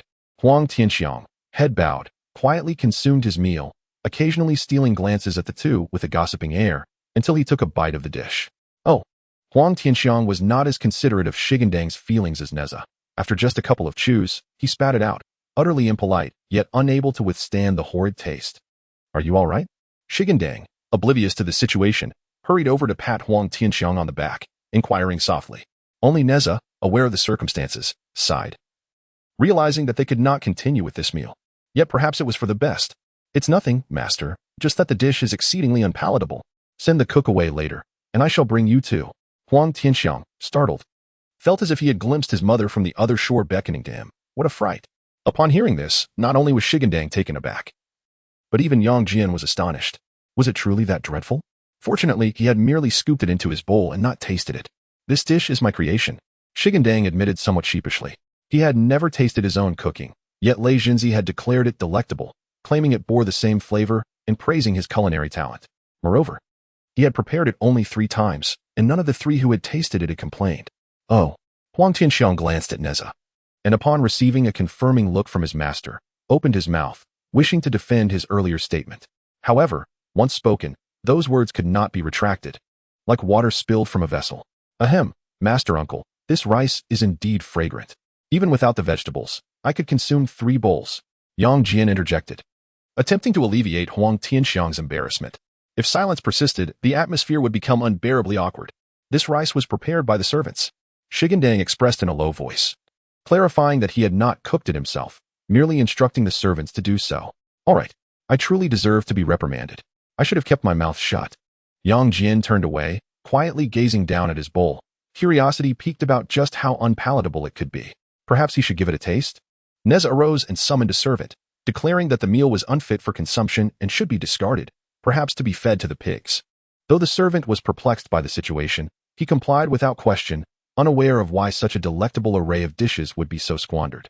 Yang Jian, upon witnessing the servant collecting the bowls, hastily popped a piece of meat into his mouth, only to find it utterly distasteful. How repulsive, he exclaimed, vowing never to indulge his curiosity again. Thus, an unsatisfactory breakfast came to an end, leading Shi Gandang to resolve never to trust Thunderbolt again. What an odd palate he possessed. Tianxiang, you have arrived at an opportune moment. I have 3 magical treasures that I wish to bestow upon you. Shi Gandang, not forgetting the gifts prepared for Huang Tianxiang, made this pronouncement, causing Huang Tianxiang's eyes to gleam with envy for his elder brother. Master, is this truly the case? Indeed, it is true. Have I ever deceived you? Shi Gandang shot Huang Tianxiang a sidelong glance, as this query diminished his esteem. I am not questioning my master. Huang Tianxiang quickly defended himself, realizing his misstep. Enough. Shi Gandang replied casually, fully aware of his disciple's character. These 3 magical treasures have been meticulously chosen for you, as they are well suited to your abilities. He presented the 3 treasures he had selected from the cave of Yunjiangzi, explaining their functions to Huang Tiangxiang, who was filled with excitement and reluctant to put them away. Very well, please store them for now. Nezha interjected, unable to bear the sight of Huang Tiangxiang's exuberance, especially since he possessed so many treasures without boasting. Yang Jian merely cast a glance, knowing that, with his prowess, he had no need for such artifacts. All right. Huang Tiangxiang could hardly contain his joy but obediently tucked the treasures away, eager to flaunt them to his brothers upon returning home. Look at you. Nezha scoffed. Shi Gandang, unable to tolerate Huang Tiangxiang's foolishness any longer, turned to engage Yang Jian in conversation. With both adept in the art of the 8-9 essence, they found much common ground to discuss, particularly in terms of comprehension. Yang Jian, in his insightful manner, made connections that even Shi Gandang found enlightening, igniting a tinge of jealousy within him for the esteemed Yuding Zhenren, who had taken such an admirable disciple. Meanwhile, we shift our focus away from Shi Gandang. Following the demise of the 4 generals of the Mo family in the West Qi, the Mo forces retreated, reporting the situation to Han Rong at the Yusher Water Pass. Han Rong was alarmed upon receiving the news of Jiang Shang's formidable military prowess in the Western Show, feeling considerably anxious. Thus, he drafted an urgent document and dispatched it to Chaoga under the cover of night, within the residence of the Xiang family. Wen Zhong sat idly when he received word that Dou Rong of the Yuhan Pass had repeatedly triumphed over the Dongguo Marquis, and that the formidable Deng Jiogong's daughter, Deng Chanyu, had also achieved consecutive victories against the Nanbo Marquis, resulting in their retreat. Wen Zhong rejoiced at this news, amidst the chaos of the realm. Recent reports had been predominantly unfavorable, particularly concerning the West Qi, where their generals had faced a series of defeats. Were it not for his entanglement in trivial matters preventing him from leaving Chaoga, he would have personally taken action long ago. In the present day, news from the Ghost Gate and the Sand Mountain Pass brought a sense of joy to Wen Zhong, brightening his demeanor with a smile. However, just as he settled down to peruse the good tidings, a document arrived from Han Rong of the Sishui Pass, causing a tightening in his heart. Upon opening the submission, his gaze fell upon the text, igniting a furious blaze within him. How could the 4 valiant generals perish at the hands of the West Qi? What prowess does Jiang Shang possess to humiliate the imperial army? As the Grand Master of Wen opened his eyes, a bright light emanated, roughly 2 feet in length, inciting a raging tempest within him, smoke billowing from his 7 orifices. He contemplated, very well. The southeastern regions have gradually been pacified. When I present myself before the sovereign tomorrow, I must personally lead the campaign to vanquish the enemy. The current situation in Chaoga no longer necessitated his presence. It would be more prudent to embark on an expedition against the foe. With this thought, when King Zhou learned of Wen Zhong's impending departure the next day, he felt a surge of delight. Wen Zhong, ensconced in Chaoga, found no solace. With his departure, he could finally unleash his potential, oblivious to the king's intentions. Wen Zhong's mind was consumed with the urgency to reach the West Qi and eradicate the rebellious forces led by the usurper, King Wu of Shou, GFA. As he prepared for the expedition, Wen Zhong glanced at the few cats by his side, none of whom were of any use to him. Despite his internal lament, he refrained from showing it. Talented warriors were scarce in Chaoga, and he alone bore the burden of leadership. Although there were generals at various passes, they could not act recklessly, needing to guard against other rebellious factions. Marching with an army of 300,000. The journey to the southern gate of West Qi took several months. To take a shortcut, he found the rugged terrain prolonged their passage. Yet, as the saying goes, a blessing in disguise, for Wen Zhong encountered 4 extraordinary individuals at this juncture. Eager to attack West Qi, he seized the opportunity to recruit them, and they, having heard of Wen Zhong's formidable reputation, eagerly pledged their allegiance. Meanwhile, stationed at the southern gate of West Qi, Jiang Zia received the news of Wen Zhong's renown. Although he had never laid eyes on him before, he feared he might face a formidable adversary. Nevertheless, recalling the presence of Shi Gandang in West Qi eased his concerns. At that moment, Shi Gandang lay nestled in bed, with Nezha sleeping soundly beside him. Observing the adorable figure, Shi Gandang playfully extended a finger, gently poking Nezha's face, leaving little indentations. "Do not disturb me," Nezha mumbled, half awake, swatting Shi Gandang's hand aside. After a night of revelry, even his immortal body felt weary. Unfazed, Shi Gandang watched as Nezha drifted back to slumber. He propped himself up and playfully licked Nezha's face, captivated by the soft sensation. Only when Nezha stirred did Shi Gandang snap back to reality, lying down and wrapping his arms around him. As the sun rose high, Nezha finally opened his eyes, his blurred vision clearing. "Ah, my back aches." Upon awakening, he felt as if his body were not his own, overwhelmed by a sense of discomfort. And glancing at the still sleeping Shi Gandang, a hint of resentment flickered across his brow. Yesterday, despite my repeated pleas for him to halt, he not only continued, but hastened his pace. Goodness, Here I am, utterly exhausted, while you sleep so soundly. The more I pondered, the more irate I became. I raised my hand and delivered a slap to Shi Gandang, but due to my overwhelming fatigue, it felt more like a gentle caress. Humph, may you be utterly worn out. Nezha cursed, and upon uttering the words, he felt it was inappropriate, as it seemed like he was berating himself. Judging by the current state of affairs, it appeared that he would be the first to succumb to exhaustion. Lying on the bed, enveloped in a silk quilt that caressed his skin, Nezha felt a sense of comfort, yet Shi Gandang's hand was still wrapped around him. The warmth of their skin contact caused a blush to rise on Nezha's face. Being broad daylight, it was indeed a tad embarrassing. Is this what they call a daytime indiscretion? They say that no field is ever ruined. Only the oxen that toil in it to exhaustion. Even the finest land cannot withstand being plowed so many times. With vacant eyes, Nezha stared blankly at the ceiling. Sighing in fatigue, Shi Gandang, having sufficiently rested and rejuvenated, noticed that Nezha had awakened and could not resist leaning in, planting a kiss on Nezha's collarbone. This unexpected gesture jolted Nezha awake, restoring his muddled consciousness, and in panic, he pushed Shi Gandang away. He had just started to regain some strength. He could not endure such antics any longer. Little stone, you must cease to trouble me. I still wish to live. Nezha clutched his exposed shoulder in a posture of resistance. This made Shi Gandang feel a touch embarrassed as he stroked his lips. He merely sought closeness. Was it truly so terrifying? Well, senior brother, I genuinely do not harbor such intentions, and besides, I am no longer in a position to reciprocate.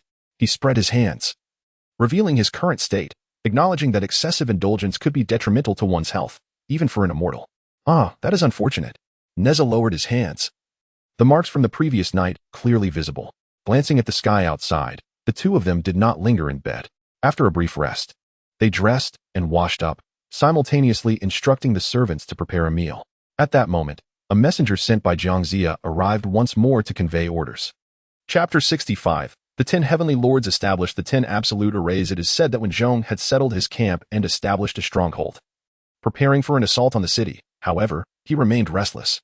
He had witnessed the prowess of the 4 saints of Jiolong Island and was aware of the capabilities of the 4 generals of the demon clan. Even they had fallen to the forces of Shichi.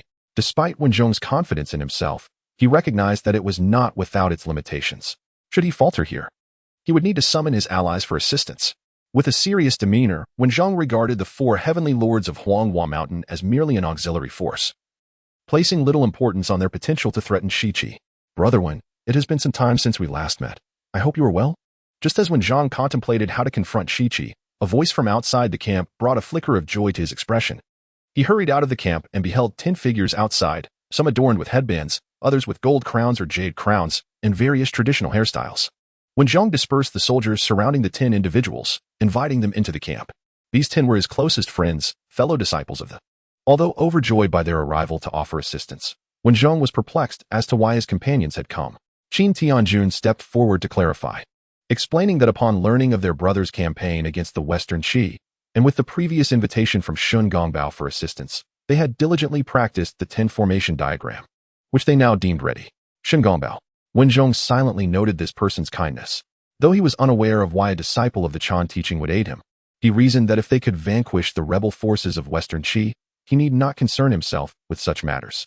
With the support of his fellow disciples and their formations, victory seemed assured. Wen Zhong held deep trust in these 10 individuals, for the disciples of the were well versed in the art of formations, and the intricacies of their meticulously crafted strategies were evident. We are disciples of the, he remarked, recalling that Jiangxia was a student under the Kunlun sect. Though we belong to 2 different teachings, our principles align. In the chaos of the mortal realm, we need not harbor ill intentions.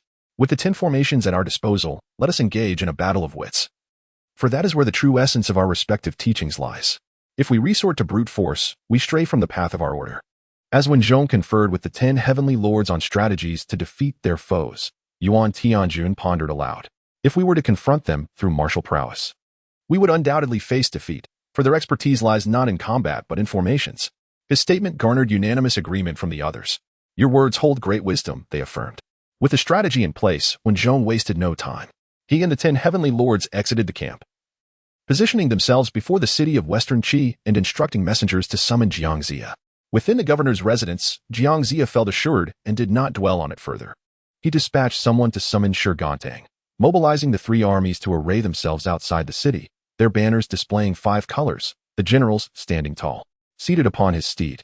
Zia observed the formations being established in the enemy camp. There sat Wen Tai sure upon a chilan, brandishing a golden whip at the forefront, flanked by the fearsome 4 heavenly lords of Huanghua Mountain. Behind them were 10 formidable Taoists, their faces painted in 5 colors: green, yellow, red, white, and black, all riding deer. Qin Tianjun advanced upon his deer, bowing before Jiang Zia, who returned the gesture. Noting the extraordinary demeanor of Qin Tianjun, Jiang Zia inquired, "May I ask from which esteemed mountain do you hail? What is the name of your dwelling?" Qin Tianjun candidly revealed, "I am Qin Wan, a practitioner of Qi from Jinao Island." "Indeed, a disciple of the..." Jiang Zia mused, taken aback by the swift encounter with someone from the... His brow furrowing as he reflected on Wenzhong's extensive connections. Should he fail to eliminate Wenzhong today? The latter's influence would undoubtedly attract numerous disciples to impede his plans. Yet, if he were to remove Wenzhong, he feared the disciples would come seeking revenge under the guise of loyalty. It was a true dilemma, leaving Jiang Zia with a throbbing headache. He spoke. "As a gentleman of a reputable teaching, you must understand the importance of aligning with the will of heaven. King Zhou's tyranny has shattered moral order, casting a pall over the royal authority. The West Earth Lord has manifested. It is time to align with the celestial will and not be misled by one's own nature." The phoenix cries at Mount Tai, heralding the emergence of sages. Historically, the righteous have triumphed over the unrighteous, fortune has favored the deserving, and virtue can vanquish vice, while vice cannot encroach upon virtue. Brother Dao, having sought the guidance of esteemed masters, has profoundly grasped the great way. How could one remain oblivious to the principles of truth? Jiang Zia did not wish to engage in a deadly struggle with the disciples of the Jie sect, for he expounded that the leaders of his teachings and the Jie sect are brothers. If these 2 teachings were to clash, it would contravene the harmony between them. However, Qin Wan held a different perspective. As you have mentioned, Zhou is the rightful ruler, while King Zhou is a monarch of tyranny. Are we not here to assist in the downfall of Zhou? Is this not in accordance with celestial timing? Such matters are not to be spoken lightly. Jiang Zia, I have practiced 10 formations on the island, which I shall present to you for your examination. There is no need to rely on brute strength, lest we offend the benevolence of the heavenly Lord and bring calamity upon innocent lives, brave youths, and valiant warriors, leading them to disaster and ruin. What are your thoughts, Zia?" Upon realizing that Qin Wan was resolute in opposing him, Jiang Zia's expression darkened. He was perplexed as to how he had provoked such defiance, compelling Qin Wan to disregard the commands of the celestial master and assist the Shang against Zhou. "Since you harbor such intentions, how could Jiang not comply?" Qin Wan, upon hearing Jiang Zia's agreement, wore a smile as he returned to the camp to fetch the diagrams of the 10 formations. Jiang Zia, seated upon his steed, glanced back and noticed that Shi Gandang had yet to arrive, prompting him to send someone to urge him. When he looked back again, the 10 heavenly generals had returned, accompanied by Huang Tinxiang, Yang Jian, Wang Tianhua, Jin Jia, and Mu Jia, which put Jiang Zia at ease. Approaching the group, the 10 heavenly generals meticulously arranged the 10 formations. Jiang Zia had not delved deeply into the study of formations. He had only a superficial understanding, and gazing upon these 10 arrays felt akin to deciphering celestial scriptures. Yet, he could not afford to lose face before everyone, so he feigned interest.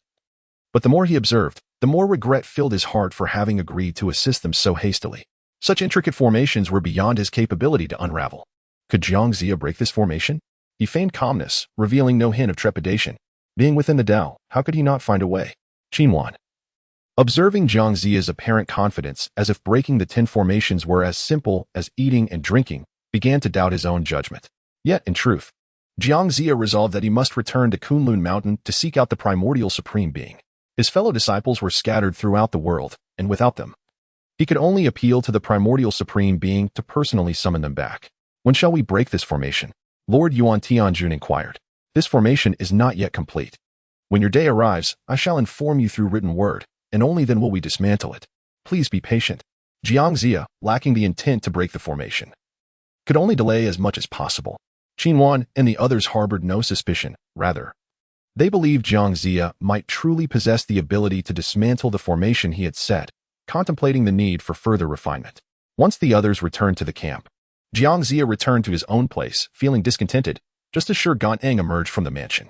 As Shi Gandang and Nezha approached the city gate, they saw Jiang Zia leading his troops back, and to their astonishment, not a single soldier bore any wounds. It was unexpected to discover that Wenzhong, renowned for his might, was merely a front. Shi Gandang felt a wave of perplexity as he noticed Jiang Zia dispatching 2 individuals to urge him. initially believing he was entangled in a significant predicament. To his surprise, the situation was resolved with such ease. It's all your fault. I haven't gained a single military merit. Nezha shot an indignant glare at Shi Gandang, twisting his waist sharply. Yet you seem quite pleased. Shi Gandang felt no substantial pain, yet he furrowed his brow, resembling a forsaken puppy, casting a look of grievance towards Nezha. Say that again. Nezha's face flushed crimson, exclaiming, how mortifying. Discussing this in public. Truly, it was a lack of shame. Shi Gandang dared not utter another word, scampering eagerly to Zhang Zia to offer his congratulations with clasped hands. Indeed, Zia showcases valor. Having engaged in battle, he has vanquished Zhong's hundreds of thousands without losing a single soldier. Zhang Zia, feeling quite despondent, was momentarily taken aback by Shi Gandang's words. Quickly clarifying, my dear brother, you are mistaken. I did not engage the Shang army upon leaving the city. Awkwardly, Shi Gandang lowered his hands, puzzled as to the reason for his departure, if not for battle. Surely, it could not be merely for idle conversation. As noon approached, the mobilization of countless troops left him utterly confounded. There had been neither confrontation nor duel, a truly perplexing circumstance.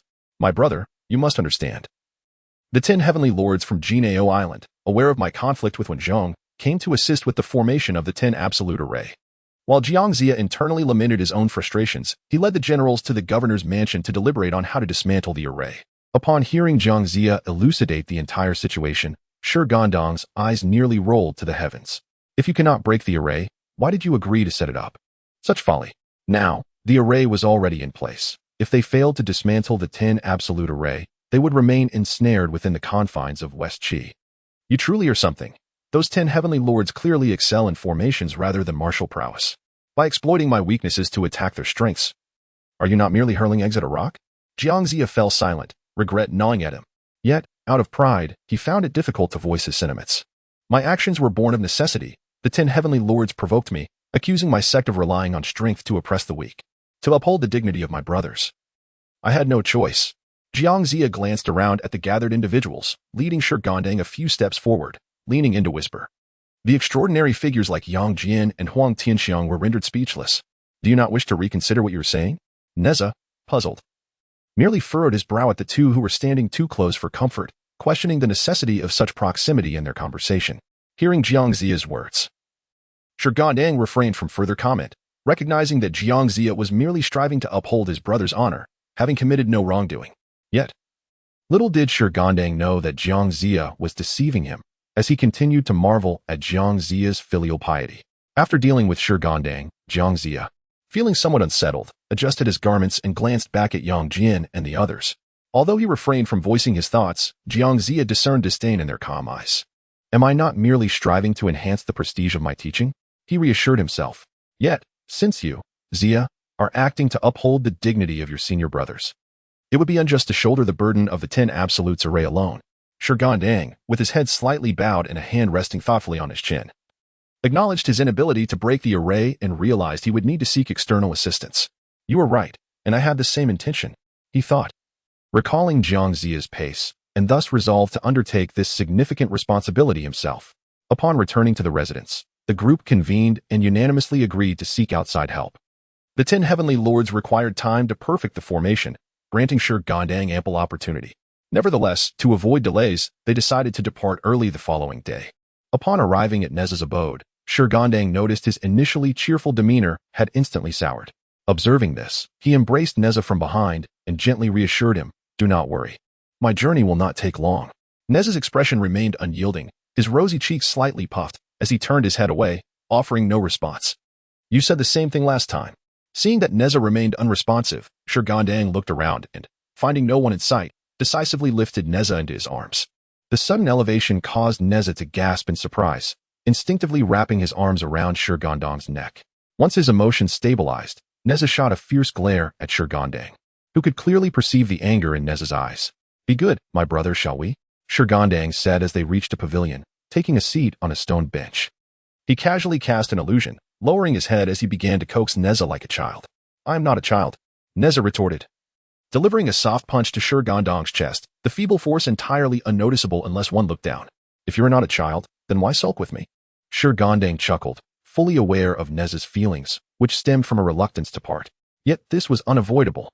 Jiangzia's slow pace meant that even if he reached Kunlun Mountain and returned, it would take 2 or 3 days. If he went, he would only be gone for half a day at most. Is that so? But is the 10 Absolutes array truly so formidable? You cannot break it? Nezha, realizing his earlier behavior was unreasonable, promptly changed the subject. Shi Gandang, playing along, replied, I heard Zia say that the 10 Absolutes array is indeed intricate. But if asked to break it, I could manage. However, I am not well versed in formations. Thus, my method would rely on brute force and would require time. Moreover, my approach would lack elegance and would tarnish the reputation of our teaching, so it is better to invite some brothers who specialize in formations. Nezha, having come to an understanding, ceased to harbor resentment and quietly nestled in the embrace of Shi Gandang, resting a delicate hand within his palm. Shi Gandang, as if cherishing a precious treasure, played with Nezha's hand. His thoughts, which had been occupied with summoning his senior brothers to break the formation, swiftly transformed. His gaze, fixed upon Nezha's hand, gradually ignited with fervor.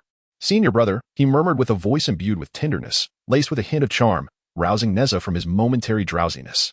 Silence yourself. Do you wish for my demise, you beast? Nezha's sharp rebuke caused Shi Gandang to reluctantly close his mouth. Nezha then leapt from Shi Gandang's embrace, retreating into the room with a sense of hasty escape. Shi Gandang, having failed in his endeavor, slapped himself in frustration. Why can't I exercise restraint? Now, I have lost everything.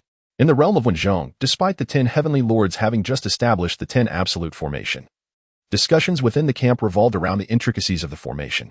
Among them, Yao Tianjun Yaobin spoke, addressing his fellow brothers, in my humble opinion.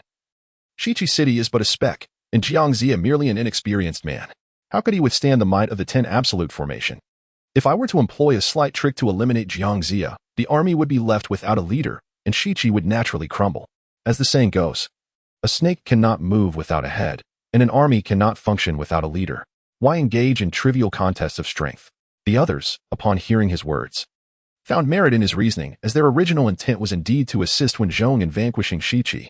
Upon hearing this, Wenzhong, recognizing that Yao Bin possessed the capability to dispatch Jiangzia, eagerly inquired, if you possess such miraculous skills to bring Jiang to his demise without drawing a bow or causing the soldiers to suffer, it would indeed be a stroke of fortune. Pray, how do you propose to accomplish this? Yao Bin then gradually revealed his understanding of the incantations to Wenzhong. Once Yao Bin concluded, Wenzhong deemed the plan feasible. Meanwhile, within the Xiangfu, Jiangzia remained blissfully unaware of the impending calamity, engrossed in his duties. It was only when Yao Bin enacted his spell that he began to sense an unease within his body. Observers noted Jiangzia as silence and stillness, mistaking his lack of movement for fatigue. Even Shi Gandang, who had visited Jiangzia to bid farewell the day prior, failed to perceive any anomaly. At Kunlun Mountain, within the Yusu Palace, Shi Gandang arrived in a swirl of clouds, promptly paying his respects to the primordial supreme being before conveying his intent. Master, the 10 heavenly lords of the Golden Ao Island, under the invitation of Wenzhong, seek to establish the 10 absolute formation against Shiqi. Jiangzia, in consideration of his senior brother's dignity, is engaged in a gamble to break the formation.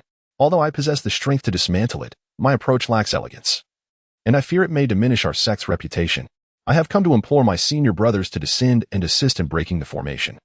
Yet I am unaware of their whereabouts. I humbly request your aid in sending word to them.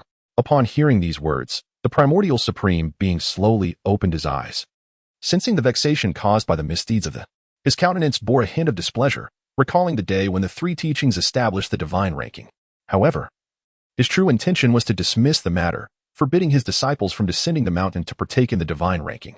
After the conclusion of this celestial selection, he intended for King Wu of Zhou and the subjects or kin of King Zhou, alongside some third-generation disciples of to fill the vacancies of the 365 righteous deities. Yet, the repeated blunders of the genuinely incensed him. He had never anticipated that even within his own sect, he could not restrain his disciples. I am already aware of this matter. Those 10 heavenly lords truly deserve to be punished, he said, his tone tinged with dissatisfaction. He then addressed, stating, I shall send someone down the mountain to break the formation. You must not return to just yet, for I require your assistance in a particular task. Upon hearing the primordial supreme being's consent, felt a sense of relief. Yet he was taken aback by the subsequent request for him to undertake a mission. He had promised that he would return to within half a day. Should he heed the primordial supreme being's command, he feared that the agreed-upon time frame would inevitably lapse. Master, I have already made arrangements with, he stammered, nervously rubbing his hands while cautiously glancing at the primordial supreme being's expression. apprehensive of inciting his wrath. Indeed, upon hearing's words, the primordial supreme being's countenance darkened. They were not even married yet, and he was already straying. If they were to wed, what would become of this? You ungrateful one. Have you forgotten your master now that you have a lady? He mused, reflecting on how his present achievements were solely due to his guidance. Who would have imagined that decades of instruction could be overshadowed by a mere woman? Master, please do not be angry. I shall go. Recoiled, aware of the formidable presence of his irate mentor. Humph, I am not a petty person. When have I ever been angry? The primordial supreme being shot a glance at, bemused by his remarks, as if implying that he was coercing him into this task. Yes, nodded incessantly, like a chick pecking at grain, fully aware of his master's generosity. Having pacified the primordial supreme being, he sighed inwardly. This day had truly been exhausting. May I inquire the nature of the task you wish me to undertake? The primordial supreme being replied in earnest. You shall go to and report this matter to the of. Inform him that if he is incapable of managing his disciples, he should not blame our sect for lacking brotherly affection and taking decisive action. Upon hearing this, remained silent, his eyes wide, his long eyelashes fluttering. After a prolonged silence, the primordial supreme being grew displeased at his dazed expression. Did you hear what I said? Scratched his head. He had indeed heard. Yet he pondered whether he would be struck down by the wrathful if should he relay such a message. Master, might there be a more tactful way to convey this? The primordial supreme being shook his head. No, there is none. You shall speak thus. His unwavering stance left inwardly grumbling. For it was not him who would be facing the consequences. Did you hear that? Shi Gandang sighed softly, refraining from uttering a word, which incited great displeasure in Yuanshi Tianzuan. Master, it is I who will journey to Bo Palace. Should I inadvertently offend Master Tong Tian with my words, would that not be inappropriate? After a moment of contemplation, Yuanshi Tianzuan relented and replied, Very well. Then you may proceed at your own discretion. With that, he dismissed the matter with a wave of his hand, and Shi Gandang's figure vanished outside the Yushu Palace. He was indeed vexed. Sighing, Shi Gandang brushed the dust from his robe and stepped down the mountain. I am listening. Just as he took a few strides, a voice devoid of any emotion echoed in his ears, startling him into a swift retreat, causing him to dash down Kunlun Mountain, inadvertently colliding with the recently ascended Baihe Tongzi, who fell headlong and began to curse vehemently. However, Shi Gandang paid little heed. Upon exiting Kunlun Mountain, he soared through the clouds, wary of lingering. Within Yushu Palace, Yuanshi Tianzuan let out a cold snort but refrained from further comment. Instead, he summoned the Lantern Master, for among his disciples, most were not adept in the art of formation. Only the Lantern Master possessed profound knowledge in this domain. Thus, when it came to breaking formations, Yuanshi Tianzuan could only call upon him. Before long, the Lantern Master entered Yushu Palace and paid his respects to Yuanshi Tianzuan. I am uncertain why you have summoned me. Master, is there an urgent matter at hand? He understood that if it were not of great importance, Yuanshi Tianzuan would not have sought him out. And the only pressing issue that came to mind was the matter of the investiture of the gods. Indeed, there is a pressing matter. The disciples of the GS sect have acted contrarily, violating the original accord of the investiture of the gods by laying down the 10 absolute formation at Shichi. You are to take the lead in dismantling this formation. The Lantern Master nodded in acknowledgement, but just as he was about to depart, he was called back. Jiangxia is lacking in capability. I possess a god-slaying whip, which you shall present to him as a weapon, along with the 4 uniquely different beasts to serve as a steed. Take these to Shichi. The Lantern Master accepted the god-slaying whip and, having obtained the 4 uniquely different beasts from Baihe Tongzi, descended the mountain. Upon reaching the foot of the mountain, Shi Gandang hastened directly to Bo Palace. In a short while, he arrived at the palace, where he overheard Tong Tian Jiaozhu delivering a lecture on the moral jade texts. Shi Gandang dared not intrude and thus waited outside the palace. After a full half-hour, a young acolyte emerged. Shi Gandang approached and requested, kindly inform the Lord that Shi Gandang seeks an audience. The acolyte, having heard Shi Gandang's words, acknowledged him and re-entered Bo Palace. Master, there is Shi Gandang requesting an audience outside. He refrains from entering as you are lecturing. Please decree accordingly. On the 9 dragons incense palanquin, Tong Tian Jiaozhu commanded him to enter. Outside, Shi Gandang stood quietly, and shortly thereafter, he heard the acolyte call his name, inviting him inside. Shi Gandang then stepped forward into Bo Palace. Upon entering, he found the interior devoid of any presence and proceeded to bow deeply. Disciple Shi Gandang pays his respects to Master Tong Tian. May Master enjoy boundless longevity. Tong Tian Jiaozhu responded with a non-committal sound and inquired, Shi Gandang, what brings you here today? Long before the palace, Shi Gandang had already devised his speech. As for the teachings imparted to him by the primordial supreme being, Shi Gandang certainly could not disclose them verbatim. He was not foolish. The words of the primordial supreme being were evidently intended to incite animosity. Should he utter them, the Lord of heavenly revelation would undoubtedly rend him apart. Thus, during that half hour outside the palace, Shi Gandang was not idle. Disciple seeks guidance from Uncle Master. Currently, Shang is leading an expedition, and his forces have reached the Dreaming Fortress. This is the rightful cause of King Wu, who acts in accordance with heaven and human sentiment, to punish the wickedness of Zhou, whose malfeasance is beyond measure and deserving of extermination. Unexpectedly, the 10 heavenly lords of the Golden Turtle Island have been seduced by traitors, laying down the 10 absolute formation before the city of Shichi to thwart the army's campaign against King Zhou. Shang, with good intentions, sought to counsel them. However, the 10 heavenly lords showed no gratitude. I have come here to implore Uncle Master to restrain the disciples, lest they fall into schemes and disrupt the harmony between the two teachings. The Lord of heavenly revelation nodded in agreement, yet internally he grappled with difficulty. Initially, he had accepted around 3,000 disciples under the doctrine of inclusivity. This number vastly exceeded that of the Jingjiao, yet with so many disciples, it became increasingly challenging to manage them. Although the Lord of heavenly revelation was the head of most of his disciples disregarded his orders, often paying lip service while acting contrary to his wishes. When he issued a decree, only a handful complied with his intentions. We, the 3 teachings, convened to confer upon the deification of worthy ministers and righteous individuals. Some ascend to the divine path while others attain godhood through different means, each with varying depths of connection, hence the hierarchy among the gods and the order of death. Among my disciples, there are many. This is fate, not to be taken lightly.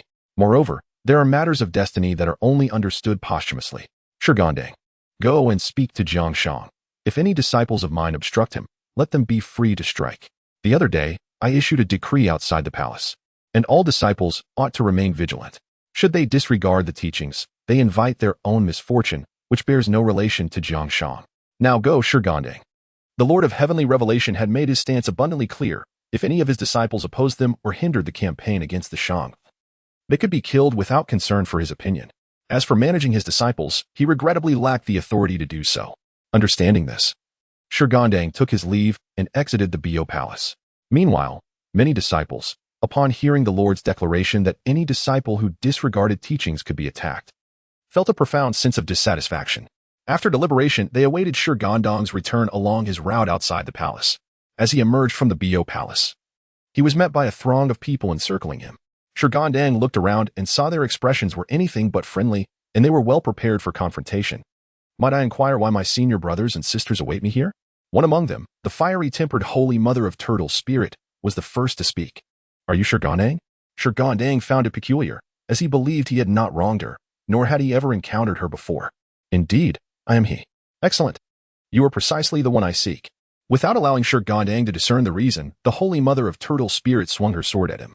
Shi Gandang swiftly grasped the Pangu axe, blocking the blade with ease. Pray tell, why do you draw your sword against me, dear sister? I do not recall having wronged you.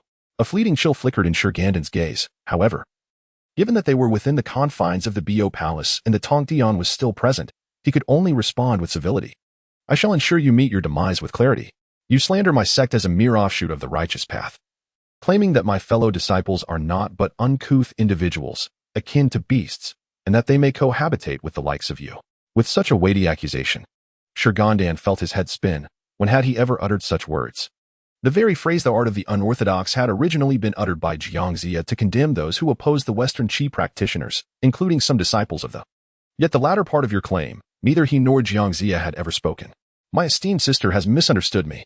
These words must surely stem from a malicious intent to sow discord between our sects, for as the saying goes, the red flower, white lotus, and green lotus leaf. All 3 sects are fundamentally the same.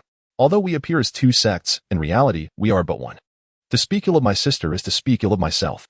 I implore you to reflect carefully, and not act without discernment. With great restraint. Shi Gandang suppressed his anger while trying to counsel the Holy Mother of the Turtle Spirit with a smile. What an audacious creature. Absolutely devoid of respect. Upon hearing Shi Gandang's explanation, the Holy Mother of the Turtle Spirit not only remained unyielding but became even more incensed, and alongside the Holy Mother of No Obstruction, both wielded their weapons and charged forth. Observing their blatant provocation, Shi Gandang could no longer remain passive. I have extended courtesy to you repeatedly, yet you persist in your insolence. I fear you not. Even if you are my elders, I shall not hesitate to strike back. with a swing of the Pangu axe. The Holy Mother's sword was cleaved in two, and as the Holy Mother of No Obstruction lunged at him with twin blades, she was met with a counterstrike from Shi Gandang's axe, forcing her to retreat several paces. Should you dare to strike again, do not blame me for disregarding the bonds between our sects. He had offered them multiple opportunities, but they remained indifferent, failing to recognize that he was not a mere pushover to be trifled with. If provoked, he would not care about the sanctity of the Bio Palace. Regardless of the location, he was in the right, and the Tongtian was no fool.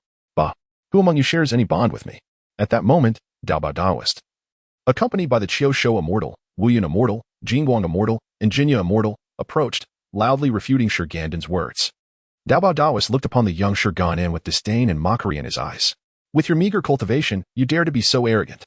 Should you persist in your transgressions, this shall be your burial ground. Are you not aware that my master, Tongtian Shishu, resides within this palace? To dare take my life here would surely invite his wrath. Yet, Daobao Daoist merely shook his head, his expression one of indifference. You belittle my sect while arrogantly elevating your own Yushu teachings, insulting us without cause. Even if our master were to learn of this, he would not blame us. Upon hearing these words, Shi Gandang's eyes glinted with murderous intent. If that were the case, he would not hold back his ruthless nature. In truth, half of the chaos that ensued was instigated by Daobao Daoist leading his comrades, causing even the Tongtian to be deceived. Confronted by the unreasonable behavior of the Daoist Duobao and his companions, Shi Gandang could no longer remain passive. They treated him as if he were a soft persimmon, and he was eager to experience the prowess of Duobao and the others. With a wave of his hand, Daoist Duobao summoned a sword, while the others brandished jade scepters, twirled steel spears, and wielded large sabers, encircling Shi Gandang for a fierce assault. Undaunted, Shi Gandang expertly defended himself. His movements fluid and impenetrable, reminiscent of a lion shaking its head or a lion-like creature in a dance. Each clash of weapons reverberated with such force that Duobao and his companions felt their hands tingle. In contrast, Shi Gandang grew more valiant with every encounter. Showing no signs of fatigue, his profound cultivation rendered ordinary battles incapable of exhausting him. With a stern expression, he stepped forward, raising his mighty axe high, and delivered a powerful strike aimed at the Turtle Spirit Mother. Seeing Shi Gandang's fierce intent and having witnessed his might, the Turtle Spirit Mother dared not withstand the blow. She quickly revealed her true form, which was that of a giant turtle. In ancient times, when Songjia created characters inspired by the turtle's shell, it was during that era that she attained enlightenment and took on human form, hence her title as the Holy Mother. At that moment, the Golden Spirit Mother and Duobao felt a deep sense of shame upon witnessing the Turtle Spirit Mother's transformation, their faces flushed with embarrassment and their resentment intensifying. Duobao's gaze turned fierce, and through gritted teeth, he declared, Shi Gandang, you dare to insult our sect. He then recited an incantation, flipping his right hand towards Mezhang, causing a hand that seemed to obscure the heavens to descend. This palm appeared to encompass the entirety of the universe, and though it did not physically touch Shi Gandang, its overwhelming pressure surprised him. He had not anticipated Duobao possessed such capabilities. Not daring to underestimate his opponent, Shi Gandang gathered his strength and struck the palm with his axe. A thunderous roar erupted as the impact reverberated, sending nearby beings like Ling Yaxian staggering back several steps, their astonishment evident. They truly did not expect this seemingly diminutive figure to contend with them so fiercely. It was well known that even Guangchengzi would hastily flee when faced with their assault. Yet Shi Gandang stood his ground, matching them blow for blow. In fact, he even cornered Duobao, leaving them perplexed. Was it true that among the disciples of Yushu, the smaller the individual, the more formidable their strength? At the heart of the conflict, Duobao was taken aback, for he alone understood the formidable nature of Shi Gandang. In this clash, he nearly found himself at a disadvantage. Had he not summoned all his strength, he feared his golden body would have been compromised. Just as the two engaged in a test of strength, a green light shot from the distance, striking Shi Gandang on the back of his head. He let out a muffled groan, his strength dissipating as the colossal palm brought him crashing to the ground. This little rascal possesses some skill, Ling Yaxian observed, feeling relieved. And he praised the Golden Spirit Mother for her timely intervention. Had she not acted, the outcome could have been dire. Oh, he hasn't turned to mush? When Duobao withdrew his palm, Shi Gandang's unscathed form sprang forth, leaving the onlookers utterly dumbfounded. Is this the only means at our disposal? Rubbing the back of his head where he had been struck, which throbbed slightly yet was of no consequence, Shi Gandang remained as vigorous as ever. Charging toward the still-dazed crowd, the two sides clashed once more, yet the fatigue was evident among Duobao and his companions, who had endured a fierce battle. After 100 exchanges, they were panting heavily, while Shi Gandang maintained his exuberance. What an impressive tactic! The Qiu Shou Xian, consumed by rage, felt his eyes redden with fury, and in a moment of rage, he revealed his true form, a majestic blue-haired lion, his tail clipped, shaking his head in dominance. He opened his great maw, poised to swallow Shi Gandang whole. Startled, Shi Gandang quickly retracted his Kai Tian Yu and gripped two fangs tightly, forced to step back 2 paces under the pressure of the Qiu Shou Xian's advance. Just as the Qiu Shou Xian prepared to devour Shi Gandang, an opening appeared at his back, and the Jin Ling Sheng Mu seized this golden opportunity. With a forceful throw of her long Hu Yu Ru Yi, she struck Shi Gandang, causing him to stumble and inadvertently land directly in the Qiu Shou Xian's gaping mouth. Aha! This wretch is merely this formidable, despite his extraordinary prowess. I have swallowed him whole. At this moment, the Qiu Shou Xian remained oblivious to the gravity of the situation, still boasting to Duo Bao and the others. The rest, witnessing the Qiu Shou Xian consume Shi Gandang, felt their earlier shame dissipate. After all, being forced to reveal one's true form was indeed humiliating. Lacking decorum, such a fate was deserved. Upon seeing Shi Gandang devoured, Duo Bao's earlier ferocity faded. If the master inquires, simply adhere to our previous statements and refrain from revealing any secrets that could endanger us. Calling the group close, Duo Bao whispered his caution. Fear not, brother. We shall not forget. Inside the Qiu Shou Xian's belly, Shi Gandang heard their words clearly. His indestructible body was not so easily vanquished. Even if reduced to mere pulp, he would revive in an instant. Duo Bao, I wonder how you all plan to proceed. Do share with me, so I may assist you in strategizing. Lying within the Qiu Shou Xian's stomach, Shi Gandang had to admit it was clean and devoid of any foul odors, befitting a practitioner of the way. Ah, that wretch is still alive. Duo Bao craned his neck to look around, his eyes scanning the area but failing to catch sight of Shi Gandang. Have you seen him? The Wudang Xing Mu searched around but found no trace. Turning to the others who were also looking for him. No, not at all. The Qiu Shou Xian shook his head in bewilderment, clearly remembering that he had consumed Shi Gandang. Cannot be found, cannot be found. I am right inside your belly. Shi Gandang chuckled at the conversation outside. Brother, I heard him. He claims he is in your belly. Ling Yixian, with his keen ears, had caught the sound emanating from the Qiu Shou Xian. And upon hearing Shi Gandang's proclamation, he became even more convinced. What? That wretch cannot possibly be made of stone. How can he still be alive after I have swallowed him? The Qiu Shou Xian was taken aback. Pondering the nature of such a physique, how could he not be killed or crushed? Could it be that he is merely toying with me? The Qiu Shou immortal remained unconvinced, incessantly searching his body. Observing Qiu Shou's demeanor, Shi Gandang understood his intent. Within the belly of Qiu Shou, he leapt and tumbled, performing wild kicks, seizing the liver to swing, standing on dragonflies, and somersaulting in chaotic ecstasy.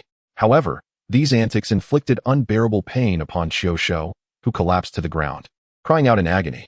Duo Bao and the others had never witnessed such a spectacle, momentarily at a loss, helplessly watching Qiu Shou writhe in torment on the ground. What should be done in this predicament? Duo Bao glanced at the crowd, and they returned his gaze, exchanging bewildered looks, unable to articulate a solution. As Shi Gandang lingered inside Qiu Shou, the latter lay in the dust, silent and seemingly lifeless, yet occasionally stirring his hand. Regaining his breath, Qiu Shou hastily exclaimed, "Little wretch, I concede. Come out at once." Initially poised to negotiate terms, Shi Gandang sneered upon hearing this. You speak of killing and then of ceasing. What are you? Truly? With that, he delivered another punch to Qiu Shou's heart, causing the latter excruciating pain, nearly losing consciousness. Duo Bao could no longer permit Shi Gandang's reckless behavior. If Qiu Shou were to perish here, where would they hide their shame? Shi Gandang, this is the Bo Palace, and my master remains within. If you take Qiu Shou's life, how could my master possibly spare you? Duo Bao, in desperation, invoked the name of Tong Tian. He believed Shi Gandang, no matter his disposition, should show some respect to Tong Tian. Yet, Shi Gandang remained unyielding. Previously, he had used Tong Tian to persuade the crowd to cease their actions, and now, invoking Tong Tian again was merely foolishness. Shi Gandang, cease at once. What do you propose? State your terms. Duo Bao found himself at an impasse. It was inconceivable to dissect Qiu Shou's belly. Now, nearly every gaze was fixed upon him. If he failed to provide a resolution, his standing among them would surely diminish. Upon hearing this, Shi Gandang's eyes, starkly contrasting, twinkled. My condition is that all of you collectively approach Uncle Tong Tian, detailing the entire sequence of events without omission. Impossible. The moment this condition was uttered, it was swiftly rejected by the Holy Mother of Golden Spirit. What a jest. Should Tong Tian discover our clandestine activities, we can only imagine the consequences. Perhaps you could propose an alternative? The Holy Mother and others clamored, resolutely refusing to accept his terms. Infuriated, Xiao Shou felt an urge to grasp their collars, challenging them to experience the torment of being jostled within someone else's belly. Xiao Shou glared at the crowd, his fury rendering them somewhat uncomfortable. It was evident he was in considerable pain. Yet, despite this, they remained obstinate in their refusal to acquiesce to his demands. Look, your fellow disciples show no concern for your plight. They would rather see you dead. Shi Gandang chuckled within Xiao Shou's belly, momentarily pausing his torment. However, the words spoken caused Duobao to furrow his brow. Shi Gandang, do not incite discord. After reprimanding Shi Gandang, Duobao turned to Kashuzian, explaining, you know our master. If he discovers that we have engaged in such actions behind his back, the consequences will be dire. Kashuzian, not a fool by any means, grasped the gravity of the situation, but his pain was evident. Brother, you must think of a way to bring him out. Kashuzian's face was contorted in anguish, nearly on the verge of tears. Duobao's gaze shifted, evading the topic. What can I do? He turned to his fellow disciples, who also wore expressions of helplessness. Just as Duobao found himself at a loss, Tongtian Jiaozhu emerged from Bio Palace alongside the water and fire boys. Observing the scene outside the palace, he remained unperturbed, merely gazing calmly. Greetings, master. Upon noticing Tongtian Jiaozhu's presence, Duobao and the others knelt in reverence. Tongtian Jiaozhu did not respond verbally but gestured lightly toward Kashuzian, summoning Shi Gandang to appear outside. Shi Gandang looked somewhat bewildered until he saw Tongtian Jiaozhu, at which point enlightenment dawned upon him. Greetings, Uncle Master. Despite having injured Duobao and the others, Shi Gandang remained composed. After all, it was Duobao's group that had erred first. Even Tongtian Jiaozhu, known for his protective nature, could not take action against Shi Gandang. What is the commotion here? Why such a ruckus? Tongtian Jiaozhu simply inquired. Shi Gandang did not conceal anything, nor did he exaggerate, instead recounting the events to Tongtian Jiaozhu straightforwardly. Duobao intended to interject, yet a mere glance from Tongtian Jiaozhu silenced him. He understood the nature of his disciples. Such misdeeds were indeed within the realm of possibility. You unruly creatures! How dare you disregard the master's orders, engaging in reckless behavior? This is unacceptable. Shi Gandang is guided by the principles of our three teachings to assist the Zhou Wu. This is his rightful cause. Those who act against the heavens deserve their fate. How can you continue in such a way? The situation was indeed infuriating. Duobao, chastised, dared not speak, lowering his head, yet resentment and defiance lingered on his face. I shall handle them. Do not concern yourself with these matters. Depart in peace. Shi Gandang bowed respectfully and turned to leave. Duobao glanced back at Shi Gandang before addressing Tongtian Jiaozhu. You all defy my decree, yet seek to kill the disciples of Yushu. What punishment do you deserve? Once Shi Gandang had departed, Tongtian Jiaozhu cast a cold gaze upon the kneeling disciples, showing no intention of allowing them to rise. Master's decree, how could we dare disobey? Yet, the disciples of Yushu are indeed detestable. I have heard that Shi Gandang killed a disciple of Zhiyun and insulted him as a beast clad in fur and horns, a mere spawn of moisture. It is precisely upon learning of such deeds that we sought him out for retribution. He, relying on his powers, has brazenly humiliated us, treating us as insignificant, proclaiming his Yushu teachings as supreme. Thus, we disciples could not abide. The master of heavenly connection furrowed his brow, evidently skeptical. For what Duobao had said starkly contrasted with the character of Shi Gandang. Being well aware of Duobao's nature, he questioned how Shi Gandang, a person of integrity, could possibly be of such a disposition. Ah, master. As the saying goes, one may know a person as face, but not their heart. Do not be deceived by appearances. It is possible that he is merely feigning such a demeanor. The master of heavenly connection instructed his disciples to rise and turn to depart. Once he was gone, Duobao shed his previous demeanor, and the Holy Mother of Golden Spirit approached him. Senior brother, can the master truly believe our words? Just as the master of heavenly connection was cognizant of Duobao's character, the Holy Mother of Golden Spirit also possessed self-awareness. I know what sort of person I am, and the master is well aware of it. Likewise, I am equally informed about the master's true nature. Let us wait and see. After Duobao spoke, he turned and left, while the others exchanged glances before returning to their respective abodes, choosing not to discuss the matter further. Shi Gandang exited the Bio Palace and soared towards Shichi, frustrated by the unforeseen turn of events that had transpired from what was merely a message he intended to deliver. It was infuriating to contemplate. Moreover, it was evident that Duobao was not one to be easily placated. Even the master of heavenly connection had no sway over his disciples. The path ahead for their campaign against the Shang seemed arduous and fraught with challenges. Shi Gandang doubted that Duobao would remain docile within the Bio Palace. He was certain that trouble would ensue. Through their previous encounters, Shi Gandang had gleaned an understanding of the formidable strength possessed by Duo Bao and his companions. Despite the questionable character of the disciples of their prowess was undeniably impressive. At that moment, a Taoist behind Shi Gandang called out, "Junior brother, wait a moment." As Shi Gandang was soaring through the clouds, the voice from behind prompted him to halt. Turning around, he recognized the speaker as the real person Yuding. "Brother Yuding, where are you headed?" Real person Yuding adjusted his whisk and responded with a light-hearted smile. "I am en route to Shichi at the invitation of Brother Randang to dismantle the 10 Absolute Formation." "Ah, I see. With Brother Randang's intervention, the 10 Absolute Formation should surely be no match." Shi Gandang had heard of Randang's reputation. Within the teachings of Chan, he was renowned for his superior mastery of formations compared to his peers. Thus, it was not surprising that Yuan Shi Tianzun would summon Randang for assistance. "May I ask why you are not aiding Zia and Shichi?" "Alas, brother, this matter is rather lengthy." With a deep sigh, Shi Gandang recounted the circumstances of his encounter with where he had been besieged. Upon hearing this, real person Yuding's expression reflected his displeasure. Duo Bao was known for his petty nature. His standing within was second only to the master of heavenly connection, who spent most of his time in seclusion, delegating affairs to Duo Bao. Although the master had issued decrees, Duo Bao's influence among the disciples meant that they often disregarded such mandates at his behest. One could easily foresee that if matters escalated, even the master of heavenly connection might have to intervene. Real person Yuding pondered this secretly. The Chan teachings had always been at odds, with conflicts arising daily. And the grievances between the two sects were beyond the control of their respective leaders. What Master Yuding stated is indeed accurate. The ability of Duo Bao to invert black and white is truly rare in this world. I observe that the other disciples of the GS sect regard Duo Bao with great reverence. Shi Gandang also concurred with a nod, and the two engaged in light conversation before swiftly returning to Shichi. Upon learning about Randang's presence at the residence, Shi Gandang felt compelled to accompany Master Yuding to pay a visit to his senior brother. Randang, as one of the oldest members of the Chan sect, is deeply trusted by the Primordial Lord. He typically handles various affairs within the sect. Thus, no matter how favored Shi Gandang may be by the Primordial Lord, he must still defer to Randang. Within the residence, the onlookers averted their gaze from the visibly distressed Randang, as he had discerned something amiss with Jiang Zia upon his arrival in Shichi, thanks to his keen insight. Upon closer examination, he realized that Jiang Zia was afflicted by a curse that was gradually siphoning away his 3 souls and 7 spirits. If the curse were to reach completion, Jiang Zia's life would be forfeit. As the representative of the Chan sect during the Fengshan era, Jiang Zia could not be allowed to come to harm. Fortunately, the discovery was timely, and Jiang Zia's 3 souls and 7 spirits remained intact within his body, unclaimed. Randang had initially intended to break the curse himself, but to his astonishment, the spell was exceedingly intricate.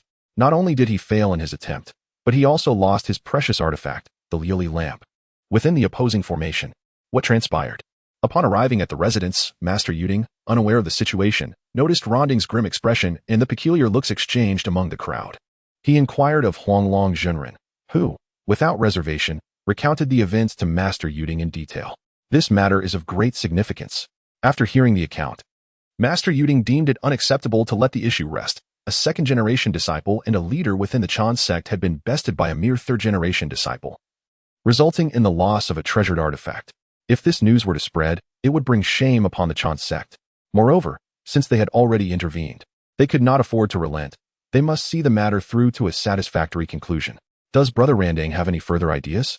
Wenshu stepped forward to inquire, with others listening intently. The curse combined with the formation is indeed challenging to dismantle without understanding the situation. I believe we must consult the master. Randang shook his head, expressing his helplessness and reliance on the Primordial Lord for assistance. This revelation filled Wenshu and the others with a sense of shame. A third-generation disciple required the master's aid, which was indeed a difficult pill to swallow. It need not be so. The Jia sect disciple is employing his expertise in formations against us, who are unversed in such arts. If it were a direct confrontation, we would surely prevail. Upon hearing Randang's words, the expressions of the others brightened considerably, and they soon dispatched Chijingzi to Kunlun Mountain to seek the Primordial Lord's help. Once Chijingzi departed, with nothing pressing to occupy him, Randang finally acknowledged Shi Gandang's presence. After exchanging pleasantries for a while, Shi Gandang excused himself, still preoccupied with thoughts of his senior brother. Within the residence of Nezha, he had just returned not long ago and had received news that Jiang Zia had been cursed. He immediately set out to visit him, and upon learning that Randang and others were present, Nezha felt a sense of relief and turned to leave. After all, his own abilities were rather meager. There was little he could do to intervene, so he decided to return. However, half a day had passed, and still, that scoundrel was nowhere to be seen. Humph. I said that rogue was untrustworthy. Just as he mentally berated the miscreant, he suddenly spotted Shi Gandang descending from the heavens. Brother! Shi Gandang pounced onto Nezha, who found himself unable to push him away, thus resigned to being embraced. I have been bullied. Nezha, initially inclined to scold him, was taken aback by Shi Gandang's complaint. Was there truly anyone who could bully little Shi Gandang? Who has wronged you? Shi Gandang, with a face full of grievance, poured out his woes to Nezha, his tear-brimmed eyes suggesting that tears would soon spill forth, causing Nezha's heart to ache. His little stone, whom he seldom bullied himself, had now been wronged by others. How could he possibly tolerate that? Especially since it was a group effort to torment him. Wasn't he that a mockery of their own teachings? That scoundrel, relying on his status as the senior disciple of the Jia sect, dared to humiliate my disciples. This simply cannot stand. I shall seek out Master Randang. Nezha rolled up his sleeves, determined to drag Shi Gandang to meet Randang. If the senior disciple of the Jia sect led the way in bullying, how could the senior disciple of the Chan sect cower? If he were to do so, his prestige would plummet to the depths. Currently, the 12 golden immortals of the Chan sect were present, and if Randang showed no response, then this senior disciple would be finished. Thus, Nezha seized the opportunity, intent on leveraging the 12 golden immortals to compel Randang. Nezha's sudden action momentarily stunned Shi Gandang. This was not what he had envisioned. Shouldn't he be comforting him gently? Perhaps employing some private methods to soothe him? Brother, wait a moment. Shi Gandang tugged at Nezha. Little stone, why are you stopping me? Brother, our confrontation with Duobao is inevitable. There is no need for us to make a grand display now. Shi Gandang then relayed the words of Yuding Zhenren to Nezha, who finally understood. Indeed, they had been fortunate. Fear not, my brother. Duobao relies solely on numbers to bully me. In due time, I shall make him pay for it, Shi Gandang declared, thumping his chest, entirely dismissive of Duobao. At that moment, Shi Gandang wielded his full strength, albeit only 7/10 of it, and although he was uncertain if Duobao had fought with all his might, he remained vigilant and unafraid. At that time, with so many people around, could you not have run away instead of engaging in a life-and-death struggle? Nezha, having foreseen the inevitable confrontation with Duobao in the future, felt less urgency than before. He extended a finger and gently tapped Shi Gandang's forehead, adopting a didactic tone as he remarked, they say that as long as the Green Mountains remain, one need not fear the absence of firewood. A gentleman's revenge is best served 10 years later. Why then, must you be so hasty? Deep down, he valued Shi Gandang's life more than the reputation of the Chan sect. Shi Gandang, chastised, dared not utter a word, merely offering a nervous smile that only fueled Nezha's irritation. How did he end up with such a fool? As they arrived at a pavilion, the servants, having seen them, presented a platter of freshly washed fruits before discreetly departing, leaving the two alone. Here, freshly washed and sweet. Nezha pushed the fruit platter towards Shi Gandang. This had been sent by Yang Jian, and after sampling some, he found it delightful. Thus, he had ordered the servants to prepare it for their enjoyment together. The platter was adorned with an array of fruits, lychee, guava, apple, lotus root, and pear, which dazzled Shi Gandang's eyes. Why aren't you eating? Nezha observed Shi Gandang staring at the platter motionlessly, initially thinking he might not like it. Yet, seeing Shi Gandang's eager expression, nearly drooling, it was clear he desired the fruits. Senior brother, feed me. Shi Gandang's childlike plea elicited an eye roll from Nezha. How old are you? Have you lost your hands? I will not feed you. Absolutely not. It seemed he had spoiled Shi Gandang too much, allowing him to become increasingly demanding. This time, Nezha was resolute. He would not relent, not even under duress. Thus, they remained in a stalemate, exchanging glances without action. Within half a tea's brewing time, Nezha could no longer withstand Shi Gandang's pleading gaze. Cursing under his breath, he picked a lychee, peeled it, and brought it to Shi Gandang's lips. Ah, gotcha. Having spent so long together, Shi Gandang was well aware of Nezha's temperament, making it all too easy to manipulate him. The pristine fruit flesh was succulent and juicy. Upon biting into it, a wave of refreshing sweetness enveloped his senses. This is truly delicious. Shi Gandang's eyes sparkled as he spat out the pit, but did not devour the entire fruit this time, merely tasting a small bite. The juice trickled down to Nezha's delicate fingers, leaving a sticky sensation that was somewhat uncomfortable. Senior brother, you should eat too. Shi Gandang chuckled, pushing Nezha's hand back towards his chest. TSK, you've already eaten, and now you want me to have some? Nezha grumbled, but he placed the lychee in his mouth. And to his surprise, the flavor was utterly delightful. He hadn't anticipated such exquisite taste hidden beneath the seemingly ordinary exterior of the lychee. How is it? Shi Gandang peeled another one and held it to Nezha's lips. The taste is indeed remarkable. Alas, it is far too little. Nezha, upon reflecting on the matter, felt a pang of regret in his heart. When Yang Jian had returned with an abundance of fruits of every variety, he had intended to request a greater share. However, Nezha had only taken a modest portion, and now, in hindsight, he lamented his decision. Had he known better, he would never have hesitated to express his desires. He shared this fruit dilemma with Shi Gandang, who, understanding the age-old wisdom that teaching a man to fish is far superior to merely giving him a fish, articulated his thoughts. Why not inquire with our esteemed nephew Yang Jian about the origins of these fruits? We could request some seeds to cultivate on Tai Mountain. The expanse of Tai Mountain offers ample space for planting, and when harvest season arrives, we shall relish the fruits of our own labor. Nezha contemplated this notion and concurred, recognizing that relying on others was less favorable than nurturing their own sustenance. After all, they often found themselves with plenty of leisure time, and tending to the plants would not be a burden. You are right. I shall seek out Brother Yang shortly to inquire about the fruit's origins. With the dilemma resolved, Shi Gandang returned to his stone bench, mouth agape in anticipation of being fed. Nezha glanced around, his gaze landing on the exquisite pears. "Eh, brother, what do you intend to do with that knife?" Shi Gandang, waiting eagerly for his morsels, instinctively drew his legs together at the sight of Nezha retrieving a knife from his leopard skin pouch. Surely, he did not mean to wield it for anything other than feeding him? Of course, I intend to slice the fruits. What else could it be? Nezha shot a glance at Shi Gandang, who, much like Nezha understood him, was equally perceptive. Noticing Shi Gandang's guarded posture, Nezha scoffed, "With that little thing of yours, it wouldn't even suffice to flavor a drink. I have no interest in it." Such ridicule caused Shi Gandang's face to flush crimson, though it was fueled by indignation. "You may belittle my skills, but never my capabilities." With that, any desire for fruit vanished, and amidst Nezha's startled exclamations, he hoisted him into the bedroom. He was determined to demonstrate his prowess to his beloved senior brother. As a testament to their bond, a poem surfaced. On the waves, the ship's strings resonate. Two souls entwined, yearning to traverse. A single push sends us soaring to the heavens. Myriad welcomes and farewells intoxicate as we ascend. In the forefront, 3 searches for bamboo shoots. Behind, 9 strikes to vanquish the spear's tip. Small in stature yet vast in splendor, 3 days guarding the teachings. Hungry Nezha. While perusing online, I stumbled upon this and, after a brief inquiry, was astounded to discover its existence. Alas, the modern individual remains shackled by feudal notions. Meanwhile, Chijingzi arrived at Kunlun Mountain, seeking assistance from his master, Yuan Shi Tianzun. Unexpectedly, Yuan Shi Tianzun was not well versed in this matter and instructed Chijingzi to proceed to the 8th Scenic Palace to seek Laozi's aid. Upon receiving this guidance, Chijingzi departed Kunlun Mountain, riding a cloud toward Xuandu.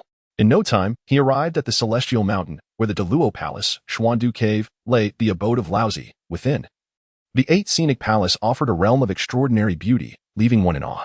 Chijingzi, standing outside Xuandu Cave, hesitated to enter uninvited.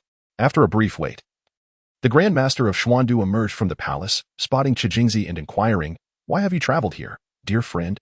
What pressing matter brings you?" The Red Essence, bowing respectfully, spoke, "Brother Dao, there is nothing of great significance today, and I dare not intrude. It is merely due to Jiang Shan's predicament in Shiqi, where he has fallen victim to treachery." Red Essence recounted the entire situation, and Xiandu, upon understanding the cause, hurried into the palace to inform Laozi of Red Essence's visit. Laozi, having foreseen Jiang Ziya's impending tribulation, summoned Red Essence into the palace. "May my esteemed teacher enjoy eternal longevity. You have encountered this calamity, and Jiang Shang has erred in the soul returning array. My own soul returning array has also suffered this misfortune. It is all decreed by fate. You must heed the legal admonitions." After concluding, Laozi instructed Xiandu to present his Taiji diagram to Red Essence. Having obtained the Taiji diagram, Red Essence felt a sense of relief and turned to depart. In the 73rd chapter, the Taiji diagram lost, Red Essence returned with the treasure. And upon seeing him, Ran Ding and the others rushed forward to greet him. Red Essence recounted his journey back to Kunlun Mountain and how he had been commanded by Yuan Shi Tianzun to borrow the Taiji diagram from the 8th Scenery Palace. Ran Ding then understood the reason for Red Essence's prolonged absence. Following his previous defeat, Ran Ding wished to redeem his reputation. Moreover, with the assistance of the Taiji diagram, his chances of success had undoubtedly increased. With the Taiji diagram to aid us, my heart can be at ease," Ran Ding said as he took the Taiji diagram from Red Essence and stored it away. "At the stroke of midnight, I shall strike and break his spells." As the hour approached, everyone gathered together. Shi Gandang arrived, carrying the weak Nezha. "Master Uncle, Nezha has Yang Jian pushed through the crowd to stand beside Shi Gandang, observing Nezha's flushed face as he lay limply like a rag doll in Shi Gandang's embrace. I returned home, and my senior brother mentioned that he had witnessed the vast powers of the Dao brothers, thus he resolved to diligently cultivate. I offered my kind advice. Yet he would not listen, ultimately exhausting himself through excessive practice. Shi Gandang exclaimed, completely ignoring Nezha's dramatic eye roll. I see, dear brother Nezha.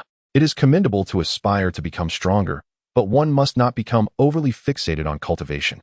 Yang Jian also chimed in, attempting to counsel Nezha, who could only weakly acknowledge with a grunt, indicating he had heard. As the time arrived, Ran Deng exited the city and approached the Tenere Gate, molding earth into a form of concealment and ascending into the air, where he noticed Yu Bin still prostrating himself. Ran Deng unfurled Lao Jun's Taiji diagram, a treasure crafted by Lao Jun that divided the chaos, defining earth, water, fire, and wind, encompassing the myriad of phenomena. He transformed it into a golden bridge, radiant with 5-colored light, illuminating the mountains and rivers, supporting Ran Deng as he descended, using one hand to break the straw man, and then walked away. Suddenly, Yu Bin spotted red essence re-entering the soul-returning array and shouted, "Well met, Ran Deng. You have come again to ruin my straw man. How detestable." Hastily, he splashed a bowl of black sand upwards. Seeing this, Ran Deng quickly summoned the golden Linglong pagoda and swiftly retreated from the disarray. However, Yu Bin had already reacted, casting a spell that struck Ran Deng's hand, causing him to drop the Taiji diagram into the array, where it was seized by Yu Bin. Although Ran Deng had destroyed the straw man, he lost the Taiji diagram, leaving him terrified and breathless, his face pale as parchment, nearly facing defeat in the earth concealment. As I flew back to Shiqi City, a sense of unease enveloped me as I landed at the residence of the Xiang family. Upon seeing Ran Deng's flustered expression, when Shu and the others felt a chill of apprehension. Had my senior brother encountered a mishap? At this moment, Jiang Zia also perked up, beads of cold sweat forming on his palms. Although it was inconceivable that the primordial lord would allow him to perish on the journey to vanquish Shang, who truly desires to experience the sensation of death, nonetheless? No, I personally destroyed that straw man. Once these words escaped Ran Deng's lips, a wave of relief washed over the crowd, though simultaneously, they chastised him inwardly. Having succeeded, why maintain such an alarming demeanor? Yet hearing this, Jiang Zia finally breathed a sigh of relief. Following Ran Deng's revelation, I truly feel much better. The heaviness in my heart is lifted, and my irritability has vanished. However, yet, I have left my master's Taiji diagram in the disarray of the array. This pronouncement struck the group like a thunderclap, akin to a heavy hammer crashing onto their hearts. With this revelation, their concern for Jiang Zia's 3 souls and 7 spirits paled in comparison. Had they known, it would have been better to let Zia's essence be seized. After all, he would ultimately survive, perhaps even prompting their master to intervene personally. Jiang Zia? Upon hearing that the Taiji diagram had been taken, the expressions of the crowd varied greatly. Yu Ding Zhenren was the first to shatter the tension, suggesting that they should break the array as swiftly as possible the following day. Upon hearing this, Ran Deng raised his hand, calculated with his fingers, and nodded in agreement that the one to dismantle the array would arrive by tomorrow. Without lingering further, the group dispersed, and Shi Gandang, carrying Nezha, hurried after the departing Yang Jian. Yang Jian, my nephew, do not rush off. Uncle, what do you require of me? Shi Gandang approached Yang Jian and inquired about the delightful fruits he had brought today, curious about their origin. Is that what this is about? Yang Jian replied candidly, revealing the valley where he had gathered the fruits. That valley was indeed a blessed place, unoccupied by immortals, a land without a master, abundant with all manner of fruit. A discovery Yang Jian had stumbled upon by chance. If you desire, I can gather some for you, uncle. Yang Jian presumed Shi Gandang felt shy to request it. There is no need for that. Foraging can be quite troublesome. I plan to go there in the future, bringing seeds to plant on Tai Mountain for self-sufficiency. Oh, it seems I was overly sentimental. After parting ways with Yang Jian, Shi Gandang made his way back to his residence. Along the route, the exhausted Nezha had already nestled into his arms, sound asleep. Observing the serene visage of Nezha, Shi Gandang couldn't help but grumble about Ran Deng and the others. Could they not have postponed their rescue until tomorrow night? After all, Jiang Zia could endure it. He didn't feel it was his fault at all. Upon returning to his chamber, Shi Gandang placed Nezha gently on the bed, thankful that he hadn't made the bed properly before leaving. He laid Nezha down and covered him with a blanket. Shi Gandang then climbed into bed, slipping under one corner of the blanket. Are you leaving? Awakened by the commotion caused by Shi Gandang, Nezha, who had just settled into a comfortable position, opened his still drowsy eyes and gazed at the familiar surroundings. Brother, Zia has completed the rescue. We have returned. Shi Gandang observed Nezha's intent to rise from the bed and could not help but smile, realizing that his brother was still in a fog of sleep. Oh. Nezha, upon hearing this, nestled back into the bedding, shifting his body closer to Shi Gandang, and after properly covering himself, placed Shi Gandang's hand upon his own. Indeed, the tranquil demeanor of his brother was endearing. Holding Nezha, Shi Gandang stifled a yawn after all the commotion. He too felt sleepy. Meanwhile, Yao Bin, having acquired the Taiji diagram, bore no signs of joy upon his face. Recognizing it as a treasure of Laozi, he realized that they were likely facing more than just the disciples of the Chan sect. Presenting the treasure to Qinwan, Yao Bin noticed dissatisfaction etched across Qinwan's brow. Since the treasure has fallen into your hands, accept it. The Chan sect is outmatched. To leave the treasure with you is a concession even an ancestral master would not contest. Upon hearing this, Yao Bin cast a furtive glare at Qinwan. Though he spoke thus, he could not dismiss the weight of the Taiji diagram, which felt like a hot potato in his hands. Simultaneously, he harbored deep resentment towards Ran Dang, questioning how a second-generation disciple could be so inept. If he could misplace the Taiji diagram, what could he possibly accomplish? After taking possession of the Taiji diagram, Yao Bin lost his appetite and retired to rest. The following day, Shi Gandang was the first to awaken, staring blankly for a moment before carefully shifting the person in his arms aside. He then rose, dressed, and prepared for the day ahead. It was the day to break the formation, and unusually, Shi Gandang did not linger in bed. After breakfast, seeing that Nezha still slumbered, he approached and gently urged, "Brother, wake up. Today is the day we break the formation. Do not sleep any longer." Shi Gandang felt that since his arrival, Nezha had scarcely been awake, spending every day either asleep or on the verge of sleep. Huh, are we about to fight? Nezha, shaken awake by Shi Gandang, remained groggy, his half-open eyes suggesting he might drift back to slumber at any moment. Not yet. We still need a little more time for the battle. Let us eat first. A full stomach will give us strength for the fight. If no one has come to deliver a message, then it is not yet time. So I am not in a hurry. Oh, then I shall sleep a while longer. Nezha, hearing that the time had not yet arrived, closed his eyes once more. Realizing that Nezha was truly exhausted, Shi Gandang decided to let him be. He instructed the servants to prepare food for Nezha at any time, and then turned to leave the residence, heading towards the Prime Minister's mansion. Along the way, pedestrians made way, respecting the hierarchy, and the streets were free of litter, with no dogs barking at night. The populace enjoyed peace and health under the vast blue sky and bright sun. Compared to the bustling Chaoga, Shichi resembled a paradise. Upon entering the Prime Minister's mansion, he found the 12 golden immortals already gathered in the inner hall, with Ran Ding seated at the head. His eyes closed in anticipation of those who would break the formation. Shi Gandang took a seat beside Tai Zhenren and nudged his arm to voice his inquiries. "Senior brother, who is the one to break the formation, and how could they command such grandeur?"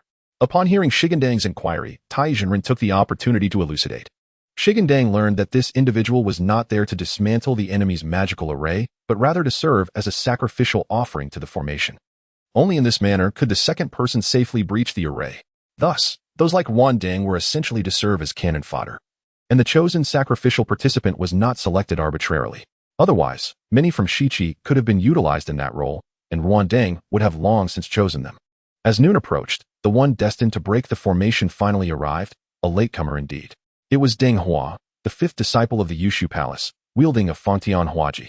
Upon seeing the gathered Taoists, he performed a respectful bow. "I come under my master's orders to shatter the heavenly absolute formation." At this, Wan Ding opened his eyes, commanding Yang Jian to deliver a challenge for a confrontation to occur at the third quarter of the hour of Wei. When Zhang received the challenge, he glanced back at Qinwan, the master of the heavenly absolute formation. Upon receiving a nod from Qinwan, he accepted the challenge. "Very well. Let the battle commence at the third quarter of Wei." With the precise time confirmed, Shi Gandang no longer lingered and turned to return to his residence. Meanwhile, Nezha had already awakened, reclining on a drunken elder's chair in the courtyard, basking in the sun. Hearing the commotion, he lifted his head to see what was afoot. "A battle, you say?" Shi Gandang approached, and Nezha shifted on the chair, making space for him.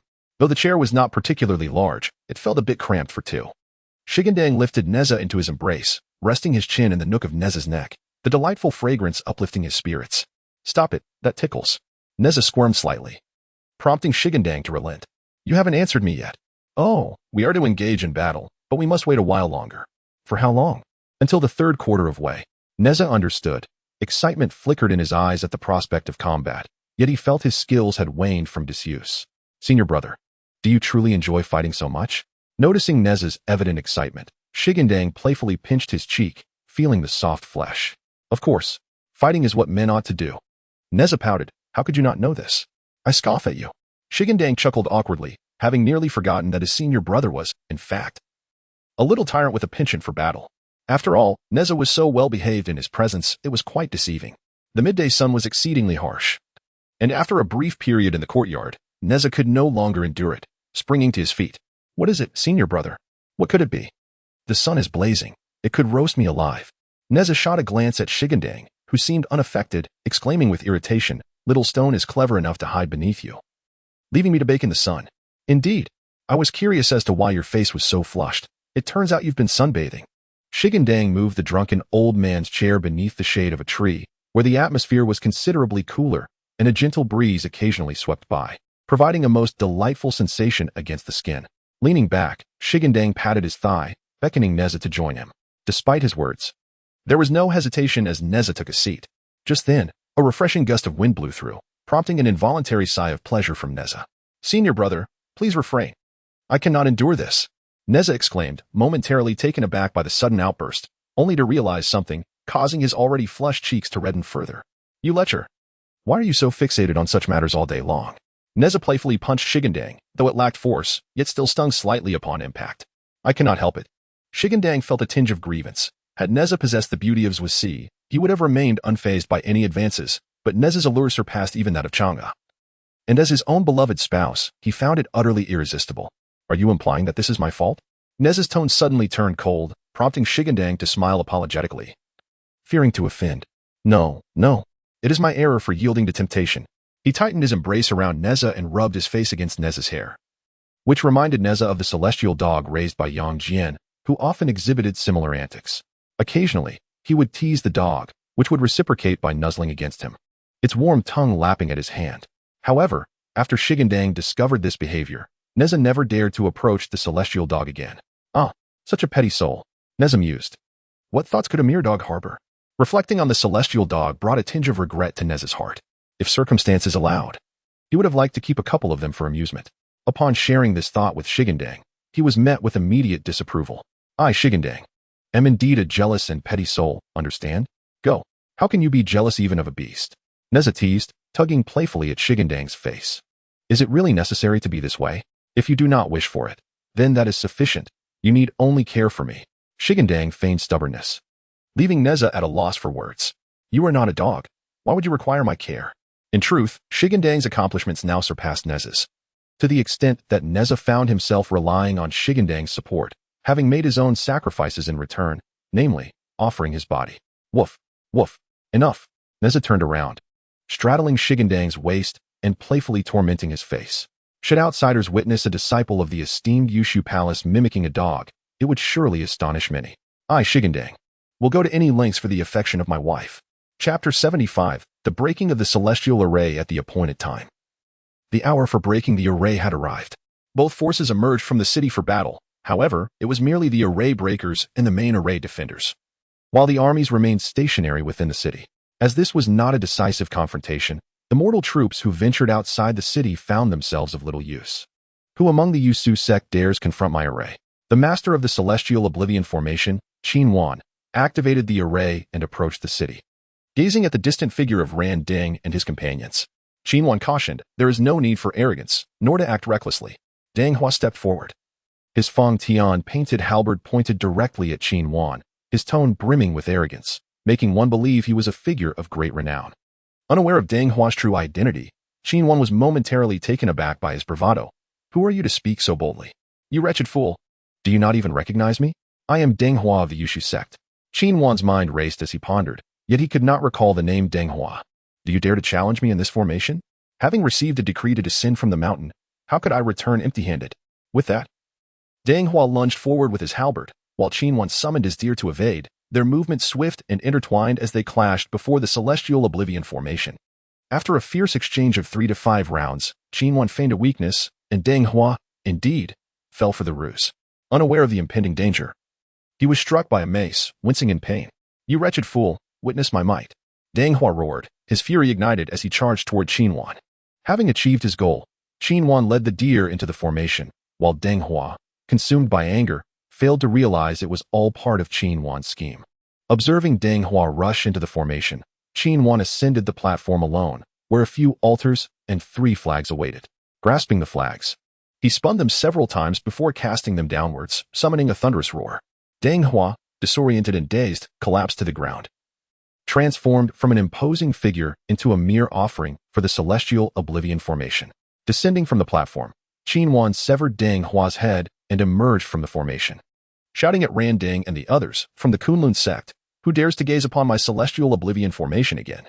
Upon seeing Deng Hua's severed head, Ran Deng could not help but lament, "What a pity, years of cultivation, only to end in this manner." As Qin Huan returned to challenge them, he surveyed the crowd and ultimately commanded Wen Shu to break the formation first. Before attempting to dismantle the formation, Ran Deng informed the others of the circumstances, instilling confidence in them, and they were eager to respond to Qin Huan's provocation. "Understood. I shall receive the decree." Following the order, Wen Shu approached the formation's front. Undaunted by Deng Hua's demise, "Qin Huan, your unrestrained and carefree ways lead you to set this celestial oblivion formation to ensnare living beings. Having come to dismantle the formation, I shall unleash the slaughter. It is not a lack of compassion on our part, but rather the consequence of your prior actions. Do not regret your choices." Seeing Wen Shu's confidence, Qin Huan scoffed, "These idle immortals, why do they choose to endure such distress? You remain oblivious to the infinite wonders within my formation. It is not I who compel you, but you who invite your own calamity." Noticing that Wen Shu was impervious to reason, he ceased his attempts to persuade him, uncertain of who would ultimately face doom. Enraged, Qin Huan brandished his mace and struck. Wen Shu chanted, "Well done," and then parried with his sword. In a matter of exchanges, Qin Huan retreated into the formation. Wen Shu pursued him to the entrance of the celestial oblivion formation, confronting the chilling mist and mournful winds within, hesitating to enter recklessly. Yet, hearing the resounding chime of the golden bell behind him, he felt compelled to step into the formation. Upon entering the celestial exclusion array, a mere gesture directed downwards summoned 2 pristine white lotuses from the earth. Manjushri gracefully alighted upon these blossoms, advancing with an ethereal elegance. From his vantage point on the platform, Qin Huan beheld Manjushri's entrance with a glint of fierce determination in his eyes. "Manjushri, the great sage. Even should your words be as golden lotuses and your hands emit white radiance, you shall not escape my celestial exclusion array." Unfazed, Manjushri replied, "What difficulty lies herein?" With a simple parting of his lips, a colossal golden lotus erupted forth. From his left hand, 5 streams of white light cascaded downward, curling upwards. Atop the white light perched a lotus flower, from which 5 golden lanterns illuminated the path. As Qin Huan brandished the 3 banners, attempting to exert his power, he witnessed auspicious clouds rising above Manjushri's head, with 5-colored brilliance shimmering as pearl-like adornments descended. Manjushri, cradling the 7 treasures golden lotus, revealed his true form. Qin Huan, the Lord of Heaven, shook the banners vigorously, yet could not stir Manjushri. "Qin Huan, today, I shall not release you. I must carry out my vow of retribution." Casting the dragon-dodging stake towards the heavens, he ensnared Qin Huan, binding him tightly with 3 concentric circles that compelled him to stand rigid. Subsequently, a sword was drawn, severing his head, which was then presented as he exited the celestial exclusion array. Without Qin Huan's array, the celestial exclusion was merely a passage for any to traverse. Such an uncomplicated breach of the array left Wen Zhong and others wide-eyed. Prior to the breach, Qin Huan had extolled the celestial exclusion as unparalleled. Now, witnessing its performance, the reality was far from its lofty claims. Shi Gandang, feeling a surge of ambition, approached his senior, Ran Deng, inquiring, "Might I attempt to breach the array next time?" He believed himself equal in prowess to Manjushri, convinced that whatever Manjushri could achieve, he could as well. However, Ran Deng, casting a discerning glance at Shi Gandang, shook his head. "The breach of the 10 absolute arrays follows strict protocols. It is not a task for just anyone." "Then which array shall I have the opportunity to engage with?" Shi Gandang pressed on, unwilling to relent. "None at all." The revelation that the breach of the 10 absolute arrays was intended solely for the 12 golden immortals left Shi Gandang disheartened. "So, I have merely come to observe?" Disappointment brewed within him, yet soon he seemed to ponder anew.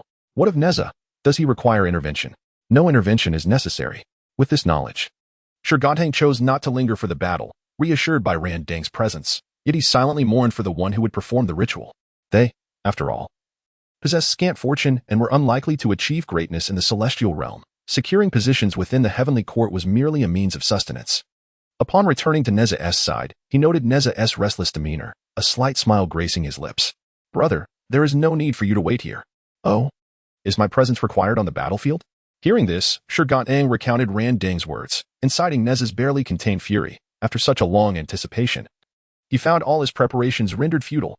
However, since the words originated from Ran Ding, they bore no weight upon Shi Gandang, and thus he sought no outlet for his frustration, stewing in his vexation. If only he had not been reincarnated, he thought, unable to endure this slight. Brother, perhaps we should venture forth and sow the seeds from the valley upon Mount Tai. In the region of Shichi, there is little to occupy one's time. The matter of breaking the formation does not necessitate their involvement, and it would be far better to pursue one's own desires. Yet, this may not be entirely appropriate. Although Nezha yearns to embark on such a venture, departing in this manner might lead to being perceived as a deserter. There is nothing amiss. I shall merely express my intentions. It is not truly a flight from duty, merely a brief excursion, and he still possesses a modicum of dignity. Upon hearing this, Nezha ceased his objections and took Zhou Dynasty to the residence of Jiangxia. The notion of breaking the formation is overly formulaic. Rather than repeating the cycle of sacrifice, it would be preferable to explore other narratives. An image of the young Zhou Dynasty is available in the comments section. In the 76th chapter, Dragon Whiskers and Tiger, they explained the circumstances to Jiangxia without disclosing the specifics of their journey. Jiangxia, perceptive as ever, refrained from inquiry. Assuming that the primordial heavenly master had assigned a task to Zhou Dynasty, little did he suspect that Zhou Dynasty sought to take his leave to cultivate trees. Had he known, he likely would have overturned the table in disbelief. Consequently, Zhou Dynasty did not fully elucidate his intentions to Jiangxia.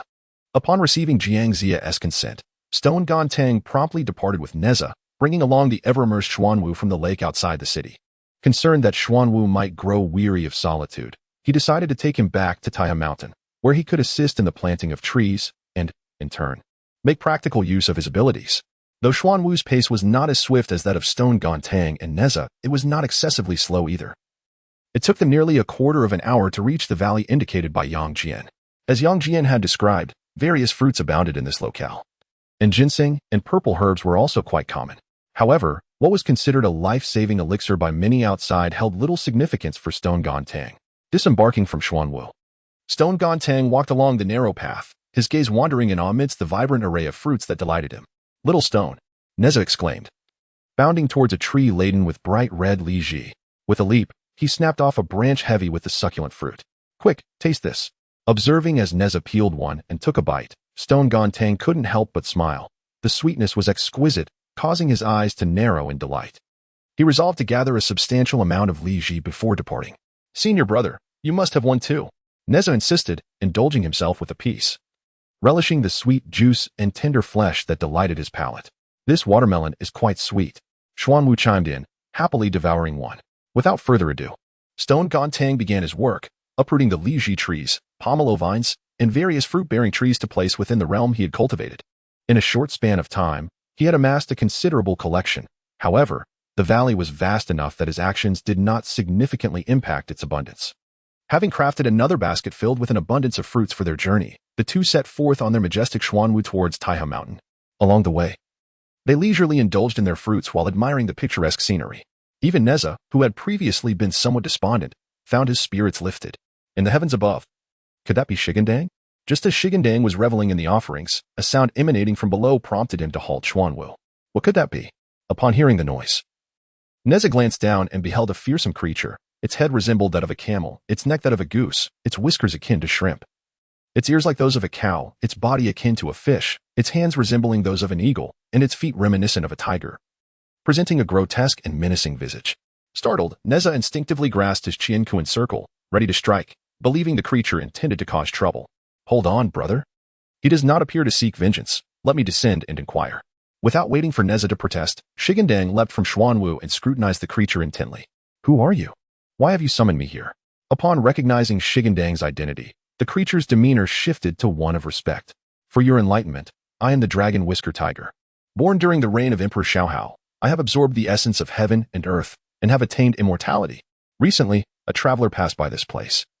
My hunger was insatiable, and I intended to feast upon him. However, he knocked me to the ground, and, upon my pleas for mercy, he informed me that today a celestial being named Shi Gandang rides a turtle through the skies, and that he is my master. Thus, I await your arrival.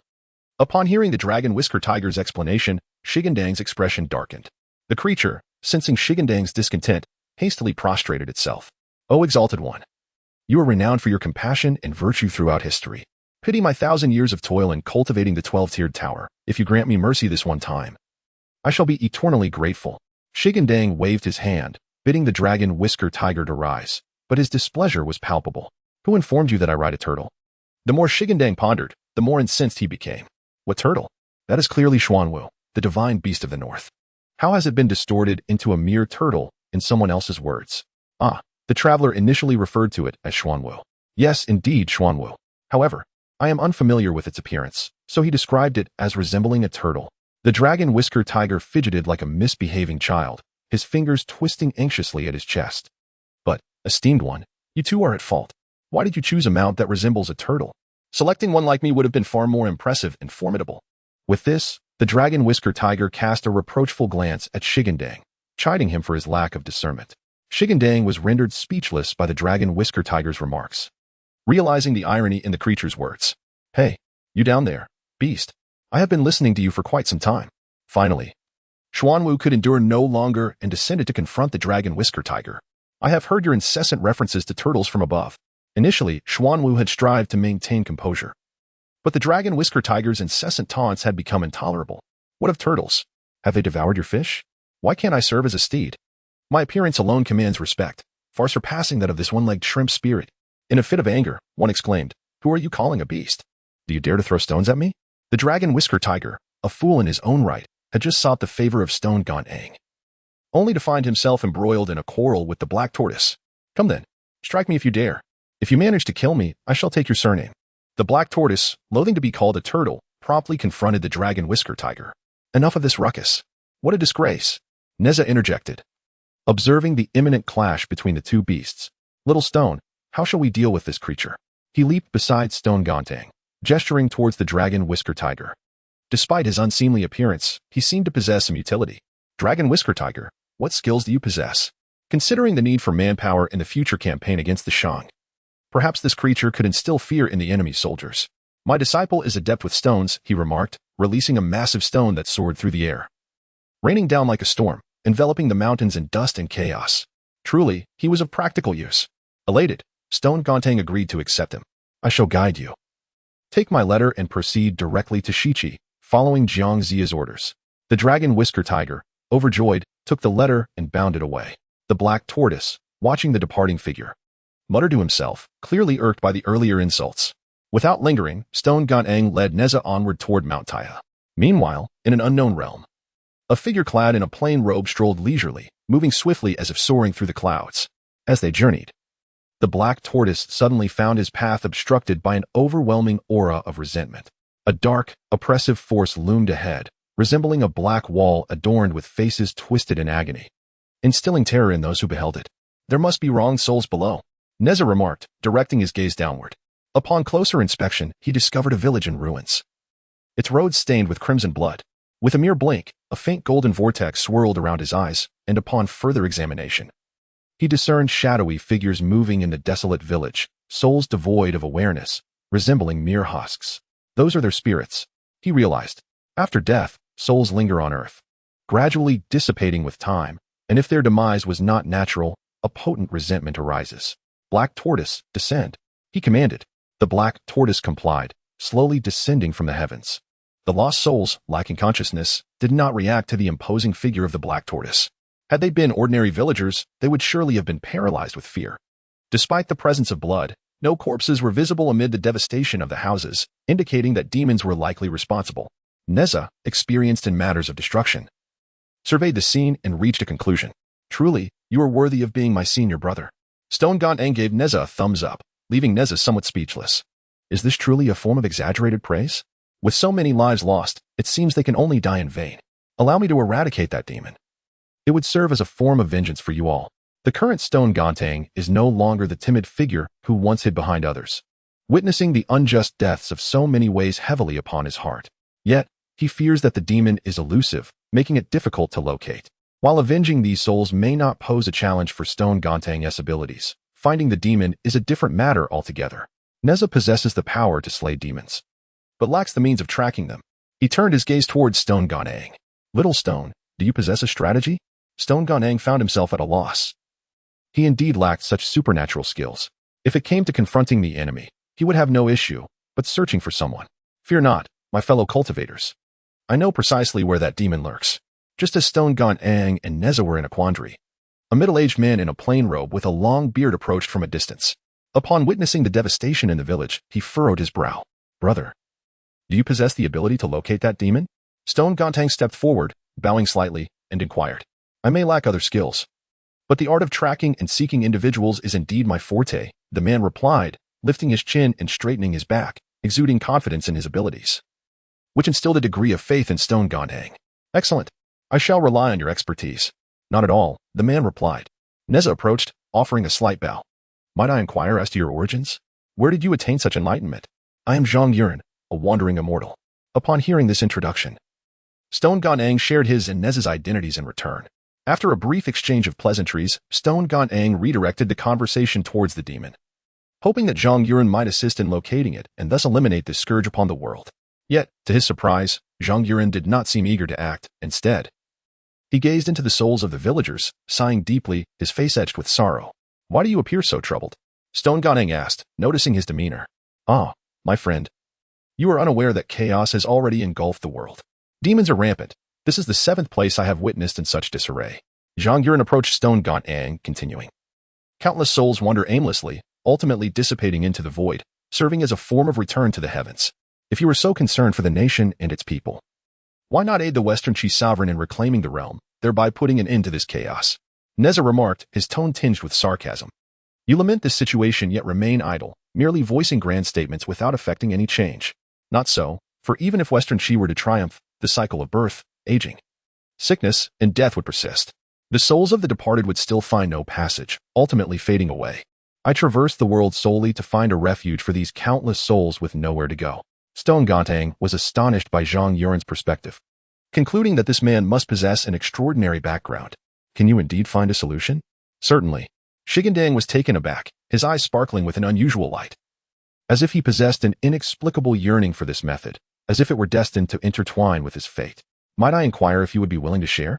Nezha observed the somewhat peculiar demeanor of Shi Gandang, his eyes darting in thought. Could it be that the technique spoken of by this practitioner of Qi holds significant value for the little stone? Contemplating this, Nezha discreetly cast a glance at Zhang Yuan. Weighing the consequences, should he choose to divulge the method, all would be well, but should he withhold it, he would bear the brunt of Nezha's wrath.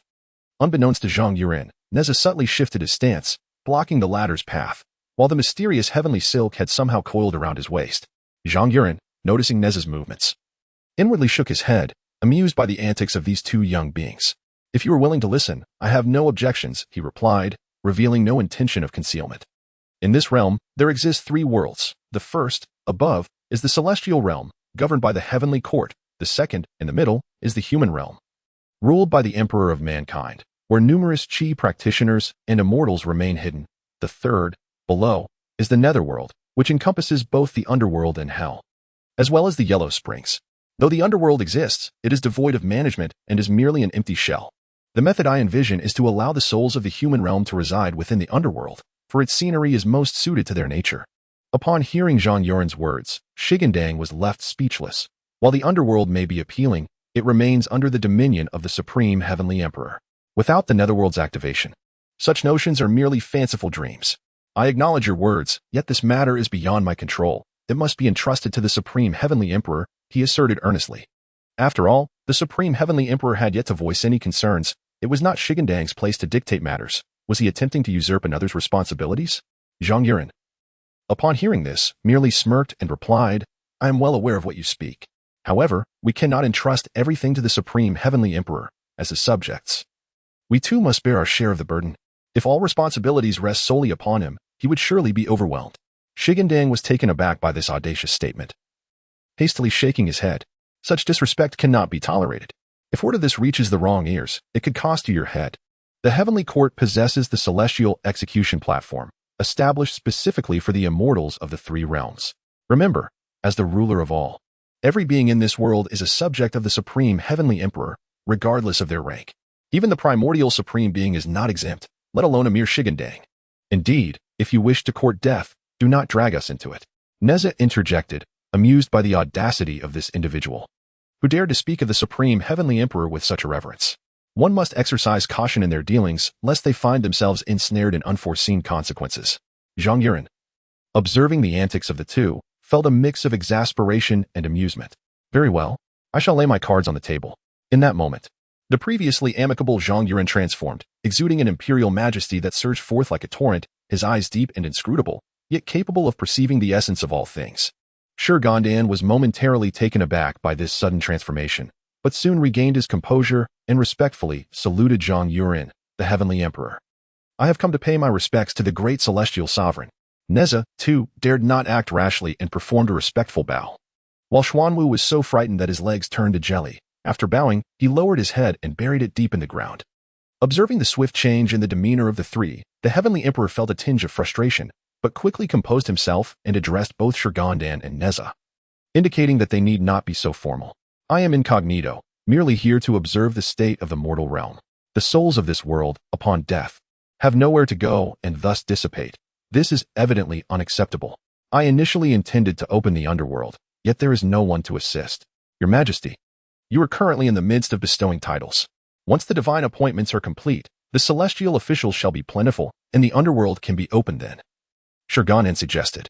The heavenly emperor shook his head. Not so. Most officials appointed after the bestowal will serve in the heavenly court, leaving the underworld's position still vacant. This left even Shi Gandang at a loss. As the ancients said, a skilled cook cannot make a meal without rice. Without officials, the underworld would merely be a decorative piece. Thus, I must rely on you. The heavenly emperor abruptly shifted his tone, placing a reassuring hand on Shi Gandang's shoulder. His eyes brimming with encouragement, evoking a profound sense of loyalty in Shi Gandang.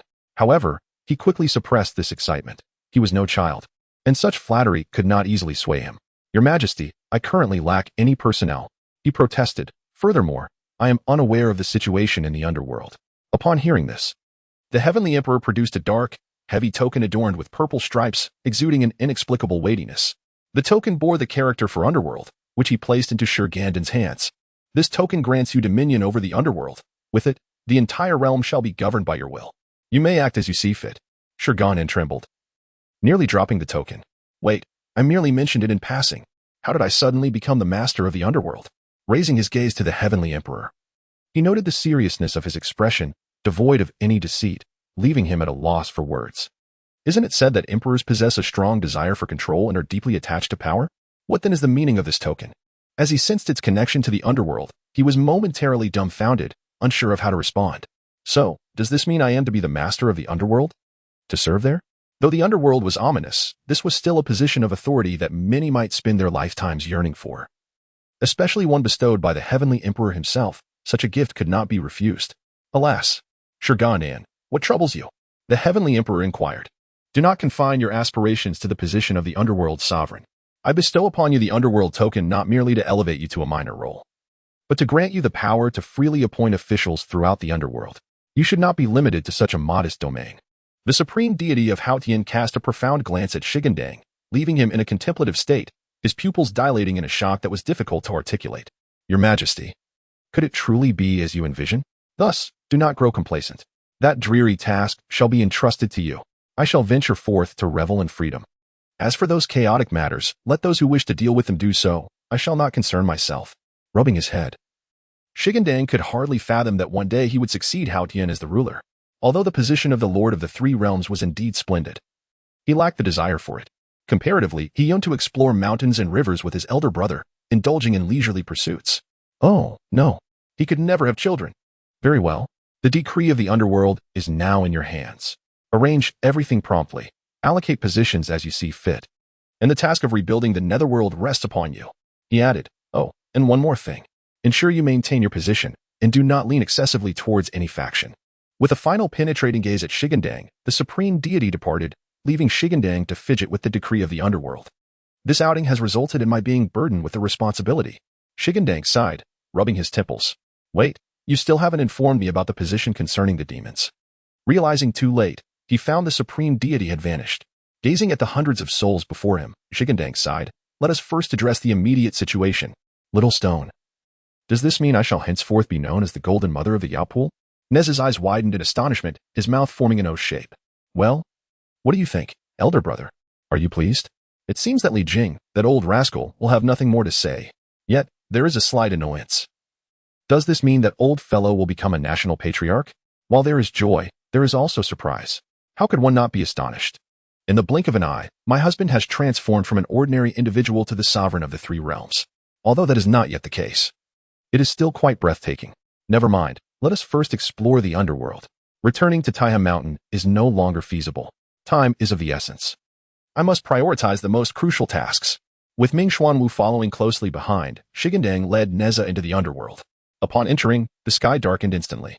The surroundings morphing into a scene of eerie terror, oppressive and laden with a thick, chilling aura that sent shivers down the spine. As they advanced, they beheld the Hall of San Luo in the distance in the 18 layers of hell. Although the palatial residences were abundant, not a single soul was in sight. So, I must select each official for their respective positions. Shi Gandang sighed heavily. Why the long face, little stone? Nezha chuckled at Shi Gandang's troubled expression. Could it be that elder brother has a solution? Naturally. In the War of the Gods, not all who perished were renowned figures on the divine list. There were certainly those who died unjustly. Selecting a few from among them will surely yield individuals of merit. Upon hearing this, Shi Gandang's eyes sparkled with realization. Nezha's words were indeed profound. There are only 365 deities recognized in the divine list. Yet the number of those affected by the war of deification far exceeds this figure. Rather than allowing the unjustly slain deities to perish in vain, it would be more prudent to utilize their essence, granting them positions within the underworld. Excellent, excellent. Brother, you have truly aided me immensely. In his excitement, Shi Gandang embraced Nezha, planting a fervent kiss on his cheek, leaving Nezha blushing crimson, who promptly pinched Shi Gandang's arm in protest. This little stone, with Xuanwu trailing behind, seemed oblivious to the need for restraint. Having resolved the matter of officials, Shi Gandang began to survey other conditions within the underworld. To his dismay, he uncovered a significant issue. Although the underworld could accommodate countless souls, its capacity was ultimately finite. As the number of souls in the mortal realm is limitless, it would inevitably reach a point of saturation, leading to an overcrowded underworld. Moreover, once souls entered the underworld, they did not dissipate. Over time, this accumulation could become untenable, necessitating a comprehensive solution. Only after delving deeper into the mysteries of the netherworld did Shi Gandang recognize the underlying problem. The underworld was not infinite. Souls could not remain there indefinitely. A resolution was imperative. What of reincarnation? Nezha proposed a suggestion that illuminated Shi Gandang's mind. Reincarnation? What a splendid idea! Shi Gandang clapped his hands in approval of Nezha's proposal, yet complications arose. If souls retain memories of their past lives, would that not plunge the world into chaos? If only there were a means to erase those memories. Perhaps they should seek the assistance of their grandmaster. With their limited experience, it would be futile for the two of them to devise an appropriate method. Enlisting the help of Yuanchi Tianzuan would be far more effective. So be it.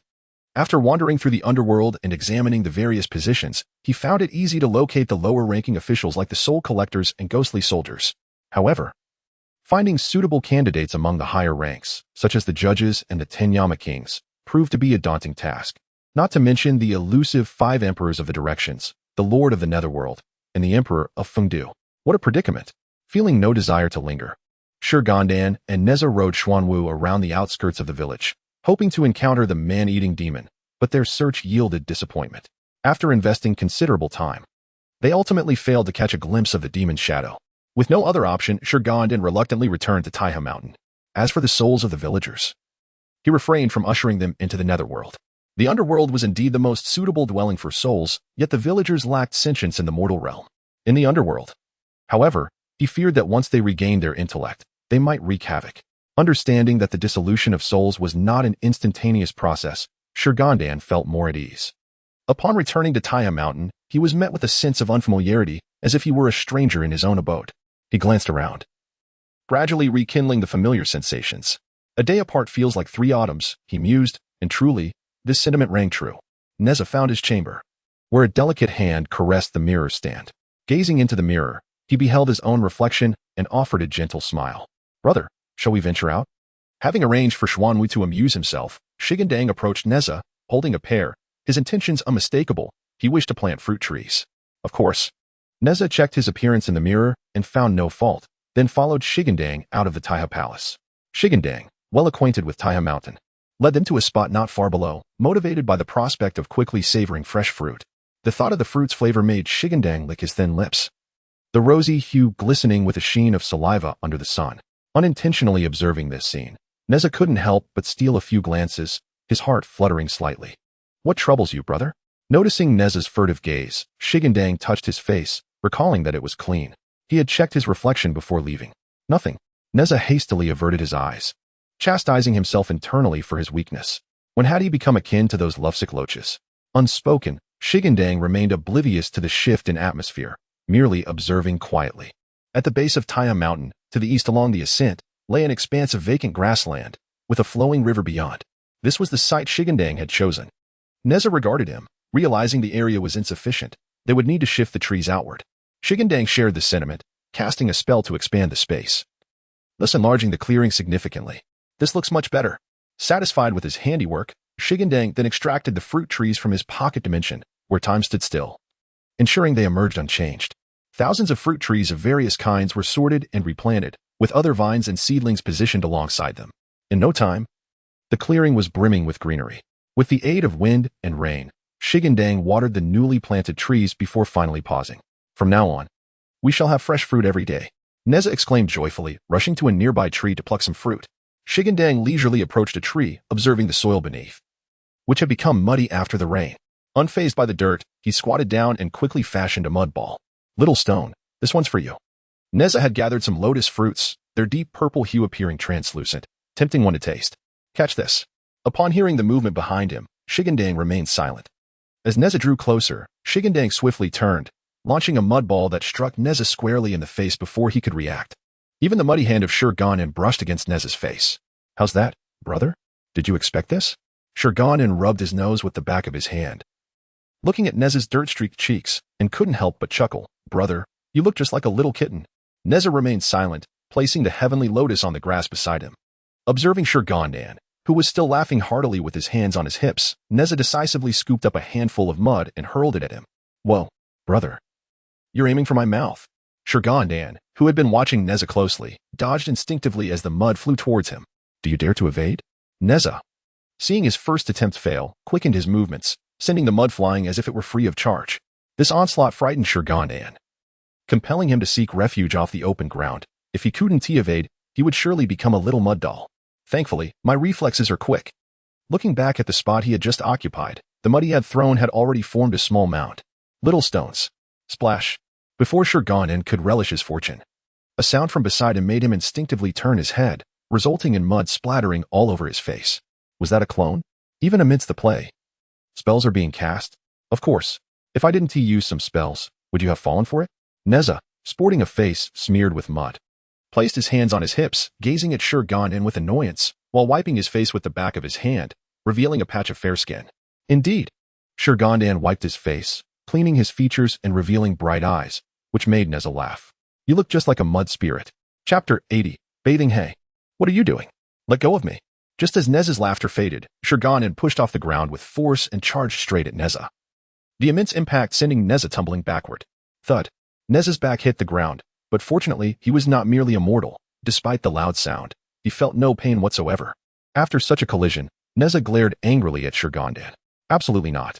Shi Gandang, grinning mischievously, then closed his eyes and mouth, burying his face into Nezha's chest and rubbing vigorously, quickly cleansing his previously mud-caked face. You rascal. This is so dirty. Nezha looked at his clothing, which had once been clean, but now appeared as though he had rolled in the mud. Dirty? Then let me help you clean up. With that, Shi Gandang's muddy hand reached out to further besmirch Nezha's already grimy face. Nezha was unwilling to let him have his way, raising his hands to resist Shi Gandang's attempts. If you continue like this, don't blame me for being rude. However, Nezha was no match for Shi Gandang, and soon found himself overwhelmed. I do not believe you. Good brother, just accept your punishment gracefully. Wahaha. The audacious expression on Nezha's face truly infuriated Shi Gandang. With a swift motion, Nezha slapped Shi Gandang's hand aside, and, without hesitation, seized him, eliciting a yelp of pain from Shi Gandang. Master, do not apply so much force. I was wrong, I admit it. With his vital essence now firmly grasped, Shi Gandang found himself devoid of any capacity for resistance. He attempted to pry Nezha's hand away, but it was akin to trying to dislodge a vice. Seeing Shi Gandang's continued defiance, Nezha tightened his grip, compelling Shi Gandang to plead for mercy. Heh, weren't you quite arrogant just moments ago? Nezha remarked with a mischievous grin, propping his chin on one hand. the corners of his mouth curling upward like a cunning little fox that had successfully pilfered a hen. I promise, I shall no longer be so boisterous. Brother, please let go. This is your future. Shi Gandang lamented, on the verge of tears, realizing he had dug his own grave. Speak again, Nezha replied, a faint blush crossing his cheeks, though he relented slightly in his grip. I shall say no more. Brother, I fear I can no longer feel its presence. Is it damaged? Shi Gandang's lips trembled, his expression one of impending tears. Impossible. I hardly exerted any force. Nezha, now slightly panicked, released his grip and was about to lower his trousers for inspection when, unexpectedly, Shi Gandang seized his hand. Fortunately, my wit prevails. How could it possibly be damaged so easily? After all, he isn't immortal. Even if severed, it can be restored. Nevertheless, even with this reassurance, Shi Gandang dared not continue the game. He had narrowly escaped this time. But who could say what might occur next? If he did not manage his strength properly, a slip could lead to discomfort, albeit not injury. Shi Gandang's counteraction caught Nezha off guard, leading him to angrily smear mud from the ground onto Shi Gandang, resulting in a cacophony of playful banter. However, Shi Gandang refrained from making any reckless moves, focusing instead on defense, his eyes keenly observing Nezha's hands like a hawk. After a while, both grew weary and fell into silence. Lying on the grass in a relaxed position, their fingers entwined. Honestly, look at you, I can no longer wear this garment. Nezha propped himself up, the mud clinging to him like a second skin. He began to scrape off the mud. The remnants of gray still marked his body. My apologies, but it should wash off easily. Shi Gandang clapped his hands to rid them of mud, vigorously rubbing until they were clean. The mention of bathing sparked an uncomfortable realization in Nezha. He recalled a nearby stream and stood up. Perfect. Let us wash up. If Xuanwu were to see us, he would surely mock us. A dignified immortal in such disarray would invite ridicule from anyone. Indeed, Shi Gandang concurred, eager to join in the bath, not wishing to voice any further objections. Upon reaching the edge of the brook, he tested the water temperature, finding it to be rather pleasant, well within the tolerance of both. Discarding his garments carelessly to the side, Shi Gandang gently tapped the surface of the water with his toes to gauge the chill before finally immersing himself. A wave of coolness surged from the soles of his feet, sending a shiver through his body, yet he quickly acclimated to the temperature. In contrast, Nezha leaped into the river without a second thought, splashing water onto Shi Gandang's face. Brother, shall I assist you in washing your back? In the water, with his lower half submerged, Nezha scooped water with both hands and poured it over himself, casting an annoyed glance at his reflection, muddied and grimy. No need. I can manage on my own. He was well aware of Shi Gandang's ulterior motives. The last time he had allowed him to assist, he ended up being taken advantage of, and he feared a repeat of the incident. Redirecting his gaze, Nezha began to cleanse his face with the river water, swiftly washing away the grime, revealing smooth cheeks once more, akin to a flawless jade. Really? Can't my brother trust me just once? Shi Gandang pondered, feeling somewhat disheartened. Did he truly lack trustworthiness? After a considerable pause, he discreetly raised his gaze and observed that Nezha remained oblivious to his plight, deepening his disappointment. Well then, it seems I have been entirely seen through by my brother. I had hoped to elicit a hint of sympathy, yet he was completely unfazed. Once cleaned, Shi Gandang dried himself off and retrieved 2 new garments from his palm universe, allowing the old ones to disintegrate into ash. A refreshing bath indeed brought him immense comfort, uplifting his spirits considerably. Noticing Nezha had also dressed, he trotted over. Brother, shall I tie your hair for you? After some contemplation, Nezha acquiesced, realizing that it would be quite laborious if he were to do it himself. Nezha's hair was not particularly long, merely grazing his back, unlike others whose locks cascaded down to their waists. I believe your hair looks splendid even unbound. If that were the case, I would surely be the subject of ridicule, especially from that Li Jing. He would berate me endlessly. TSK, they certainly have a wide reach. Shi Gandang scoffed, taking out a comb to style Nezha's hair. However, it was rather fortuitous. His brother's beauty was a secret only he could appreciate. By the brook, Nezha's lustrous dark hair transformed into a cascading bun under Shi Gandang's deft hands. Nezha surveyed his reflection in the water, pleased. Your hair is beyond my capabilities. It is best left to your doppelganger. After admiring Shi Gandang's skill, Nezha felt a twinge of uncertainty. He had never styled anyone else's hair before, and his own skills were nowhere near Shi Gandang's level. Even if he attempted it, the result would likely be chaotic, rendering it wiser for Shi Gandang to handle it himself. It's no trouble if you don't. Shi Gandang playfully twirled a lock of hair, gently placing it before him. Is it not fine? Are you not afraid of becoming the subject of ridicule? He quipped. Who would dare mock me? Replied Shi Gandang nonchalantly, drawing Nezha into his embrace. After all, there was no one around except for the 2 of them and a Xuanwu. Who could possibly scorn him? Indeed, you are destined to be the sovereign of the three realms. Nezha teased, his tone laced with playful sarcasm. So, dear brother, you must obediently heed my words in the future. Shi Gandang, feeling a surge of pride, playfully squeezed Nezha's hand, following his lead. Of course, your majesty. What is it that your humble servant can do for you? Nezha's provocative words ignited Shi Gandang's previously tranquil thoughts, stirring a restlessness within him, causing his tone to grow slightly heavier. The hurried breaths brushed against Nezha's cheek, evoking a tingling sensation. Then I shall comply with your wishes, Nezha said with a smile. Turning towards Shi Gandang and, without a moment's hesitation, pressed his lips against Shi Gandang's rosy ones. Shi Gandang eagerly reciprocated, his arms encircling Nezha tightly. However, in an instant, Nezha suddenly broke free from Shi Gandang's embrace. Brother, Shi Gandang was bewildered by Nezha's actions. Had it not been for his self-restraint, he might have lunged forward impulsively. Nezha, taking a moment to catch his breath, cupped Shi Gandang's face in his delicate hands, his clear eyes shimmering with a veil of mist, exuding a hint of allure. Keep your hands busy. Casting a glance at Shi Gandang's orderly hands, Nezha felt somewhat exasperated. It seemed he needed to offer on-the-spot instruction. One might assume he possessed remarkable skill. Yet where had that fervor from earlier vanished? Oh, I understand. Shi Gandang responded with a mischievous grin, having thought that his brother had lost interest earlier, which had startled him. As emotions deepened, they became irresistible. Shi Gandang believed he lacked the formidable power to resist his brother's allure.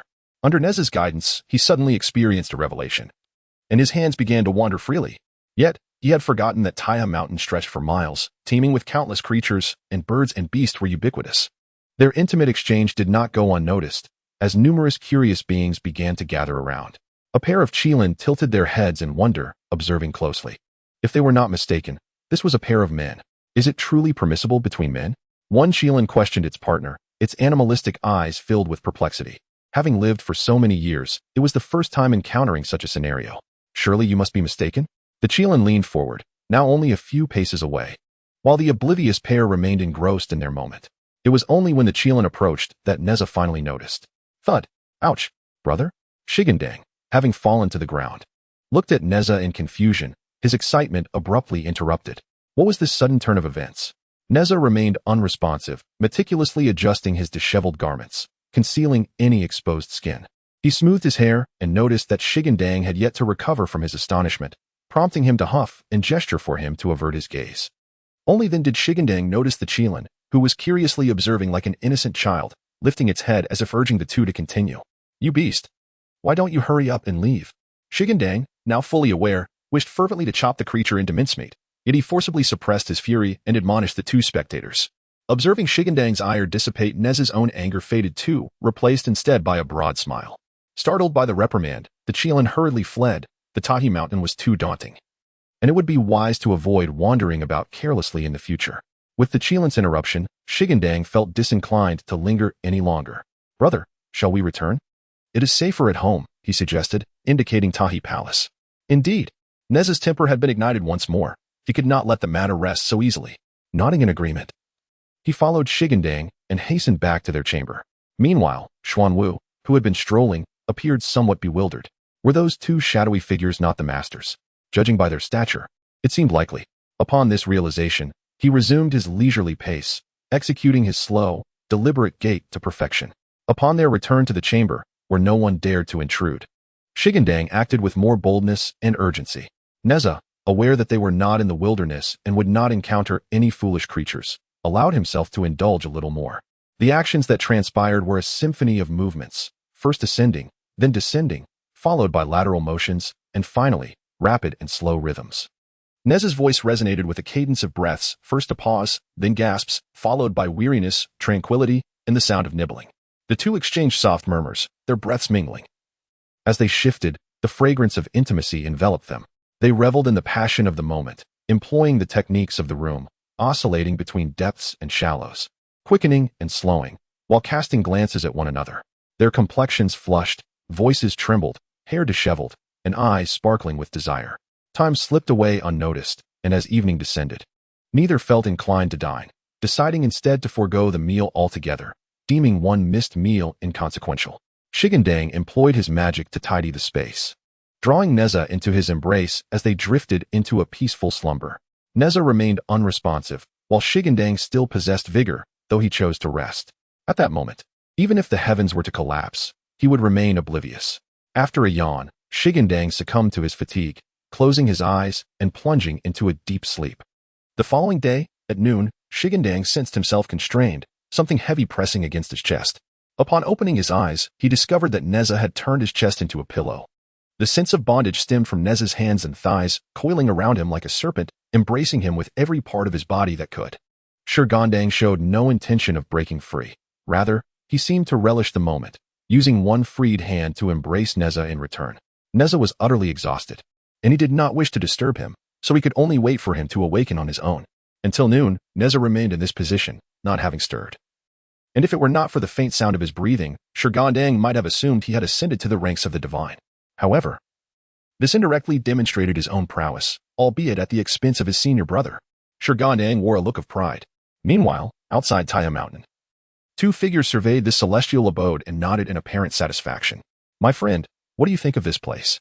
inquired a robust middle-aged man, his visage gleaming like polished lacquer, with a crimson beard, yellow brows, and eyes gleaming like gold, addressing his companion. "This place is splendid, truly a Taoist paradise," replied the other. The two were disciples of the Jiejiao, and they had come to select a celestial site for their dwelling, inadvertently arriving at Tai Mountain. "That's excellent. However, once we claim this paradise, you must treat me to a feast," said Nyohi, patting Ma Cheng's shoulder, exuding confidence that Tai Mountain would soon belong to them. "Of course, but it appears Tai Mountain is already occupied. We will require your assistance, my friend." "Certainly. The name of ours is well known. I believe others will grant us some respect." As they conversed, they flew into Tai Palace, only to encounter Xuanwu, who lay outside the palace. Upon seeing Xuanwu, one of the four spirits of heaven, even Nyohi's demeanor grew serious. The two exchanged glances and decided against acting rashly, after all. Xuanwu was not someone easily subdued, let alone tamed as a steed. This insight hinted at the formidable background of Tai Mountain as master. Ma Cheng felt quite disheartened, realizing they had indeed stumbled upon a formidable opponent. It seemed their plans for Tai Mountain might be dashed. However, upon reflection, he considered that befriending such a person could be beneficial. More friends meant more paths, while more enemies meant more obstacles. This principle was not lost on him. "Who are you? What is your purpose at Tai Palace?" Xuanwu opened his eyes, sensing their presence. He saw two unfamiliar faces, yet instead of immediately resorting to violence, he inquired calmly. "I am Ma Cheng. I am Nyohi, and we, as disciples of Jiejiao, have come to forge a benevolent connection." Upon hearing their introduction, Xuanwu's expression darkened. He had heard from Shi Gandang about his near demise at the hands of the Jiejiao disciples. Had it not been for his formidable strength, he would have perished long ago. Now, these two had come knocking at his door, and he would not let them off easily. Unaware of Xuanwu's thoughts and misinterpreting his complexion, Nyohi and his companion continued their conversation unabated. "Silence, you wretched beasts. My esteemed lord is the Stone Gantang of the Chan sect. Initially, your disciples surrounded and killed my master, and I have yet to seek retribution for that. Today, you have come to my doorstep, which can only be deemed a stroke of fortune. Do you dare to engage me in a few rounds?" The Xuanwu roared, the serpent upon its back flicking its tongue, its chilling gaze fixed upon the two, as if poised to strike at any moment. Nyohi and his companions were momentarily taken aback by Xuanwu's scolding, yet upon realizing their opponent hailed from the Chan sect, the previously amicable expressions on their faces turned frigid. So it is that scourge from the Chan sect. When my fellow disciples beset you, I was unaware. But today I shall avenge my brothers by eliminating you."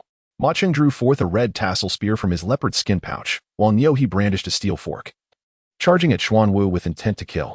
Xuanwu, undeterred by their advances, stomped its front foot, summoning colossal waves that surged towards the two. Though it was a mount, its strength was formidable. Indeed, as one of the four spirits of heaven, its divine abilities rivaled even those of Nezha. Moreover, Xuanwu had severed 3 corpses in its cultivation, boasting millennia of experience that was no trifling matter. "Ah, such prowess!" Ma Cheng exclaimed upon witnessing the towering waves, while Nyohi chuckled softly. He then produced a black gourd, muttering an incantation. With a deft toss into the air, the immense waves were swiftly contained. "Well done, my Taoist friend." Ma Cheng's apprehension dissipated, and he turned once more to Xuanwu, declaring, "Now, let us witness your mystical powers. Indeed, you are quite skilled." Xuanwu's anger flared as it observed its own magic being so effortlessly dispelled. The serpent on its back, sensing its master's frustration, opened its maw, unleashing a frigid torrent that chilled the air, transforming the once pleasant day into a wintry gloom.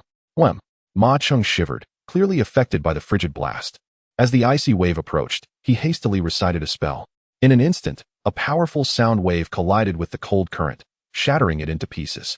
Ultimately, the remnant struck Xuanwu, but it remained unfazed. Its defenses were renowned throughout the realm, and such a minor assault did not trouble it in the least. You beast! What other tricks do you possess? After 2 consecutive attacks were easily neutralized, Nyohi harbored a sense of disdain. Let us see if you can withstand this. With a mighty stomp, Xuanwu caused the very earth to tremble, as if the dragon beneath had stirred. Even Nezha, who was sound asleep, stirred slightly, as if awakening. Within the confines of the Taiha Palace, Shi Gandang sighed. Must this conflict escalate to the point of dismantling the palace? With a wave of his hand, he stabilized the structure, fully aware of the battle beyond its walls. However, observing Xuanwu engage in combat, Shi Gandang felt a sense of calm. Eager to witness the extent of Xuanwu's capabilities, gently caressing Nezha's cheek, his warm hand glided over the slightly cool skin, and with a slight shake of his head, Nezha nuzzled against Shi Gandang's chest, reminiscent of a playful kitten seeking affection. This also extinguished the desire of Shi Gandang, who wished to step out and support Xuanwu, compelling him to remain by Nezha's side, effectively isolating the sounds of battle outside to avoid disturbing their rest. The earth trembled, the ground quaked, and Nyohi and Ma Cheng found themselves bereft of any solid footing. Just as they contemplated soaring into the sky, they were confronted by a mountain peak hurtling towards them.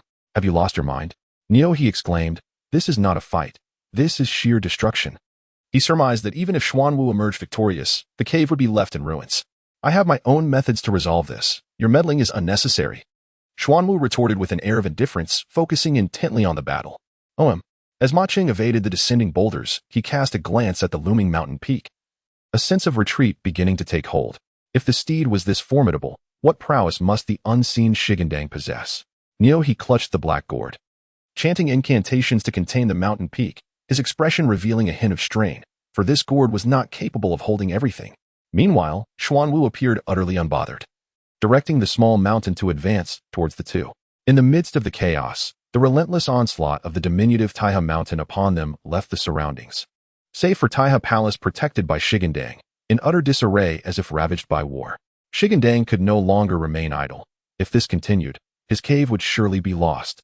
Gently placing Nezha down, he swiftly donned his Taoist robe and stepped outside, only to find that Xuanwu's battle had already concluded. Ma Cheng and Nyohi were nearly depleted of their magical energy, their capabilities limited to just a few tricks. Under the circumstances where magical artifacts proved ineffective, their endurance had reached its limit. Are you still so arrogant, you two beasts? Xuanwu mocked, stepping forward with a smirk as he summoned the yellow turban warriors to apprehend them. Do not be so smug. Do you not fear retribution from your lord for so wantonly ravaging Taiha Mountain? Although Nyohi had lost in combat, his tongue remained sharp, brimming with defiance. Your meager skills cannot comprehend my power. Xuanwu scoffed. His audacity was backed by the means to resolve the situation. He had learned many formidable spells from Lady Nuwa. Upon hearing Xuanwu's declaration, Shi Gandang felt a flicker of curiosity. Could it be that Xuanwu truly possessed the capability to rectify this? Thus, he refrained from stepping out of Taiha Palace, choosing instead to stand by and await Xuanwu's display of magic, perhaps in an effort to enlighten the two. Xuanwu did not conceal his prowess, unveiling it directly before them.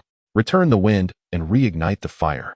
In an instant, the previously uneven ground was restored to its pristine condition. The colossal stones that had been displaced vanished without a trace, and in the distance, the severed mountaintop had reverted to its original form. Is this divine magic? Nyohi, well versed in such matters, was left in awe by this spectacle.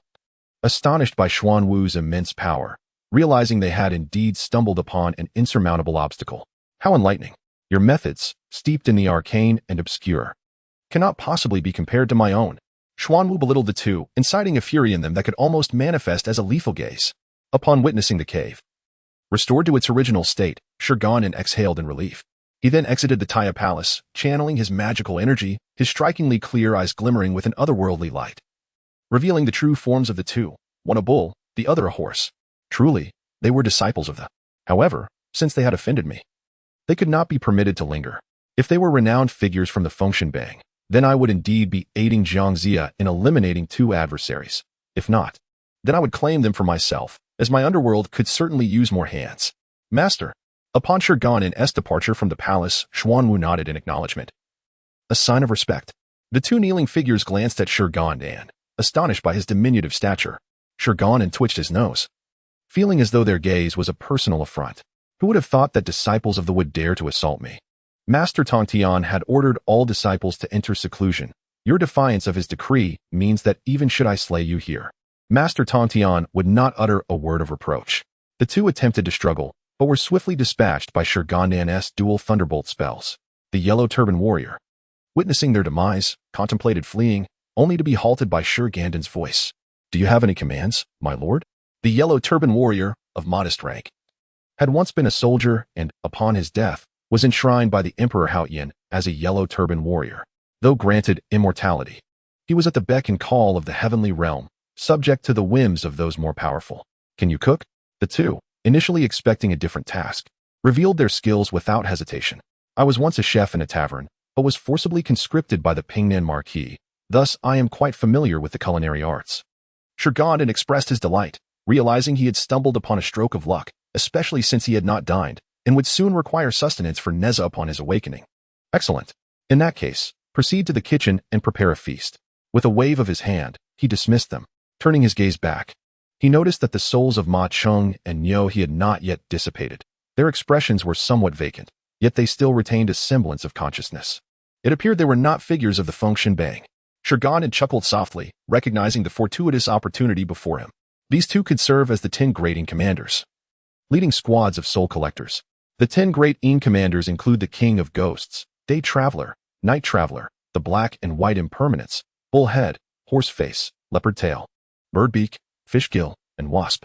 Among them, Bullhead and Horseface are tasked with the duty of soul retrieval, commanding a group of soul collectors. Given their prowess, they had already coalesced the 5 energies within, their realm comparable to that of Tai and others.